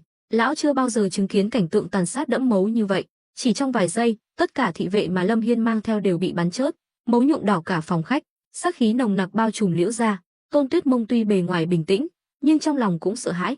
Nàng cố gắng kìm nén nỗi sợ, nhưng vẫn kinh hãi trước sự tàn nhẫn của Lâm Bảo Bảo. Hắn thật sự là nói một là một, nói hai là hai, nhưng nàng cũng hiểu, hôm nay bọn họ đến Đào Nguyên Trấn vốn đã mạo hiểm, nếu đối phương không chớt thì người chớt sẽ là bọn họ, nhưng người sợ hãi nhất lúc này chính là Lâm Hiên. Hắn tận mắt chứng kiến thuộc hạ của mình lần lượt bị giết, mà không hề có sức phản kháng, khiến hắn nhận ra Lâm Bảo Bảo đã mạnh đến mức hắn không thể nào chống lại. Nếu không có được súng trúc, hắn sẽ không có bất kỳ cơ hội chiến thắng nào. Lúc này, Lâm Bảo Bảo bước đến bên cạnh hắn, nói: "Bát ca, huynh thấy mạng sống và tôn nghiêm, cái nào quan trọng hơn?" "Thập tứ đệ, ta thừa nhận ta không phải đối thủ của đệ, ta cũng không thể gây nguy hiểm gì cho đệ, ta xin đệ, nể tình anh em, hãy tha cho ta. Từ nay về sau, chúng ta nước sông không phạm nước giếng, Lâm Bảo Bảo cười, xem ra Bát Ca vẫn chưa nhận thức được tình hình hiện tại, nhưng không sao, ta có thể chờ.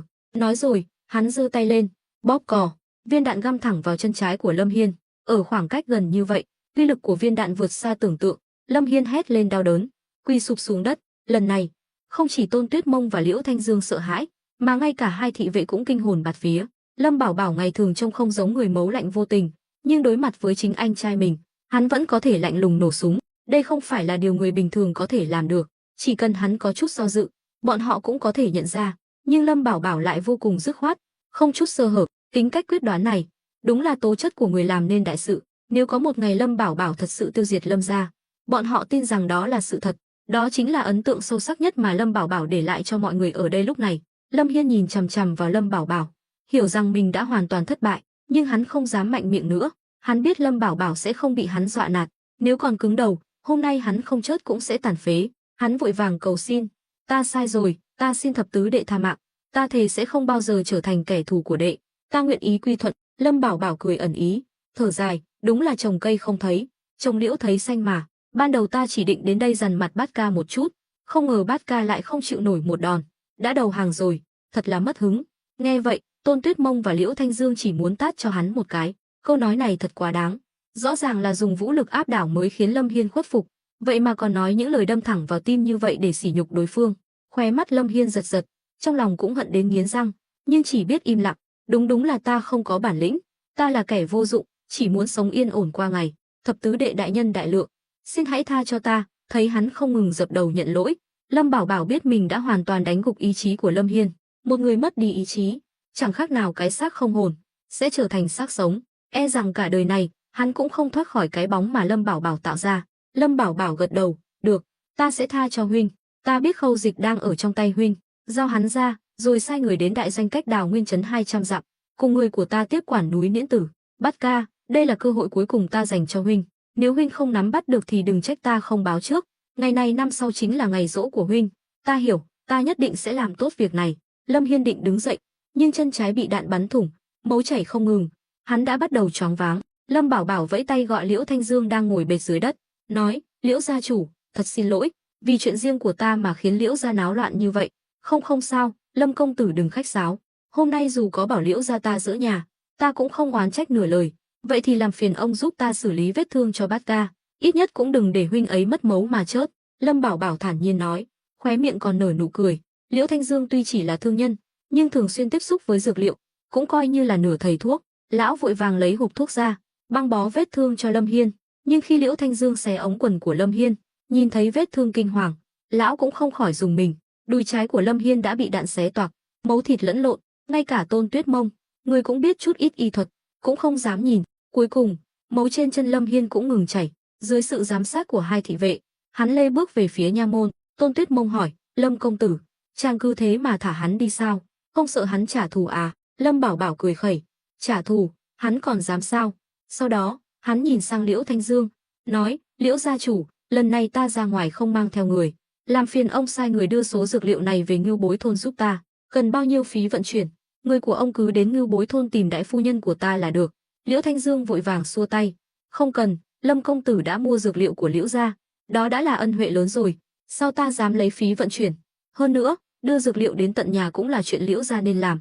Đàn ông mà. Liễu Thanh Dương thở dài. Hai tên gia nhân bước vào, nhưng khi thấy phòng khách đầy máu và xác chết, bọn họ sợ hãi, nhưng cũng chỉ có thể giả vờ như không thấy gì. Đi, sai người đưa số dược liệu mà Lâm công tử đã mua đến Ngưu Bối thôn, nhớ cẩn thận trên đường, đừng làm hỏng dược tính, nếu dám chậm trễ, ta sẽ không tha cho các ngươi. Liễu Thanh Dương bây giờ chỉ muốn lấy lòng Lâm Bảo Bảo, nên trước mặt hắn, lão nói toàn lời hay ý đẹp. Thấy lão biết điều như vậy, Lâm Bảo Bảo cũng không làm khó nữa, mỉm cười, xem ra, dù ở thời đại nào thì vũ lực vẫn là biện pháp hữu hiệu nhất, đúng là chân lý. Nhưng thực ra, Lâm Bảo Bảo không phải là người ỷ mạnh hiếp yếu, đã ở vị trí này, nếu còn giữ thái độ khiêm tốn như trước thì sẽ bị các gia tộc khác coi thường. Gia nhân Liễu gia lập tức vào nhà, khiêng từng thùng dược liệu ra ngoài. Lâm Bảo Bảo lại dặn dò, phiền Liễu gia chủ xử lý giúp số thi thể này. Hôm nay ta mượn địa bàn của Liễu gia, mong Liễu gia chủ thông cảm. Không sao, Lâm công tử cứ tự nhiên. Liễu Thanh Dương không còn vẻ mặt gian xảo như trước nữa. Đối với yêu cầu của Lâm Bảo Bảo, lão đều cố gắng đáp ứng hết sức. Lão đã chứng kiến thủ đoạn của Lâm Bảo Bảo, tuy không hoàn toàn sợ hãi, nhưng cũng không dám có ý đồ gì nữa, sợ chọc giận Lâm Bảo Bảo. khiến Liễu gia cũng bị đánh tàn phế như Lâm Hiên. Không lâu sau, thi thể trong phòng đã được dọn sạch, ngay cả mấu trên sàn nhà cũng được lau chùi sạch sẽ. Lúc này, Tôn Tuyết Mông hỏi, Lâm công tử, đã bàn xong chuyện làm ăn, lại giải quyết được mối nguy từ Lâm Hiên, chúng ta còn ở lại đây làm gì? Sao không nhân lúc trời còn sáng mà về Ngưu Bối thôn? Vừa xảy ra chuyện lớn như vậy, nàng không muốn ở lại đây thêm phút nào, sợ Lâm Bảo Bảo thả hổ về rừng, sau này sẽ bị Lâm Hiên trả thù. Lâm Bảo Bảo bình tĩnh ngồi trên ghế, nói, rót trà. Tôn Tuyết Mông trừng mắt nhìn Lâm Bảo Bảo, nhưng hắn vẫn không hề nhúc nhích. Lâm Bảo Bảo quay sang nhìn nàng, nói, ta bảo nàng rót trà. Tôn Tuyết Mông hừ nhẹ một tiếng, đành cầm ấm trà rót cho hắn, nhưng có thể thấy nàng đang rất căng thẳng, tay run run, nước trà sánh ra ngoài. Lâm Bảo Bảo thản nhiên hỏi, Tôn tiểu thư, bây giờ nàng sợ Lâm Hiên trả thù, hay là sợ ta? Tôn Tuyết Mông ngẩng đầu, nói, ai sợ chàng chứ? Ta chỉ hơi lo lắng thôi. Nàng không ngờ Lâm Bảo Bảo lại nhìn thấu suy nghĩ của mình, trong lòng giật mình. Cũng từ lúc này, nàng mới hiểu Lâm Bảo Bảo không phải người dễ đối phó. Hắn tâm tư kín đáo, mưu mô sâu sắc, lại thêm hành động quyết đoán, nhiều ưu điểm hội tụ lại một chỗ, khiến nàng vừa ngưỡng mộ vừa sợ hãi. Lâm Bảo Bảo nhấp một ngụm trà, cười nói, đừng lo, ta chưa bao giờ ra tay với đồng minh của mình. Còn Khâu Dịch, hôm nay đã đánh bại Bát Ca rồi, tiện thể bắt hắn theo luôn, để tránh đêm dài lắm mộng. Tôn Tuyết Mông chỉ biết gật đầu. Liễu Thanh Dương cũng thận trọng đứng bên cạnh, luống cuống tay chân, dường như dù lão đứng ở đâu cũng cảm thấy thừa thãi.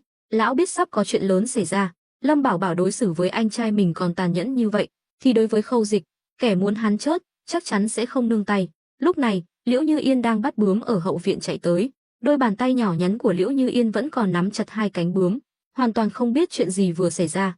Hi hi, ông nội, Tuyết Mông tỷ tỷ, xem con bướm cháu vừa bắt được này, đẹp không? Tôn Tuyết Mông chỉ cười gượng, nàng không còn tâm trạng đùa giỡn với cô bé. Liễu Thanh Dương thấy cháu gái mình đến vào lúc này thì giận tím mặt, quát, con bé này, ai cho con vào đây? Cút ra ngoài. Lão nói vậy cũng là để bảo vệ cháu gái mình. Trong mắt lão, Lâm Bảo Bảo là một nhân vật nguy hiểm.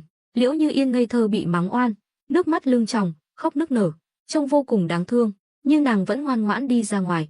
Chỉ là trẻ con vốn tò mò, nàng đã ngửi thấy mùi mấu tanh nồng nặc trong phòng, lại nhìn Lâm Bảo Bảo đang ngồi trên ghế. Lúc này, Lâm Bảo Bảo nói, Liễu gia chủ, Như Yên đáng yêu như vậy, sao ông nỡ mắng con bé chứ? Lâm công tử nói phải. Liễu Thanh Dương lúng túng lau mồ hôi lạnh. Lúc này lão vẫn còn đang mặc quần ướt, trông vô cùng thảm hại. Lão không muốn để cháu gái nhìn thấy bộ dạng này của mình.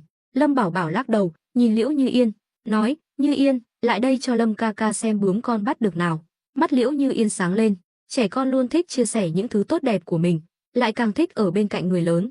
Nàng định bước tới, nhưng lại lo lắng nhìn Liễu Thanh Dương. Thấy vậy, Liễu Thanh Dương đành gật đầu đồng ý, trong lòng thầm cầu nguyện Lâm Bảo Bảo đừng làm gì cháu gái mình. Được sự cho phép của ông nội, Liễu Như Yên mỉm cười đi đến bên cạnh Lâm Bảo Bảo, giới thiệu, Lâm ca ca, con bướm đen có hoa văn này tên là Tiểu Hắc, con bướm đỏ này tên là Tiểu Hồng, chúng đẹp không? Cháu muốn nuôi chúng ở nhà. Vẻ mặt hào hứng của Liễu Như Yên thật đáng yêu.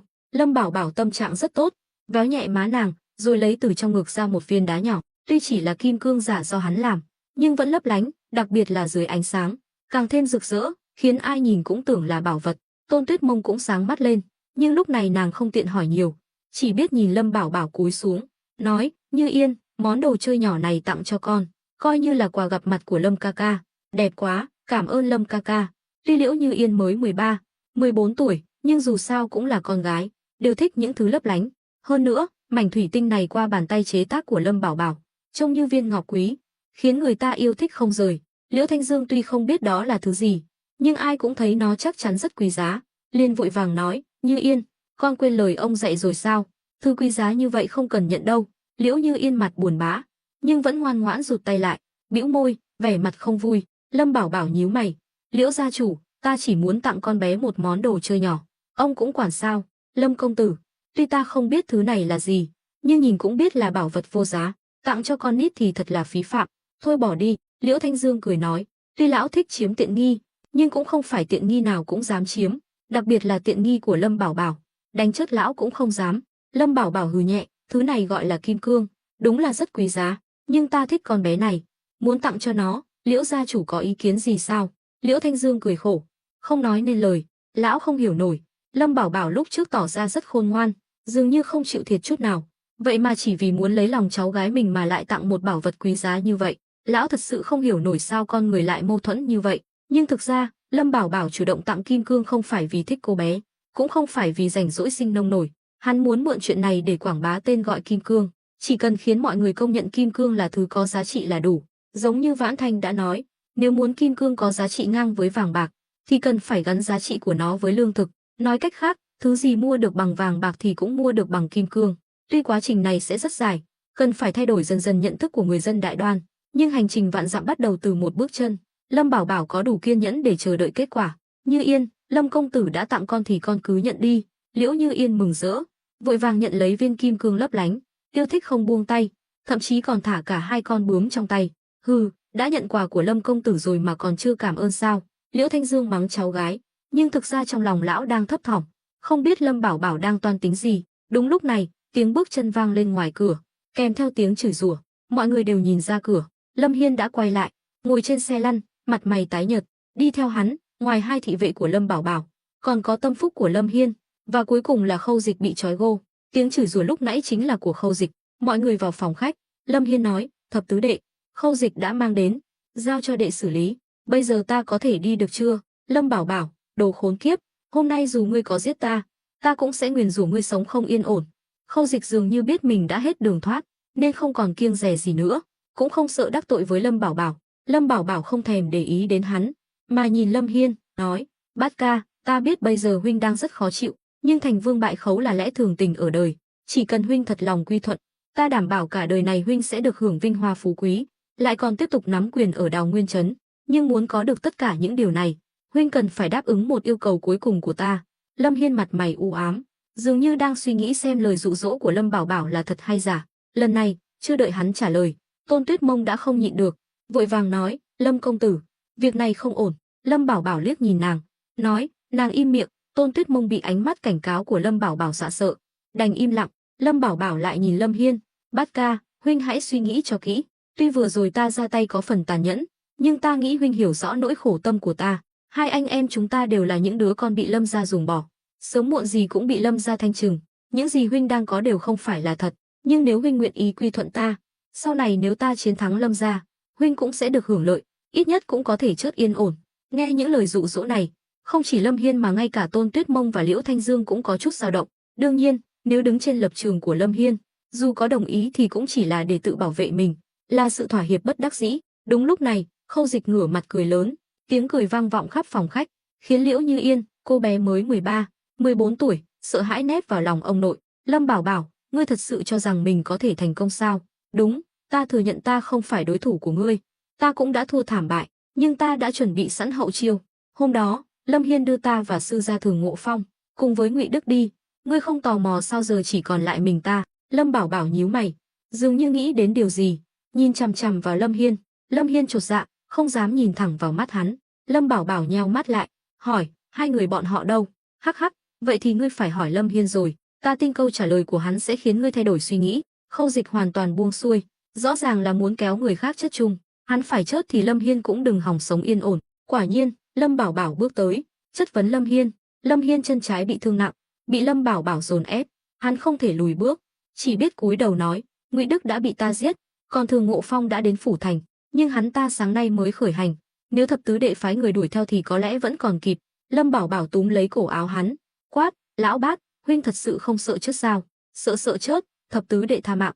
Trải qua những đòn sấm sét vừa rồi, Lâm Hiên đã hoàn toàn mất hết can đảm, không dám phản kháng chút nào. Lâm Bảo Bảo đẩy hắn ra, vẫy tay gọi một thị vệ lại gần, nói nhỏ, ngươi lập tức quay về báo cho Giang Khôn, bảo hắn phái người đuổi theo Thường Ngộ Phong, dù dùng cách nào cũng phải tìm được hắn, sống phải thấy người, chết phải thấy xác, hiểu chưa? Tên thị vệ vội vàng gật đầu, tuy chỉ nghe Lâm Bảo Bảo nói, nhưng hắn cũng cảm nhận được tâm trạng tồi tệ của Lâm Bảo Bảo. Thuộc hạ tuân lệnh. Nói xong, tên thị vệ xoay người bỏ chạy, nhanh chóng biến mất ngoài cửa. Lúc này, Khâu Dịch cười lạnh, Lâm Bảo Bảo, e là ngươi không đuổi kịp đâu. Thường Ngộ Phong đã đi từ sáng sớm, dù người của ngươi có mọc cánh cũng không thể đuổi kịp, giờ hắn ta chắc đã gần đến phủ thành rồi. Ngươi cứ chờ Lâm gia thanh toán đi, những chuyện ngươi làm trong một năm qua, Lâm gia sẽ biết hết. Lâm Bảo Bảo cười lạnh, lấy từ trong tay áo ra một chiếc khăn tay trắng, chậm rãi lau vết bẩn trên mặt, nói, ngươi nói đúng, nhưng ngươi thật sự cho rằng ta không hề chuẩn bị gì sao? Hả? Ngươi nói gì? Khâu Dịch trừng mắt, hắn biết lần này mình chắc chắn phải chớt, hy vọng cuối cùng là có thể chớt chung với Lâm Bảo Bảo, nhưng nghe Lâm Bảo Bảo nói vậy, hắn lại thấy bất an. Dù sao, từ khi quen biết Lâm Bảo Bảo, hắn đã chứng kiến quá nhiều điều kỳ diệu, những chuyện tưởng chừng như không thể xảy ra, Lâm Bảo Bảo đều làm được. Ta nói, kế hoạch không bao giờ theo kịp sự thay đổi, giống như lần này ta đến đảo Nguyên Trấn, ban đầu chỉ định mua dược liệu, không ngờ lại giải quyết được cả hai người các ngươi, nhưng dù sau này ta có bị Lâm gia thanh toán thì ngươi cũng không còn cơ hội nhìn thấy nữa. Nói rồi, Lâm Bảo Bảo nhét chiếc khăn tay vào miệng Khâu Dịch, đồng thời giơ tay lên, bóp cò. Đoàng, tiếng súng vang lên chấn động cả Liễu gia. Tôn Tuyết Mông và Liễu Thanh Dương đều quay mặt đi, bọn họ biết chuyện gì đã xảy ra, nhưng không dám nhìn. Liễu Thanh Dương còn che mắt cháu gái lại, nhưng cô bé vẫn hét lên vì sợ hãi. Người sốc nhất chính là Lâm Hiên, hắn đã đoán trước được kết cục này, điều hắn quan tâm nhất bây giờ là liệu mình có thể giữ được mạng sống hay không. Người em trai mà hắn và cả Lâm gia đều coi thường, lại có thủ đoạn tàn nhẫn như vậy, khiến hắn vừa kinh ngạc vừa thầm khâm phục. Nếu năng lực của một người chỉ hơn người khác một chút, thì có lẽ sẽ nảy sinh lòng đố kỵ, thậm chí là trả thù bằng mọi giá. Nhưng nếu hai bên chênh lệch quá lớn, thì mọi suy nghĩ đó đều tan biến, không còn chút ý đồ nào nữa. Lâm Hiên bây giờ chính là tâm trạng đó, kính sợ kẻ mạnh, xu nịnh kẻ quyền thế là bản năng của con người, không có gì đáng xấu hổ, cũng chỉ là cách để tránh rủi ro mà thôi. Khâu Dịch trợn trừng mắt, hai tay nắm chặt cánh tay Lâm Bảo Bảo, toàn thân co giật, nhưng vì miệng bị nhét khăn, hắn không thể phát ra tiếng nào, đã chết ngay tại chỗ. Lâm Bảo Bảo buông tay, thi thể Khâu Dịch đổ gục xuống sàn. Lâm Bảo Bảo ngẩng đầu nhìn lên trần nhà, hít sâu một hơi, nói: Liễu gia chủ, hôm nay đã làm phiền ông rồi, mong ông bỏ qua cho. Lâm mỗ xin cáo từ. Không sao, Lâm công tử cứ tự nhiên, ta không tiễn. Nụ cười của Liễu Thanh Dương cứng đờ, khó coi hơn cả khóc, nhưng dù sao Liễu gia cũng không bị ảnh hưởng gì, khiến lão thở phào nhẹ nhõm. Lão cũng cảm nhận được Ngư Thành dạo này nguy hiểm đến mức nào, một mình Lâm Bảo Bảo đã có thể khiến Ngư Thành dậy sóng, huống hồ bây giờ thực lực của hắn vẫn chưa đủ mạnh. Lâm Bảo Bảo vừa đi được vài bước, bỗng dừng lại, quay đầu nhìn Liễu Thanh Dương, nói: Liễu gia chủ, chuyện hôm nay, ông sẽ không nói lung tung chứ? Lâm công tử hôm nay đến đây làm gì cơ?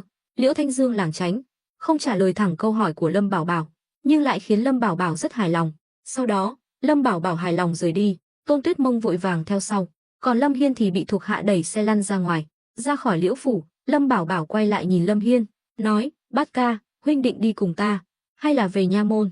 Lâm Hiên cười gượng: Ta vừa sai người đến đại doanh mà đệ đã dặn, để hội hợp với người của đệ, vừa hay ta cũng rảnh rỗi, đi cùng đệ một chuyến vậy. Lâm Hiên cũng đã học khôn, hắn hiểu câu hỏi của Lâm Bảo Bảo không phải là câu hỏi lựa chọn, mà là câu hỏi sắp xếp. Hắn vẫn chưa hoàn toàn được Lâm Bảo Bảo tin tưởng, nếu về nha môn ngay lập tức, chắc chắn sẽ bị nghi ngờ. Cách tốt nhất là ở bên cạnh Lâm Bảo Bảo, ít nhất là cho đến khi Thường Ngộ Phong bị bắt, hắn không thể hành động một mình. Lâm Bảo Bảo hài lòng mỉm cười, ưu điểm lớn nhất của Bát ca chính là biết tiến biết lùi, ta tin rằng sau này hai anh em chúng ta sẽ hợp tác rất vui vẻ. Sau đó, Lâm Bảo Bảo cùng mọi người rời khỏi Đào Nguyên Trấn, thẳng tiến đến đại doanh của Giang Khôn cách đó 200 dặm. Trên đường đi, Tôn Tuyết Mông im lặng không nói gì, những chuyện xảy ra hôm nay khiến nàng bị sốc không nhỏ, cần thời gian để tiêu hóa. Ngược lại, Lâm Hiên bắt đầu tìm cách bắt chuyện với Lâm Bảo Bảo. Thập tứ đệ, sự đã đến nước này, ta cũng không giấu giếm nữa, đệ thật sự định lật đổ Lâm ra sao? Lâm Bảo Bảo cười hỏi: huynh không tin sao? Không phải không tin, mà là không dám tin. Thế lực của Lâm gia ở quận Phượng Dương đã ăn sâu bén rễ, lãnh địa của chúng ta nằm trong vùng mù của Lâm gia, nên mới có thể phát triển thuận lợi trong một năm qua. Nhưng chuyện này không thể giấu mãi được, sớm muộn gì Lâm gia cũng sẽ chú ý đến những thay đổi ở Ngư Thành. Hơn nữa, chỉ cần thập tứ đệ có ý định mở rộng thế lực, dù chỉ là một bước nhỏ, cũng có thể bị Lâm gia phát hiện ngay lập tức. Lâm Bảo Bảo nhíu mày, hắn thật sự không biết Lâm gia đã cài cắm tai mắt ở đâu. Bát ca có biết Lâm gia phân bố lực lượng ở quận Phượng Dương như thế nào không? Lâm Hiên nghiêm túc gật đầu, đương nhiên là biết, những nơi khác ta không nói, nhưng ở Hạo Thành, gần địa phận Ngư Thành nhất, chính là cứ điểm của Lâm gia ở phía tây bắc. Nghe đến Hạo Thành, Lâm Bảo Bảo lập tức chú ý, ngay cả Tôn Tuyết Mông cũng lặng lẽ vểnh tai lên nghe. Nàng biết bước tiếp theo của Lâm Bảo Bảo là nhắm vào Hạo Thành. Hơn nữa, sáng nay Ngư Thành đã bắt đầu vận chuyển lương thực đến Hạo Thành, tổng cộng 20 vạn cân. Nếu như Lâm Hiên nói là sự thật, thì có lẽ Lâm Bảo Bảo đã bị bại lộ. Lâm Bảo Bảo thở dài, nở nụ cười gượng gạo. Lâm Hiên dè dặt hỏi: thập tứ đệ, chẳng lẽ đệ đã ra tay với Hạo Thành rồi sao? Lâm Bảo Bảo hỏi: người phụ trách của Lâm gia ở Hạo Thành là ai? Huynh có biết không? Là Lâm Kim Bưu. Lâm Bảo Bảo nhíu mày suy nghĩ, nhưng không nhớ ra người này là ai. Thấy Lâm Bảo Bảo trầm ngâm, Lâm Hiên nói: Lâm Kim Bưu cũng giống như chúng ta, xuất thân là con thứ, nhưng sau đó không biết hắn đã làm gì mà được Lâm gia công nhận, trở thành người phụ trách cứ điểm của Lâm gia ở Hạo Thành. Nhưng rất ít người biết chuyện này, nên thân phận của hắn cũng ít được biết đến. Lâm Bảo Bảo chợt hiểu ra, chẳng lẽ có thể từ con thứ mà leo lên vị trí người phụ trách của Lâm gia ở Hạo Thành? Người này không đơn giản. Đúng rồi, thân phận của hắn ở Hạo Thành là gì? Hắn biết rõ, cứ điểm bí mật thì chắc chắn phải hoạt động ngầm. nếu công khai thì phải có một thân phận hợp lý. Lâm Hiên nói, hắn hiện là mưu sĩ của Điền Tĩnh Vũ, phủ Doãn Hạo Thành. Nghe vậy, Lâm Bảo Bảo giật mình, sắc mặt tối sầm, ngay cả Tôn Tuyết Mông cũng há hốc mồm kinh ngạc, nhìn Lâm Bảo Bảo, nói, Lâm công tử, giờ phải làm sao? Lâm Hiên tò mò hỏi, đã xảy ra chuyện gì sao? Lâm Bảo Bảo cười khổ, không trách Điền Tĩnh Vũ cứ đòi mượn lương thực của ta, hóa ra là Lâm Kim Bưu xúi giục, xem ra hắn đã bắt đầu nghi ngờ ta rồi. Thập tứ đệ, chẳng lẽ đệ đã cho Hạo Thành mượn lương thực sao? Tuy Đào Nguyên Trấn nằm ở nơi hẻo lánh, nhưng những tin tức quan trọng, Lâm Hiên đều nắm rõ, kể cả một số bí mật của Lâm Bảo Bảo, hắn cũng nghe được từ Khâu Dịch và Thường Ngộ Phong, nên chuyện Lâm Bảo Bảo có rất nhiều lương thực dự trữ, hắn cũng biết từ lâu. Lâm Bảo Bảo gật đầu, đúng vậy, sáng nay 20 vạn cân lúa mì ta cất giữ ở đại doanh Phong Đô đã được vận chuyển đến Hạo Thành. Cái gì? Thập tứ đệ, đệ hồ đồ rồi. Lương thực đưa đến Hạo Thành thì đừng hòng lấy lại thêm Lâm Kim Bưu giở trò. Lâm gia chắc chắn sẽ biết chuyện. Lâm Hiên dường như đã nhập tâm vào thân phận mới, bắt đầu lo lắng cho Lâm Bảo Bảo. Lâm Bảo Bảo cười lạnh, ta biết huynh lo lắng cho ta, nhưng chuyện gì cũng có hai mặt.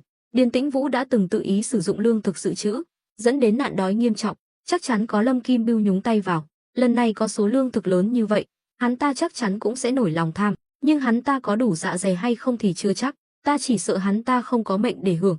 Thập tứ đệ, chẳng lẽ đệ định giết hắn? Hắn ta là người phụ trách của Lâm gia ở khu vực Tây Bắc quận Phượng Dương đấy, đệ giết hắn chẳng khác nào chọc vào tổ ong vò vẽ. Giết hay không giết thì đến lúc đó hãy nói, phải gặp hắn rồi mới quyết định. Thấy Lâm Bảo Bảo tự tin như vậy, mọi người cũng không tiện nói gì thêm, đặc biệt là Lâm Hiên càng không dám nhiều lời. Không lâu sau, cả nhóm về đến đại doanh.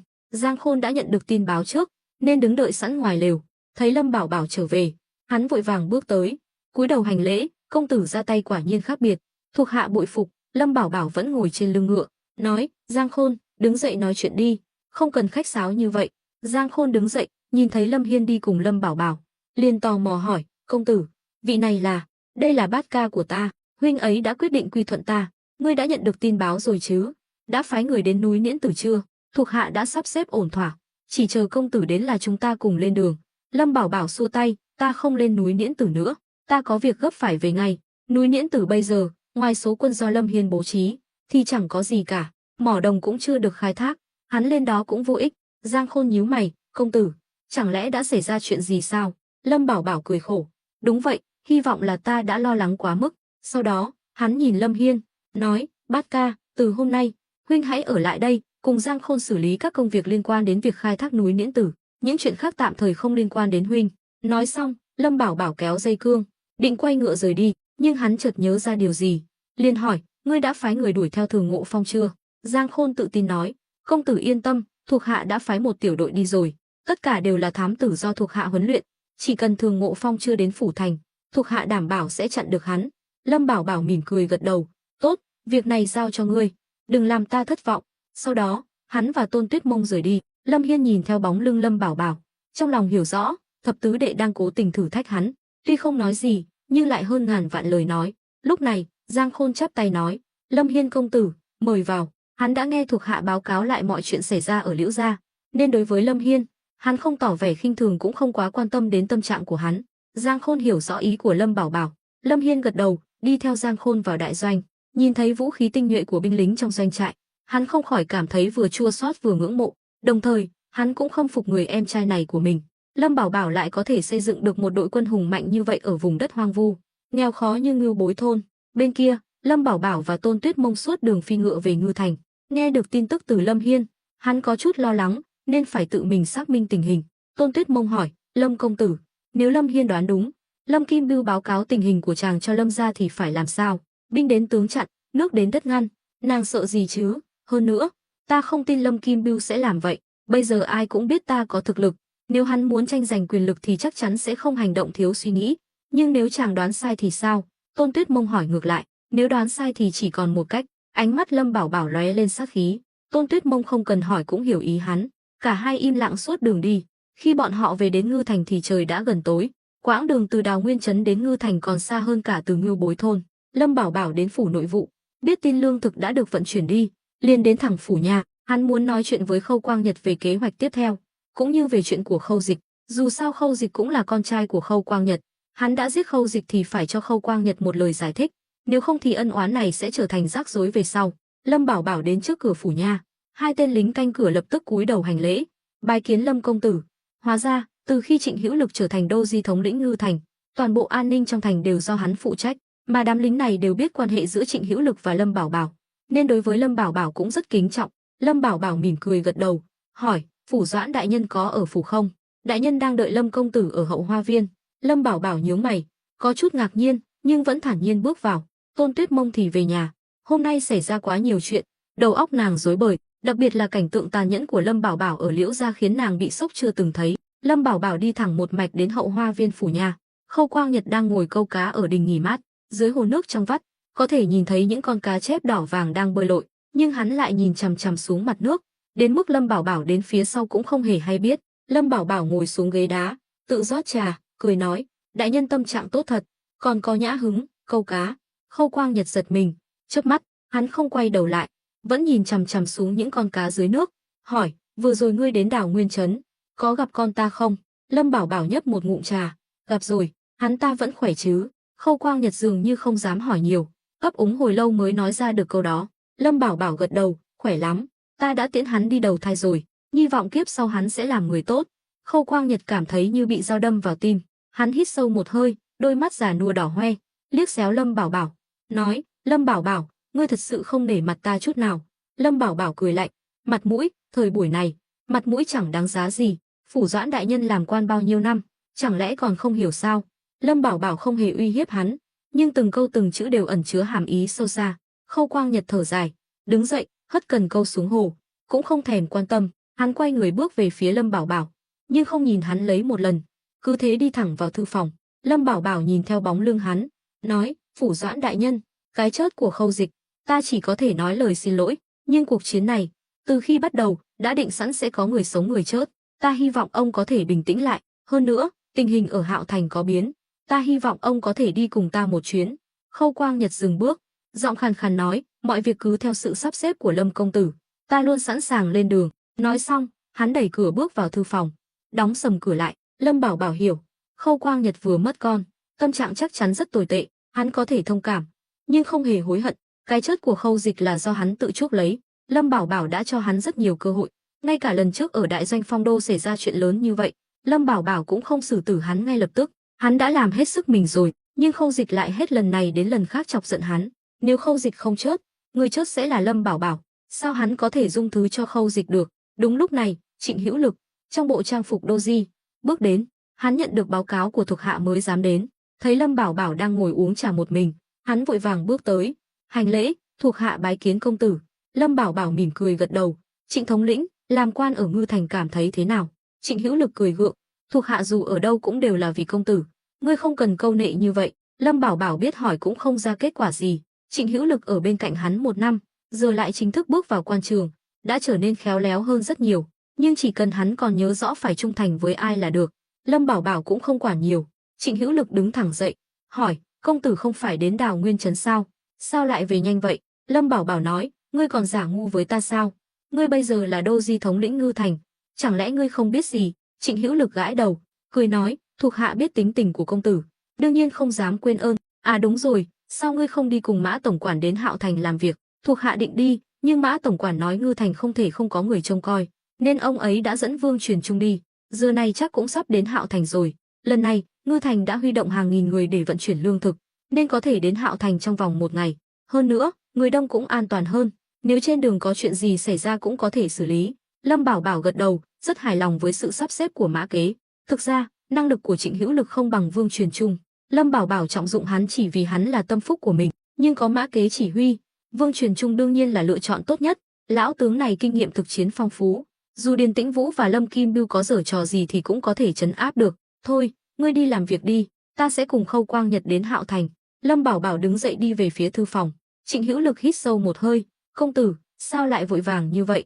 Hạo Thành đã nằm ngoài tầm kiểm soát của chúng ta, lỡ trên đường gặp nguy hiểm thì sao?" Lâm Bảo Bảo nói: "Trịnh thống lĩnh, ngươi cho rằng ta là người dễ bị bắt nạt sao? Đương nhiên là không. Thần thương của công tử có thể bắn trăm phát trăm trúng, đương nhiên có thể tự bảo vệ mình, nhưng tục ngữ nói minh thương dễ tránh, ám tiễn khó phòng. Được rồi, ta đã hiểu, nhưng thời gian gấp rút, ta phải đi chuyến này." Vừa đi được 2 bước, hắn lại dừng lại: "À đúng rồi, lát nữa ngươi phái người vào kinh, gửi lời nhắn cho Thôi đại nhân, Tả thị lang bộ hộ." Trịnh Hữu Lực mắt sáng lên, vội vàng cúi người, nhìn chằm chằm mũi giày Lâm Bảo Bảo. chờ đợi câu tiếp theo.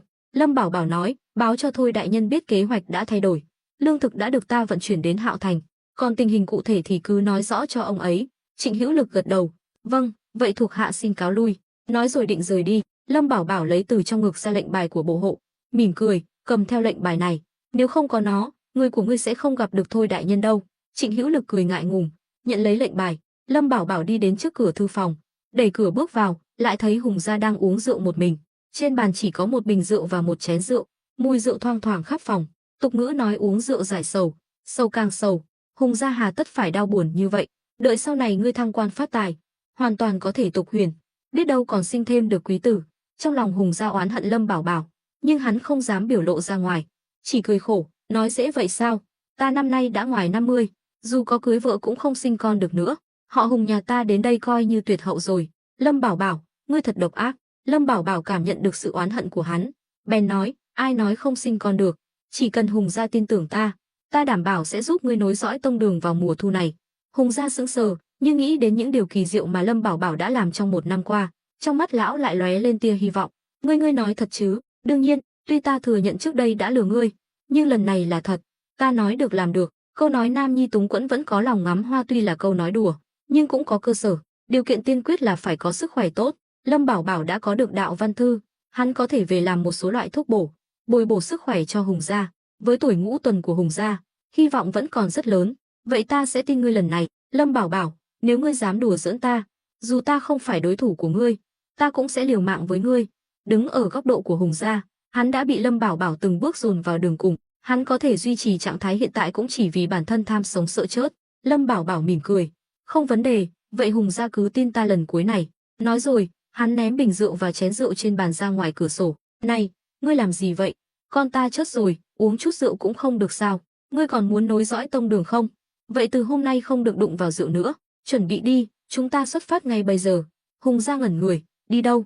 Đột ngột như vậy, đến Hạo Thành. Dù muốn giết Khâu Dịch cũng không cần ngươi và ta đích thân ra tay chứ. Ngươi muốn bị nghi ngờ sao? Lâm Bảo Bảo thở dài, kế hoạch đã thay đổi. Chúng ta phải đi một chuyến. Sau đó, Lâm Bảo Bảo kể lại thông tin về Hùng gia cho Hùng gia nghe. Hùng gia nghe mà rợn tóc gáy, dường như đã quên cả nỗi đau mất con. Kinh ngạc hỏi, ngươi chắc chắn sau lưng Khâu Dịch là người Lâm gia sao?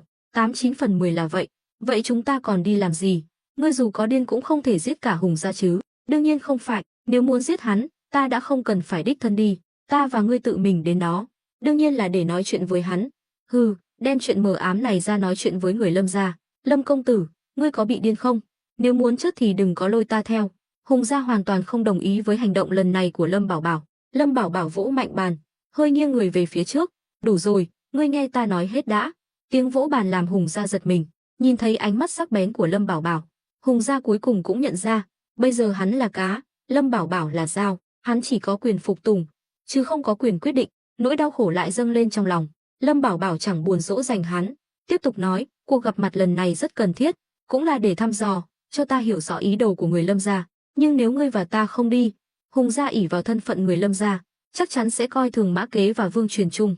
Mã Kế và Vương Truyền Trung tuy là người của ta, nhưng trên danh nghĩa vẫn là người của ngươi. Nếu bọn họ không biết điều mà đắc tội với Hùng gia, người đầu tiên gặp xui xẻo không phải là ta, mà là ngươi đấy, Hùng gia. Hùng gia nghe vậy thì sững sờ, sau đó nghiến răng nghiến lợi, Lâm Bảo Bảo, ngươi đúng là ác quỷ. Từ khi gặp ngươi, ta chưa từng có một ngày yên ổn. Bây giờ không chỉ nhà tan cửa nát, tuổi già mất con, mà còn bị ngươi khống chế mọi mặt. Lâm Bảo Bảo cười toe toét, ngươi nói đúng, trong mắt kẻ ác, ta chính là ác quỷ. Ai bảo ngươi lại rơi vào tay ta chứ? Hừ, nếu ta không đồng ý thì sao? Dù sao ta cũng mệt mỏi rồi, bây giờ ngay cả quyền lực cũng bị ngươi tước đoạt, cùng lắm thì chúng ta cùng chết. Lâm Bảo Bảo cười khẩy, Hùng gia, ngươi nên suy nghĩ kỹ trước khi nói, nếu ta thật sự nghiêm túc, thì ngươi sẽ không có kết cục tốt đẹp đâu. Hùng gia cau mày, ngươi nói vậy là có ý gì? Có ý gì à? Không có ý gì cả. Đại nhân chắc biết hôm qua ta đã lục soát nhà Khâu Dịch chứ? Ngươi đoán xem ta tìm thấy gì trong hầm rượu nhà hắn? Lâm Bảo Bảo cười tươi rói, nhưng trong mắt lại ẩn chứa tia máu lạnh, như thể đã nắm được điểm yếu của Hùng gia. Trước đây, Lâm Bảo Bảo dùng thủ đoạn cứng rắn để khuất phục Hùng gia, nhưng lần này thì khác. Quả nhiên, sắc mặt Hùng gia thay đổi. Ngươi tìm thấy gì trong nhà tên nghịch tử đó? Lâm Bảo Bảo cười nói, Hùng gia chẳng lẽ đoán không ra sao? Ngươi còn chút tình cha con với Khâu Dịch, nhưng tên nhóc đó đã sớm chuẩn bị đường lui, âm thầm thu thập tất cả tội chứng của ngươi trong những năm qua. Bây giờ những bằng chứng đó đều nằm trong tay ta. Ta thật sự không ngờ, ta vẫn luôn nghĩ đại nhân chỉ tham tiền thôi, nhưng sau khi xem nội dung bên trong, ta mới biết, thì ra đại nhân không chỉ tham lam háo sắc, mà còn biến thái. Lâm Bảo Bảo cố tình nói như vậy, để Hùng gia hiểu rằng hắn thật sự nắm giữ bằng chứng. Hùng gia run rẩy, luống cuống tay chân, giống như bị người ta lột trần bộ mặt xấu xí trước bàn dân thiên hạ, trở thành trò cười cho thiên hạ. Sao vậy, chẳng lẽ ta nói sai sao? Được rồi, không nói chuyện này nữa, chúng ta nói về vụ diệt môn nhà họ Tiền ở Ngư Thành đi. Lâm Bảo Bảo tỏ vẻ kiên nhẫn, trên mặt vẫn giữ nụ cười lạnh. Đừng nói nữa. Hùng gia như người vừa được vớt lên khỏi nước, toàn thân ướt đẫm mồ hôi, ngay cả thở cũng khó khăn. Cuối cùng, hắn ngã phịch xuống ghế. Lâm Bảo Bảo cười nói, lần này đại nhân đã tin rồi chứ? Nói đi, phải làm sao ngươi mới chịu giao những thứ đó cho ta, hoặc là tiêu hủy chúng? Ta Lâm Bảo Bảo, ngươi thật tàn nhẫn. Này, đừng nói bậy, những thứ mờ ám đó đều do con trai ngươi thu thập. Ngươi muốn trách thì đi trách nó. Hơn nữa, nếu những thứ này không rơi vào tay ta, mà rơi vào tay người khác, ngươi còn nguy hiểm hơn bây giờ. Lời Lâm Bảo Bảo nói cũng có lý. Hùng gia nghiến răng, ngươi nói đúng, vậy chúng ta khi nào xuất phát? Hắn không muốn nhắc lại chuyện này nữa, cũng tin chắc chỉ cần mình còn giá trị lợi dụng, Lâm Bảo Bảo sẽ không liều lĩnh cá chất lưới rách. Dù sao hắn cũng đã trở thành một công cụ hữu dụng, đương nhiên là càng sớm càng tốt. Chúng ta xuất phát ngay bây giờ. Nếu Hùng gia còn muốn hỏi gì thì vừa đi vừa nói. Nói xong, Lâm Bảo Bảo xoay người rời đi. Hạo Thành nằm ở phía tây bắc quận Phượng Dương, từng là vựa lúa của Đại Đoan thần triều, nhưng ai ngờ Hạo Thành bây giờ lại trở thành địa ngục trần gian, do quan phủ tham nhũng, cộng thêm hạn hán 3 năm liền, khiến nơi đây xảy ra nạn đói lớn nhất trong 50 năm trở lại đây, thậm chí còn xuất hiện thảm kịch người ăn thịt người. Thành trì vẫn như xưa, nhưng dân chúng đều gầy gò, ốm yếu, nghèo khổ cùng cực. Đương nhiên, những kẻ giàu có ở địa phương lại không bị ảnh hưởng, vẫn giàu nứt đố đổ vách. Lúc này, Mã Kế và Vương Truyền Trung đang dẫn quân áp tải 20 vạn cân lương thực đến. Suốt dọc đường, nếu không có quân lính bảo vệ, e rằng bọn họ đã không thể vào thành, mà bị nạn dân cướp sạch. Vương Truyền Trung vẻ mặt chua xót. Mã tổng quản, nếu không tận mắt chứng kiến, thật không dám tin Hạo Thành lại bi thảm như vậy. Mã Kế cũng cảm khái, từ xưa đến nay, thiên tai nhân họa đều không thể tránh khỏi, chỉ khổ cho bá tánh nơi đây. Nếu không phải thân bất do kỷ, ta thật muốn đem số lương thực này phân phát cho họ. Mã Kế tuy là tham quan, nhưng ít ra trong lòng vẫn còn chút lương tâm, không thể chịu đựng được cảnh tượng như địa ngục trần gian này. Tên Khâu Dịch chớt tiệt, ta thật muốn băm hắn thành trăm mảnh. Vương Truyền Trung nghiến răng nghiến lợi, đừng nói bậy. Vương Truyền Trung, đừng quên, bây giờ ngươi là tổng binh Ngư Thành, mọi việc phải nghĩ đến đại cục, nếu làm hỏng đại sự của công tử, cả ngươi và ta đều không gánh vác nổi. Ta biết. Vương Truyền Trung vội vàng hạ giọng, tuy hắn và Mã Kế đều là tổng binh Ngư Thành, nhưng địa vị vẫn có sự khác biệt. Xét về mối quan hệ với Lâm Bảo Bảo, hắn kém xa Mã Kế. Được rồi, lát nữa vào thành thì ngươi ít nói, chú ý quan sát tình hình trong thành. Khâu Dịch không phải người hiền lành, Hạo Thành xảy ra chuyện lớn như vậy mà hắn vẫn có thể làm phủ doãn, sau lưng chắc chắn có người chống lưng. Nhiệm vụ của chúng ta là áp tải số lương thực này an toàn và bảo vệ chúng khỏi Khâu Dịch. Mã tổng quản yên tâm, chuyện an toàn cứ giao cho ta. Vừa nói chuyện, quân đội của hai người cuối cùng cũng tiến vào Hạo Thành. Khâu Dịch đã dẫn các quan viên địa phương đến nghênh đón. Nhìn thấy số lượng lớn lương thực được vận chuyển vào thành, hắn rất vui mừng, thầm nghĩ Lâm Bảo Bảo đúng là kẻ lắm tiền nhiều của, lại còn là quả hồng mềm. Không ngờ chỉ cần mình đích thân đến cửa, uy hiếp vài câu, hắn đã ngoan ngoãn giao nộp lương thực. Nhưng những suy nghĩ này chỉ thoáng qua trong đầu Khâu Dịch. Hắn mặc quan phục mới tinh, bước lên phía trước, cười nói, vất vả cho Mã tổng quản phải lặn lội đường xa đến đây giúp đỡ Hạo Thành, ta xin thay mặt 30 vạn bá tánh Hạo Thành cảm tạ. Mã Kế mỉm cười, Khâu đại nhân khách sáo rồi, tục ngữ nói bà con xa không bằng láng giềng gần. Hạo Thành gặp nạn, Ngư Thành chúng ta sao có thể khoanh tay đứng nhìn? Ha ha, đúng vậy, nói rất đúng. Mời vào trong, ta đã chuẩn bị sẵn tiệc rượu ở phủ, chờ hai vị đại nhân. Nói rồi, Khâu Dịch làm động tác mời. Mã Kế nhìn sang Vương Truyền Trung, Vương tổng binh, chuyện tiếp theo giao cho ngươi. Vương Truyền Trung hiểu ý, nói, yên tâm. Khâu Dịch thấy hai người nói chuyện với nhau, nhíu mày, sao vậy? Vương tổng binh cũng mệt mỏi đường xa, sao không cùng vào phủ dùng bữa? Vương Truyền Trung đáp, phủ doãn đại nhân nhà ta có lệnh, trước khi ông ấy đến Hạo Thành, không ai được phép động vào số lương thực này. Vương Truyền Trung xuất thân võ tướng, nói năng dứt khoát, mạnh mẽ, hoàn toàn trái ngược với Mã Kế. Khâu Dịch và các quan viên bên cạnh đều tắt nụ cười. Lúc này, một viên quan lên tiếng, nơi này là địa phận của Hạo Thành, đã vào cửa này, mọi việc đều phải tuân theo sự sắp xếp của phủ doãn đại nhân chúng ta. Nói bậy, ta ở đây, xem ai dám động vào. Vừa dứt lời, binh lính dưới trướng Vương Truyền Trung lập tức rút đao, dương thương, sẵn sàng chiến đấu. Nhìn thấy cảnh này, các quan viên Hạo Thành đều ngây người. Bọn họ đều là văn quan, mưu mô đấu đá thì được, chứ đánh nhau thì chịu. Sự khác biệt lớn nhất giữa Ngư Thành và Hạo Thành chính là Ngư Thành nắm giữ binh quyền, khống chế 2 vạn quân chính quy của phong đô đại doanh, còn Hạo Thành thì không. Điều này cũng cho thấy Xét về mặt hành chính, hai thành ngang nhau, nhưng nếu tính cả binh quyền, Hạo Thành hoàn toàn không thể so sánh được. Bầu không khí trở nên căng thẳng. Cuối cùng, Khâu Dịch đành lên tiếng, cố gắng giữ nụ cười trên mặt, đừng làm mất hòa khí. Đã là lệnh của Hùng đại nhân, vậy thì thôi, chỉ là Vương tổng binh sẽ không được thưởng thức mỹ vị rồi. Ha ha, Mã Kế và Khâu Dịch cùng cười lớn. Sau đó, Mã Kế xuống ngựa, cùng các quan viên Hạo Thành vào phủ.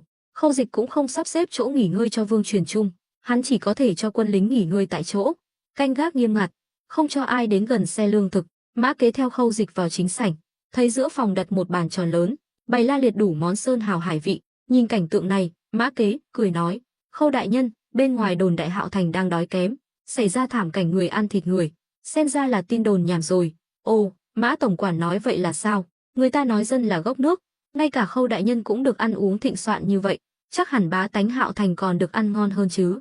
Lời này của Mã Kế thật trung hoa, khiến các quan viên có mặt đều cảm thấy khó xử. Trong mắt bọn họ, Mã Kế đến đây là để gây sự, có những chuyện dù thấy cũng không thể nói ra, đó là quy tắc trên quan trường Đại Đoan thần triều.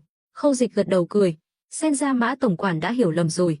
Hạo Thành chúng ta bây giờ thật sự đã khánh kiệt, nhưng Mã tổng quản đã không quản đường xa đến đây cứu trợ, dù có nghèo đến mấy, ta cũng phải khoản đãi chu đáo, mới không coi là thất lễ. Khâu Dịch rất giàu hoạt, chỉ vài câu nói đã hóa giải lời mỉa mai của Mã Kế. Mời ngồi, mời ngồi. Mã Kế lúc này mới an tọa. Trên bàn tiệc, rượu tất nhiên không thể thiếu. Các quan viên dường như đã được dặn dò, ai nấy đều nhiệt tình mời rượu Mã Kế, hoàn toàn không thấy vẻ khó chịu vừa rồi. Nhưng Mã Kế vẫn bình tĩnh, hắn biết đám người này đang cố tình diễn trò. May mà tử lượng của hắn rất tốt, dù uống hết chén này đến chén khác vẫn không hề hắn gì. Khâu Dịch thấy vậy, cảm thán, Mã tổng quản tử lượng thật cao, thảo nào tuổi còn trẻ đã ngồi được vào vị trí tổng quản nội vụ phủ Ngư Thành. Mã Kế năm nay chưa đến 40 tuổi, độ tuổi này trên quan trường đang là thời kỳ đỉnh cao, tràn đầy năng lượng, đầu óc nhanh nhạy, lại có kinh nghiệm dày dặn, năng lực đạt đến đỉnh điểm. Mặt Mã Kế đã hơi đỏ, nói: "Khâu đại nhân quá khen, tôi cũng khó lòng từ chối, mong đại nhân đừng làm khó tôi nữa." Câu nói này cũng rất thâm ý, Khâu Dịch tất nhiên nghe ra được. Mã Kế dù sao cũng chỉ là kẻ chạy việc, Khâu Dịch làm khó hắn cũng không giải quyết được vấn đề thực tế. Ha ha, được rồi, hôm nay tạm tha cho Mã tổng quản, ăn thức ăn đi. Nói rồi, Khâu Dịch gắp một miếng cá bỏ vào bát Mã Kế. Mã Kế thấy vậy, thầm mắng trong lòng, gắp thức ăn thì không sao, thể hiện sự nhiệt tình, nhưng ý nghĩa đằng sau hành động này mới đáng suy ngẫm. Khâu Dịch rõ ràng đang dùng hành động để nói với hắn rằng ở Hạo Thành này, không ai có thể cãi lời hắn. Mã Kế không ăn, mà đặt đũa xuống, vì hắn thấy một người đàn ông trung niên bước vào từ ngoài cửa. Người này phong thái bất phàm, mặc trường bào màu nguyệt sắc, tóc dài được búi gọn bằng châm ngọc, toàn thân toát lên vẻ tinh danh. Mã Kế hỏi, vị này là? Hắn biết bữa tiệc này là hồng môn yến mà Khâu Dịch bày ra cho mình, bữa cơm này không thể nào yên ổn, nên hắn đặc biệt cảnh giác với người lạ. Khâu Dịch thấy người đến, mắt sáng lên, đứng dậy giới thiệu, Mã tổng quản, vị này là sư gia của ta, tên là Hùng gia. Hùng gia chắp tay cười nói, Mã tổng quản, đã lâu ngưỡng mộ đại danh. Mã Kế nghe cái tên này, trong lòng chấn động, thăm dò, thật trùng hợp, Ngư Thành chúng ta cũng có một vị công tử họ Lâm, là Lâm gia của phiên vương, không biết tiên sinh là? Hùng gia cười khẩy, xem ra vị Lâm công tử mà Mã tổng quản nhắc đến là người một nhà với ta rồi. Sắc mặt Mã Kế thay đổi, là quan viên dưới trướng quận Phượng Dương, ai mà không biết thế lực của phiên vương Lâm gia. Người trước mắt hoàn toàn nằm ngoài dự đoán của Mã Kế, Lâm Bảo Bảo cũng chưa từng nhắc đến, khiến hắn có chút bối rối, đồng thời cũng cảm thấy bất an. Nhìn người này khoảng hơn 40 tuổi, chắc chắn là nhân vật thuộc thế hệ trước của Lâm gia. Chẳng lẽ kế hoạch của công tử đã bị Lâm gia phát hiện, nên bọn họ mới phái người đến đây bày bẫy? Đây là phản ứng đầu tiên của Mã Kế. Hắn cố gắng giữ bình tĩnh, hỏi, Hùng tiên sinh, đã là người Lâm gia, tại sao lại làm sư gia ở Hạo Thành? Chuyện này nói ra thì dài dòng lắm, đợi khi nào có thời gian chúng ta hãy nói sau. Hùng gia mỉm cười, Mã Kế chỉ đành gật đầu.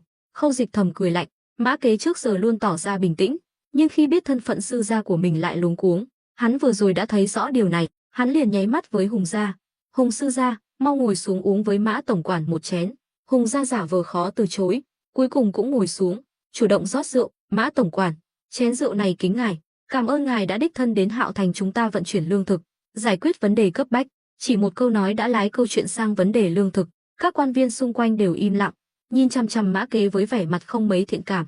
Mã Kế đành uống cạn chén rượu, nói, Hùng sư gia, số lương thực này tạm thời chưa thể động vào, phải đợi đại nhân nhà ta đến, mong tiên sinh thông cảm.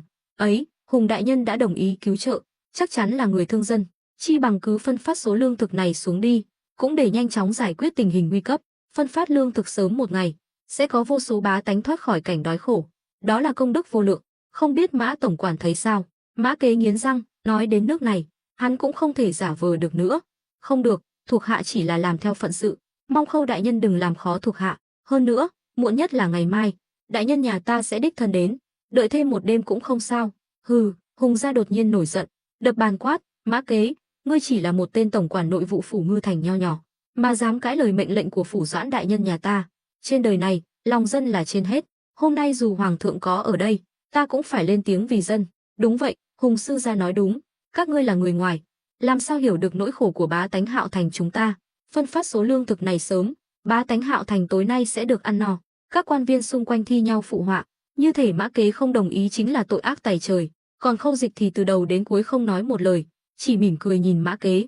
Có thể ngồi vào vị trí phủ Doãn, hắn tất nhiên không phải người thường, đối mặt với những lão cáo già như Lâm Bảo Bảo và Hùng gia, hắn còn phải dè chừng. Huống chi là Mã Kế, hắn căn bản không để vào mắt. Hơn nữa, hắn đưa Hùng gia ra là để gây áp lực cho Mã Kế. Hắn biết ngày mai Lâm Bảo Bảo và Hùng gia sẽ đến, nên hắn phải lấy được số lương thực này ngay trong đêm nay. Đến lúc đó, dù Lâm Bảo Bảo và Hùng gia có nổi giận, hắn cũng không sợ, bọn họ dù có giết hắn cũng không lấy lại được lương thực, vẫn phải quay lại bàn đàm phán. Vậy là hắn đã chiếm được lợi thế. Mã Kế thấy các quan viên xung quanh đều quay sang chống đối mình, bèn đứng dậy, cười lạnh, được thôi, đã bàn bạc xong xuôi rồi. Vậy ta, Mã Kế, cũng nói thẳng, 20 vạn cân lương thực đang ở ngoài phủ, nếu các ngươi có bản lĩnh thì cứ ra mà cướp. Hùng gia vênh váo, Mã tổng quản, ta hỏi ngươi lần cuối, ngươi thật sự không định phân phát lương thực? Mã Kế kiên quyết lắc đầu, cười lạnh, Hùng sư gia, nếu điều động tinh binh của Lâm gia, chắc chắn sẽ cướp được số lương thực này. Tốt, đây là ngươi tự tìm. Hùng gia ra lệnh, người đâu? Hùng gia đã âm thầm tước đoạt quyền lực của Khâu Dịch, hắn chỉ là một sư gia, nhưng lại vượt quyền, hành xử như phủ Doãn.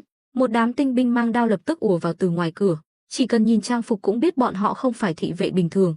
Mã tổng quản đã nói rồi, số lương thực ở ngoài phủ có thể phân phát cứu đói, còn chờ gì nữa, mau đi. Đám tinh binh lập tức chắp tay lĩnh mệnh, các ngươi dám? Mã Kế quát lớn. Đi. Hùng gia cũng quát, hoàn toàn không coi Mã Kế ra gì. Nhưng đúng lúc này, từ ngoài phủ bỗng vang lên một tiếng cười sang sảng. Khâu Dịch quá quen thuộc với tiếng cười này, hắn bỗng đứng bật dậy, nhìn chằm chằm ra cửa. Mã Kế cũng nhận ra tiếng cười này, trong lòng thở phào nhẹ nhõm. Chỉ có Hùng gia là mặt mày ủ rũ. Đám tinh binh thấy ánh mắt đầy sát khí của hắn, liền quay người bỏ chạy, nhưng chưa kịp ra khỏi cửa, từng họng súng đen ngòm đã chĩa vào đầu những tên lính đứng gần cửa nhất. Người đến chính là Lâm Bảo Bảo và Hùng gia, còn những người cầm súng là binh lính Ngư Thành mà Lâm Bảo Bảo mượn tạm từ Trịnh Hữu Lực.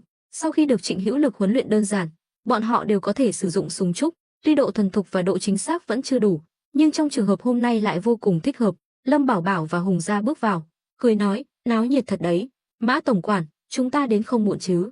Mã Kế vội vàng tiến lên, quỳ rạp xuống đất, bái kiến Hùng đại nhân, bái kiến Lâm công tử. Hai vị đến thật đúng lúc, nếu đến muộn một chút, e rằng nói rồi. Hắn quay sang nhìn Hùng gia, tên già này vừa rồi ỷ thế hiếp người, khiến Mã Kế hận đến nghiến răng. Bây giờ người chống lưng của hắn đã đến, xem hôm nay hắn còn làm được gì. Không biết từ khi nào, chỉ cần có Lâm Bảo Bảo ở bên, Mã Kế hoàn toàn không lo lắng sẽ có chuyện không giải quyết được. Đây chính là sức hút mạnh mẽ từ Lâm Bảo Bảo. Lúc này, Khâu Dịch mới lên tiếng, hai vị không phải nói ngày mai mới đến sao? Sao lại đến sớm vậy, cũng không báo trước một tiếng, ta còn ra ngoài thành nghênh đón. Hùng gia cười lạnh, nhìn Khâu Dịch như nhìn người chớt, nếu báo trước, chẳng phải sẽ để ngươi chạy mất sao? Làm sao lấy mạng chó của ngươi được? Lời này coi như đã xé rách mặt nạ hoàn toàn. Các quan viên xung quanh đều sững sờ, nụ cười trên mặt Khâu Dịch biến mất. Hắn trầm giọng hỏi, Lâm Bảo Bảo, ngươi rốt cuộc là có ý gì? Không có ý gì cả. Ngươi thật sự nghĩ rằng tiện nghi của Lâm Bảo Bảo dễ chiếm vậy sao? Lúc này, Hùng gia ra lệnh, các ngươi còn đứng đó làm gì? Động thủ. Đám tinh binh nghe lệnh lập tức rút đao. Bọn họ chưa từng thấy uy lực của súng trúc, nên không hề sợ hãi. Nhưng những binh lính Ngư Thành cầm súng lại biết rõ súng trúc đáng sợ đến mức nào. Lâm Bảo Bảo không quay đầu lại, chỉ giơ tay lên, lập tức tiếng súng vang lên.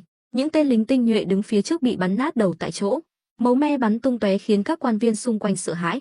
Cú đánh chí mạng này cũng khiến Khâu Dịch và Hùng gia hít sâu một hơi. Còn những tên tinh binh may mắn sống sót thì hoảng loạn lùi lại. Con người chỉ sợ hãi những điều chưa biết. Bây giờ bọn họ chính là như vậy. Mã Kế thì vô cùng phấn khích.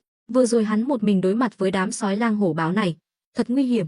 Có thể nói, nếu không có Lâm Bảo Bảo đến kịp thời, hắn và Vương Truyền Trung, bao gồm cả mấy nghìn binh lính, e rằng đều sẽ bỏ mạng nơi đây. Lâm Bảo Bảo quay sang nhìn Hùng gia, mỉm cười, tiến thẳng đến trước mặt hắn. Ngươi chính là kẻ phụ trách mà Lâm gia phái đến Hạo Thành. Hùng gia giật mình, ngươi sao ngươi biết?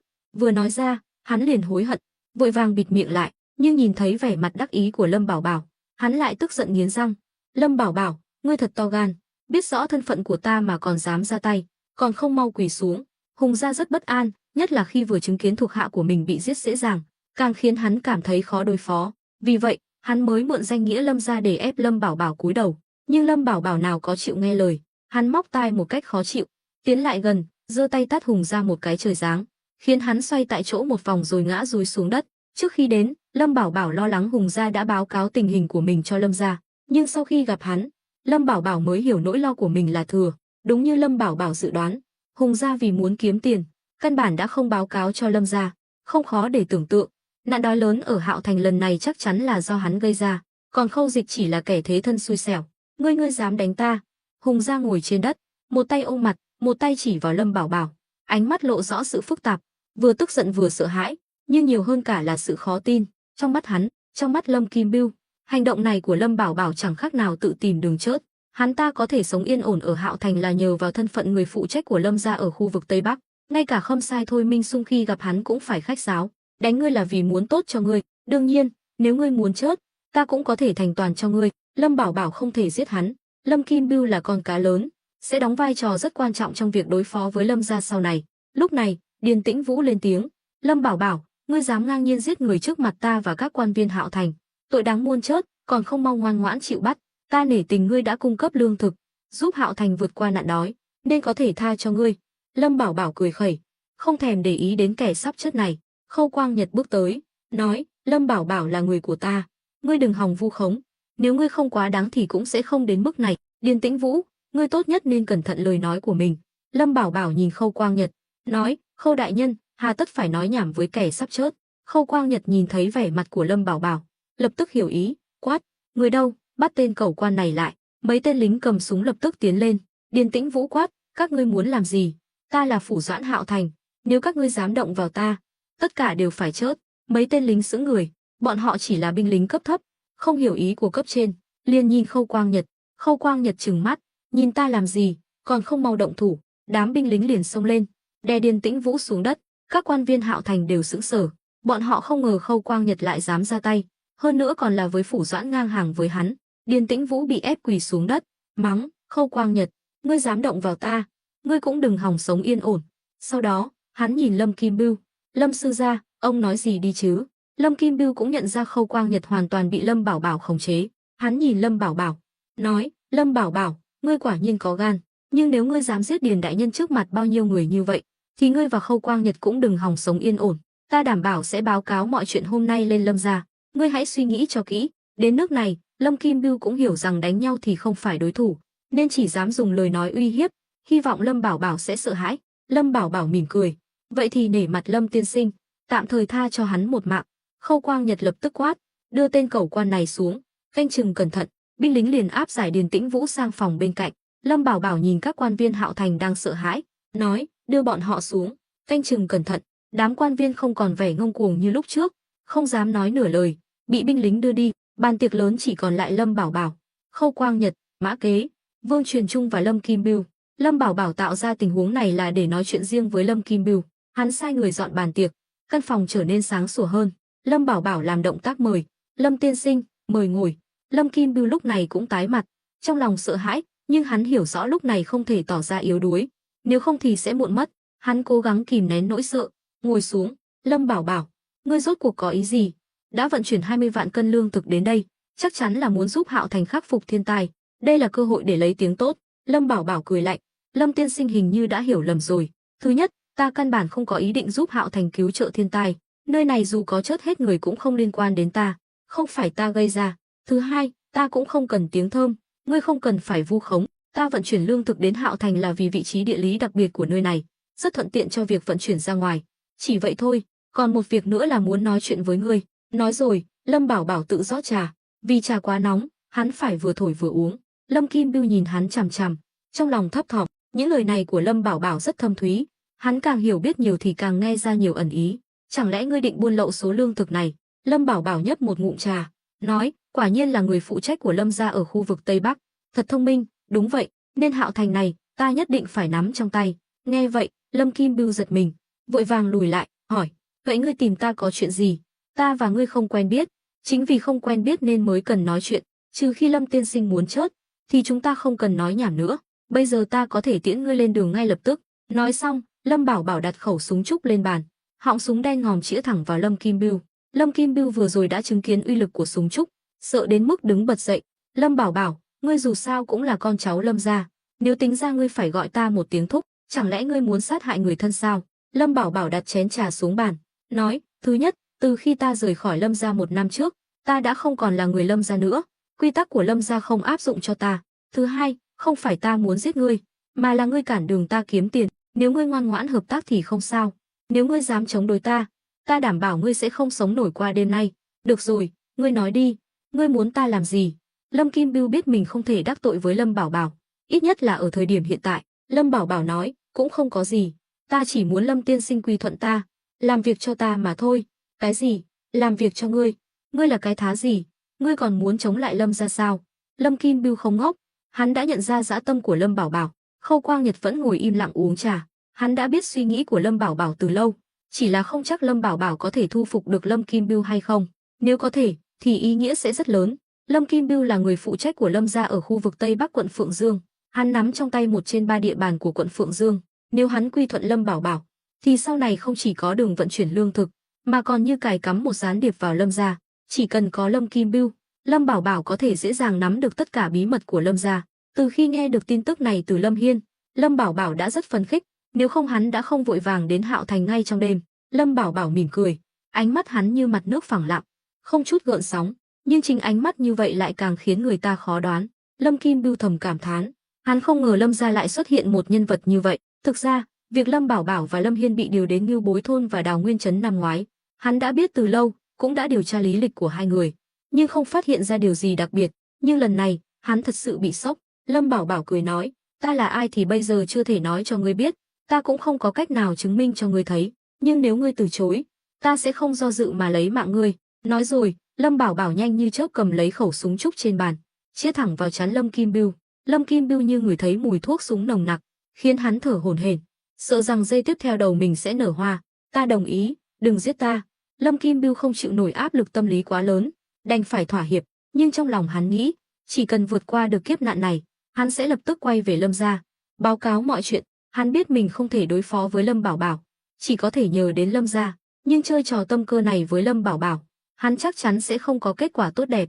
Lâm Bảo Bảo vẫn chĩa súng vào hắn, nhưng đột nhiên bóp cò, đoàng, tiếng súng vang lên, lửa lóe lên, khiến mặt Lâm Kim Bưu đen nhẻm. Hắn sợ đến mức tè ra quần, hắn chưa bao giờ gặp phải tình huống nào như thế này. Lâm Bảo Bảo cất súng, nói, tốt lắm, Lâm tiên sinh đã lựa chọn sáng suốt nhất, nhưng muốn ta tin tưởng ngươi thì vẫn còn thiếu chút lửa. Lâm Kim Bưu đã hoàn toàn bị dọa cho sợ mất mật, người mềm nhũn dựa vào ghế, mắt vẫn nhìn chằm chằm vào khẩu súng trong tay Lâm Bảo Bảo. Ngươi còn muốn ta làm gì? Đừng quá đáng.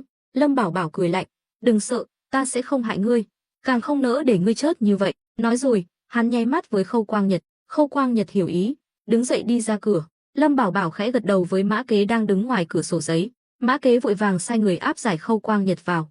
Khâu Quang Nhật bị giam ở phòng bên cạnh, nên tiếng súng vừa rồi hắn nghe rõ mồn một. Hắn cứ tưởng Lâm Bảo Bảo đã giết chết Hùng gia, nhưng khi vào phòng, thấy Hùng gia vẫn bình an vô sự, hắn mới thở phào nhẹ nhõm. Chỉ cần Lâm Bảo Bảo chưa cá chất lưới rách, thì bọn hắn vẫn còn cơ hội lật ngược tình thế. Lâm Bảo Bảo thấy khóe miệng Khâu Quang Nhật nhếch lên, cũng hiểu hắn đang lo lắng điều gì, bèn cười nói, Phủ Doãn đại nhân có vẻ vui mừng lắm nhỉ? Khâu Quang Nhật cười lạnh, đúng vậy, ngươi vừa rồi nói nghe hay lắm, nhưng cũng chỉ dám nói suông thôi, chung quy ngươi vẫn không dám thật sự xuống tay với ta và Hùng gia.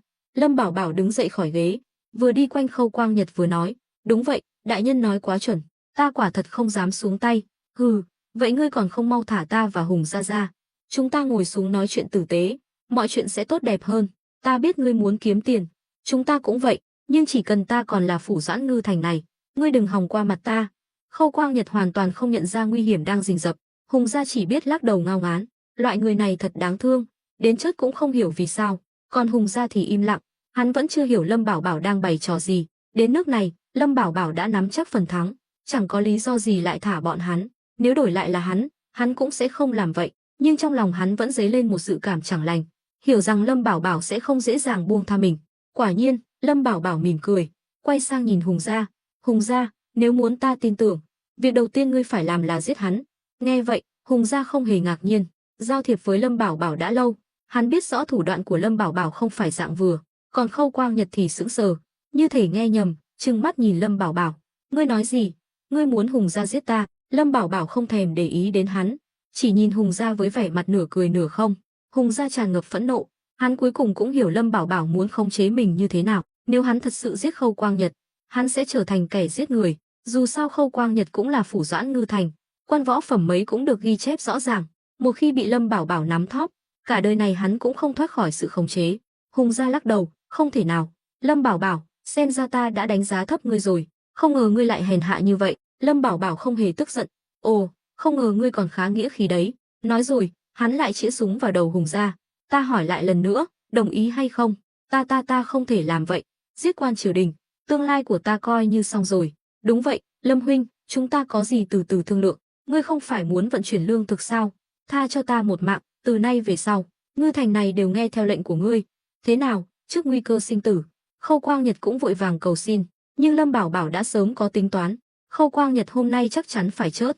Từ lần trước ở phủ ngư thành, Khâu Quang Nhật dám uy hiếp hắn, thì mạng của hắn đã được định đoạt rồi. Lâm Bảo Bảo vẫn không động lòng, thấy Hùng gia chưa đồng ý, hắn bỗng nghĩ ra trò gì đó thú vị. Vậy thế này đi, ta cho hai ngươi một cơ hội, ai giết được đối phương, ta sẽ tha cho kẻ đó, thế nào? Lời vừa dứt, sắc mặt Khâu Quang Nhật và Hùng gia đều biến đổi, ngay cả Hùng gia cũng âm thầm kinh hãi. Thủ đoạn của Lâm Bảo Bảo thật sự là một cái cao hơn một cái, hắn nắm bắt tâm lý con người quá chuẩn xác, đứng trước ranh giới sinh tử, nhân nghĩa đạo đức đều là thứ vứt đi, chỉ có sống sót mới là thật. Khâu Quang Nhật bỗng nhìn Hùng gia với ánh mắt đầy địch ý, thận trọng lùi lại hai bước, sợ bị đánh lén. Hùng gia cũng đề phòng Khâu Quang Nhật, nhưng vẫn nói, Lâm Bảo Bảo, tại sao chúng ta không thể ngồi xuống bình tĩnh nói chuyện? Ta đảm bảo sẽ không bao giờ uy hiếp ngươi nữa. Lâm Bảo Bảo lắc đầu, ta đếm đến 3, các ngươi không ra tay thì cả hai cùng chết. 1 2 3, vừa dứt lời, Khâu Quang Nhật lao ra trước, đè Hùng gia xuống đất, hai người lập tức giằng co nhau, cả hai đều không giỏi võ nghệ, nhưng lúc này là lúc liều mạng, nên đều ra tay tàn độc, nhắm vào chỗ hiểm. Lâm Bảo Bảo và Hùng gia đứng xem, lúc này, Hùng gia mới lên tiếng, Lâm Bảo Bảo, chiêu này của ngươi thật độc ác. Lâm Bảo Bảo thản nhiên, ta đối xử với người khác tùy theo đối tượng, ta dùng chiêu này, chứng tỏ hai người bọn hắn đều không phải người tốt, đối với kẻ xấu, ta luôn không từ thủ đoạn. Đương nhiên, Hùng gia cũng có thể coi như ta đang báo thù cho hàng chục vạn bá tánh ngư thành, nếu có một ngày Hùng gia cũng trở thành kẻ thù của ta cũng sẽ không nương tay. Không cần nói ra, những lời này đã đủ khiến Hùng gia chấn động. Trước đó ngươi không phải nói muốn giữ mạng Hùng gia sao? Đúng vậy, ta chỉ khơi dậy ham muốn sống của hắn, chứ không nói sẽ tha chết cho hắn. Chỉ khi nắm chắc điểm yếu của hắn, Hùng gia mới ngoan ngoãn nghe lời. Hùng gia thầm cảm thán, thủ đoạn của Lâm Bảo Bảo thật sự quá cao tay, có thể nắm bắt tâm lý con người đến mức này, quả thật không phải người thường. Lúc này, Hùng gia bị Khâu Quang Nhật đấm ngã xuống đất, ánh mắt lộ rõ sát khí, tay phải hắn lặng lẽ thò vào tay áo. Cảnh tượng này đã lọt vào mắt Lâm Bảo Bảo và Hùng gia. Quả nhiên, ngay khi Khâu Quang Nhật xông lên định ra đòn chí mạng, Hùng gia đột nhiên xoay người, tung một nắm bột trắng lên không trung. Khâu Quang Nhật đang không kịp đề phòng, lập tức bị bột trắng bay vào mắt. Cơn đau nhói ở mắt khiến hắn kêu lên thảm thiết. Lâm Bảo Bảo và Hùng gia vội lùi lại hai bước, tránh đám bụi mù mịt. Lâm Bảo Bảo nhận ra bột trắng đó là vôi bột, gặp nước sẽ làm bỏng mắt. Khâu Quang Nhật trúng chiêu, nếu bắt đầu chảy nước mắt sẽ dẫn đến mù lòa. Điều này cũng cho thấy Hùng gia là một nhân vật nguy hiểm, thật sự là không từ thủ đoạn. Hùng gia, ngươi cái tên khốn kiếp, lại dùng thủ đoạn hèn hạ như vậy. Hùng gia chậm rãi đứng dậy, cười lạnh, đây gọi là binh bất yếm trá. Phủ Doãn đại nhân, ban đầu ta không muốn ra tay, nhưng ngươi muốn lấy mạng ta trước, thì đừng trách ta tàn nhẫn.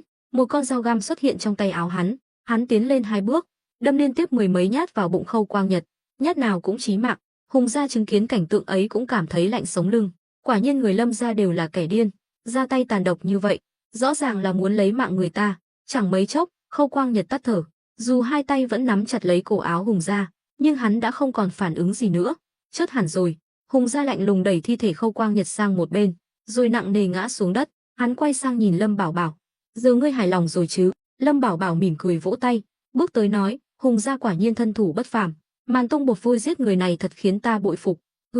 Ngươi bớt nói mát đi, giờ có thể nói cho ta biết kế hoạch tiếp theo của ngươi rồi chứ? Lâm Bảo Bảo gật đầu, ngồi lại vào ghế. Từ hôm nay, ngư thành này trên danh nghĩa sẽ do ngươi nắm giữ, tất nhiên, mọi mệnh lệnh đều phải được ta và Hùng gia cho phép, hiểu chứ? Hùng gia ngạc nhiên, không ngờ Lâm Bảo Bảo lại giữ lời hứa, giao cho hắn phần lợi ích này. Hùng gia tuy bất mãn vì bị uy hiếp mới có được quyền kiểm soát ngư thành, nhưng cũng hiểu rõ tình thế người ta là dao, mình là cá. Hắn trầm giọng hỏi, Vậy còn thi thể Khâu Quang Nhật thì xử lý thế nào? Hắn dù sao cũng là quan ngũ phẩm triều đình, đột nhiên chớt đi chắc chắn sẽ gây ra sóng gió lớn. Lâm Bảo Bảo cười lạnh, thôi đi, Hùng gia đừng giả vờ nữa, nếu ngay cả việc nhỏ này cũng không xử lý được, thì ngươi không xứng làm cộng sự của ta. Ngươi nói thì dễ lắm, cái chất của Khâu Quang Nhật chắc chắn sẽ khiến Lâm gia và triều đình điều tra, ngươi giảo hoạt như vậy, cũng phải cho ta một lời giải thích chứ. Lâm Bảo Bảo nhấp một ngụm trà, thật ra rất đơn giản, Ngư Thành bây giờ đang loạn lạc, Hùng gia chỉ cần kiếm đại một cái cớ là có thể dễ dàng dàn xếp, ví dụ như bị nạn dân tấn công, hoặc bị cướp ám sát, ngươi muốn bị chuyện gì cũng được, nếu không còn cách nào khác, ngươi cứ đi đầu thú, dù sao người cũng là do ngươi giết. Lâm Bảo Bảo tất nhiên sẽ không để rắc rối rơi vào mình. Hùng gia nghiến răng, biết mình lại bị lừa, nhưng sự đã rồi, hắn cũng chỉ đành chấp nhận, tuy bị ép buộc mới đi đến bước đường này, nhưng người ngoài sẽ không hiểu. Thôi, không nói chuyện này nữa, ngươi vận chuyển 20 vạn cân lương thực đến Hạo Thành, chắc chắn là định bán lậu, ngươi đã tìm được người mua chưa? Đã ép ta nhúng tay vào chuyện này, thì phải có phần của ta, nếu không chúng ta cùng chốt. Hùng gia chỉ có thể dùng cách này để xả giận, tất nhiên, hắn cũng chắc chắn Lâm Bảo Bảo sẽ không ra tay với hắn nữa. Lâm Bảo Bảo mỉm cười gật đầu, được, được, số lương thực này rất quan trọng, không đơn giản như ngươi nghĩ, nhưng chỉ cần không bị Lâm gia phát hiện, ta sẽ tính cho ngươi một phần công lao, đến lúc chia tiền, nhất định sẽ làm ngươi hài lòng. Nghe Lâm Bảo Bảo nói vậy, Hùng gia mới yên tâm, tuy bị ép buộc, nhưng có tiền thì hắn cũng chẳng quan tâm nhiều, nếu hắn thật lòng làm việc cho Lâm gia, cũng sẽ không cho Lâm Bảo Bảo cơ hội lợi dụng. Phải nói rằng Lâm Bảo Bảo đối phó với những tên tham quan ô lại này thật sự có một tay, ngoài ra, còn những quan viên trước đó thì bịt miệng thế nào, còn phải nhờ Hùng gia tốn chút tâm sức, dù sao cẩn thận vẫn hơn, ta không muốn sắp đặt xong xuôi rồi lại bị lũ tiểu nhân hái quả. Yên tâm, những quan viên đó đều là người của ta, bọn họ sẽ không nói lung tung. Lâm Bảo Bảo hài lòng gật đầu, lớn tiếng gọi, Mã Kế. Cửa phòng bật mở, Mã Kế bước vào, khi nhìn thấy thi thể Khâu Quang Nhật nằm sõng soài trên đất, tâm trạng hắn thật phức tạp. Trong cuộc đấu tranh quyền lực, kẻ bị đào thải đều là kẻ thất bại, không đáng thương hại, nhưng cái chết của Khâu Quang Nhật cũng khiến Mã Kế nhận ra Lâm Bảo Bảo đã tiến thêm một bước quan trọng. Phải biết rằng Khâu Quang Nhật không phải người thường, hắn là quan tam phẩm triều đình, tuy quan tam phẩm trong Đại Đoan thần triều không hiếm, nhưng trong ấn tượng của hắn, đây là lần đầu tiên Lâm Bảo Bảo xuống tay với quan chức cấp bậc này. Nhưng những suy nghĩ này cũng chỉ thoáng qua trong đầu Mã Kế, hắn cung kính cúi đầu, công tử, đi báo cho Vương Truyền Trung, bảo ông ta phối hợp với quan viên Hạo Thành, niêm phong số lương thực này vào kho, và bảo ông ta sắp xếp vài người tính tình cẩn thận ở lại Hạo Thành canh giữ lương thực. Tuân lệnh. Mã Kế lĩnh mệnh rời đi, trong suốt quá trình không hề liếc nhìn Hùng gia lấy một cái. Cảnh tượng này đương nhiên lọt vào mắt Hùng gia, hắn là người gian xảo, lập tức nhận ra điểm bất thường, ánh mắt hắn nhìn Lâm Bảo Bảo cũng khác hẳn. Lâm huynh, ngươi quả nhiên là nhân vật lợi hại, Lâm gia đày ngươi đến nơi này thật đúng là lãng phí nhân tài, chỉ trong vòng 1 năm, ngươi đã khống chế được Ngư Thành, thật không đơn giản. Hùng gia đã lấy lại vẻ bình tĩnh và khôn ngoan thường ngày, giọng điệu cũng trở nên mỉa mai. Hùng gia mặt lạnh tanh, hừ lạnh một tiếng rồi đứng dậy bỏ đi. Hắn hiểu rõ nếu tiếp tục ở lại, chỉ có thể nghe thấy những lời khó nghe hơn. Hắn ta nhìn Khâu Quang Nhật rời đi, rồi nói với Lâm Bảo Bảo, nói cho ta biết, ngươi to gan như vậy, rốt cuộc là muốn gì? Lâm Bảo Bảo cười, nếu ta nói ta không muốn gì, ngươi chắc chắn sẽ không tin. Nói nhảm, chỉ bằng những việc ngươi đã làm, Lâm gia giết ngươi 10 lần cũng không đủ, ngươi tốt nhất nên thành thật khai báo. Được thôi, dù sao ngươi cũng là người Lâm gia, đối với ta cũng không phải người ngoài, nói cho ngươi biết cũng không sao, chỉ là ngươi có dám nghe không? Lâm Kim Bưu nghe vậy thì chột dạ, hỏi, ngươi nói vậy là có ý gì? Không có ý gì cả, ta chỉ muốn nói, ta không có tham vọng gì lớn lao, cũng không muốn làm gì cả, ước muốn lớn nhất của ta là có vợ con, sống cuộc sống giàu sang phú quý, an nhàn đến cuối đời là đủ rồi, nhưng với thân phận con thứ của nhà họ Lâm, điều đó là không thể nào. Lâm tiên sinh, ta nói không sai chứ? Lâm Kim Bưu dường như đã hiểu ra, thở dài, đúng vậy, con ngoài giá thú trong Lâm gia chỉ là vật hy sinh, sau khi bị vắt kiệt giá trị, sẽ bị Lâm gia vứt bỏ. Hắn ta cũng xuất thân là con ngoài giá thú của Lâm gia, nên càng hiểu rõ tâm trạng của Lâm Bảo Bảo. Nhưng Lâm Kim Bưu đã chọn một con đường hoàn toàn khác với Lâm Bảo Bảo. Hắn ta chọn thỏa hiệp với Lâm gia, vì muốn được Lâm gia công nhận. Hắn ta đã làm không ít chuyện trái với lương tâm trong những năm qua. Lâm Bảo Bảo nói tiếp, vậy Lâm tiên sinh vẫn chưa hiểu sao? Lâm Kim Bưu nhìn hắn chằm chằm, nói từng chữ một, ngươi muốn tạo phản? Lâm Bảo Bảo cười xua tay, đừng nói khó nghe như vậy, tạo phản gì chứ? Ta một lòng trung thành với Đại Đoan, càng kính trọng hoàng thượng, chỉ là Lâm gia muốn ta chết, nên ta chỉ có thể phản kháng để sống sót, chỉ vậy thôi. Lâm Kim Bưu cười khổ, ngươi nói thật nhẹ nhàng, phản kháng Lâm gia, ngươi dựa vào cái gì? Chỉ bằng súng trúc trong tay ngươi sao? Thứ đó không thể đánh bại Lâm gia. Ta chưa bao giờ có ý định dùng vũ lực để lật đổ Lâm gia, thứ thật sự quyết định chính là cái này. Lâm Bảo Bảo chỉ tay vào đầu mình, hừ, trẻ tuổi thật tốt, có thể kiêu ngạo như vậy, nhưng ta khuyên ngươi nên về nhà nằm mơ đi, trong mơ cái gì cũng có. Lâm Bảo Bảo nhấp một ngụm trà, liếc xéo hắn ta, ngươi không tin ta? Đúng vậy, ngươi có thể khống chế Ngư Thành và Hạo Thành trong vòng 1 năm, đúng là rất lợi hại, nhưng ngươi từ nhỏ đã lớn lên trong Lâm gia, ngươi hiểu Lâm gia không kém gì ta, ngươi cho rằng với chút thực lực hiện tại của ngươi mà có thể thành công sao? Đương nhiên là chưa đủ, nên ta cần sự giúp đỡ của Lâm tiên sinh, chỉ cần ngươi đồng ý làm việc cho ta, chúng ta trong ứng ngoài hợp, chắc chắn có thể lay chuyển căn cơ của Lâm gia. Đừng quên con kiến có thể làm sập cả một con đê, trên đời này không có gì là không thể. Lâm Kim Bưu cười, được thôi, ta tạm thời tin ngươi, nhưng muốn ta làm việc cho ngươi thì rất đắt đấy, ngươi có dám bỏ tiền ra không? Hắn ta biết Lâm Bảo Bảo giàu có, lại càng biết rõ dã tâm của Lâm Bảo Bảo, nên muốn chặt chém một phen, cùng lắm thì sau này hắn ta bỏ trốn, cả Lâm gia lẫn Lâm Bảo Bảo đều không thể trói buộc hắn ta. Lâm Bảo Bảo ghé sát người về phía trước, không vấn đề, chỉ cần Lâm tiên sinh cung cấp thông tin hữu ích, muốn bao nhiêu tiền cũng có. Vậy thì một lời đã định, nói rồi, hai người bắt tay nhau, coi như đã đạt được thỏa thuận miệng. Lâm Kim Bưu đã tự tay giết Điền Tĩnh Vũ, coi như đã giao điểm yếu vào tay Lâm Bảo Bảo, nên Lâm Bảo Bảo tạm thời yên tâm về hắn ta. Nhưng nếu Lâm Kim Bưu thật sự nghĩ như vậy thì đã nhầm to. Lâm Bảo Bảo đã từng nói hắn là người xuất chiêu tùy người, đối với nhân vật có thể tiếp cận tầng lớp cao của Lâm gia như Lâm Kim Bưu, hắn đương nhiên phải coi trọng, cả về tâm lý lẫn thực tế, hắn tuyệt đối sẽ không cho Lâm Kim Bưu cơ hội lật kèo. Việc vận chuyển lương thực mất khoảng 3-4 canh giờ, khi mọi việc xong xuôi thì trời đã khuya. Dù Lâm Kim Bưu hết lời níu giữ, Lâm Bảo Bảo vẫn quyết định quay về, hắn và Khâu Quang Nhật không thể ở lại lâu, nếu không, sau này khi cái chết của Điền Tĩnh Vũ bị phanh phui, bọn họ sẽ bị nghi ngờ. Lâm Bảo Bảo không muốn rước họa vào thân. Trên đường về, Khâu Quang Nhật hỏi, Lâm Bảo Bảo, ngươi thật sự không sợ Lâm Kim Bưu âm thầm hãm hại ngươi sao? Lâm gia đã sắp xếp hắn ta ở đây, chắc chắn không đơn giản như chúng ta thấy. Lâm Bảo Bảo duỗi người, nói, ta biết, nhưng đây là cơ hội duy nhất để ta tiếp cận tầng lớp cao của Lâm gia, ta sẽ không bỏ lỡ.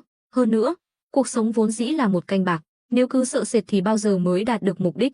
Khâu Quang Nhật suy tư gật đầu, Mã Kế và Vương Truyền Trung nhìn nhau, cũng hiểu rằng lần này Lâm Bảo Bảo hợp tác với Lâm Kim Bưu là một canh bạc, nếu thắng, bọn họ sẽ có thêm nhiều vốn liếng, nhưng nếu thua, bọn họ có thể mất tất cả chỉ sau một đêm, cả mấy người bọn họ đều sẽ tiêu đời. Bây giờ, ngoài Lâm Bảo Bảo, Khâu Quang Nhật, Mã Kế và Vương Truyền Trung đều là những người thân cận và quan trọng nhất bên cạnh hắn, nếu bọn họ xảy ra chuyện, thì coi như toàn quân bị tiêu diệt. Lúc này, Mã Kế hỏi, công tử, Điền Tĩnh Vũ tuy là người của Lâm gia, Lâm Kim Bưu có thể áp chế được, nhưng triều đình thì khó giải quyết, lùi một bước, dù triều đình không truy cứu, nhưng nếu phái một quan viên khác đến làm phủ doãn Hạo Thành thì phải làm sao? Khâu Quang Nhật và Vương Truyền Trung đều sáng mắt lên, đây quả thật là một vấn đề lớn. Lâm Bảo Bảo nói, trước khi ta và Khâu đại nhân đến, ta đã sai người đến kinh thành báo tin cho Thôi đại nhân, ta tin rằng ngài ấy sẽ phối hợp với ta để giải quyết việc này. Mọi người đều vỡ lẽ. Lúc này, Khâu Quang Nhật, Mã Kế và Vương Truyền Trung đều bội phục Lâm Bảo Bảo sát đất, kế hoạch của hắn thật sự là vòng trong vòng ngoài, vừa không lỗ mãng vừa không nhút nhát, hoàn toàn là từng bước vững chắc. Nếu Thôi Minh Sung ở kinh thành thật sự có thể sắp xếp ổn thỏa, thì bọn họ không cần phải lo lắng, ít nhất là trong thời gian ngắn, đến khi những chuyện này bị lật lại, thì Lâm Bảo Bảo có lẽ đã lột xác rồi, biết đâu Lâm gia cũng không còn là mối đe dọa nữa. Sau đó, Khâu Quang Nhật, Mã Kế và Vương Truyền Trung quay về Ngư Thành, ai về nhà nấy, còn Lâm Bảo Bảo thì suốt đêm phi ngựa về Ngưu Bối thôn. Quãng đường này không hề ngắn, ngay cả Lâm Bảo Bảo cũng cảm thấy mệt mỏi. Vừa về đến Ngưu Bối thôn thì trời đã sáng, tuy thân thể mệt mỏi, nhưng tâm trạng hắn lại rất tốt, mối đe dọa từ Đào Nguyên Trấn đã được giải quyết, chuyện ở Hạo Thành cũng tạm thời ổn thỏa, lại còn thu hoạch được Lâm Kim Bưu, sau này sẽ rất hữu dụng, hắn có thể sống những ngày tháng nhàn nhã rồi. Lâm Bảo Bảo đưa ngựa vào chuồng, vừa lúc gặp đội tuần tra của quân tư quân, dưới sự lãnh đạo của A Tam, bọn họ cũng đã thoát khỏi bộ dạng sa sút trước kia. Đội phó Vu Đào cũng có mặt trong đội tuần tra này, thấy Lâm Bảo Bảo, hắn vội vàng chạy đến, nói, Lâm công tử, ngài đã về rồi. Lâm Bảo Bảo nhíu mày, sao vậy, có chuyện gì sao? Tôn tiểu thư đến từ tối qua, nàng muốn đợi công tử về, nhưng bị 3 vị phu nhân từ chối, tối qua bọn họ suýt nữa thì đánh nhau. Lâm Bảo Bảo đen mặt, Tôn Tuyết Mông đúng là rắc rối, bây giờ thì sao? Đại phu nhân đã sắp xếp cho nàng và Vương tiểu thư ở phòng khách, chuyện này mới coi như xong. Nghe nói Vương Tư Ý cũng đến, Lâm Bảo Bảo lập tức hiểu ra, chắc chắn là do Tôn Tuyết Mông giở trò, một mình nàng gây chuyện chưa đủ, còn rủ thêm người. Nghĩ đến cảnh mấy người phụ nữ tụ tập lại một chỗ, Lâm Bảo Bảo liền thấy đau đầu. Không được, bây giờ chúng ta không thể về nhà. Lâm Bảo Bảo lẩm bẩm, rồi nhìn Vu Đào, cảnh cáo, không được nói cho ai biết ta đã về. Bây giờ ta đến phòng làm việc nghỉ ngơi, mọi việc đợi ta tỉnh dậy rồi hãy nói, hiểu chưa? Vu Đào vội vàng nói, công tử yên tâm, thuộc hạ sẽ giả câm giả điếc, không nói một lời nào. Lâm Bảo Bảo hài lòng mỉm cười, bước vào doanh trại, bên trong có rất nhiều phòng trống, hắn tùy tiện tìm một phòng rồi đi ngủ. Sau một ngày đêm bôn ba, dù là người sắt cũng cảm thấy mệt mỏi. Hơn nữa, Lâm Bảo Bảo đã ra khỏi nhà từ sáng sớm hôm qua, đi đi về về giữa Đào Nguyên trấn, Ngư Thành và Hạo Thành, cũng phải mấy nghìn dặm rồi. Không chỉ hắn mệt mỏi, mà ngay cả ngựa cũng kiệt sức. Thời gian trôi qua, mặt trời đã lên cao, Lâm Bảo Bảo vẫn đang ngủ say. Đột nhiên, hắn cảm thấy mũi mình ngứa ngáy, hắn gãi, nhưng vẫn ngứa. Tức giận, hắn giơ tay lên tát một cái, tự đánh thức mình. Lâm Bảo Bảo giật mình ngồi dậy, bị cảnh tượng trước mắt dọa cho tỉnh ngủ. Vu Na, Tôn Tuyết Mông và Vương Tư Ý không biết đã vào từ lúc nào, đang ngồi bên cạnh. Tôn Tuyết Mông còn cầm trên tay một chiếc lông gà, rõ ràng là nàng vừa chơi khăm Lâm Bảo Bảo. Lâm Bảo Bảo cười gượng, các nàng đều ở đây à? Vu Na hừ nhẹ, tướng công, sao chàng lại ngủ ở đây? Lâm công tử, chẳng lẽ chàng cố tình trốn chúng ta sao? Tôn Tuyết Mông cười danh mãnh, chỉ có Vương Tư Ý là im lặng, nhưng ánh mắt lại đầy quan tâm, dường như có rất nhiều điều muốn hỏi. Lâm Bảo Bảo ho khan một tiếng, lúc ta về trời đã sáng rồi, sợ làm phiền các nàng nghỉ ngơi, nên ta ngủ ở đây tạm. Hừ, tướng công giỏi lắm, chẳng lẽ chàng chán ghét chúng ta, nên mới trốn tránh sao? Không phải vậy đâu, nàng đừng nói bậy, cả Ngưu Bối thôn này đều là nhà của ta cần gì phải trốn? Lâm Bảo Bảo rõ ràng là chột dạ, không còn chút khí thế nào như lúc đối mặt với Lâm Kim Bưu. Lúc này, Vương Tư Ý hỏi, Lâm công tử, cha ta đã về chưa? Ông ấy không bị thương chứ? Lâm Bảo Bảo nói, đương nhiên rồi, mọi chuyện tối qua rất thuận lợi, nàng đừng lo lắng. Vương Tư Ý thở phào nhẹ nhõm. Lâm Bảo Bảo nhìn Tôn Tuyết Mông, nói, tối qua nàng không phải đã về nhà rồi sao? Sao lại đến đây? Tôn Tuyết Mông nhanh nhảu nói, đương nhiên là đến luyện thuốc rồi, chàng hôm qua mua nhiều dược liệu như vậy, hôm nay chắc chắn phải luyện thuốc, ta đến giúp chàng mà. Giúp ta cần nàng giúp sao? Nàng đi đi, đừng tưởng ta không biết nàng đang giở trò gì. Tôn Tuyết Mông dựa vào ghế, nói, ta không đi, chàng đã hứa với nhị thúc ta sẽ để ta giúp chàng luyện thuốc, chẳng lẽ chàng muốn nuốt lời sao? Đúng vậy, ta nuốt lời đấy, bây giờ ta mới biết, để nàng ở lại Ngưu Bối thôn là một sai lầm, nàng sẽ khiến nhà ta gà bay chó sủa mất. Lúc này, Vu Na cũng lên tiếng, đúng vậy, tướng công, chàng không biết tối qua nha đầu này vô liêm sỉ đến mức nào đâu, nàng ta còn dám nói là đang mang thai con của chàng. Lâm Bảo Bảo trừng mắt nhìn Tôn Tuyết Mông, Vương Tư Ý và Vu Na đều đỏ mặt. Ở thế giới này, phụ nữ vẫn còn khá truyền thống, nếu chưa xuất giá, tuyệt đối sẽ không nói những lời như vậy với một người đàn ông không liên quan. Vu Na véo tai Lâm Bảo Bảo, giận dữ hỏi, tướng công, chàng thành thật khai báo đi, chàng và nàng ta rốt cuộc là quan hệ gì? Tôn Tuyết Mông đắc ý nói, chúng ta đương nhiên là vợ chồng rồi. Nàng im miệng. Lâm Bảo Bảo quát, rồi giải thích, Vu Na, nàng đừng nghe nàng ta nói bậy, ta ra ngoài làm việc công, không có thời gian làm chuyện khác. Hừ, ta thì tin chàng, nhưng Vãn Thanh tỷ tỷ và Ngũ Nguyệt tỷ tỷ có tin hay không thì ta không biết.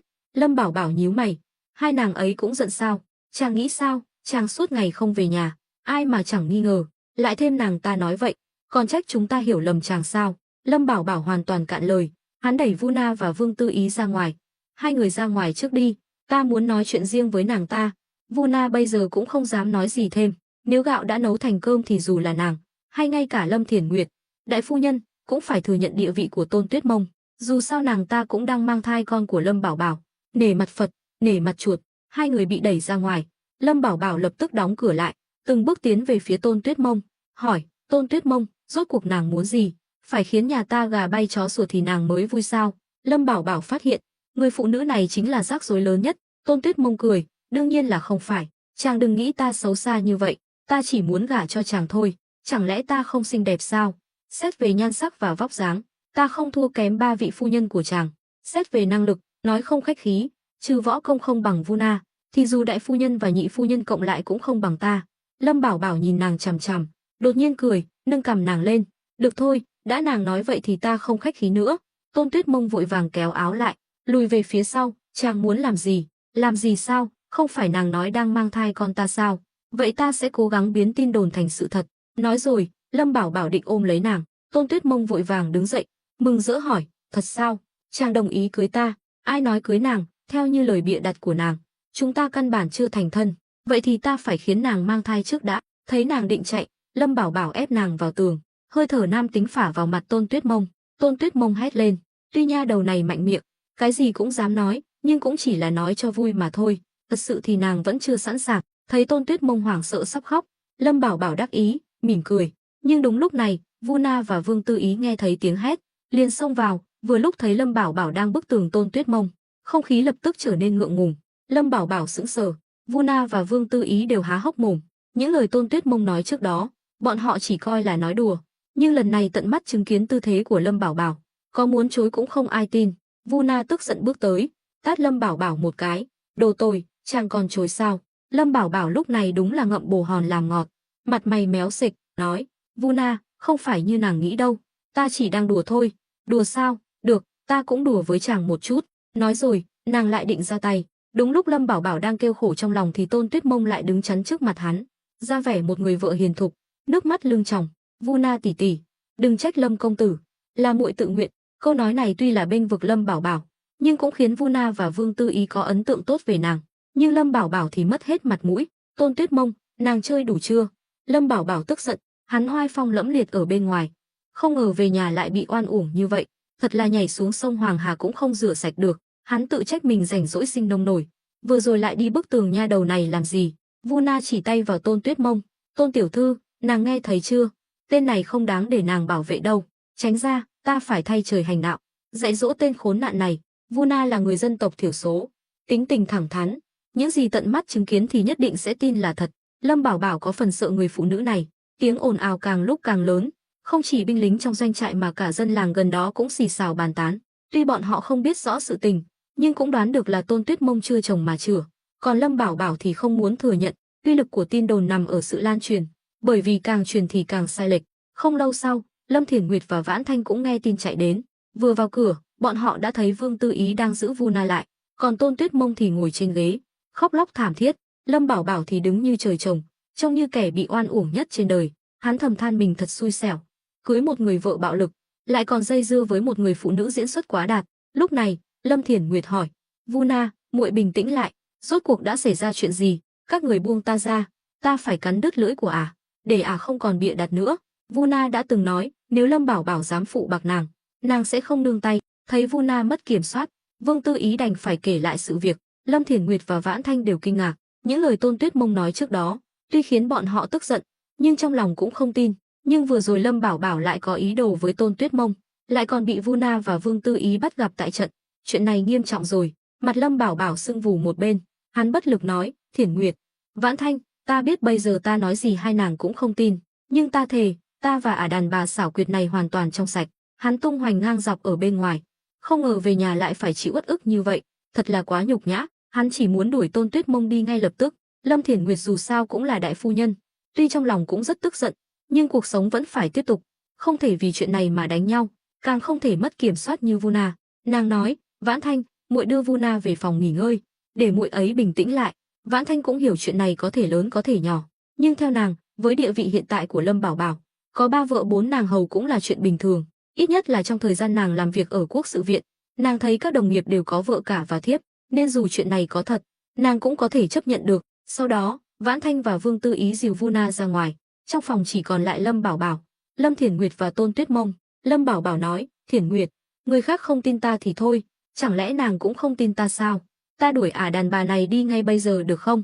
Ta đảm bảo sẽ không còn liên quan gì đến nữa. Lâm Bảo Bảo càng giải thích thì càng rối, hắn càng nói như vậy, Lâm Thiển Nguyệt càng tin là có chuyện gì đó. Tôn Tuyết Mông vẫn luôn quan sát biểu cảm của Lâm Thiển Nguyệt, là một diễn viên giỏi, quan sát sắc mặt là kỹ năng bắt buộc. Khi thấy Lâm Thiển Nguyệt có vẻ dao động, nàng liền nghĩ ra cách. Nàng nói: Thiển Nguyệt tỷ tỷ, thật xin lỗi, vì muội mà khiến mọi người không vui. Nếu Lâm công tử không muốn gặp muội, vậy muội đi đây, muội đảm bảo sẽ không quấy rầy mọi người nữa. Nói rồi, Tôn Tuyết Mông đứng dậy định bỏ đi. Lâm Bảo Bảo nhìn nàng, hắn biết đàn bà này lại đang diễn kịch, nhưng hắn không thể phản bác, hắn bây giờ đúng là hòa cả làng. Quả nhiên, Lâm Thiển Nguyệt thở dài, bước tới, nắm lấy tay Tôn Tuyết Mông, nói: muội nói thật đi, rốt cuộc có thai hay không? Tôn Tuyết Mông đỏ mặt, e lệ nhìn Lâm Bảo Bảo, cuối cùng gật đầu. Lâm Bảo Bảo tức đến mức trợn trắng mắt, tay run run, không nói nên lời. Đàn bà này thật cao tay, không xử lý được hắn, lại quay sang đối phó với 3 vị phu nhân của hắn, mà 3 người bọn họ lại tin sái cổ. Lâm Thiển Nguyệt gật đầu, vậy thì từ hôm nay muội cứ ở lại đây, có ta ở đây, sẽ không để muội chịu thiệt thòi. Nếu tướng công còn bắt nạt muội, ta sẽ bênh vực muội. Tôn Tuyết Mông mừng thầm, nhưng lại tỏ vẻ khó xử. Nhưng Lâm công tử không thích muội. Lâm Bảo Bảo không nhịn được nữa, quát: Tôn Tuyết Mông, nàng thật sự muốn ta thân bại danh liệt ở Ngưu Bối thôn mới vừa lòng sao? Lâm công tử, muội không có ý đó, chàng đừng giận, không thì muội đi là được chứ gì. Tôn Tuyết Mông diễn quá đạt, khóc lóc thảm thiết. Lâm Thiển Nguyệt trừng mắt nhìn Lâm Bảo Bảo. Tướng công, Tôn tiểu thư đã mang thai con của chàng rồi, sao chàng còn hung dữ với nàng ấy như vậy? Ôi, đại phu nhân của ta ơi, sao nàng chỉ tin nàng ta mà không tin ta? Một cô nương còn riêng sao có thể lấy thanh danh của mình ra nói dối chứ? Lâm Thiển Nguyệt vẫn còn quá ngây thơ, lại càng xem thường thủ đoạn của người phụ nữ này. Lâm Bảo Bảo hoàn toàn bó tay, phẩy tay áo nói, được rồi, coi như ta chưa nói gì, nàng muốn làm gì thì làm. Hắn nghĩ, giấy không gói được lửa. Tôn Tuyết Mông dù có nói dối giỏi đến đâu thì cũng chỉ là nói dối, sớm muộn gì sự thật cũng sẽ phơi bày. Nàng ta nói đang mang thai, vậy thì đợi vài tháng nữa, nếu bụng nàng ta không có động tĩnh gì, xem nàng ta giải thích thế nào. Lâm Bảo Bảo vừa ra khỏi phòng đã thấy đám binh lính trên thao trường đang nhìn hắn, ánh mắt vừa ghen tị vừa có chút thù địch. A Tam cũng nghe thấy cuộc trò chuyện trong phòng, hắn cũng ngây người, nhìn Lâm Bảo Bảo chằm chằm. Lâm Bảo Bảo đang bực bội, thấy bọn họ nhìn mình với ánh mắt nghi ngờ, hắn càng thêm tức giận, quát, nhìn cái gì? A Tam, ngươi lại đây. A Tam lúc này mới nhận ra vấn đề, vội vàng chạy đến. Lâm Bảo Bảo đá vào mông hắn một cái, quát, đây là đám binh lính ngươi huấn luyện sao? Không lo luyện tập, lại đi hóng chuyện. A Tam biết Lâm Bảo Bảo đang trút giận lên mình, hắn xui xẻo trở thành vật tế thần, nhưng cũng chỉ biết nhịn, vội vàng nói, công tử dạy phải, thuộc hạ nhất định sẽ nghiêm khắc huấn luyện. Hừ, từ hôm nay trở đi, mỗi người mỗi ngày phải mặc giáp đầy đủ, hành quân 30 km, mặc giáp đầy đủ, 30 km. A Tam sững sờ, nhìn Lâm Bảo Bảo chằm chằm, đám binh lính cũng hoảng sợ, toát mồ hôi lạnh. Lâm Bảo Bảo đã trang bị cho mỗi người một bộ giáp đầy đủ, cả mũ sắt lẫn áo giáp đều rất dày, lại thêm đao thương, côn bổng, cùng với súng đạn, lựu đạn do Lâm Bảo Bảo chuẩn bị, tổng cộng ít nhất cũng phải 30 kg. Nếu phải hành quân 30 km thì chắc chắn sẽ mất mạng, dù không chết cũng lột da. A Tam vội vàng hỏi, công tử, có phải hơi quá đáng không? Lâm Bảo Bảo mỉm cười, vậy thì 50 km, nếu vẫn chưa hài lòng thì 60 km. A Tam vội vàng cúi đầu, gật đầu lia lịa. Đám binh lính thì chửi rủa Lâm Bảo Bảo trong lòng, thấy bộ dạng khổ sở của bọn họ, Lâm Bảo Bảo hài lòng mỉm cười, bỏ đi, lũ khốn kiếp này dám cười nhạo hắn sao? Hắn bây giờ còn oan ức hơn cả Đậu Nga, vậy mà không ai bênh vực hắn không đấu lại ba vị phu nhân, cũng không xử lý được Tôn Tuyết Mông, nhưng đám binh lính này thì hắn trị được. Đương nhiên, Lâm Bảo Bảo biết rõ huấn luyện binh lính phải thật nghiêm khắc, bình thường đổ mồ hôi, chiến trường không đổ máu, làm vậy cũng là vì muốn tốt cho bọn họ. Dù sao kẻ thù mà hắn phải đối mặt sau này đều không phải hạng tầm thường. Lâm gia quân là quân đội chính quy, thường xuyên chiến đấu với các bộ tộc biên giới, sức chiến đấu rất mạnh, không hề yếu đuối như đám lính Ngư Thành trước kia. Nếu không có thể lực tốt, dù có súng trúc trong tay cũng không thể chiến thắng. Súng ống tuy có thể thay đổi cục diện chiến trường, nhưng dù sao cũng phải do con người sử dụng, nên dù ở thời đại nào, con người vẫn là yếu tố quan trọng nhất. Lâm Bảo Bảo tức giận quay về nhà, đi thẳng vào phòng thí nghiệm. Khi đi ngang qua phòng Vuna, hắn còn nghe thấy nàng đang mắng mình. Lâm Bảo Bảo thầm than mình thật xui xẻo, nhưng vừa vào phòng, hắn đã thấy Dương Thiết Tâm đang luyện thủy tinh. Trong góc phòng đã có một số lượng lớn thủy tinh thành phẩm. Lâm Bảo Bảo dù có tức giận đến đâu cũng không thể trút giận lên lão. Dương lão, đang bận à? Dương Thiết Tâm gật đầu, nhìn thấy nửa khuôn mặt sưng vù của Lâm Bảo Bảo, liền hỏi, Lâm công tử, ai dám to gan như vậy? Lâm Bảo Bảo lúng túng sờ mặt, nói, ông đừng hiểu lầm, ta vừa rồi không cẩn thận bị ngã. À đúng rồi, việc sản xuất thủy tinh thế nào rồi? Mọi việc đều đang tiến hành thuận lợi, ta đã xây dựng xong nhà máy luyện thép, tổng cộng 10 lò cao siêu lớn, hiện đang có 200 dân làng cùng nhau nung chảy thủy tinh, khoảng 3-4 ngày nữa là có thể đủ nguyên liệu để làm nhà kính. Lâm Bảo Bảo mừng rỡ, đây là tin tốt đầu tiên hắn nghe được kể từ khi về nhà. Dương lão vất vả rồi, có ông giúp đỡ, ta thật sự nhẹ nhõm hơn rất nhiều. Lâm công tử đừng nói vậy, ngài không chỉ cho ta một công việc ổn định, mà còn là ân nhân cứu mạng của hai cha con ta phải trung thành với ngài. Lâm Bảo Bảo nghe mà thấy thoải mái, gật đầu cười, tốt, không nói chuyện này nữa. Lần này ta ra ngoài cũng có chút thu hoạch, đặc biệt là núi Niễn Tử ở Đào Nguyên Trấn đã thuộc về ta. Lão hãy chuẩn bị giúp ta muốn chế tạo một lô vỏ trứng đồng. Vỏ trứng đồng, đó là thứ gì? Dương Thiết Tâm chưa từng nghe đến thứ này, lão cứ tưởng là vỏ trứng gà, trứng vịt. Lâm Bảo Bảo đến ngăn kéo, lấy ra khẩu súng lục mẫu mà Dương Thiết Tâm đã dùng gang chế tạo cho hắn, rồi tháo băng đạn ra, giới thiệu, vỏ trứng đồng mà ta cần phải thêm một lượng sắt nhất định vào, như vậy mới chắc chắn hơn. Thấy Dương Thiết Tâm vẫn chưa hiểu, Lâm Bảo Bảo đành phải dùng giấy vẽ sơ qua hình dạng viên đạn. Dương Thiết Tâm lúc này mới hiểu ra, thứ công tử thiết kế thật tinh xảo, không biết nó dùng để làm gì. Lão chỉ là nhất thời tò mò. Lâm Bảo Bảo mỉm cười, nếu ta nói là dùng để giết người, lão có tin không? Thấy Lâm Bảo Bảo cười nham hiểm, Dương Thiết Tâm vội vàng gật đầu, đương nhiên là tin, Lâm công tử luôn nói được làm được, hơn nữa cũng không cần phải lừa ta. Lâm Bảo Bảo gật đầu, chuyện này phải giữ bí mật, lão không được nói cho ai biết. Công tử yên tâm, những gì ngài nói, ta sẽ giữ kín như bưng, ta không phải người nhiều chuyện, Lâm Bảo Bảo hài lòng, tốt lắm, hôm nay lão đừng làm thủy tinh nữa, ta muốn dùng phòng thí nghiệm này để làm việc khác. Dương Thiết Tâm ngạc nhiên, công tử không phải đang gấp rút sao? Sao đột nhiên lại không vội nữa? Lò cao ở đây sản xuất thủy tinh quá chậm, ta lại có một việc khác kiếm ra nhiều tiền hơn. Nói rồi, Lâm Bảo Bảo lấy dược liệu đã chuẩn bị sẵn ra. Dương Thiết Tâm hít sâu một hơi, Lâm công tử, chẳng lẽ ngài còn biết cả y thuật sao? Chỉ biết chút ít thôi. Lão đừng ngạc nhiên, thấy Lâm Bảo Bảo khiêm tốn như vậy, Dương Thiết Tâm thầm nghĩ, theo kinh nghiệm của lão, khi Lâm Bảo Bảo nói biết chút ít thì có nghĩa là hắn tinh thông. Sau đó, lão đứng bên cạnh xem Lâm Bảo Bảo làm việc. Quá trình bào chế thuốc không quá phức tạp, chỉ là đơn giản chiết xuất dược liệu, cần phải nấu chảy rồi hòa tan vào nước cất. Ai cũng biết nước cất là chất lỏng tinh khiết nhất, không chứa bất kỳ tạp chất nào. Dùng nước cất để bào chế thuốc không những không làm loãng dược tính mà còn giúp thuốc thành hình. Mà thao tác tưởng chừng đơn giản này lại khiến Dương Thiết Tâm kinh ngạc. Lão đã từng tiếp xúc với những người luyện thuốc, nhưng chưa từng thấy ai làm phức tạp như Lâm Bảo Bảo. Cách làm mới mẻ này khiến lão rất tò mò. Công tử, ngài đang luyện thuốc gì vậy? Lâm Bảo Bảo nói, lão còn nhớ chuyện ta từng nói với lão thôn trưởng không? Dương Thiết Tâm đỏ mặt, chẳng lẽ là thuốc bổ chuyện ấy sao? Từ sau lần Lâm Bảo Bảo đưa lão và lão thôn trưởng lên núi Ngư Bối, Dương Thiết Tâm đã bị thuyết phục bởi những lời nói của Lâm Bảo Bảo. Lão đã vất vả cả đời, giờ cũng đã già, nếu có thể tìm được một người bạn đời thì cũng là chuyện vui. Lâm Bảo Bảo đưa viên thuốc đã bào chế xong cho lão, nói, viên thuốc này gọi là Đại Lực Hoàn, là loại thuốc ta hợp tác với Tôn gia Ngư Thành, sau này sẽ bán ra thị trường, mỗi viên 50 lượng bạc. Dương Thiết Tâm trợn tròn mắt, 50 lượng, đắt vậy sao? Tuy lão không phải là dược sư, nhưng cũng nhận ra được một số dược liệu mà Lâm Bảo Bảo vừa dùng, chi phí chắc chắn rất thấp, bán 50 lượng một viên đúng là kiếm lời quá nhiều. Lâm Bảo Bảo nói, lão đừng xem thường Đại Lực Hoàn này, công hiệu của nó rất rõ ràng, không tin lão cứ thử xem. Dương Thiết Tâm vội vàng xua tay, ta dùng làm gì, ta đâu có vợ. Thấy lão già này còn ngại ngùng, Lâm Bảo Bảo cười thầm, thôi được rồi, ta còn phải bận một lúc nữa, nếu lão mệt thì cứ về nghỉ ngơi đi.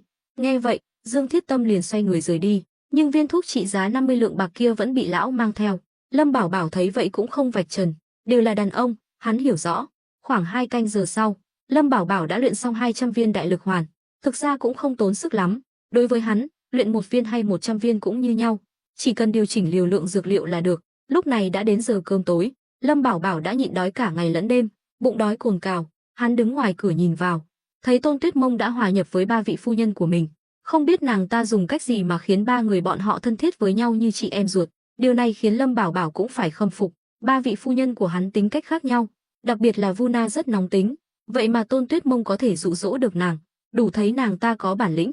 Cuối cùng, Lâm Bảo Bảo không chịu nổi cơn đói nữa, đẩy cửa bước vào, trong tay hắn còn cầm một túi vải, bên trong đựng 200 viên Đại Lực Hoàn. Hắn vừa vào phòng, 5 người phụ nữ bên trong liền im lặng, như đã bàn bạc trước, đều cúi đầu ăn cơm. Lâm Bảo Bảo cười nói, đại phu nhân, lấy cho ta bát cơm. Nói rồi, hắn mặt dày ngồi vào bàn ăn. Lâm Thiển Nguyệt gật đầu, đứng dậy đi lấy cơm. Hắn nhìn Vãn Thanh, nói, ta vừa nghe nói tối nay nàng đích thân nấu nướng, không ngờ nhị phu nhân của ta cũng tài giỏi như vậy. Vãn Thanh bĩu môi, không trả lời. Lâm Bảo Bảo lúng túng, lại nhìn Vuna, nha đầu này hình như đã bình tĩnh lại, nhưng vẫn cúi đầu ăn cơm. Thấy 3 vị phu nhân đều không để ý đến mình, Lâm Bảo Bảo tức giận nhìn Tôn Tuyết Mông, ném túi thuốc lên bàn, nói, đây là Đại Lực Hoàn ta luyện chiều nay.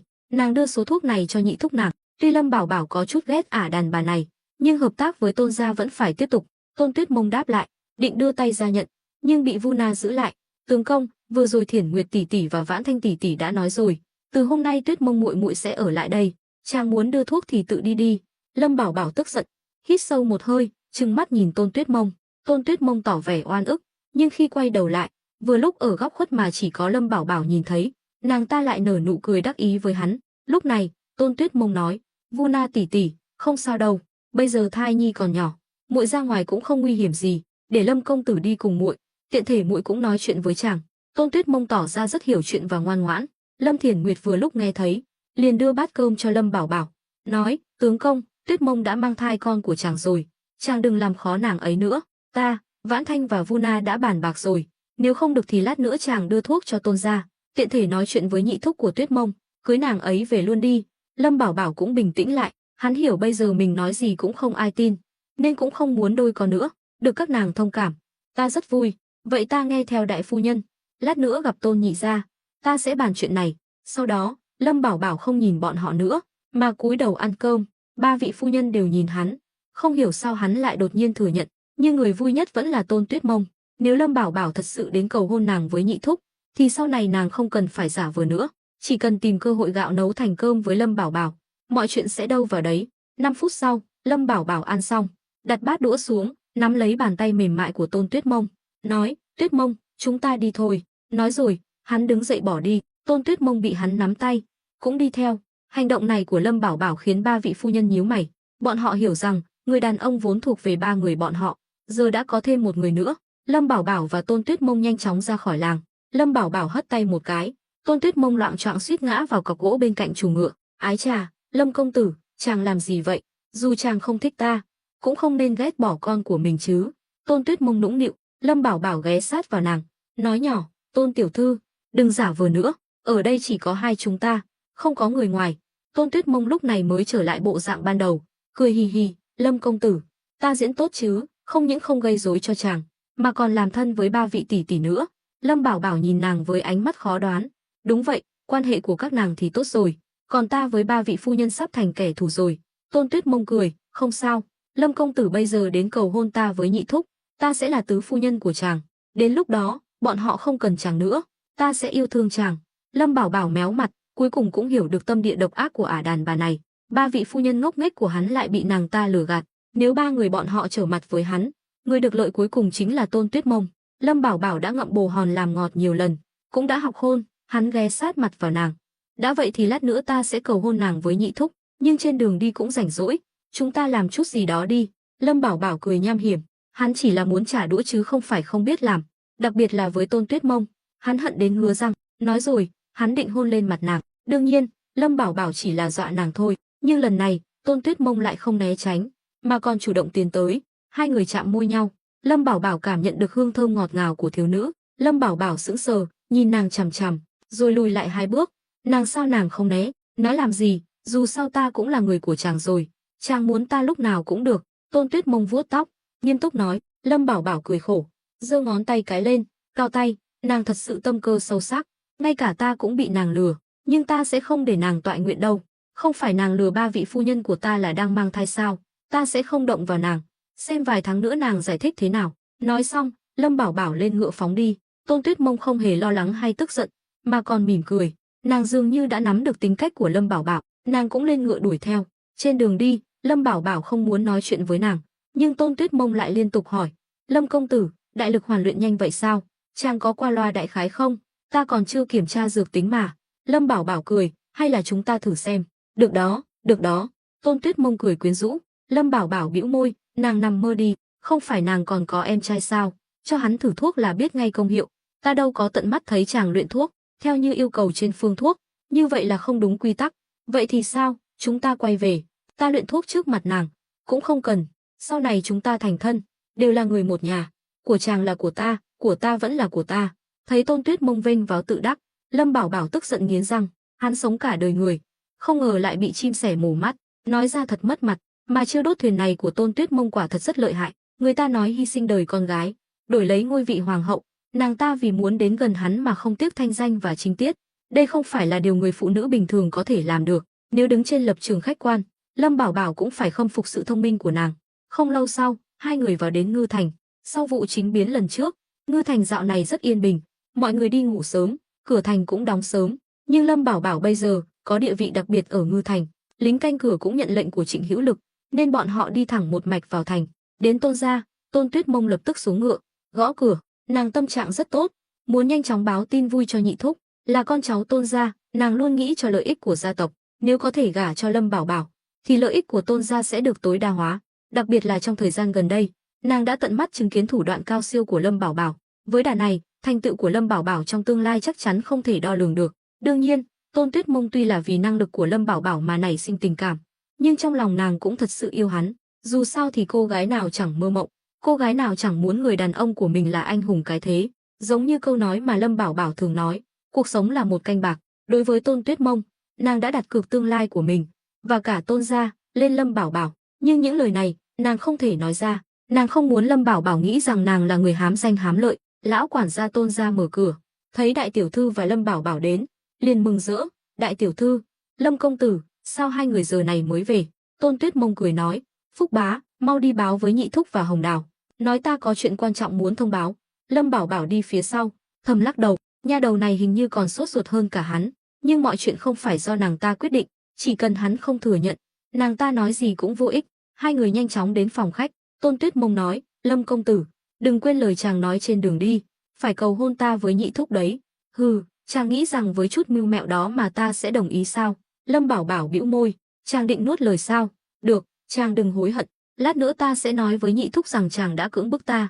Lâm Bảo Bảo trừng mắt, Tôn Tuyết Mông, nàng bị điên à? Nàng không cần mặt mũi thì ta vẫn cần, ta khuyên nàng đừng nói bậy. Đúng lúc này, tiếng bước chân vang lên ngoài cửa, Tôn Hưng và con trai Tôn Hồng Đào cuối cùng cũng đến.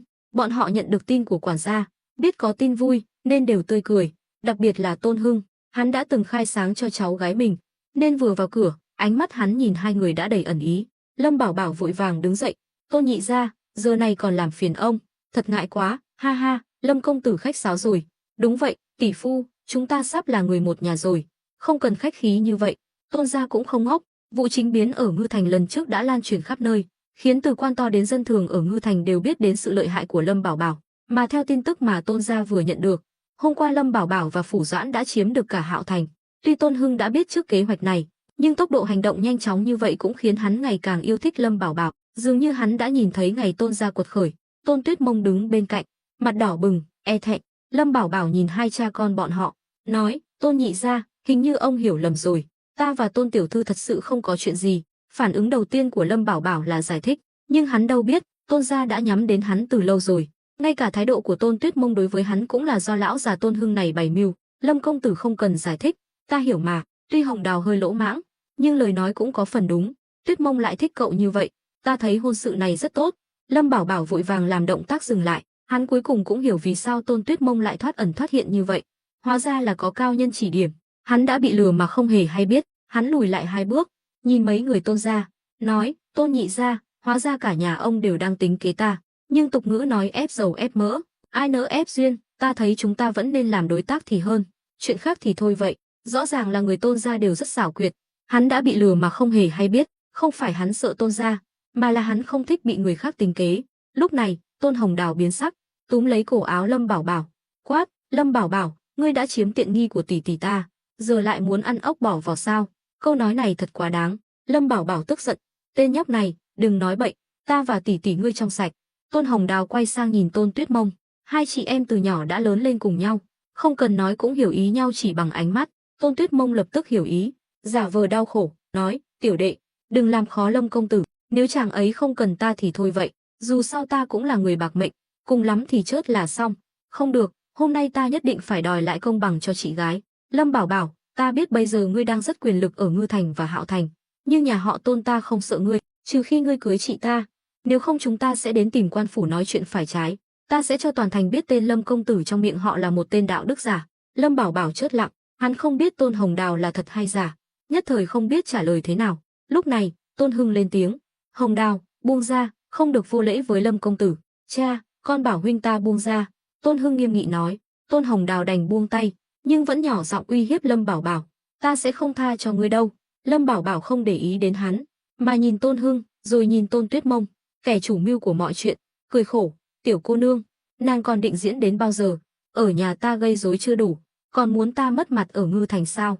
Ta cảnh cáo nàng, nếu nàng không giải thích rõ ràng, mọi hợp tác giữa hai nhà chúng ta sẽ chấm dứt. Ta chịu đủ rồi. Lâm Bảo Bảo đối với kẻ thù có thể tàn nhẫn, nhưng hắn cảm nhận được Tôn gia không có ác ý với mình, chỉ là đang giở trò mà thôi. Nhưng hắn mỗi ngày đều bận rộn, không có tâm trạng chơi trò đấu trí với bọn họ. Ý của hắn đã rất rõ ràng, nếu còn tiếp tục gây rối thì hắn sẽ chia tay. Quả nhiên, thấy Lâm Bảo Bảo thật sự tức giận, Tôn Tuyết Mông cũng biết phải dừng lại đúng lúc, nàng ngồi phịch xuống ghế, nói, tiểu đệ, nhị thúc, thực ra ta và Lâm công tử chưa có chuyện gì cả, mọi người hiểu lầm chàng ấy rồi. Nàng không thể nói với bọn họ là đừng diễn nữa, nên chỉ có thể nói như vậy. Hai cha con nhìn nhau, cũng hiểu ý nàng. Tôn Hưng ho khan một tiếng, Lâm công tử, cậu đừng chấp nhặt với con nít, nó còn nhỏ, không hiểu chuyện. Rồi hắn nhìn con trai mình, nhóc con, còn không mau xin lỗi Lâm công tử. Tôn Hồng Đào cười gượng, Lâm công tử, ta vừa rồi chỉ đùa thôi, ta nào dám uy hiếp cậu chứ, cậu đại nhân đại lượng, đừng chấp nhặt với ta. Lâm Bảo Bảo hừ nhẹ một tiếng, rồi ngồi xuống, đặt túi vải lên bàn, nói, Tôn nhị gia, trong này là 200 viên đại lực hoàn, theo như thỏa thuận lần trước, mỗi viên giá 50 lượng bạc, ông muốn trả trước hay là đợi bán xong rồi tính?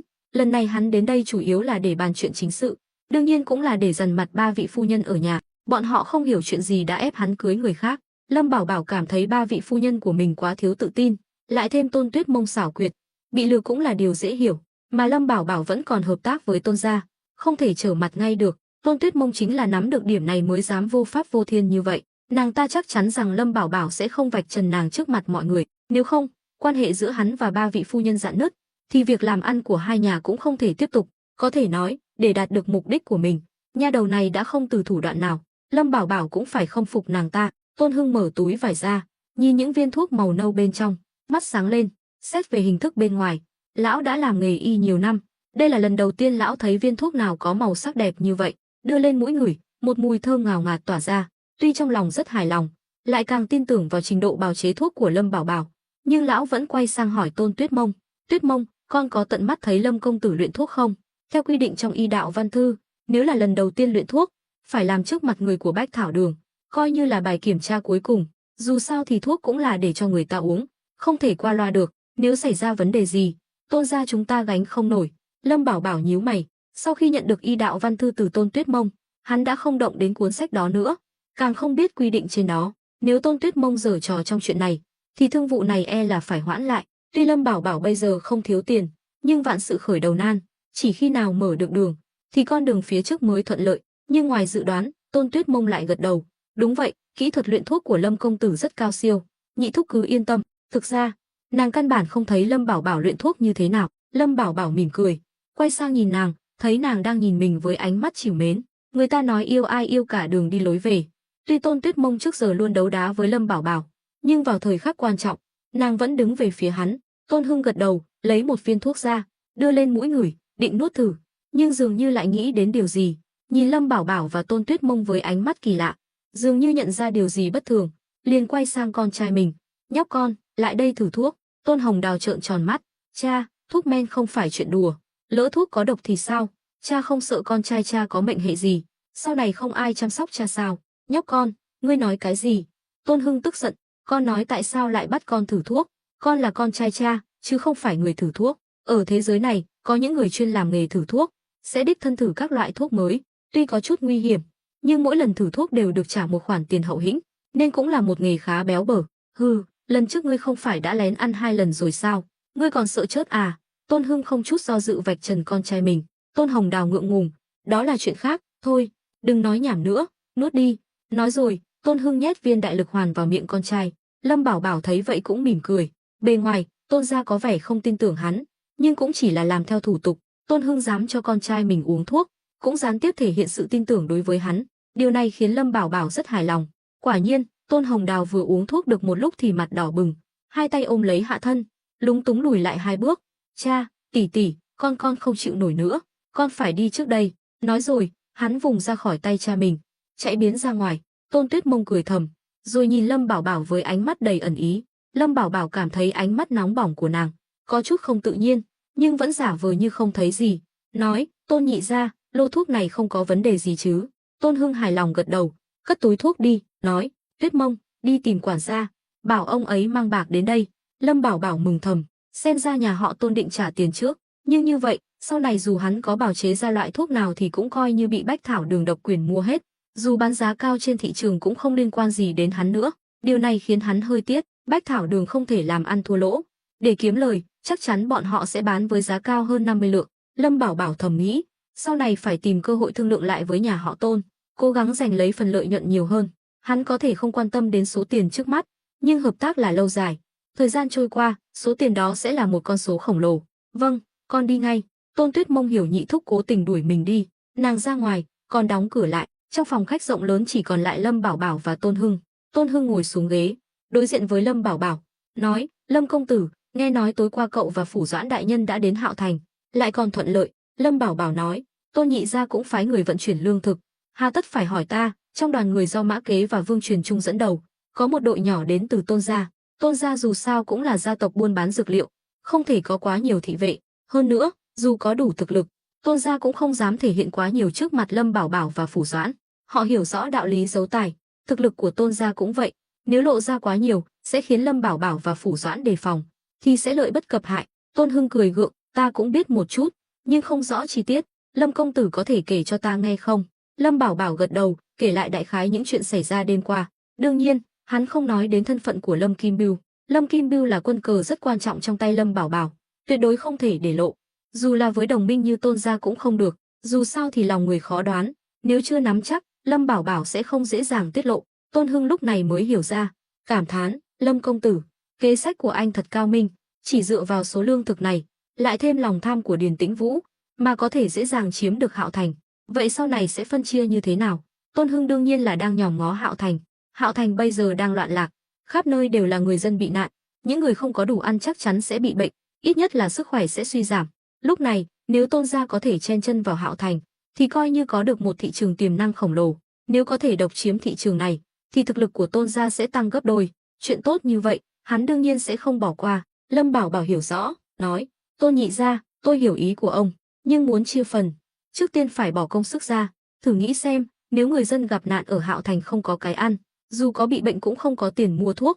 Tôn Hưng nhíu mày, ý của Lâm công tử là, ta có thể cho Tôn gia lập tức đặt chân vào Hạo Thành, nhưng có một điều kiện, đó là phải cứu trợ một phần dân bị nạn, giải quyết vấn đề ăn mặc cho họ, coi như là Tôn gia giúp ta một việc. Đổi lại, sau này việc cung cấp thuốc men cho Hạo Thành, bao gồm tất cả các làng mạc, thị trấn, đều thuộc về Tôn gia. Thế nào? Lâm Bảo Bảo cũng rất biết tính toán. Hạo Thành bây giờ là một mớ hỗn độn, tuy tiềm năng vô hạn, nhưng ít nhất cũng phải vượt qua nạn đói này. Nếu không, người dân chớt đói, chớt bệnh hết thì Hạo Thành sẽ trở thành cục than nóng. Đến lúc đó, nếu chuyện này bị lan truyền ra ngoài, triều đình chắc chắn sẽ can thiệp, những việc hắn làm sẽ bị phơi bày, nên đã quyết định tiếp quản Hạo Thành. Lâm Bảo Bảo phải gánh vác trách nhiệm này. Tôn Hưng trợn mắt, Lâm công tử, trong tay cậu có 20 vạn cân lương thực, sao cậu không lấy ra một phần để cứu đói, lại còn muốn nhà họ Tôn chúng ta bỏ tiền ra? Ha ha, số lương thực dự trữ của ta là để bán lấy tiền, sao có thể cho không được? Đương nhiên, nếu Tôn gia thiếu lương thực, ta có thể bán cho ông theo giá thị trường. Như vậy, Tôn gia vừa được tiếng thơm, vừa được lợi, ta đây là đang mớm miếng thịt vào miệng Tôn gia đấy. Lâm Bảo Bảo cười đắc ý, hắn hiểu rõ tầm quan trọng của việc ẩn mình. Trước khi đến thời khắc cuối cùng, hắn tuyệt đối sẽ không đứng ra trước, chỉ có đứng sau thao túng mọi việc, hắn mới có thể giữ được cái đầu lạnh để đối phó với mọi rắc rối. Tôn Hưng cũng hiểu được suy nghĩ của Lâm Bảo Bảo, thở dài, thôi được rồi, nhưng nói trước, Tôn gia chúng ta nhiều nhất chỉ có thể cứu trợ được 1 vạn người, nhiều hơn thì không kham nổi. 1 vạn người đã là rất nhiều rồi, các thế lực khác e là không có nổi 1000 người. Giống như lúc trước, Lâm Bảo Bảo muốn 500 người dân Ngưu Bối thôn được ăn no mặc ấm cũng đã tốn rất nhiều công sức, từ đó có thể thấy thực lực của Tôn gia mạnh đến mức nào. Lâm Bảo Bảo ghé sát người về phía trước, đưa một ngón tay ra, số này. Tôn Hưng nhíu mày, 5000 người. Vậy thì cảm ơn Lâm công tử đã chiếu cố Tôn gia. Lâm Bảo Bảo lắc đầu, 5000 là 5 vạn. Cái gì? Tôn Hưng đứng bật dậy, ghế dựa ngã xuống đất, phát ra tiếng động lớn. Lâm công tử, cậu định hút mấu Tôn gia sao? Là đối tác, ít nhất cũng phải cùng có lợi chứ. Cậu không thể vỗ béo mình mà bỏ đói đồng minh chứ. Lâm Bảo Bảo nhìn hắn với ánh mắt đầy ẩn ý, rót trà cho Tôn Hưng, nói, Tôn lão gia, ông đừng có kể khổ với ta. Trên đời này, cái gì cũng công bằng.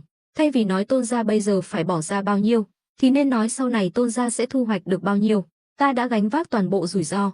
Chẳng lẽ Tôn gia, với tư cách là đồng minh, không nên chia sẻ một chút sao? Đó mới là cùng có lợi mà ông nói. Tôn Hưng cứng họng. Lâm Bảo Bảo lúc này khí thế bức người, lại thêm kinh nghiệm tôi luyện trong 1 năm qua, khiến hắn toát lên vẻ uy nghiêm của bậc bề trên. Cuối cùng, Tôn Hưng đành phải nghiến răng đồng ý. Được rồi, 5 vạn thì 5 vạn, nhưng Lâm công tử, cậu đừng có giở trò đấy. Tôn gia chúng ta lần này đã đặt cược tất cả rồi. Lâm Bảo Bảo nhấp một ngụm trà, nói, đương nhiên, chúng ta đều như nhau, đều đang đánh cược vào ngày mai. Nhìn Lâm Bảo Bảo với vẻ mặt đầy mưu tính, Tôn Hưng cảm thán, cậu đúng là kẻ điên, không sợ thất bại sao? Ai mà chẳng sợ thất bại, ai mà chẳng sợ chết, nhưng sợ hãi thì có thể tránh được sao? Ta chỉ biết một điều, nếu ta không liều mạng phản kháng, sớm muộn gì Lâm gia cũng sẽ giết ta. Tôn nhị gia là bậc tiền bối ở Ngư Thành, chắc hẳn ông biết, có bao nhiêu người đã làm chủ thôn Ngưu Bối rồi. Số phận cuối cùng của những đứa con ngoài giá thú của nhà Lâm, không ai có kết cục tốt đẹp cả. Tôn Hưng gật đầu, đồng tình với quan điểm của Lâm Bảo Bảo. Thật ra, nếu không phải Lâm Bảo Bảo thể hiện năng lực và tiềm năng phi thường, thì Tôn gia sẽ không bao giờ nhúng chàm. Hành động này chẳng khác nào tuyên chiến với phiên vương Lâm gia. Tuy Tôn gia cũng có chút thế lực ở kinh thành, nhưng so với phiên vương Lâm gia thì chẳng khác nào trứng trọi đá. Nói về căn cơ, thì Lâm gia còn ăn sâu bén rễ hơn Tôn gia nhiều. Đại Đoan có tổng cộng 36 phiên vương, đều có quan hệ mật thiết với hoàng tộc. Muốn động đến một phiên vương không hề dễ dàng hơn so với việc lật đổ hoàng tộc. Nhưng Tôn Hưng đã nhận được thư trả lời của đại ca ở kinh thành, biết được hoàng thượng đã có ý định xử lý các phiên vương, Ý tứ rất rõ ràng, hoàng tộc bị các phiên vương hút máu đã lâu, sớm đã muốn ra tay, nhưng chưa có cơ hội thích hợp, nên việc Tôn Hưng đồng ý liên minh với Lâm Bảo Bảo cũng là để mở đường cho Tôn gia. Dù sao thì không ai biết trước được tương lai sẽ ra sao, mà Lâm Bảo Bảo lại thể hiện tiềm năng đáng kinh ngạc, Tôn gia cũng muốn đánh cược một phen. Nói xong chuyện chính sự, Tôn Hưng nhìn Lâm Bảo Bảo, nói: "Lâm công tử, chúng ta nên nói về chuyện của cậu và Tuyết Mông nhà ta rồi chứ?" Nhắc đến Tôn Tuyết Mông, Lâm Bảo Bảo lập tức mất hết khí thế, cười khổ: "Tôn nhị gia, ông biết ta đã có 3 vị phu nhân, sao còn ép ta như vậy? Chẳng lẽ ông không muốn Tôn tiểu thư có một cuộc sống hạnh phúc mỹ mãn sao? Ai nói gả cho Lâm công tử thì không thể hạnh phúc? Chẳng lẽ Lâm công tử là người không tốt?" "Không phải vậy, ta chỉ là không muốn tạo áp lực quá lớn cho bản thân." Lâm Bảo Bảo sẽ không dễ dàng chấp nhận thêm một người phụ nữ nào nữa, dù sao hắn cũng là người xuyên không, vẫn mang theo lối suy nghĩ của kiếp trước, nếu đã chấp nhận một người phụ nữ thì phải có trách nhiệm với cả cuộc đời của nàng. Đây không phải là chuyện đùa, hắn bây giờ đã có 3 vị phu nhân, đã đủ khiến hắn đau đầu rồi, nếu thêm một Tôn Tuyết Mông ma lành nữa thì không biết sau này sẽ thế nào. Lâm công tử tài giỏi như vậy, dù có cưới thêm Tuyết Mông nhà ta cũng không phải là gánh nặng, hơn nữa, nếu hai nhà chúng ta thật sự kết thông ra thì chỉ có lợi chứ không có hại. Công tử đừng quên, Tôn gia chúng ta cũng có chút thế lực ở kinh thành, nếu sau này công tử muốn phát triển trong lĩnh vực y dược, sớm muộn gì cũng phải đến kinh thành. Tôn Hưng vì tương lai của Tôn gia mà không tiếc công sức. Lâm Bảo Bảo nghe vậy, có chút do dự, hắn đứng dậy, nói: "Tôn nhị gia, chuyện này cứ để tùy duyên đi, nếu là do trời định thì ta cũng không thể trốn tránh." Ý của Lâm Bảo Bảo rất rõ ràng, hắn không muốn đồng ý sớm như vậy, hắn muốn quan sát thêm, tìm hiểu kỹ hơn về Tôn gia và Tôn Tuyết Mông, điều này rất quan trọng. Dù sao thì cũng khác với việc hắn cưới 3 vị phu nhân trước kia, 3 người bọn họ đều là tội thần, hắn biết rõ lai lịch của họ, hơn nữa bọn họ không còn đường lui, phải đi cùng hắn đến cuối cùng, cùng vinh cùng nhục. Nhưng Tôn gia thì khác, Tôn Tuyết Mông luôn đặt lợi ích của Tôn gia lên hàng đầu. Bây giờ, có lẽ chưa thấy gì, nhưng về lâu dài, có thể sẽ xảy ra vấn đề. Tôn Hưng gật đầu, thôi được rồi, vậy ta không xen vào chuyện của người trẻ nữa, chuyện của các con, cứ để các con tự giải quyết. Lâm Bảo Bảo chắp tay với hắn. Lúc này, cửa phòng mở ra, Tôn Tuyết Mông đã đứng ngoài cửa nghe lén từ lâu, vừa vào cửa, nàng liền đưa cho Lâm Bảo Bảo 1 vạn lượng ngân phiếu, nói: "Lâm công tử, chúng ta về Ngưu Bối thôn luôn chứ?" Lâm Bảo Bảo nói: "Nàng đã về nhà rồi thì ở lại đây đi, hôm nào rảnh rồi hãy đến tìm ta." "Không được, ta phải đi theo chàng, hơn nữa, ta đã hẹn với 3 vị tỷ tỷ rồi, bọn họ đang đợi ta ở nhà." Tôn Tuyết Mông coi mình là người nhà của Lâm Bảo Bảo rồi, tuy Lâm Bảo Bảo chưa thừa nhận, nhưng nàng ta muốn dùng hành động để chứng minh thái độ của mình. Lâm Bảo Bảo cười khổ, lắc đầu, vậy thì tùy nàng, hắn có thể từ chối Tôn Tuyết Mông, nhưng không thể từ chối 3 vị phu nhân. Tôn Tuyết Mông rõ ràng là đã nắm được điểm yếu của hắn, nên vừa mở miệng đã nói thay cho 3 vị phu nhân. Tôn Hưng thầm khen ngợi, phong cách làm việc này đúng là của người Tôn gia. Lâm Bảo Bảo nhận ngân phiếu, nói với Tôn Hưng: "Tôn nhị gia, trời cũng không còn sớm nữa, ta xin phép cáo lui, không làm phiền ông nữa." "Lâm công tử khách sáo rồi, Tôn gia cũng coi như là nhà thứ hai của cậu." Tôn Hưng cũng rất biết cách nói lời hay ý đẹp, khiến Lâm Bảo Bảo không biết nói gì. Sau đó, Tôn Hưng và quản gia tiễn 2 người ra cửa, đóng cửa lại, quản gia hỏi: "Lão gia, ông thật sự yên tâm về Lâm công tử sao? Chuyện của cậu ta và đại tiểu thư vẫn chưa rõ ràng, ngươi lo lắng cái gì? Chẳng lẽ Tuyết Mông còn không bằng ngươi?" "Vâng, vâng." Quản gia vội vàng cúi đầu. "À đúng rồi, cậu Hồng Đào đâu? Lại chạy đi ăn chơi rồi. Ngư thành bây giờ đã giới nghiêm, kỹ viện cũng đóng cửa rồi." "Lão gia, nhị công tử đã về phòng nghỉ ngơi rồi. Ban ngày cậu ấy đã đưa một cô gái xinh đẹp về." Quản gia nói với vẻ mặt ẩn ý, mọi chuyện trong Tôn gia đều qua tay ông ta, không có gì mà ông ta không biết. Tôn Hưng mắng, tên nhóc này, càng ngày càng hư hỏng, dám tự ý đưa phụ nữ về nhà, nói với nó, sáng mai đến gặp ta. Nói xong, Tôn Hưng bỏ đi. Tôn Hồng Đào đang tuổi trẻ khí thịnh, lại uống đại lực hoàn của Lâm Bảo Bảo, chắc chắn là cả đêm nay không ngủ được. Bên kia, Lâm Bảo Bảo và Tôn Tuyết Mông đi dạo trên đường phố Ngư Thành, tuy đã khuya, nhưng trên đường không còn bóng người, thỉnh thoảng gặp vài đội tuần tra, nhưng khi thấy Lâm Bảo Bảo, bọn họ đều không dám làm gì, thậm chí còn chủ động chào hỏi.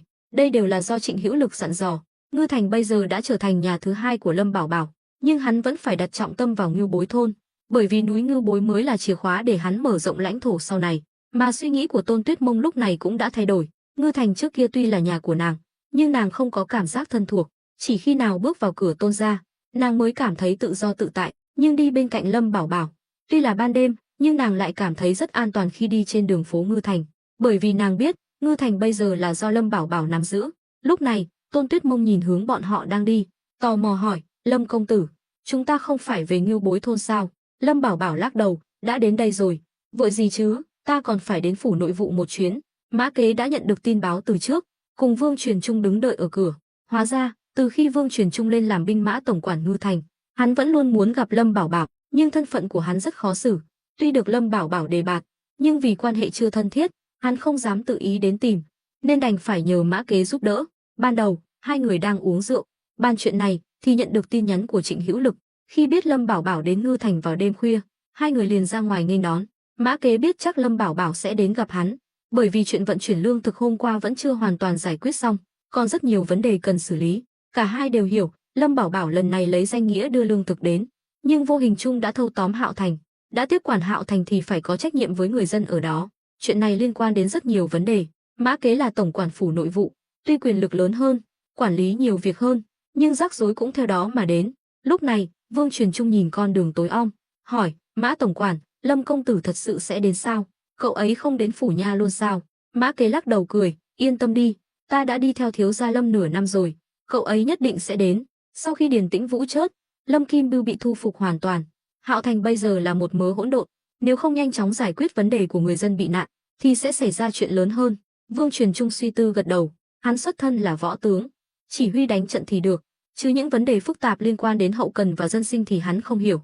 Đúng lúc này, hai bóng người xuất hiện trong bóng tối phía xa, tuy còn khá xa, nhưng Mã Kế vẫn nhận ra Lâm Bảo Bảo ngay lập tức, hắn mừng rỡ, vẫy tay về phía này. Lâm Bảo Bảo thấy Mã Kế ra đón, cũng không ngạc nhiên, chỉ là khi nhìn thấy Vương Truyền Trung, hắn hơi dừng lại. Tôn Tuyết Mông cũng đang suy nghĩ gì đó, đột nhiên nàng ta khoác tay Lâm Bảo Bảo, tỏ vẻ hai người rất thân mật. Lâm Bảo Bảo nói nhỏ: Nàng làm gì vậy? Buông ra, đừng có làm loạn trước mặt thuộc hạ của ta. Ta không buông, dù sao đời này ta cũng bám lấy chàng rồi, không sợ ai nhìn thấy đâu. Lâm Bảo Bảo cố gắng gỡ tay nàng ra, nhưng không được, mà màn âu yếm này của hai người khiến Mã Kế và Vương Truyền Trung nhìn mà ngượng ngùng. Mã tổng quản, người phụ nữ bên cạnh Lâm công tử là ai vậy? Vương Truyền Trung dụi mắt, vẻ mặt khó hiểu. Mã Kế cười khổ: Ông không nhìn ra sao? Đó là Tôn Tuyết Mông đấy, là nàng ta nha, đầu này thật cao tay. Vương Truyền Trung thấy hơi chua xót, hắn biết con gái mình cũng thích Lâm Bảo Bảo, bây giờ còn đang ở Ngưu Bối thôn, nhưng hắn biết con gái mình rất kiêu ngạo, lại mặt mỏng, không thể nào làm những chuyện táo bạo như Tôn Tuyết Mông. Nhưng sự thật chứng minh, chim khôn hót tiếng rảnh rang, Tôn Tuyết Mông táo bạo, chủ động, đúng là đã kéo gần khoảng cách với Lâm Bảo Bảo. Trong mắt hắn và Mã Kế, chắc chắn Lâm Bảo Bảo và Tôn Tuyết Mông đã xảy ra chuyện. Lúc này, Lâm Bảo Bảo mặt mày đen sì bước tới, nửa người bị Tôn Tuyết Mông ôm chặt, khiến hắn rất ngượng ngùng. Mã Kế vội vàng bước lên, chắp tay: Thuộc hạ bái kiến công tử. Vương Truyền Trung cũng hành lễ: Thuộc hạ bái kiến công tử. Lâm Bảo Bảo gỡ tay Tôn Tuyết Mông ra, gật đầu: Vương tổng quản, sao ông cũng ở đây? Thuộc hạ đang bàn công việc với Mã tổng quản. Nếu công tử có việc tìm Mã tổng quản, vậy thuộc hạ xin phép cáo lui. Vương Truyền Trung nuốt lại những lời định nói. Lần trước, khi hắn và Lâm Bảo Bảo nói chuyện riêng ở nhà, hắn vẫn coi Lâm Bảo Bảo là đàn em, nhưng bây giờ thì khác. Lâm Bảo Bảo đã là người đứng sau Ngư Thành, ngay cả Phủ Doãn cũng phải nghe lời hắn. Hắn tuy là binh mã tổng quản, nắm giữ binh quyền, nhưng cũng không dám làm càn. Dù sao thì hai vị binh mã tổng quản trước đều bị cách chức vì Lâm Bảo Bảo, một người chết, một người mất tích. Lâm Bảo Bảo xua tay: Vương tổng quản, đã đến đây rồi thì đừng vội đi, vừa hay ta muốn nói chuyện với hai người về Hạo Thành. Nói xong, Lâm Bảo Bảo bước lên bậc thềm, đi vào trong. Ngư Thành bây giờ là sân sau của Lâm Bảo Bảo, phủ nội vụ càng không cần phải nói. Khi đi ngang qua hai người, Tôn Tuyết Mông còn nháy mắt với Mã Kế và Vương Truyền Trung. Mã Kế và Vương Truyền Trung quay lại nhìn Lâm Bảo Bảo và Tôn Tuyết Mông đang tình trạng ý thiếp, thì thầm với nhau. Vương Truyền Trung giơ ngón tay cái với Mã Kế, nói nhỏ: Mã tổng quản thật lợi hại, đoán trúng tâm tư của Lâm công tử. Mã Kế cười khổ: Chuyện này chỉ nên giữ trong lòng thôi, đừng thể hiện ra ngoài. Công tử ghét nhất là người khác đoán suy nghĩ của cậu ấy, ta đã từng lĩnh giáo rồi.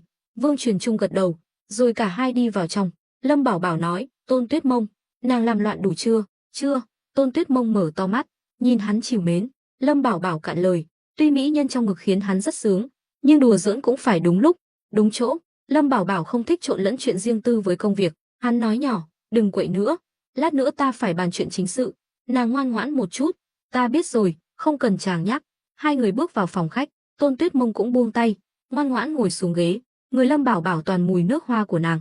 Khi ngồi xuống, hắn mới thấy Mã Kế và Vương Truyền Trung đang đứng sau lưng. Lâm Bảo Bảo xua tay: Hai người đừng câu nệ như vậy. Mã Kế lúc này mới cười ngồi xuống. Vương Truyền Trung cũng ngồi theo. Mã Kế hỏi: Lâm công tử, sao ngài lại đến muộn vậy? Chúng ta vừa đến nhà họ Tôn bàn chuyện cứu trợ dân chúng bị nạn ở Hạo Thành, tìm ngươi cũng là vì chuyện này, nghe nói là chuyện quan trọng.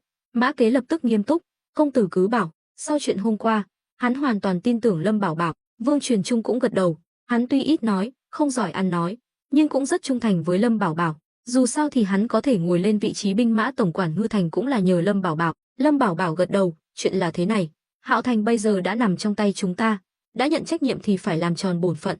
Ta vừa nói chuyện với Tôn Nhị gia, ông ấy đồng ý cứu trợ 5 vạn người dân bị nạn ở Hạo Thành. Phủ nội vụ nắm giữ tài chính của Ngư Thành, lần này cũng phải gánh vác trách nhiệm. Nghe vậy, Mã Kế mặt mày ủ rũ. Công tử, phủ nội vụ đúng là có tiền, nhưng sắp đến Tết rồi, sổ sách đã được làm xong, phải chờ phiên Vương Lâm gia và bộ hộ của triều đình kiểm tra. Lâm Bảo Bảo chỉ tay vào hắn, nghiêm nghị nói, ai thoái thác ta cũng có thể thông cảm, chỉ có phủ nội vụ là không được. Ta biết ngươi khó xử, nhưng Hạo Thành bây giờ đang rắn mất đầu, đang ở thời điểm nguy cấp nhất, ngươi là tâm phúc của ta, phải gánh vác trách nhiệm này, trừ khi ngươi không muốn thăng tiến nữa. Mã Kế nghe ra ẩn ý trong lời nói của Lâm Bảo Bảo, mắt sáng lên, công tử, ý ngài là? Lâm Bảo Bảo cũng không giấu giếm, chuyện phiên Vương Lâm gia và triều đình kiểm tra sổ sách, ngươi tự giải quyết, đừng nói với ta là ngươi không có cách. Hạo Thành có 10 vạn người dân gặp nạn, ngươi xử lý một nửa cũng không vấn đề gì chứ?